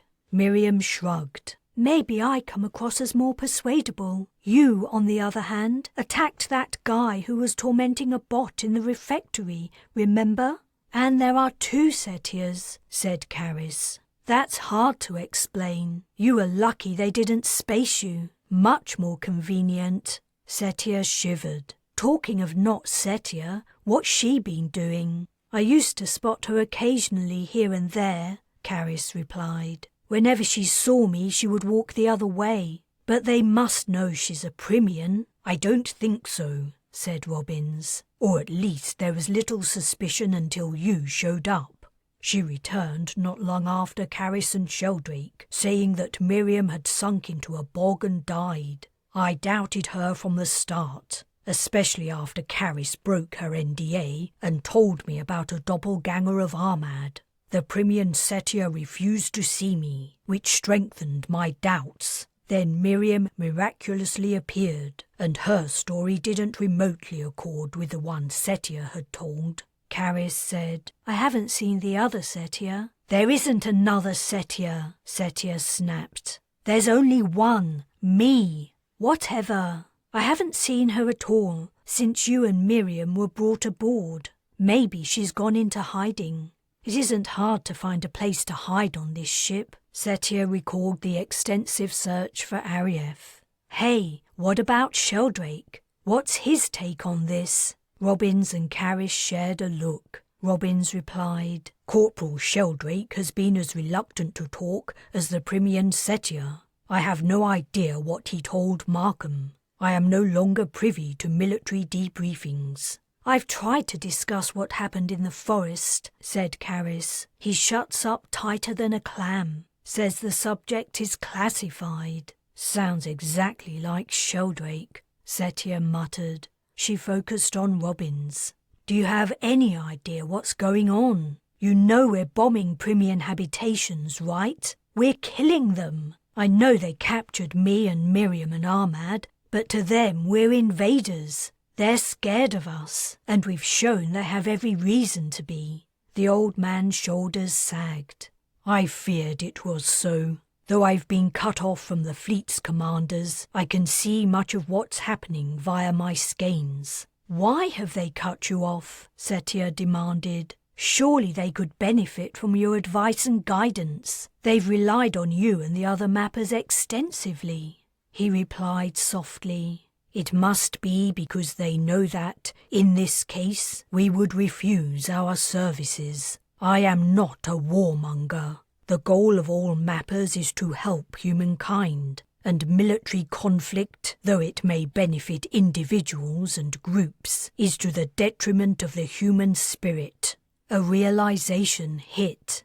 They want this fight, Setia declared. The bloodthirsty bastards! It helps solve their major problem, the colonists. They know most of the people who signed up for this venture are soft as marshmallows and spoiled rotten. Miriam gave her a wounded look. Present company accepted. What problems they would have had if things had gone as planned and there were no Primians to stand in the way of the colonization. The complaints, the arguments, the demands to return to Earth or find another, better planet. With beaches and cocktails, Miriam murmured. This way, the commanders are turned into heroes, saving the settlers from danger and making everything a big adventure. It's like a freaking drama vid. Intrepid explorers forging a path in the wilderness, slaying dangerous wildlife, bringing civilization to savagery. Only, like always, our privileged passengers are having the dirty work done for them. When they finally get down to the surface, they'll see the effects of the bombardments and, rather than noticing that Prime is a shithole where the rain never stops, they'll be relieved and grateful that they're safe. Robin said sadly, I think you may be right. Though the official reason, as Captain Bujold put it to me, is that the Primians have shown hostile intent. They did kidnap you, Miriam, and the settlement construction supervisor, after all. And I think the commanders are particularly unnerved by the Primian ability to metamorphose to look like us. But they can't possibly kill all the Primians, Miriam protested. Setia wasn't sure if she meant ethically or logistically. Why not? Caris said bitterly. It wouldn't be the first time we murdered an entire nation. I know, but a whole world population? Doesn't matter whether we manage it or not, Setia said. As long as the locals are subdued long enough for the colonization to get underway, the fleet will be off to its next destination before the truth comes out. An uncomfortable silence fell. The question is, she went on, what are we going to do about it? No answer came. Chapter 45.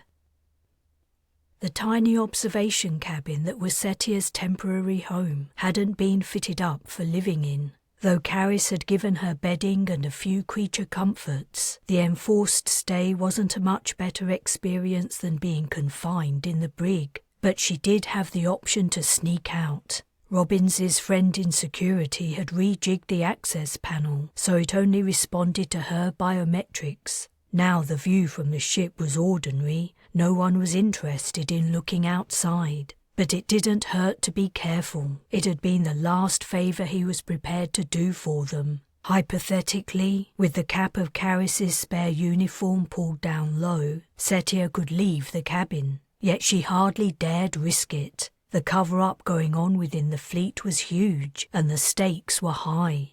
As Caris had said, it would be more convenient to space Setia who had turned up out of the blue than take a chance she might reveal what was really going on. She tossed and turned on the narrow, hard bench that served as her bed, pondering the problem of how to stop what was happening. Wincing, she recalled how she had been disgusted with Miriam for giving the Primians so much intel. Her perspective had changed. Here she was also trying to figure out how to help them. It had been the cave painting that had made her think again. That and the way the fleet had blasted apart the Primian habitation. The devastation wreaked by the attack had been horrible and appalling. Caris had said it made more sense to wound the enemy than kill them, but that only applied in wars between nations who were fairly equal. It was clear the fleet commanders intended a massacre, and if no one stopped them, they would achieve it. To the Primians, it would be a replay of ancient history. At the meeting with Robbins, Caris and Miriam, after they'd tried and failed to come up with a plan, Caris had expanded on her theory about the Primians' origin. She had explained that in the far past, several intelligent ape-like species had existed on Earth, all close relatives of humans. The other species had gone extinct and only humans survived. The suspicion was that the survivors had killed off their competitors. Except in the Primians' case, benevolent extraterrestrials had turned up and saved them, bringing them to Prime, a planet without an aggressive competing species. The environment wasn't as nice as Earth's. It was less stable and certainly a lot wetter, but they had adapted. They had thrived, in fact, increasing their population and developing new technologies. In many ways they weren't as advanced as humans, but, on the other hand, they didn't seem as bloodthirsty. Setia dozed. What had it been like when the benevolent aliens arrived on Earth? Had they landed in the midst of a battle between the humans and Primians, or a raid on a Primian settlement? She had a vision of an ancient jungle, thick with tall ferns, vines looping between them, and lush undergrowth. Two tribes with shaggy hair and dressed in furs jabbed at each other with primitive spears and threw stones. A brilliant light appeared overhead, outshining the sun. The light was accompanied by an otherworldly hum. A dark shape descended to the level of the canopy, and the warring men and women dropped onto their bellies in fear, casting amazed and terrified looks at the strange vessel. Pulses flew from the base of the shuttle, but the bolts were aimed only at one of the tribes. Some of those targeted tried to get up and run, but they were mown down. Next, when the attacked were all dead or had fled, the pulses were replaced by beams. These fell on the protected people. One by one, they were lifted through the air into the ship's belly. When all were gathered, the hatch shut and the shuttle zoomed into the sky.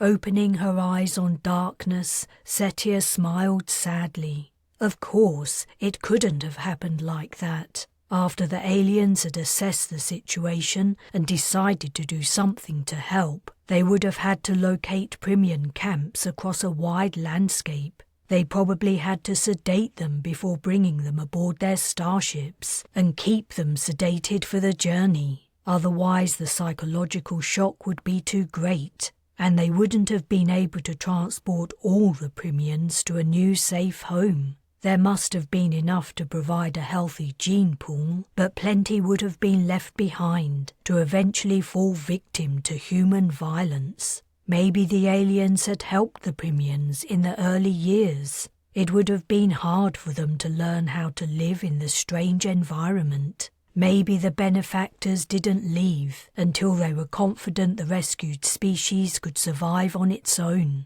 Only now humanity had caught up to the Primians. Exactly as Notamad had feared, humans were set on finishing the job they started tens of millennia ago. A heavy feeling settled on her. How could she and her friends defeat the might of the fleet? How could they stop the attack? They wouldn't only be taking on the fleet's military, they were fighting human instinct itself. The door to her room slid open. A figure entered, silhouetted by the light from the passageway. Setia lifted a hand to her eyes and squinted, confused. "Caris, is that?" The figure leapt on her. She saw the plunging knife just in time to jerk to one side as the blade thunked into the bench next to her throat. The door slid closed automatically, throwing her and her assailant into darkness. She blindly reached up and grabbed. The figure seemed female and not very big, but when she tried to wrench her to the floor, her attacker managed to hold her position. Something seemed to slap her neck. White-hot pain burst out. Setia screamed. Agony galvanized her. She drove a knee upward hard and met soft flesh.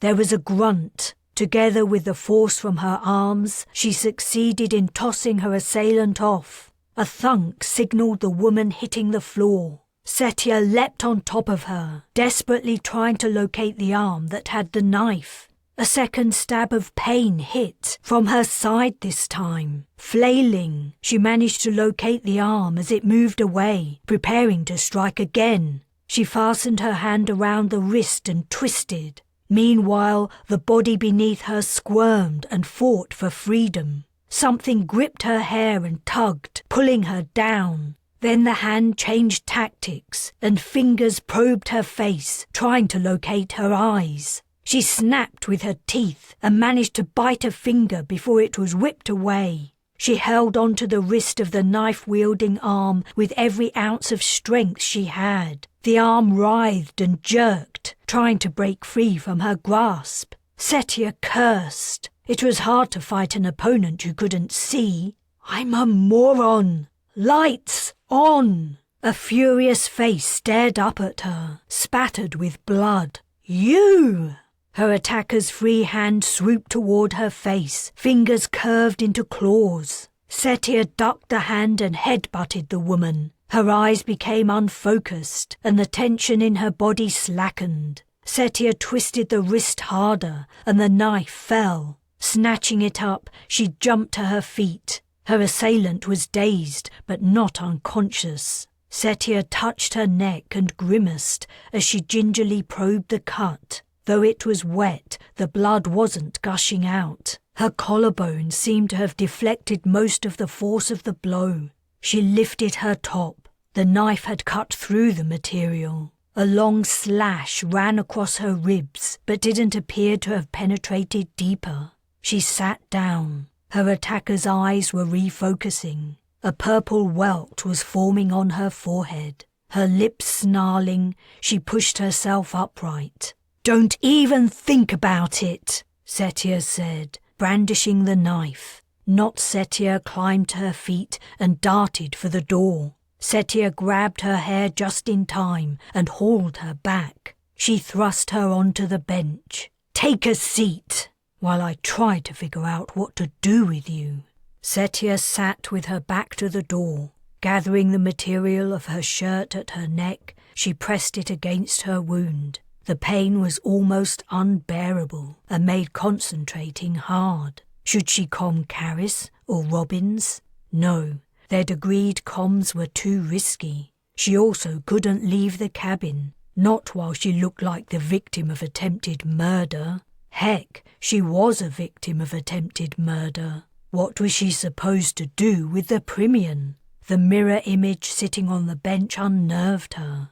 "Could you change back to your normal self?" Setia asked. "I never had a twin, and I don't want one now." Not Setia only glowered. "I'm guessing that's how you managed to get in here. You had to change into me to trick the security system into opening the door. But you must be able to revert to being you.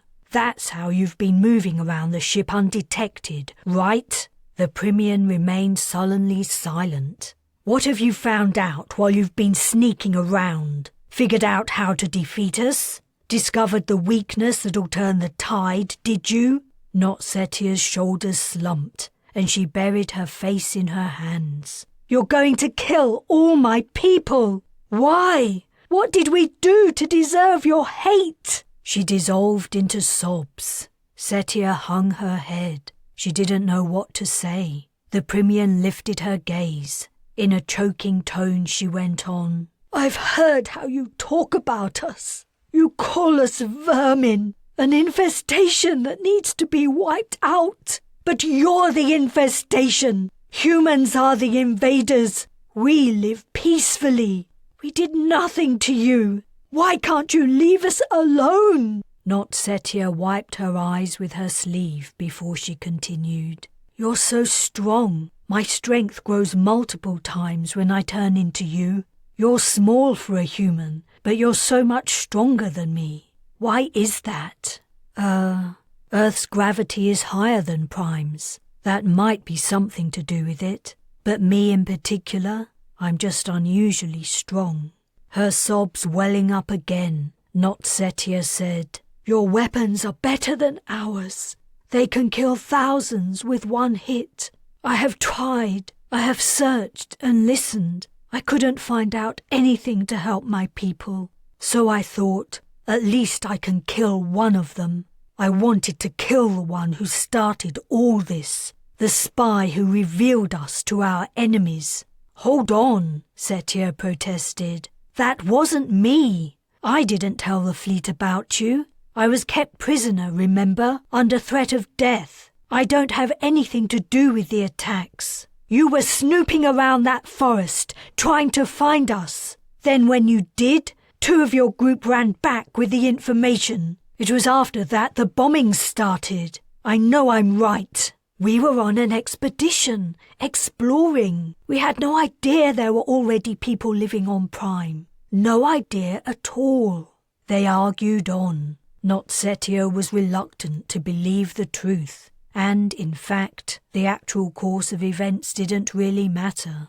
Caris and Sheldrake had revealed the Primian's presence to the fleet, and Setia would have too. Whether or not someone else in another part of Prime had made the same discovery, sparking the attack Not Ahmad had mentioned, it made no difference. As they debated, Not Setia's appearance gradually changed. Her body became slimmer and her features more fine-boned. Over the course of 20 or 30 minutes, she reverted to her Primian self. A wave of faintness swept over Setia, and she lifted her hand to her forehead. She looked down. Blood from the cut on her neck had soaked her pajama top. She felt sick. Not Setia asked softly, "Does it hurt? What do you think? If you let me go, you can get help." "I can't get help. They'll lock me up again." After a sigh, Not Setia said, "Maybe I can." She got up from the bench. Suspiciously, Setia lifted the knife. The Primian raised her hands. "I don't want to hurt you. I was just thinking." So it was that, when Caris arrived, she found Setia and Not Setia crouched together, the Primian holding together the edges of Setia's wound. Chapter 46. I can't. I'm sorry. Caris's face was unusually expressive. She really did look remorseful. But we can't do it by ourselves, Setia protested. Ow! Stay still. Caris had returned to her aviary and brought back swabs and medical glue she used for fixing the cuts of her birds. Setia had been sceptical about its use on humans, but it was her only option. She winced as Caris cleaned the wound on her neck and then applied the glue. As she finished, she said, I don't know if it'll hold. The cut's pretty deep. You should try to keep still. Thanks for the tip. Keeping still was the last thing on Setia's mind. Would you reconsider? Please, come with us. No way, said Caris. You're crazy if you think it's going to help. You'll end up back in the brig, or worse. Both of you. Her gaze travelled from Setia to not Setia. Or worse meant spaced. Setia had to agree it was a strong possibility if her plan didn't succeed. I'm going to end up back in the brig anyway, she countered. Or worse. How much longer do you think I have before security catches up with me? They must be searching every cubbyhole on the ship. It won't be long before someone searches this one. Then Robbins and I will find a different place for you to hide if we keep moving you around. Caris lapsed into silence, perhaps realizing the hollowness of her words. It won't work forever. It's only a matter of time before one or both of us is caught. The only way to prevent that is to put an end to this whole mess.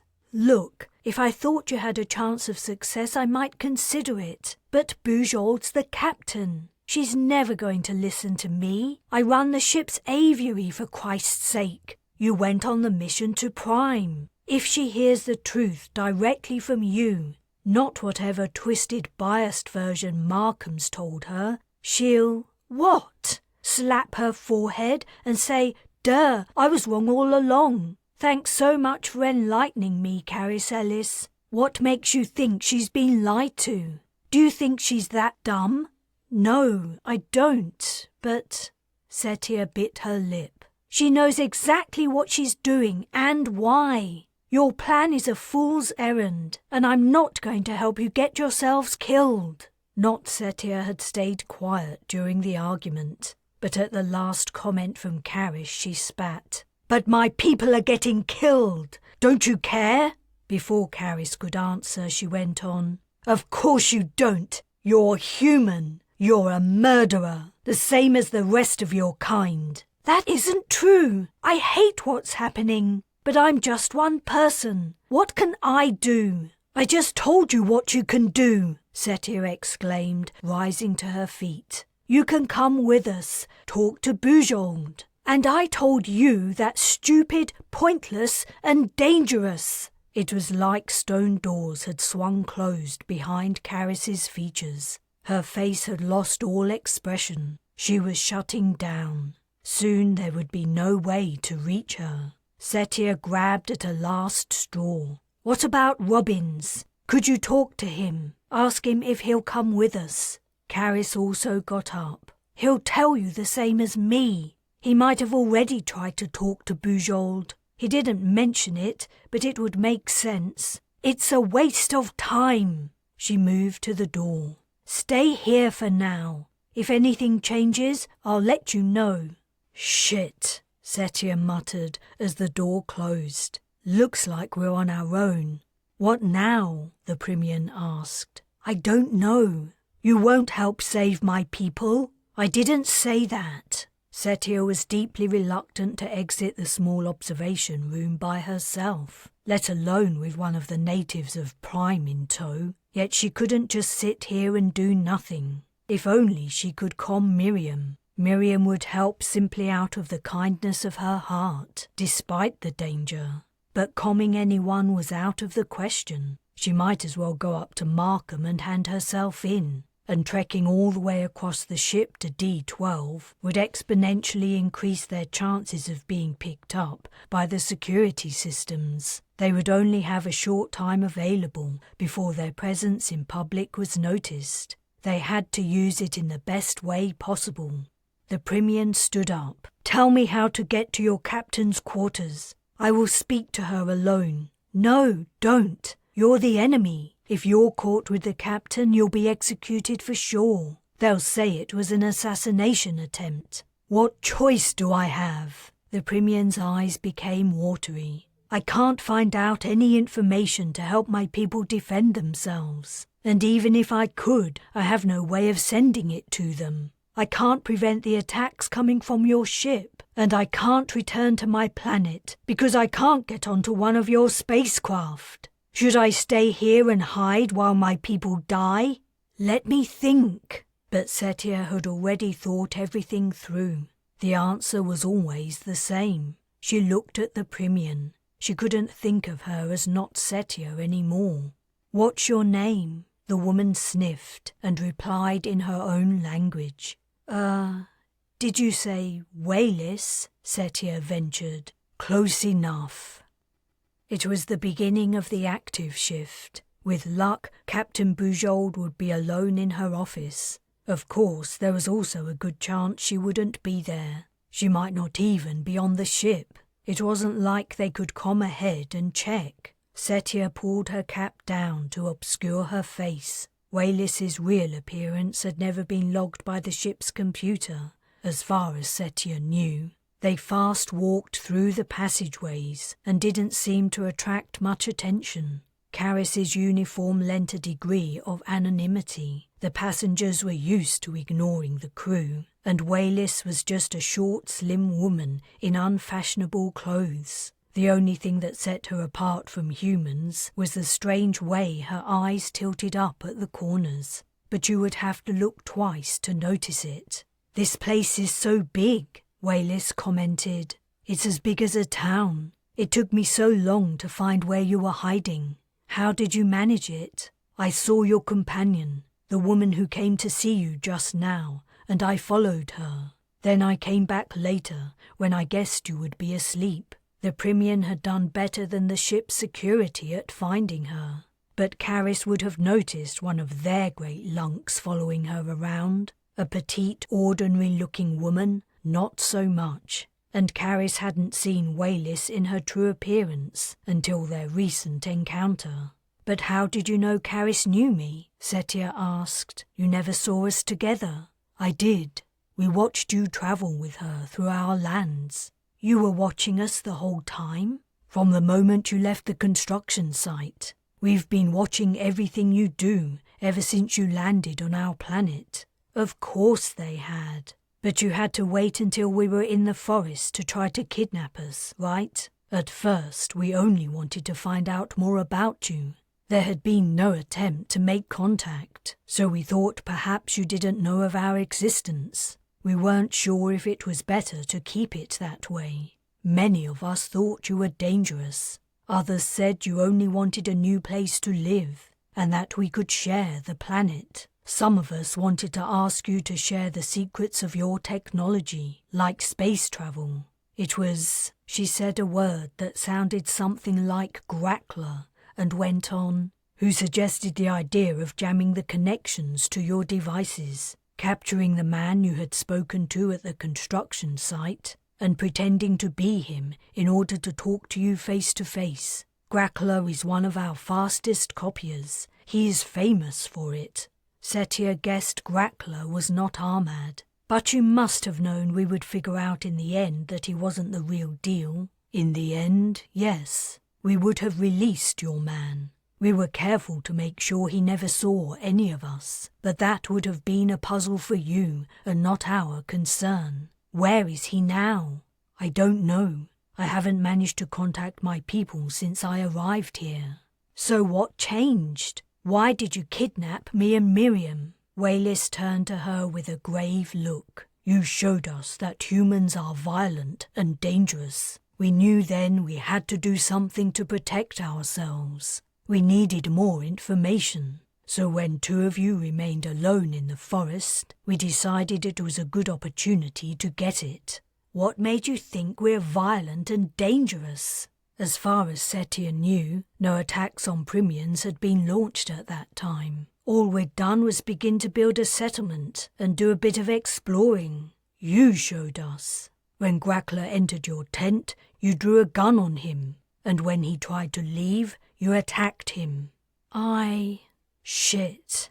That was because I suspected he wasn't Ahmad, the man you kidnapped. I didn't know who or what he was. Was he aggressive to you? Did he try to hurt any of you? No, but... Setia swallowed. We were on an alien planet. We'd been followed by those rain monsters. We were under constant threat of... Her words petered out. Rain monsters? The rain things, Setia replied irritably, her stomach squirming. You must know. Creatures appeared behind us during a heavy... Oh, sprites. You saw sprites? I understand better now. We fear them too. What are they? No one knows, but Grackler doesn't resemble a sprite, even when he's copying a human. I know. What else was there to say? Her reaction to Not Ahmad's visit had felt rational at the time. Maybe her career background had fed into her behaviour. Maybe her entire life experience had fed into it. Yet she didn't think she'd been wrong to challenge him. She hadn't overreacted. Or had she? She couldn't deny that her actions had led to her and Miriam's capture. Not now Wayless had told her so. What other repercussions had resulted? The image of the blasted apart Primian habitation came painfully to mind. Chapter 47. The passageway leading to Bujold's office was empty. Setia peered into the corners for cameras, but she was unable to spot them. No change there. She'd never been able to see the pinhead lenses viewing everything that went on in the public areas of the ship. Of all places, they had to be here. But tighter security, she didn't know. There were no guards stationed outside the room. Taking a breath and grabbing Wayless's wrist, Setia stepped into the corridor, muttering, "Karis was right. What? This is insane." All she knew was they would have to talk fast. She pressed the door chime. "Yes?" Bujold clearly hadn't bothered to look at the screen to see who was outside. A bolt of inspiration struck. Setia replied, "Your breakfast, ma'am." The door opened. Drawing Wayless with her, she stepped in. The captain didn't look up, nor even say anything. She was clearly expecting someone to put her breakfast down and leave. It took a second for her to register that wasn't happening. A second was all it took for Setia to reach her. She grabbed Bujold's wrists and pressed them into the desktop to prevent her from reaching an alarm button. There was also the danger she could summon guards with a voice command. "Speak and I'll kill you," Setia said. "I can do it faster than anyone can get here to save you." The captain looked steadily into Setia's eyes. Her face stony, she lifted an eyebrow. "This is Wayless," Setia went on. "She's from Prime, and she was pretending to be me. That was how she got onto the ship. You're killing her people, and she wants you to stop. I want you to stop. The Primians are intelligent. What you're doing is genocide. It's a war crime, and if we were on Earth, you would be imprisoned for life. You must stop, and make the other commanders stop too, and the fleet must leave Prime." The eyebrow lowered. "May I speak?" Setia's grip remained firm. "Go ahead. The natives of Prime have committed hostile acts, and they present a credible threat to human life. We must..." "Bullshit! When I said you could speak, I didn't mean you could lie. I am not lying. Even if I were, how exactly do you imagine you're going to persuade the fleet to do as you say? Are you going to hold me here forever? You don't even seem to be armed. Do you think the fleet values my life above the lives of tens of thousands of colonists?" Setia stared at Bujold's face. Something was wrong. She released her hold on the captain's wrists and turned to Wayless. "Run!" As they sped through the doorway, guards appeared at one end of the corridor. They raced in the opposite direction.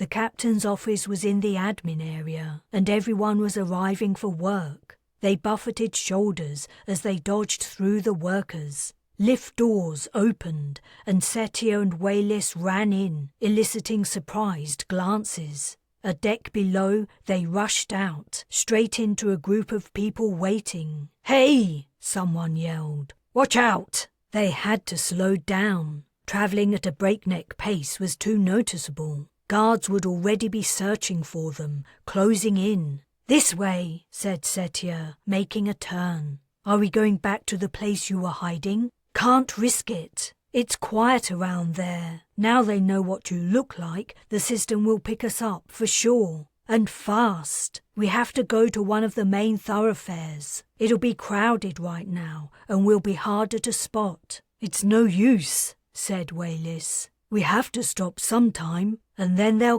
catch us." 2 guards appeared ahead, scanning the pedestrians. Setia seized Wayless's arm and dragged her into an alcove. They pressed their backs against the wall. "They're gonna see us," Wayless softly whimpered. Setia was forced to agree. Even if the guards didn't know what they looked like, what they were doing made them appear highly suspicious. Yet if they stepped out, they would be spotted immediately. If only they'd managed to make it to a busy section. But Wayless was right. They couldn't escape detection for much longer, no matter what they did. Setia wished she was Arief, able to dissolve into gas and float away. He'd been able to hide with the entire ship's military searching for him. He'd only come out when Robbins had used her as bait. Until then, he'd been inside the... She breathed in sharply. Could there be? She swung around. At the base of the wall was a slatted panel. She crouched and gripped it. "What are you doing?" Wayless asked. Setia slid the panel upward, silently thanking Burnap it wasn't fastened to the wall. Beyond it yawned a dark tunnel. "Get in!" Wayless didn't need to be told twice. She crawled quickly into the hole. Setia followed, but she went in backwards. As soon as she was inside, she picked up the panel and slid it back into position. Through the gaps between the slats, she saw the guard's legs pass by. "What is this place?" Wayless's voice was muffled. "An air vent. Starships have environmental control systems to keep the air moving and fresh. You don't need to explain. We have the same systems in our buildings. We use them to dehumidify the air too." "Of course you do. How long must we stay here?" The space was only just large enough to accommodate them, crouching on their hands and knees. There wasn't room to turn around. They were stuck in position, backside to backside, as long as they remained here. "I don't know. I'm not very comfortable like this." "Neither am I. I think I'll try to lie down." There were shuffling sounds, and the metal walls flexed. "I've moved down a bit," Wayless explained, "if you want to make use of the extra room." "Thanks." Setia stretched out her legs and lay on her stomach. "If you're feeling claustrophobic, we can swap places. You could crawl over me. I'm okay for now." A pause. Wayless said, "This is quite silly, isn't it?" "Yes, it is." They chuckled. "We will have to leave eventually. We can't stay here forever, and then the guards will quickly find us. Unless you can think of a way to..." "Working on it." A longer pause. Then Wayless said, "When we were in the captain's office, how did you know guards were coming for us?" "Oh, that." Bujold had lost her twitch. "Her what?" "She has a facial tic. Only when I was talking to her, it stopped. I guessed she was doing something, maybe thinking something. I don't know. It wouldn't surprise me if she had a brain implant that connects directly to the ship's system. Electronics in her head? I can't imagine anyone choosing to do that. Humans are very strange." Setia was forced to agree. An entire active shift had passed. Setia and Wayless had taken turns at staring forlornly through the slats at people walking along the passageway. Lying in the vent tunnel had been several kinds of torture. Along with the fear of discovery and capture came discomfort, thirst, hunger and, last but not least, the ache of a bladder fit to burst. All the while, Setia had mined the depth of her memory and ingenuity for a solution to their predicament. None had come. No matter what way she looked at the problem, the answer was always the same. They would have to leave their hiding place. Neither she nor Wayless was Arieth, able to live indefinitely within the EC system. They had physical needs. Remaining where they were was only delaying the inevitable. "Setia," Wayless said quietly, "I really need to." "Me too. I think I must leave, unless you don't mind getting wet. I could tolerate a lot of things if it meant we stood a chance of not being caught. I don't think it will, but could you hold on just a bit longer?" "I'll try. If they were going to be spaced, it might be better to stay here as long as possible. At the end of the day, life was life. Even if you were unbearably thirsty and yet paradoxically soaked in someone else's pee." In truth, Setia simply didn't know what would happen to her and Wayless once Markham got a hold of them. She, as a ship's passenger, might survive, however inconvenient her existence. She had a strong feeling that Wayless might not be so lucky. She was a Primian and therefore an enemy. Markham might even decide to make an example of her. The presence of a spy aboard ship might bolster the charade that the natives were a threat. A public execution might impress upon the passengers that the military were doing something about it. She couldn't expose the woman to such a horrible fate. "Wayless, I have an idea." "You've thought of a better way to hide?" the Primian asked excitedly. "No, but can you change back into me?" "Why? What difference will it make? They're looking for both of us." "I know, but it's better they don't know who's who. Trust me." All right. It'll take me a few minutes." The passageway had grown still, and the lights had dimmed to the half-brightness of the quiet shift. Whatever Wayless had to do to transform herself, the process was silent. "I'm ready," the Primian said. "Okay, let's do it." Setia reached for the panel, hoping they could at least make it to a toilet before they were discovered. Before she could touch the panel, a shadow descended over the exit. She gasped and drew back. Wayless whispered, "What's wrong?" Fingers poked through the slats. The vent cover was lifted up and away. A man's face appeared, looking in. Robbins said, "I thought I would find you here." Chapter 48. Setia pulled down her hood and looked around. "What is this place?" Robbins had bought clothes for her and Wayless to hide their faces as they followed his directions to the place they would rendezvous. He wasn't here yet. "More importantly," Wayless said, "is there a bathroom?" "Good point. Hey, could you change back into yourself while we're at it?" By the time they'd relieved their discomfort and Wayless was back in Primian form, Robbins had arrived after travelling via a different route. Setia repeated her question to him, frowning at the rows of half-open doors that ran around the room's perimeter, revealing reclining seats. On top of each seat was a thick open suit with legs and arms, and on the headrest sat VR sets. Hold on." She already regretted her query. Robbins replied, "I believe its official title is Ecstasy Oasis, where technology ignites passion," she finished. "I've heard of the company. Didn't know they had a venue on the Brez." "Venues. It's one of the most popular activities on the ship. There are several suites." "Why am I not surprised?" Wayless asked. "What is it? What do humans do here?" "Never mind." The Primian's impression of humanity was already bad enough. "If it's so popular," Setia said, "how come it's empty?"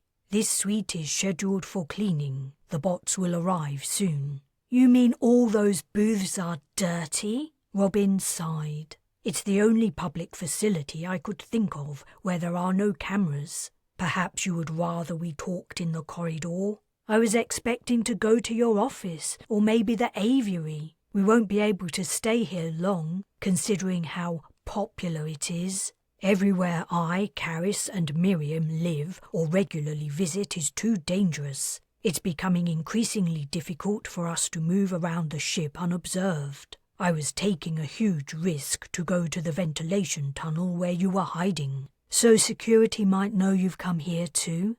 Perhaps. Then we should leave. But where could they go? The situation was hopeless.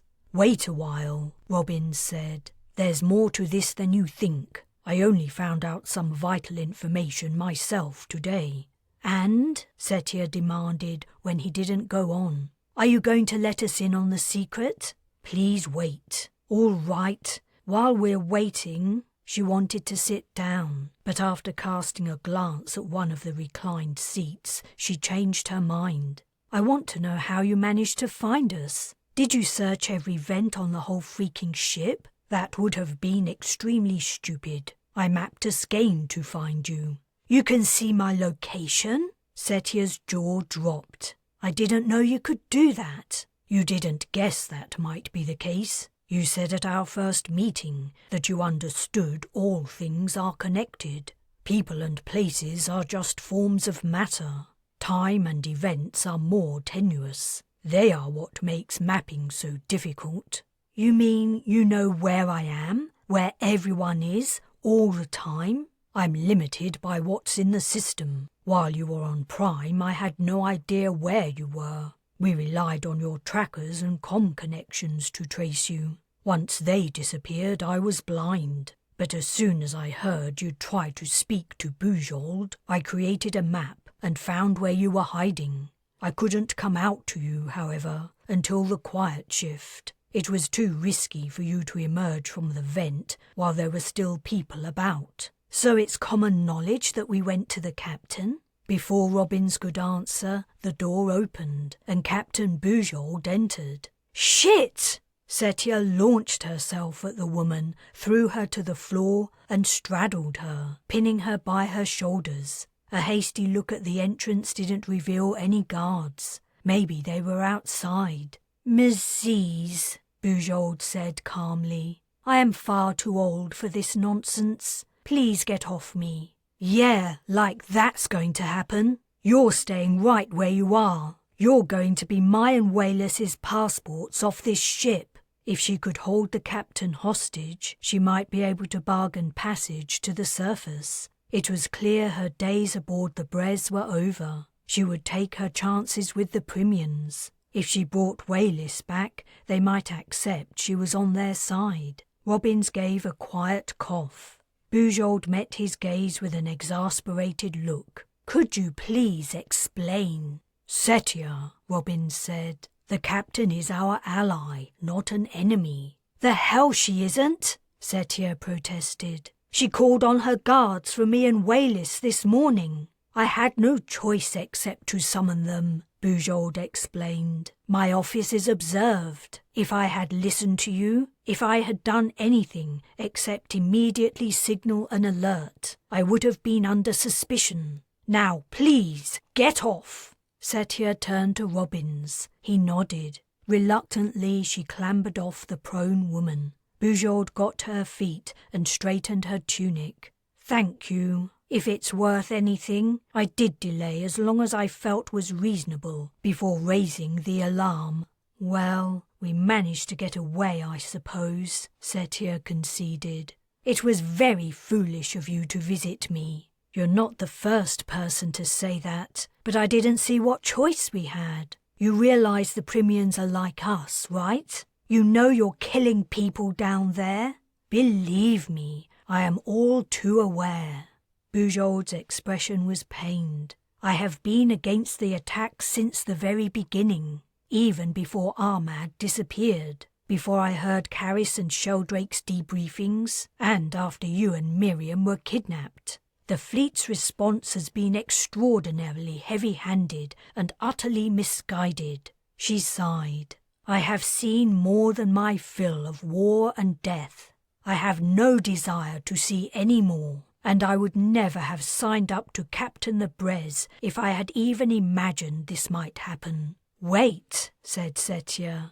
Go back. Did you say the attacks were planned before the Primians took Armad? The Brez is not the only ship involved in the colonization. Scientists from the Balor and Banba discovered evidence of intelligent life not long after the fleet arrived at Prime. And the immediate reaction was to decide to bomb the shit out of them? Not the immediate reaction, no. But the Primians didn't help themselves. If they'd come to us... If we'd what? Wayless stalked towards her, hands clenched into fists. We don't owe you anything. You're the new arrivals. Prime is our planet. You don't belong there. You can't just turn up somewhere and act like you own the place. Faced with a technologically superior life form, Bujold replied evenly. There were wiser courses of action your people might have taken. Regardless, what's happened has happened.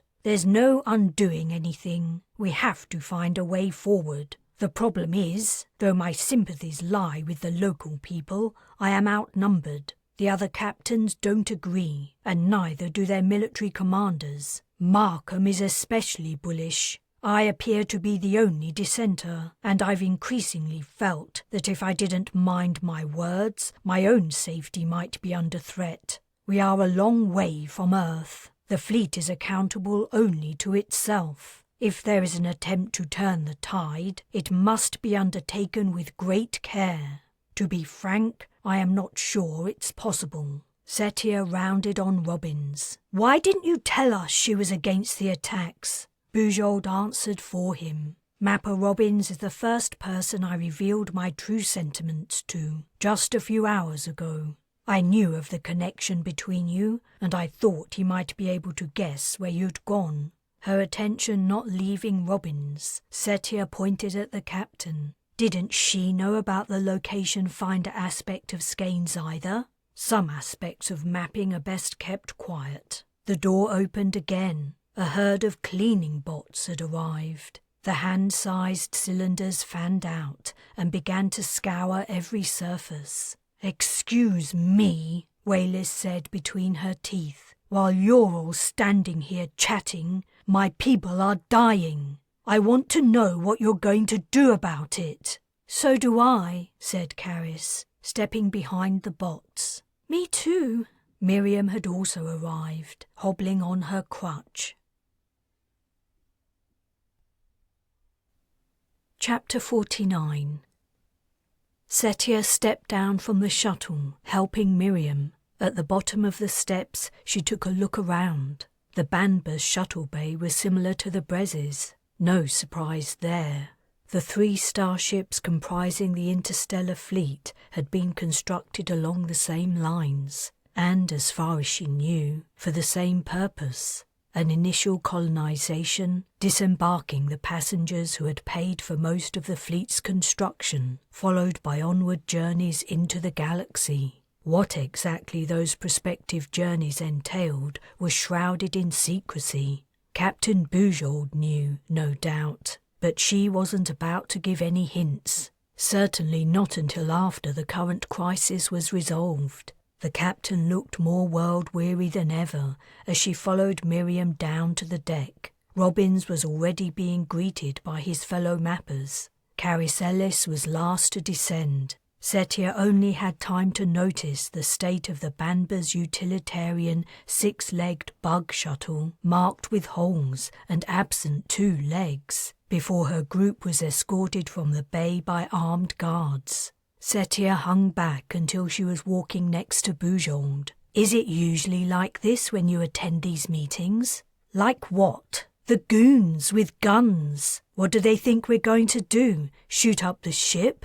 "It isn't usually like this, no. Markham and the other military commanders must perceive our party as a threat." "Some threat." 2 female passengers, one half crippled, a bird expert, and two, senior people. No offence. The captain gave her a sidelong look but didn't reply. The mappers who had met and now accompanied Robbins were also getting on in years. Was it a coincidence, or was skein mapping easier the older you got? Certainly, from what Setia had seen, it was highly skilled and complex. She doubted she would ever be able to grasp it, no matter how long she lived. Depending on how things went, that might not be long. Markham was already in the meeting room with his military commander peers. The three uniforms sat together at the table, flanked by two guards in full armour. Each man held a rifle across his chest and surveyed the newcomers through their visor slits.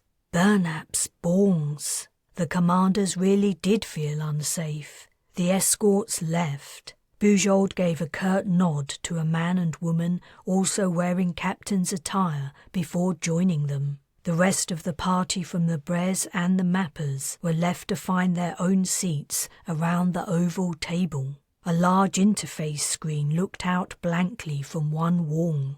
Within the middle of the table sat a hollow projector. Miriam put her crutch down, and Caris helped her sit. Setia sat on her other side, resting her elbows on the tabletop, tension tightening her every fibre. "You have 10 minutes, Bujold," Markham growled. "I hope you understand the depth of the concession we're allowing. This is highly irregular, and I strongly recommend that individual," he jabbed a finger at Setia, "is taken into custody as soon as this meeting is over. She is an escaped prisoner and extremely dangerous."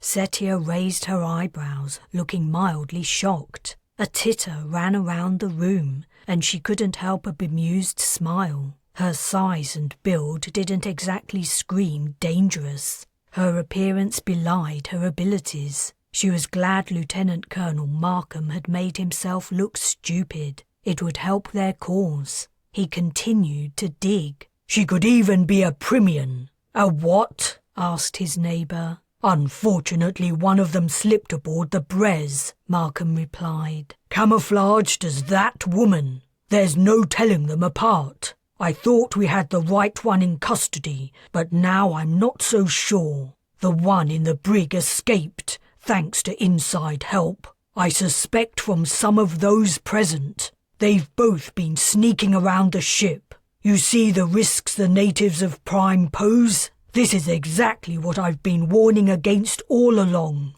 Mapper Robbins said, 10 minutes may be insufficient for our purposes." He briefly consulted with his counterparts before giving the command to dim the lights. The room was enshrouded in shadow.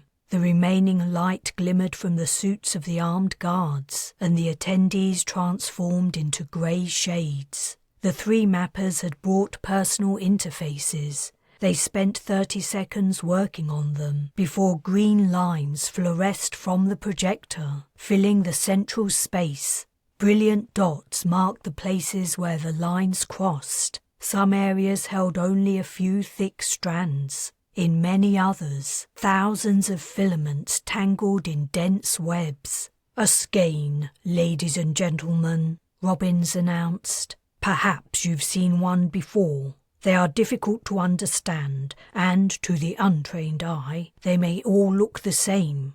Nothing could be further from the truth. Every skein cast is unique. Even applying identical elements and constraints, a difference of a few seconds between casts will result in changes, sometimes very large and entirely unanticipated changes." "Get on with it," Markham barked. "Forgive me, Lieutenant Colonel. I am merely setting the scene so everyone present has a clear understanding of what we're about to say." "Well, what you've told us so far is that you have no idea what the future holds. So, by all means, carry on.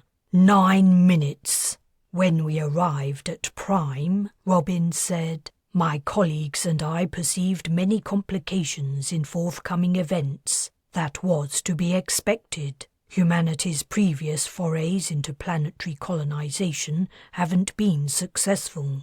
I don't need to go over old history. We all know what happened on Mars, Ganymede and Ceres. On a rocky planet roughly the size of Earth, and with a very similar atmosphere, things should have been easier, but not easy. He gave a short cough. It may not come as a surprise that many of the complications derived from the colonists. Mapping large populations always produces unreliable results due to the copious variables. Yet we saw consistencies across the board. Predicted colonization failure rates ranged between 15 and 33%, despite adjustments. It was these forecasts that prompted me to send to the surface a party of individuals the skeins flagged as extremely significant. "For God's sake," Markham muttered. Robbins went on. "I was attempting to either shake loose more favourable variations in the outcomes,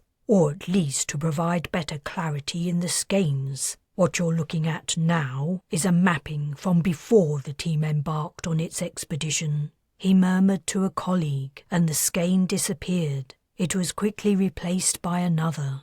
Even to Setia, this one appeared less of a mess. Robbins said, "This skein was cast a day into the expedition. I hope you can see the effects of those 24 hours our intrepid explorers had spent on Prime. Predicted failure rates for the colonization dropped to 10 to 13%. It is to be noted that these results are not derived from any data from the planet. We have no access to local surface systems." "Systems?" one of the military commanders scoffed. "Do they even have them?" Indications of success were looking better. Then, as we know, the existence of Primians was discovered in the area of the Banbas settlement. An unfortunate conflict arose, during which a shuttle was damaged. A ship's captain interjected. "Our people were lucky to get away with their lives." "Without any consultation with mappers," said Robbins. "An attack was launched." Markham said, "Less of an attack, more of a retaliation. Since then, against our advice, the assaults on intelligent life forms have continued." Robbins spoke to his colleague again. "And this is the result." A third skein appeared. Setia inhaled. Compared to this mapping of the proposed colonization, the first one had been clear and simple. The lines in this new skein had multiplied. The entanglements had grown larger and more complex, so that many were large blobs of brilliant green. A multitude of lines branched away to the edges, where they cut off. The likelihood of the colonization failing currently stands at roughly 80%. Let us be clear. That means, if we were to send the colonists down to the surface today, as a group they would have only a 20% chance of living out their natural lifespans. Unless these attacks stop and we attempt to repair the damage the fleet has inflicted, the men, women and children we leave behind when we depart are likely to die horrible deaths. Robbins returned the lights to the normal brightness. The chaotic skein faded to near invisibility. The mapper leaned forwards and rested his palms on the table. "I have made as clear as I possibly can the effects we are creating. Yet they are only the effects on our own people, on humans. I cannot imagine the devastation we are causing on the surface to the innocent people of Prime." He straightened up. "Thank you for this opportunity to speak. It's something we mappers have been requesting for a long time. I hope you now understand the severity of the situation and will act accordingly." He sat down. 12 minutes, Markham said. "You overran, Robbins. Tut, tut. Yet we have been gracious and allowed you to have your say. I hope you will now stop bothering us with your mumbo-jumbo and allow us to get on with what we came here to do. Provide a safe, habitable environment for our passengers, who have paid a great deal of money for the chance to take part in humanity's first deep space colonization."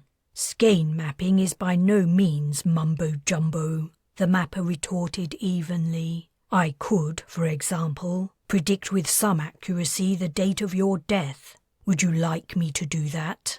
Markham's face paled. No, thank you very much. With a slight tremble in his voice, he attempted a light-hearted tone as he said, Besides, I won't be around to congratulate you on being correct. Setia slammed the table. While you geriatrics are sitting here trading jibes, Primians are dying. Who the hell do you think you are, Markham, you bloodthirsty maniac? Killing people just so you can pretend to some other people that you're doing a fantastic job? He retorted with a sneer. In any military offensive, some collateral damage is to be expected. You wouldn't know that. You don't have a military background. So kindly shut up and allow those with the relevant experience to do the talking. Captain Bujold said, the agreement was that you would listen to the mappers and the members of the team who encountered the local people face to face. Markham waved a dismissive hand. Go ahead, let them speak. It won't make any difference. You were outvoted once, and you'll be outvoted again, Captain. You know we're doing the right thing in the circumstances. We cannot tolerate the threat those creatures pose. They vastly outnumber our colonists. We cannot afford to show weakness. If that results in loss of life, so be it. We have the lessons of history to tell us what successful colonization involves, despite what the newfangled science of skein mapping tells us. Perhaps you find that distasteful. If you don't have the stomach for it, thank the Lord the rest of us do. That's all I can say. Bujold only turned to Caris, signalling for her to speak. It was testament to the captain's dignity and what had to be her reputation and regard among the fleet's commanders that she'd managed to get them to agree to this meeting. Setia chewed the inside of her cheek as she awaited her turn. Chapter 50. Caris gave a detailed account of her experiences on the planet's surface. For the first time, Setia heard of the grueling march Caris and Sheldrake had undertaken to return to the settlement and send out a rescue team. Neither of them had slept or even stopped for more than a few minutes the entire walk back. They had also encountered the rain sprites again, though without incident. Caris wryly joked that the sight of the strange beings had lent them extra speed just when they had been flagging. Caris's demeanour was calm as she related the ordeal to her audience. It must have been harrowing, but Caris betrayed no signs of self-pity or distress. She was a real stoic. The only time Setia could recall her displaying vulnerability was when, drunk on tequila, she'd spoken a bit about her childhood. As she began to talk about the rescue team's attempt to locate Setia and Miriam, one of the captains interrupted. Everyone present knows about the slash tent and the missing members of your party. Go back to the time the native creature disguised itself as the construction site supervisor in order to get past your defences. It isn't really a disguise, Caris replied hesitantly. She glanced at Setia out of the corners of her eyes. They seem to kind of become us. You really couldn't tell the thing apart from the person who had been kidnapped? Caris seemed to deflate. If I'm completely honest, not at first. I was confused about how he'd managed to get there and what had happened to our interfaces. But the man was identical to Ahmad. He even sounded the same. Said the captain. This is bad, very bad. Markham said. That's exactly what I've been saying all along. The natives of that planet simply can't be trusted. If they manage to infiltrate our settlements, who knows what might happen. They wouldn't do that, Miriam protested. They're too scared of us. They just want us to leave them alone. It is not your turn to speak, Markham snapped. Ellis, do you have anything to add? That's about it. Only, she bit her lip. If what I hear is correct, that there are millions of Primians, then they could have attacked us at any time.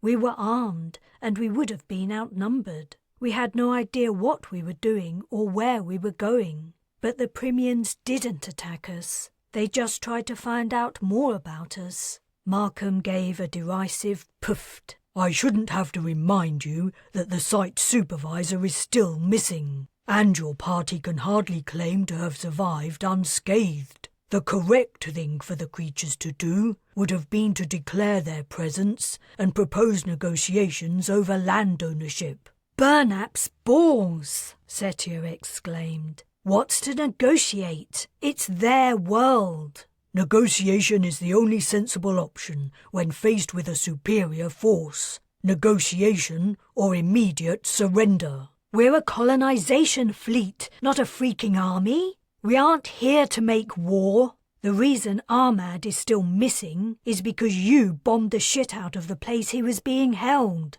You probably killed him. But wait, that's okay, right? After all, it's just collateral damage. Her voice had risen to a shout. She found herself on her feet, and her face felt hot and sweaty. Bujold thundered, "Sit down, or I'll have you thrown out!" Mastering every remaining iota of self-control, Setia sank into her seat.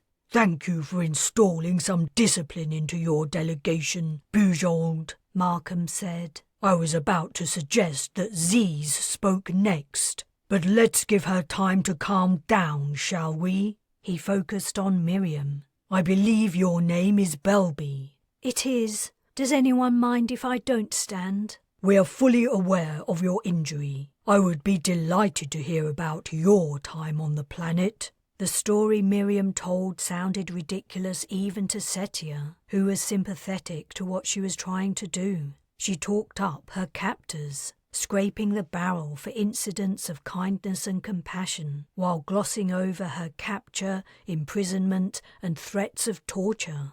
At the end of her narrative, a strained silence fell. Markham broke it with an icy, I see. Just to be clear, these lovely, gentle creatures, in whose company you spent such a wonderful time, are they the same people who shot you in the leg, fracturing your femur to such an extent the bone had to be entirely reconstructed? Miriam flushed deep red. We were trying to get away. We shot at them first. Setia cringed with second-hand embarrassment. My dear, said Markham, I say this with the utmost respect. You are a well-meaning but utterly blithering idiot, and anyone here who pays any attention to anything you said matches you in the idiot stakes. That is all. Now it is your turn, Zees. Make it fast. I can't wait for this farce to be over, so we can continue this colonization the good old-fashioned way. I'm not going to tell you what happened to me. Oh, that's wonderful to hear. Let us... I'm going to talk to you about the Primians. That isn't why you're here.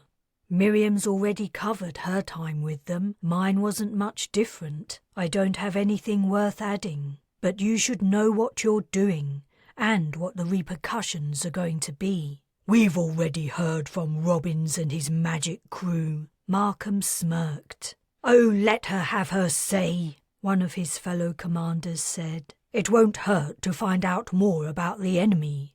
Right, said Setia. The first thing you need to understand is the Primians are from Earth. They aren't aliens, even if they do live on an alien planet. We think they were brought to Prime by benevolent beings, trying to save them from being wiped out, like we wiped out all the other variations of humans in the distant past. So you need to understand that's who you're killing. The people down there aren't... Slow down, Setia, Robbins interrupted. You aren't making a lot of sense. A captain asked. What do you mean by benevolent beings? Who are they? Where are they now? Did you meet them on Prime too? They aren't there anymore. Markham chuckled. Then how on Earth, or rather Prime, do you know about them? What evidence did you see of all this nonsense? Or are you just making it up, hoping to tug on our heartstrings?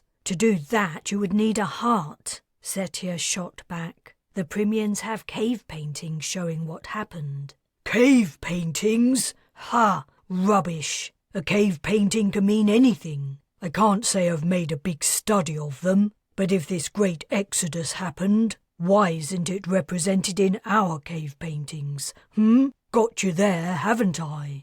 Setia clenched her jaw to prevent herself from saying something that, while she wouldn't regret it, definitely wouldn't help her cause. I don't know if the events aren't represented in our cave art. Maybe they are, and we haven't found the paintings yet, or we've misinterpreted them. But anyway, we weren't the ones leaving. We didn't have a good reason for recording it. Caris lifted a hand. If it helps, I think the Primians might be Denisovans, a human-like great ape that went extinct. We don't know a lot about them. I'm guessing they're Denisovans because they don't look like Neanderthals, another hominin we know a lot more about. But tens of thousands of years must have passed since Primians arrived on Prime. Some of us carry Neanderthal and/or Denisovan genes. It should be easy to establish a relationship. Exactly, Setia exclaimed. The people you're killing are your distant relatives. For what it's worth, Caris added, I think Denisovans might appear in our ancient stories. It only occurred to me when I saw... Her eyes widened in alarm and she spluttered. I mean... Markham growled. We all know you've met the Primian spy. I'm looking forward to meeting her myself, right before her execution. Caris sagged. The first time I saw her, I made the connection. She looks like, well, you're going to laugh, but she looks like an elf. It's the way her eyes turn up at the corners. In my cultural history, elves lived in hills. They abducted babies, exchanging them for babies who looked identical, but were really what we would call changelings. She heaved a sigh. You get the picture. I would put good money on Denisovans being included in human oral histories. It was the first Setia had heard of Caris's guess, and she was struck dumb by its outlandishness. She wished the woman hadn't added that little tidbit. It was so odd, it made the rest of what she'd said less believable. A slow clap started up. It was Markham. A gold star to Caris Ellis for the most ridiculous drivel we've heard today. Zees, sit down. I haven't finished. Yes, you have. Sit. Setia remained resolutely upright. He ignored her. Bujold, you've wasted more than an hour of precious time with these ridiculous presentations. We have 3 ships full of colonists champing at the bit, impatiently awaiting their opportunity to set foot on a new world. We have swathes of land to clear of hostile organisms. We have other, more interesting voyages to embark upon. Captain, you will return to the Brez with your delegation, except for Zees, and continue the search for the Primian spy. Meanwhile, those of us with real jobs to do will do them. Do I make myself clear? The fury in Bujold's eyes was so intense, Setia wouldn't have been surprised if laser beams had shot out and turned Markham to smoking ash. What do you mean, except for Zees? She's under suspicion of being a Primian. If she can't prove she isn't, the safest course of action would be to execute her. She will go to the Banbas brig, which she is far less likely to escape. I'm not going back to the brig, Setia declared. I haven't done anything wrong. What crime did I commit, huh? And how the hell am I supposed to prove I'm not a Primian? That's the biggest load of bullshit I ever heard.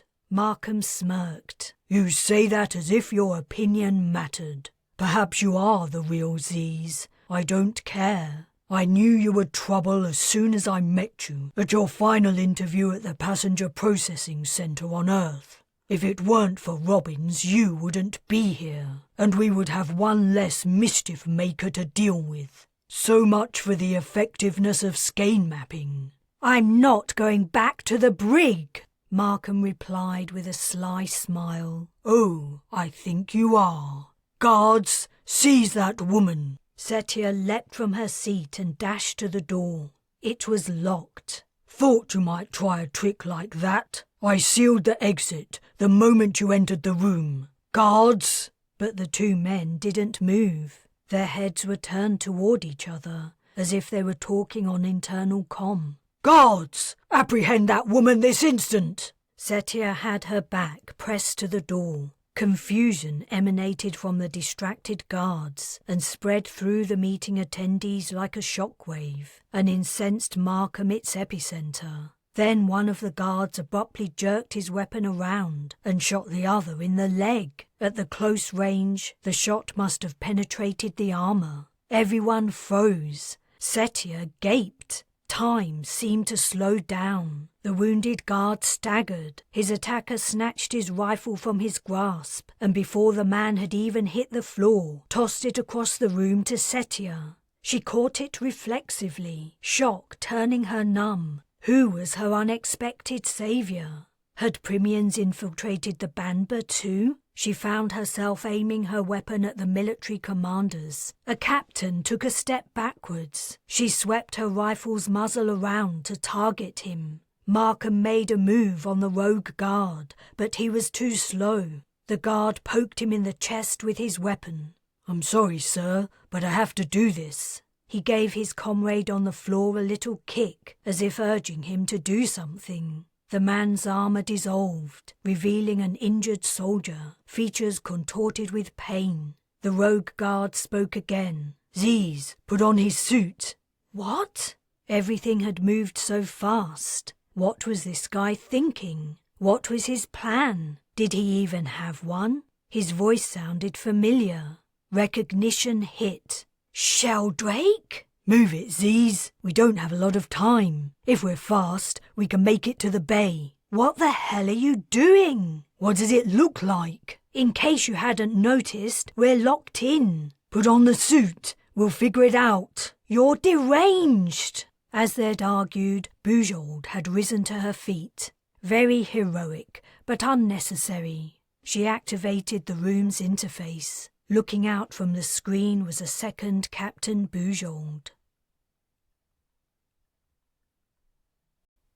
Chapter 51. What? Markham gasped, eyes popping as he switched his gaze from the screen to the Captain Bujold standing opposite him. You... what? Then he somewhat regained his composure and snapped, Guards, arrest that woman! She's a Primian!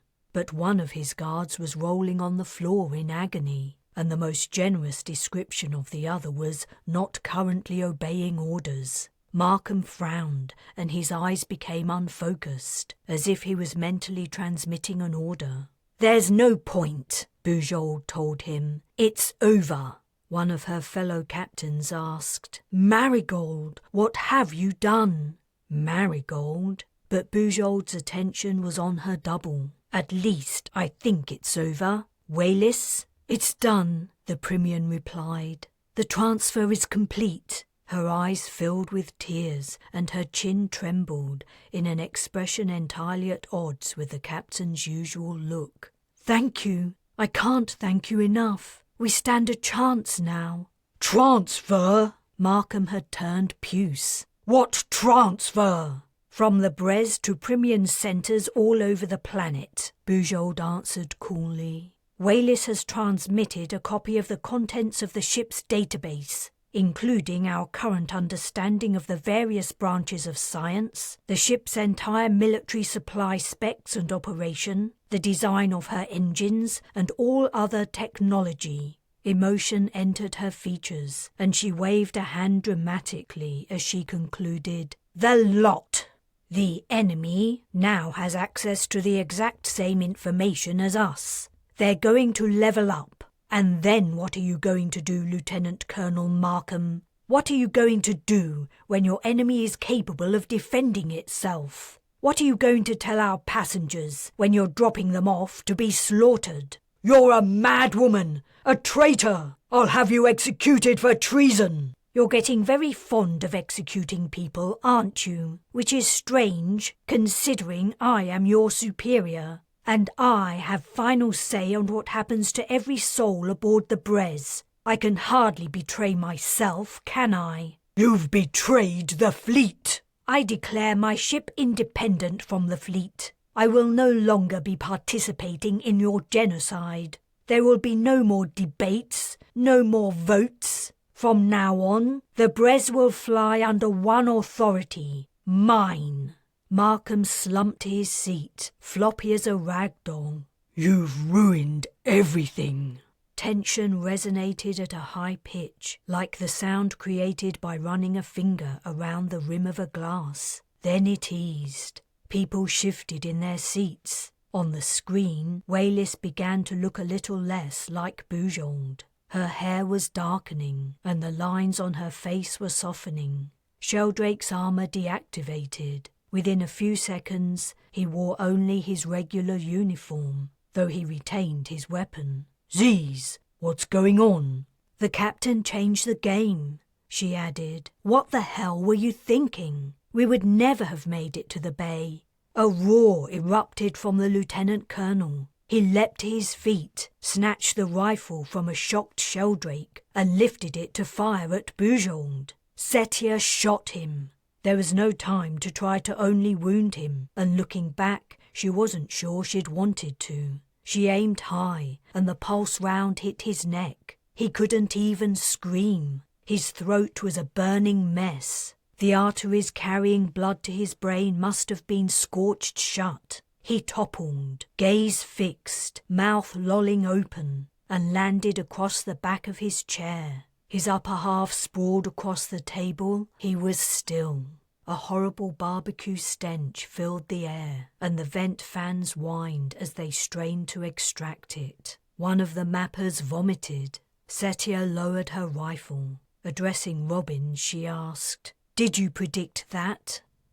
As the delegation from the Brez slowly made its way to the shuttle bay, Sheldrake pulled Setia to one side and said quietly, "What just happened? I don't get it." "Don't worry, you weren't supposed to. Only the captain, Robbins, Miriam, Caris and me were in on it. No one else knew. But," she swallowed, "what you did in there was really brave. I'm touched. To be frank, you're the last person I would have expected to disobey Markham's orders." It was obvious you wouldn't have lasted 2 minutes in the Bamber's brig. He had it in for you, and I didn't agree with what he was doing anyway. I joined the military to defeat the bad guys. It was looking more and more like we were the bad guys. I didn't want to be a part of that, and I wasn't going to let one punch girl die without a fight. "I wish you wouldn't." "What?" "Nothing.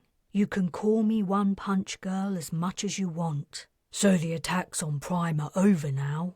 "I'm not sure. Captain Bujold has given the Primians the information they need to mount a proper defence. But it'll take time. On the other hand, there are millions of them, and they're well hidden. If the commanders of the Banbor and Bala want to continue the assaults, they're going to have their work cut out, and their colonists are going to lead miserable, dangerous lives." They walked a few moments in silence. Then Sheldrake said, "There was no point to that meeting at all, right?" "There absolutely was. It just wasn't the official point. We needed a distraction to give Wayless time to transfer all the data. Only the captain could directly comm Prime, but Markham was having her watched. If she'd tried to beam a ton of information down to the surface, it would have been picked up immediately. We figured that if she was at a meeting on another ship, there would be no one monitoring her. It was a gamble that no one would notice she was both here and in her office." "And the Primian had to become Bujold to circumvent the security?" "You got it." "The mapper's presentations, the reports you, Caris and Miriam gave were just playing for time." "You arguing with Markham, trying to escape?" She gave him a small smile.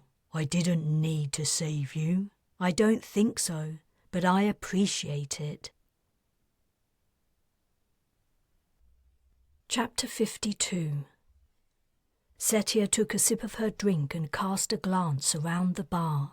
It was full, but within a few weeks it would be nearly empty. The program for disembarking the colonists had begun. Soon, the only patrons in the drinking establishment would be off-duty military and crew, plus perhaps a few passengers who had managed to wrangle a berth for the onward journey. The braise would be a glorified space-travelling tin can with a few beans rattling around in it. Miriam was the next to arrive. Setia waved. Miriam quickly spotted her and came over. She hadn't used her crutch for a while, but she still walked with a slight limp.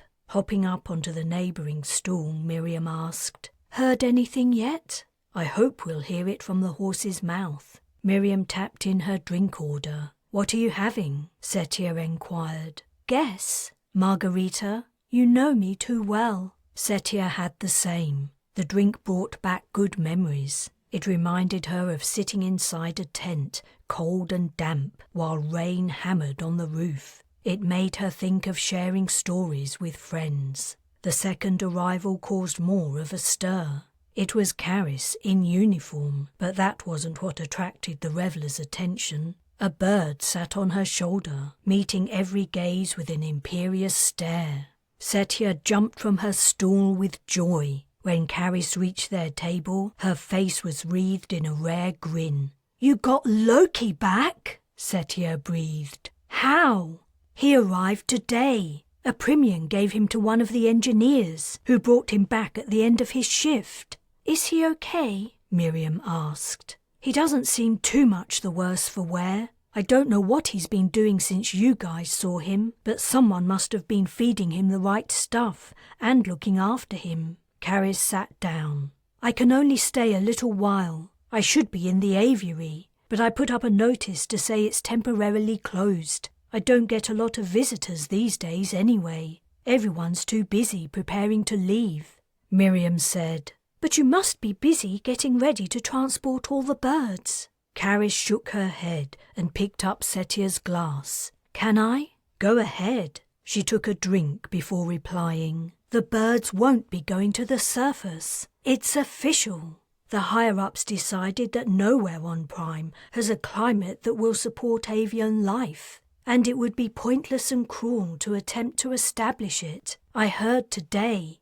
"That means—" Miriam paused. "That means I won't be going to the surface either. Or else who would look after the birds?" "That's amazing!" Miriam gave her a tight hug. "You're coming too." "I am. I can't believe it. For better or worse, I'll be with you for at least one more voyage." "What do you mean for better or worse?" asked Setia. "What could be bad about sharing a ship with us?" "Oh, you know." Caris chuckled. She really was coming out of her shell. "I still don't know how you persuaded Bujold to allow you to stay on board, Setia." Why wouldn't she allow me to stay? I don't know what you're implying, but maybe the captain's decision was something to do with my promise to quash the rumours about her, addiction." Miriam burst into peals of laughter. Wiping her eyes, she said, "Who would have thought anyone was paying attention to who uses the ecstasy oases and how often?" "I don't know," Setia replied, "but someone's keeping count." An unfortunate fallout from the plot to trick Markham had been the besmirching of Captain Bujold's reputation. To evade capture, Setia and Wayless had locked themselves in a booth at the Ecstasy Oasis, and in order for Wayless to learn to copy Bujold, the latter had been forced to make frequent regular visits. Setia had observed the odd looks the captain had received while going about the ship. The real reason Bujold had allowed Setia passage for the onward journey was twofold. Firstly, she'd simply asked, and the captain had granted it as thanks for her help in stopping the attacks on Prime. Secondly, Robbins had announced that, according to his mapping, outcomes were more favourable when he factored in Setia's presence on the ship. But the reason she gave her friends was far funnier. Miriam had successfully argued her right to remain aboard because she was disabled and therefore not suited to colony life. She also might not have wanted to stay on Prime because there were no beaches or cocktails, but Setia hadn't asked her yet. No one in their right minds would choose to live on the planet once they'd been there a while. It was a fact many thousands of people were about to discover, but by then there would be no going back. Here he is! Setia had spotted a certain 180-pound beefcake entering the bar. He's free to roam, said Miriam. That has to be good, right? I'm not sure, Caris replied. He doesn't look too happy. Sheldrake joined them. Glumly he pulled out a stool and perched on it. His head down, he gave his order. Physically, he looked okay, considering the weeks he'd spent in the brig. However, his face told another tale. How'd it go? Miriam asked gently. His shoulders sagged another few centimetres. Dishonourable discharge. Oh no. She touched his arm. I should have expected it. You don't shoot a fellow soldier and get away with it. I guess I should be glad it isn't any worse. What happens now? Setia asked. Don't know. They're still deciding. They can't send me back to Earth. The only other option is to join the colonization. That isn't the only alternative, said Miriam. You could stay on the Brez. Doing what? When Miriam didn't answer, he continued. There's no two ways about it. I'm screwed. No, you're not, Setia said. Don't give up hope. She didn't want to raise his expectations, but she would talk to Bujold and Robbins. It would be a criminal waste to lose this brave, principled man to the wet planet. A slot in the centre of the table opened, and a platform bearing 2 drinks rose up. Miriam took her margarita and slid Sheldrake's beer in front of him. He grabbed the glass and gulped the drink down before tapping in an order for another. The women shared a look. Standing, Caris said, I'd better go. She patted Sheldrake's back. Keep your chin up. I'm sure we'll figure something out. Before she could leave, another figure approached. Wayless? Caris asked. I thought you'd gone home. I did, the Primian replied, but I'm back for a visit. How long will you be here? Only I have to get back to work. Actually, in a few days, I'll be here for a very long time. So if you need to leave... Caris frowned and sat down again. I'm not in that much of a hurry. What do you mean, you'll be here for a long time? Wayless took a breath. In spite of everything, I loved being on this ship. I loved all the amazing technology you have. It's like magic. And I loved the spirit of adventure. I never knew it was possible to travel to the stars, and the idea fills me with excitement. I spent ages thinking about it, and I spent many hours talking with Grackler. Finally, I made my decision, but I still had to ask your captain's permission. She's given it. When the Brez leaves, I will be aboard. Setia's mouth fell open. You mean, Miriam said, after everything we did to your people, you still want to be around us? Humans aren't all bad. You guys are nice. And so is Captain Bujold. Only a few of you are wicked. The rest of you are just, well, silly and lazy. Wayless had been heavily involved in the reconciliation process between the fleet and the Primians. From the sound of it, she had encountered many ordinary colonists. In return for helping to repair the damage from the bombardments, the locals had allowed the colonization to go ahead. Though it was true that many colonists were indeed silly and lazy, they also happened to carry a wealth of knowledge and experience of living with the technology Prime was about to develop. The Primians understood that humans could be an asset. Most importantly, the fleet had ceased the attacks of its own accord. Setia doubted the locals would have allowed the humans on the surface in any other circumstances. Miriam laughed.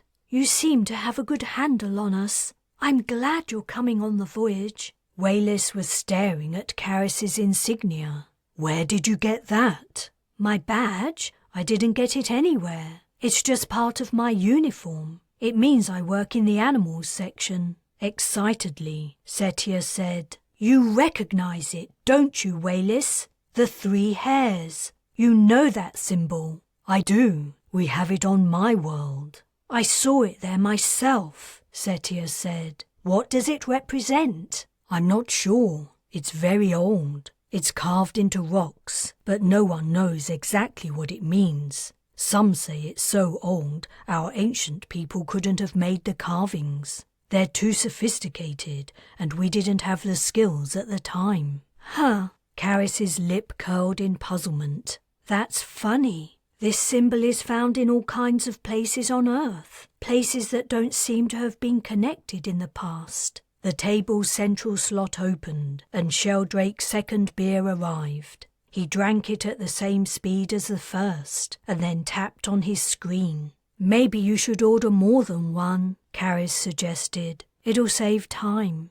He nodded morosely. Setia sensed a disturbance in the immediate area. People shifted position, and the chatter rose a notch. Someone was making his way through the crowd. It was parting like a shoal of fish in the presence of a shark. Tall and shaggy-haired, his clothes wrinkled and no doubt odorous, Dr. Jacobs had arrived. He noticed Setia, and his lips parted in a smile, revealing yellow teeth. He gave her a thumbs up.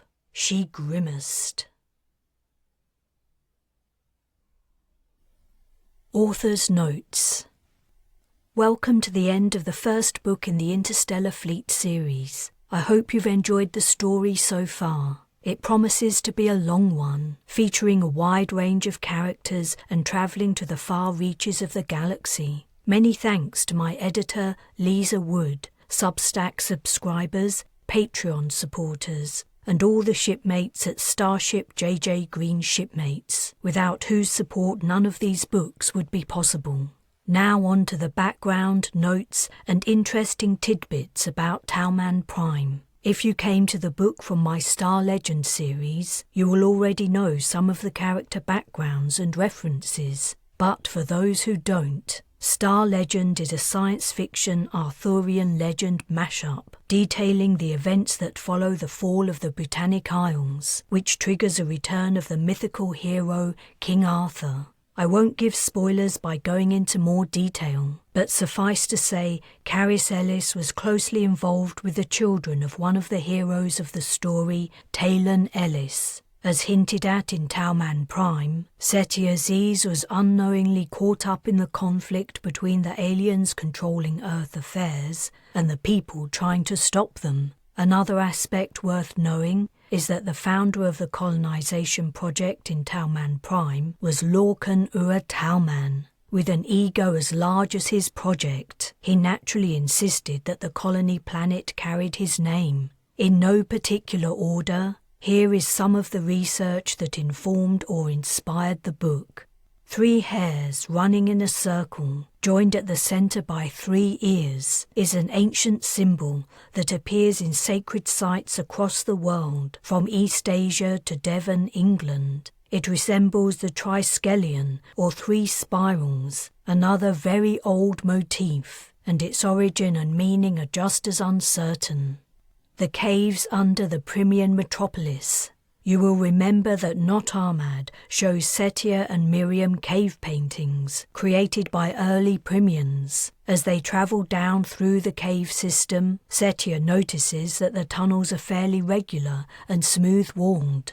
This is because they're lava tubes, formed when volcanic activity forces lava through surrounding rock, melting it. When the lava subsides, long underground tubes remain. Lucky tourists on Hawaii can visit the tubes there. The Brez, Balor and Banba.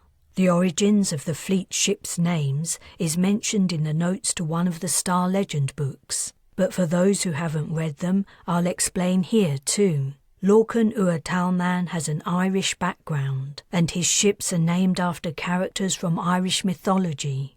Brez was a king of the Tuatha De Danann. Apologies to Irish speakers if I've mispronounced that. They were a supernatural race who dwelt in the other world but interacted with humans. Banba was also a member of the race and is a matron goddess of Ireland. Balor was a king of the Fomorians, another hostile supernatural race who opposed the Tuatha De Danann. Forest trees.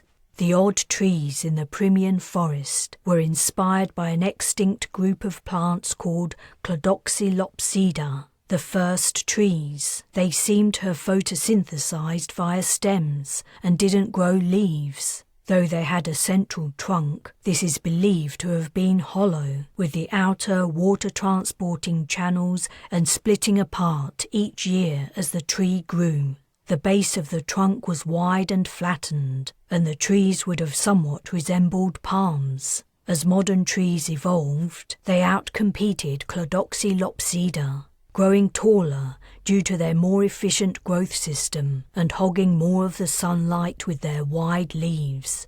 Prime, water planet.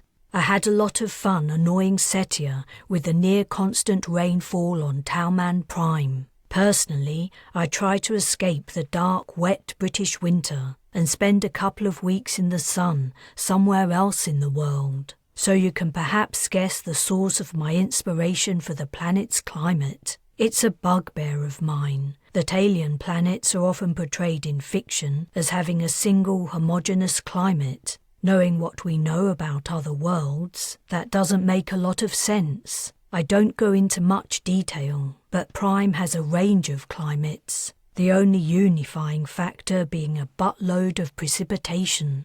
Earth's water cycle is influenced by a range of factors, but, as far as I'm aware, nothing in our current understanding of climatology excludes the possibility of a more watery world and a greater turnover of water across the planet. Primians' origins. Caris speculates that Primians may have originated as Denisovans on Earth, but in fact they could have been any of a number of very closely related hominins. Hominin is the new classification for modern humans and related species, all now extinct. Hominid now refers to all great apes, modern and extinct. She isn't strictly correct that Denisovans look different from Neanderthals. According to our sparse knowledge, there were several anatomical similarities, but she's right when she says some modern humans carry Denisovan DNA. The fossil record for Denisovans is extremely sparse, but they're believed to have died out about 50,000 years ago. If you'd like to discuss Talman Prime, the Interstellar Fleet series, or my other books, or if you'd like to meet other Starship JJ Green shipmates, come over to our Facebook page. I'd love to see you there. Jenny Green, Cambridge, March 2024. The end. This has been Talman Prime, Interstellar Fleet Book 1, written and narrated by JJ Green. The next book in the Interstellar Fleet series is Steadfast Star, Interstellar Fleet Book 2. For more JJ Green books, visit jjgreenauthor.com.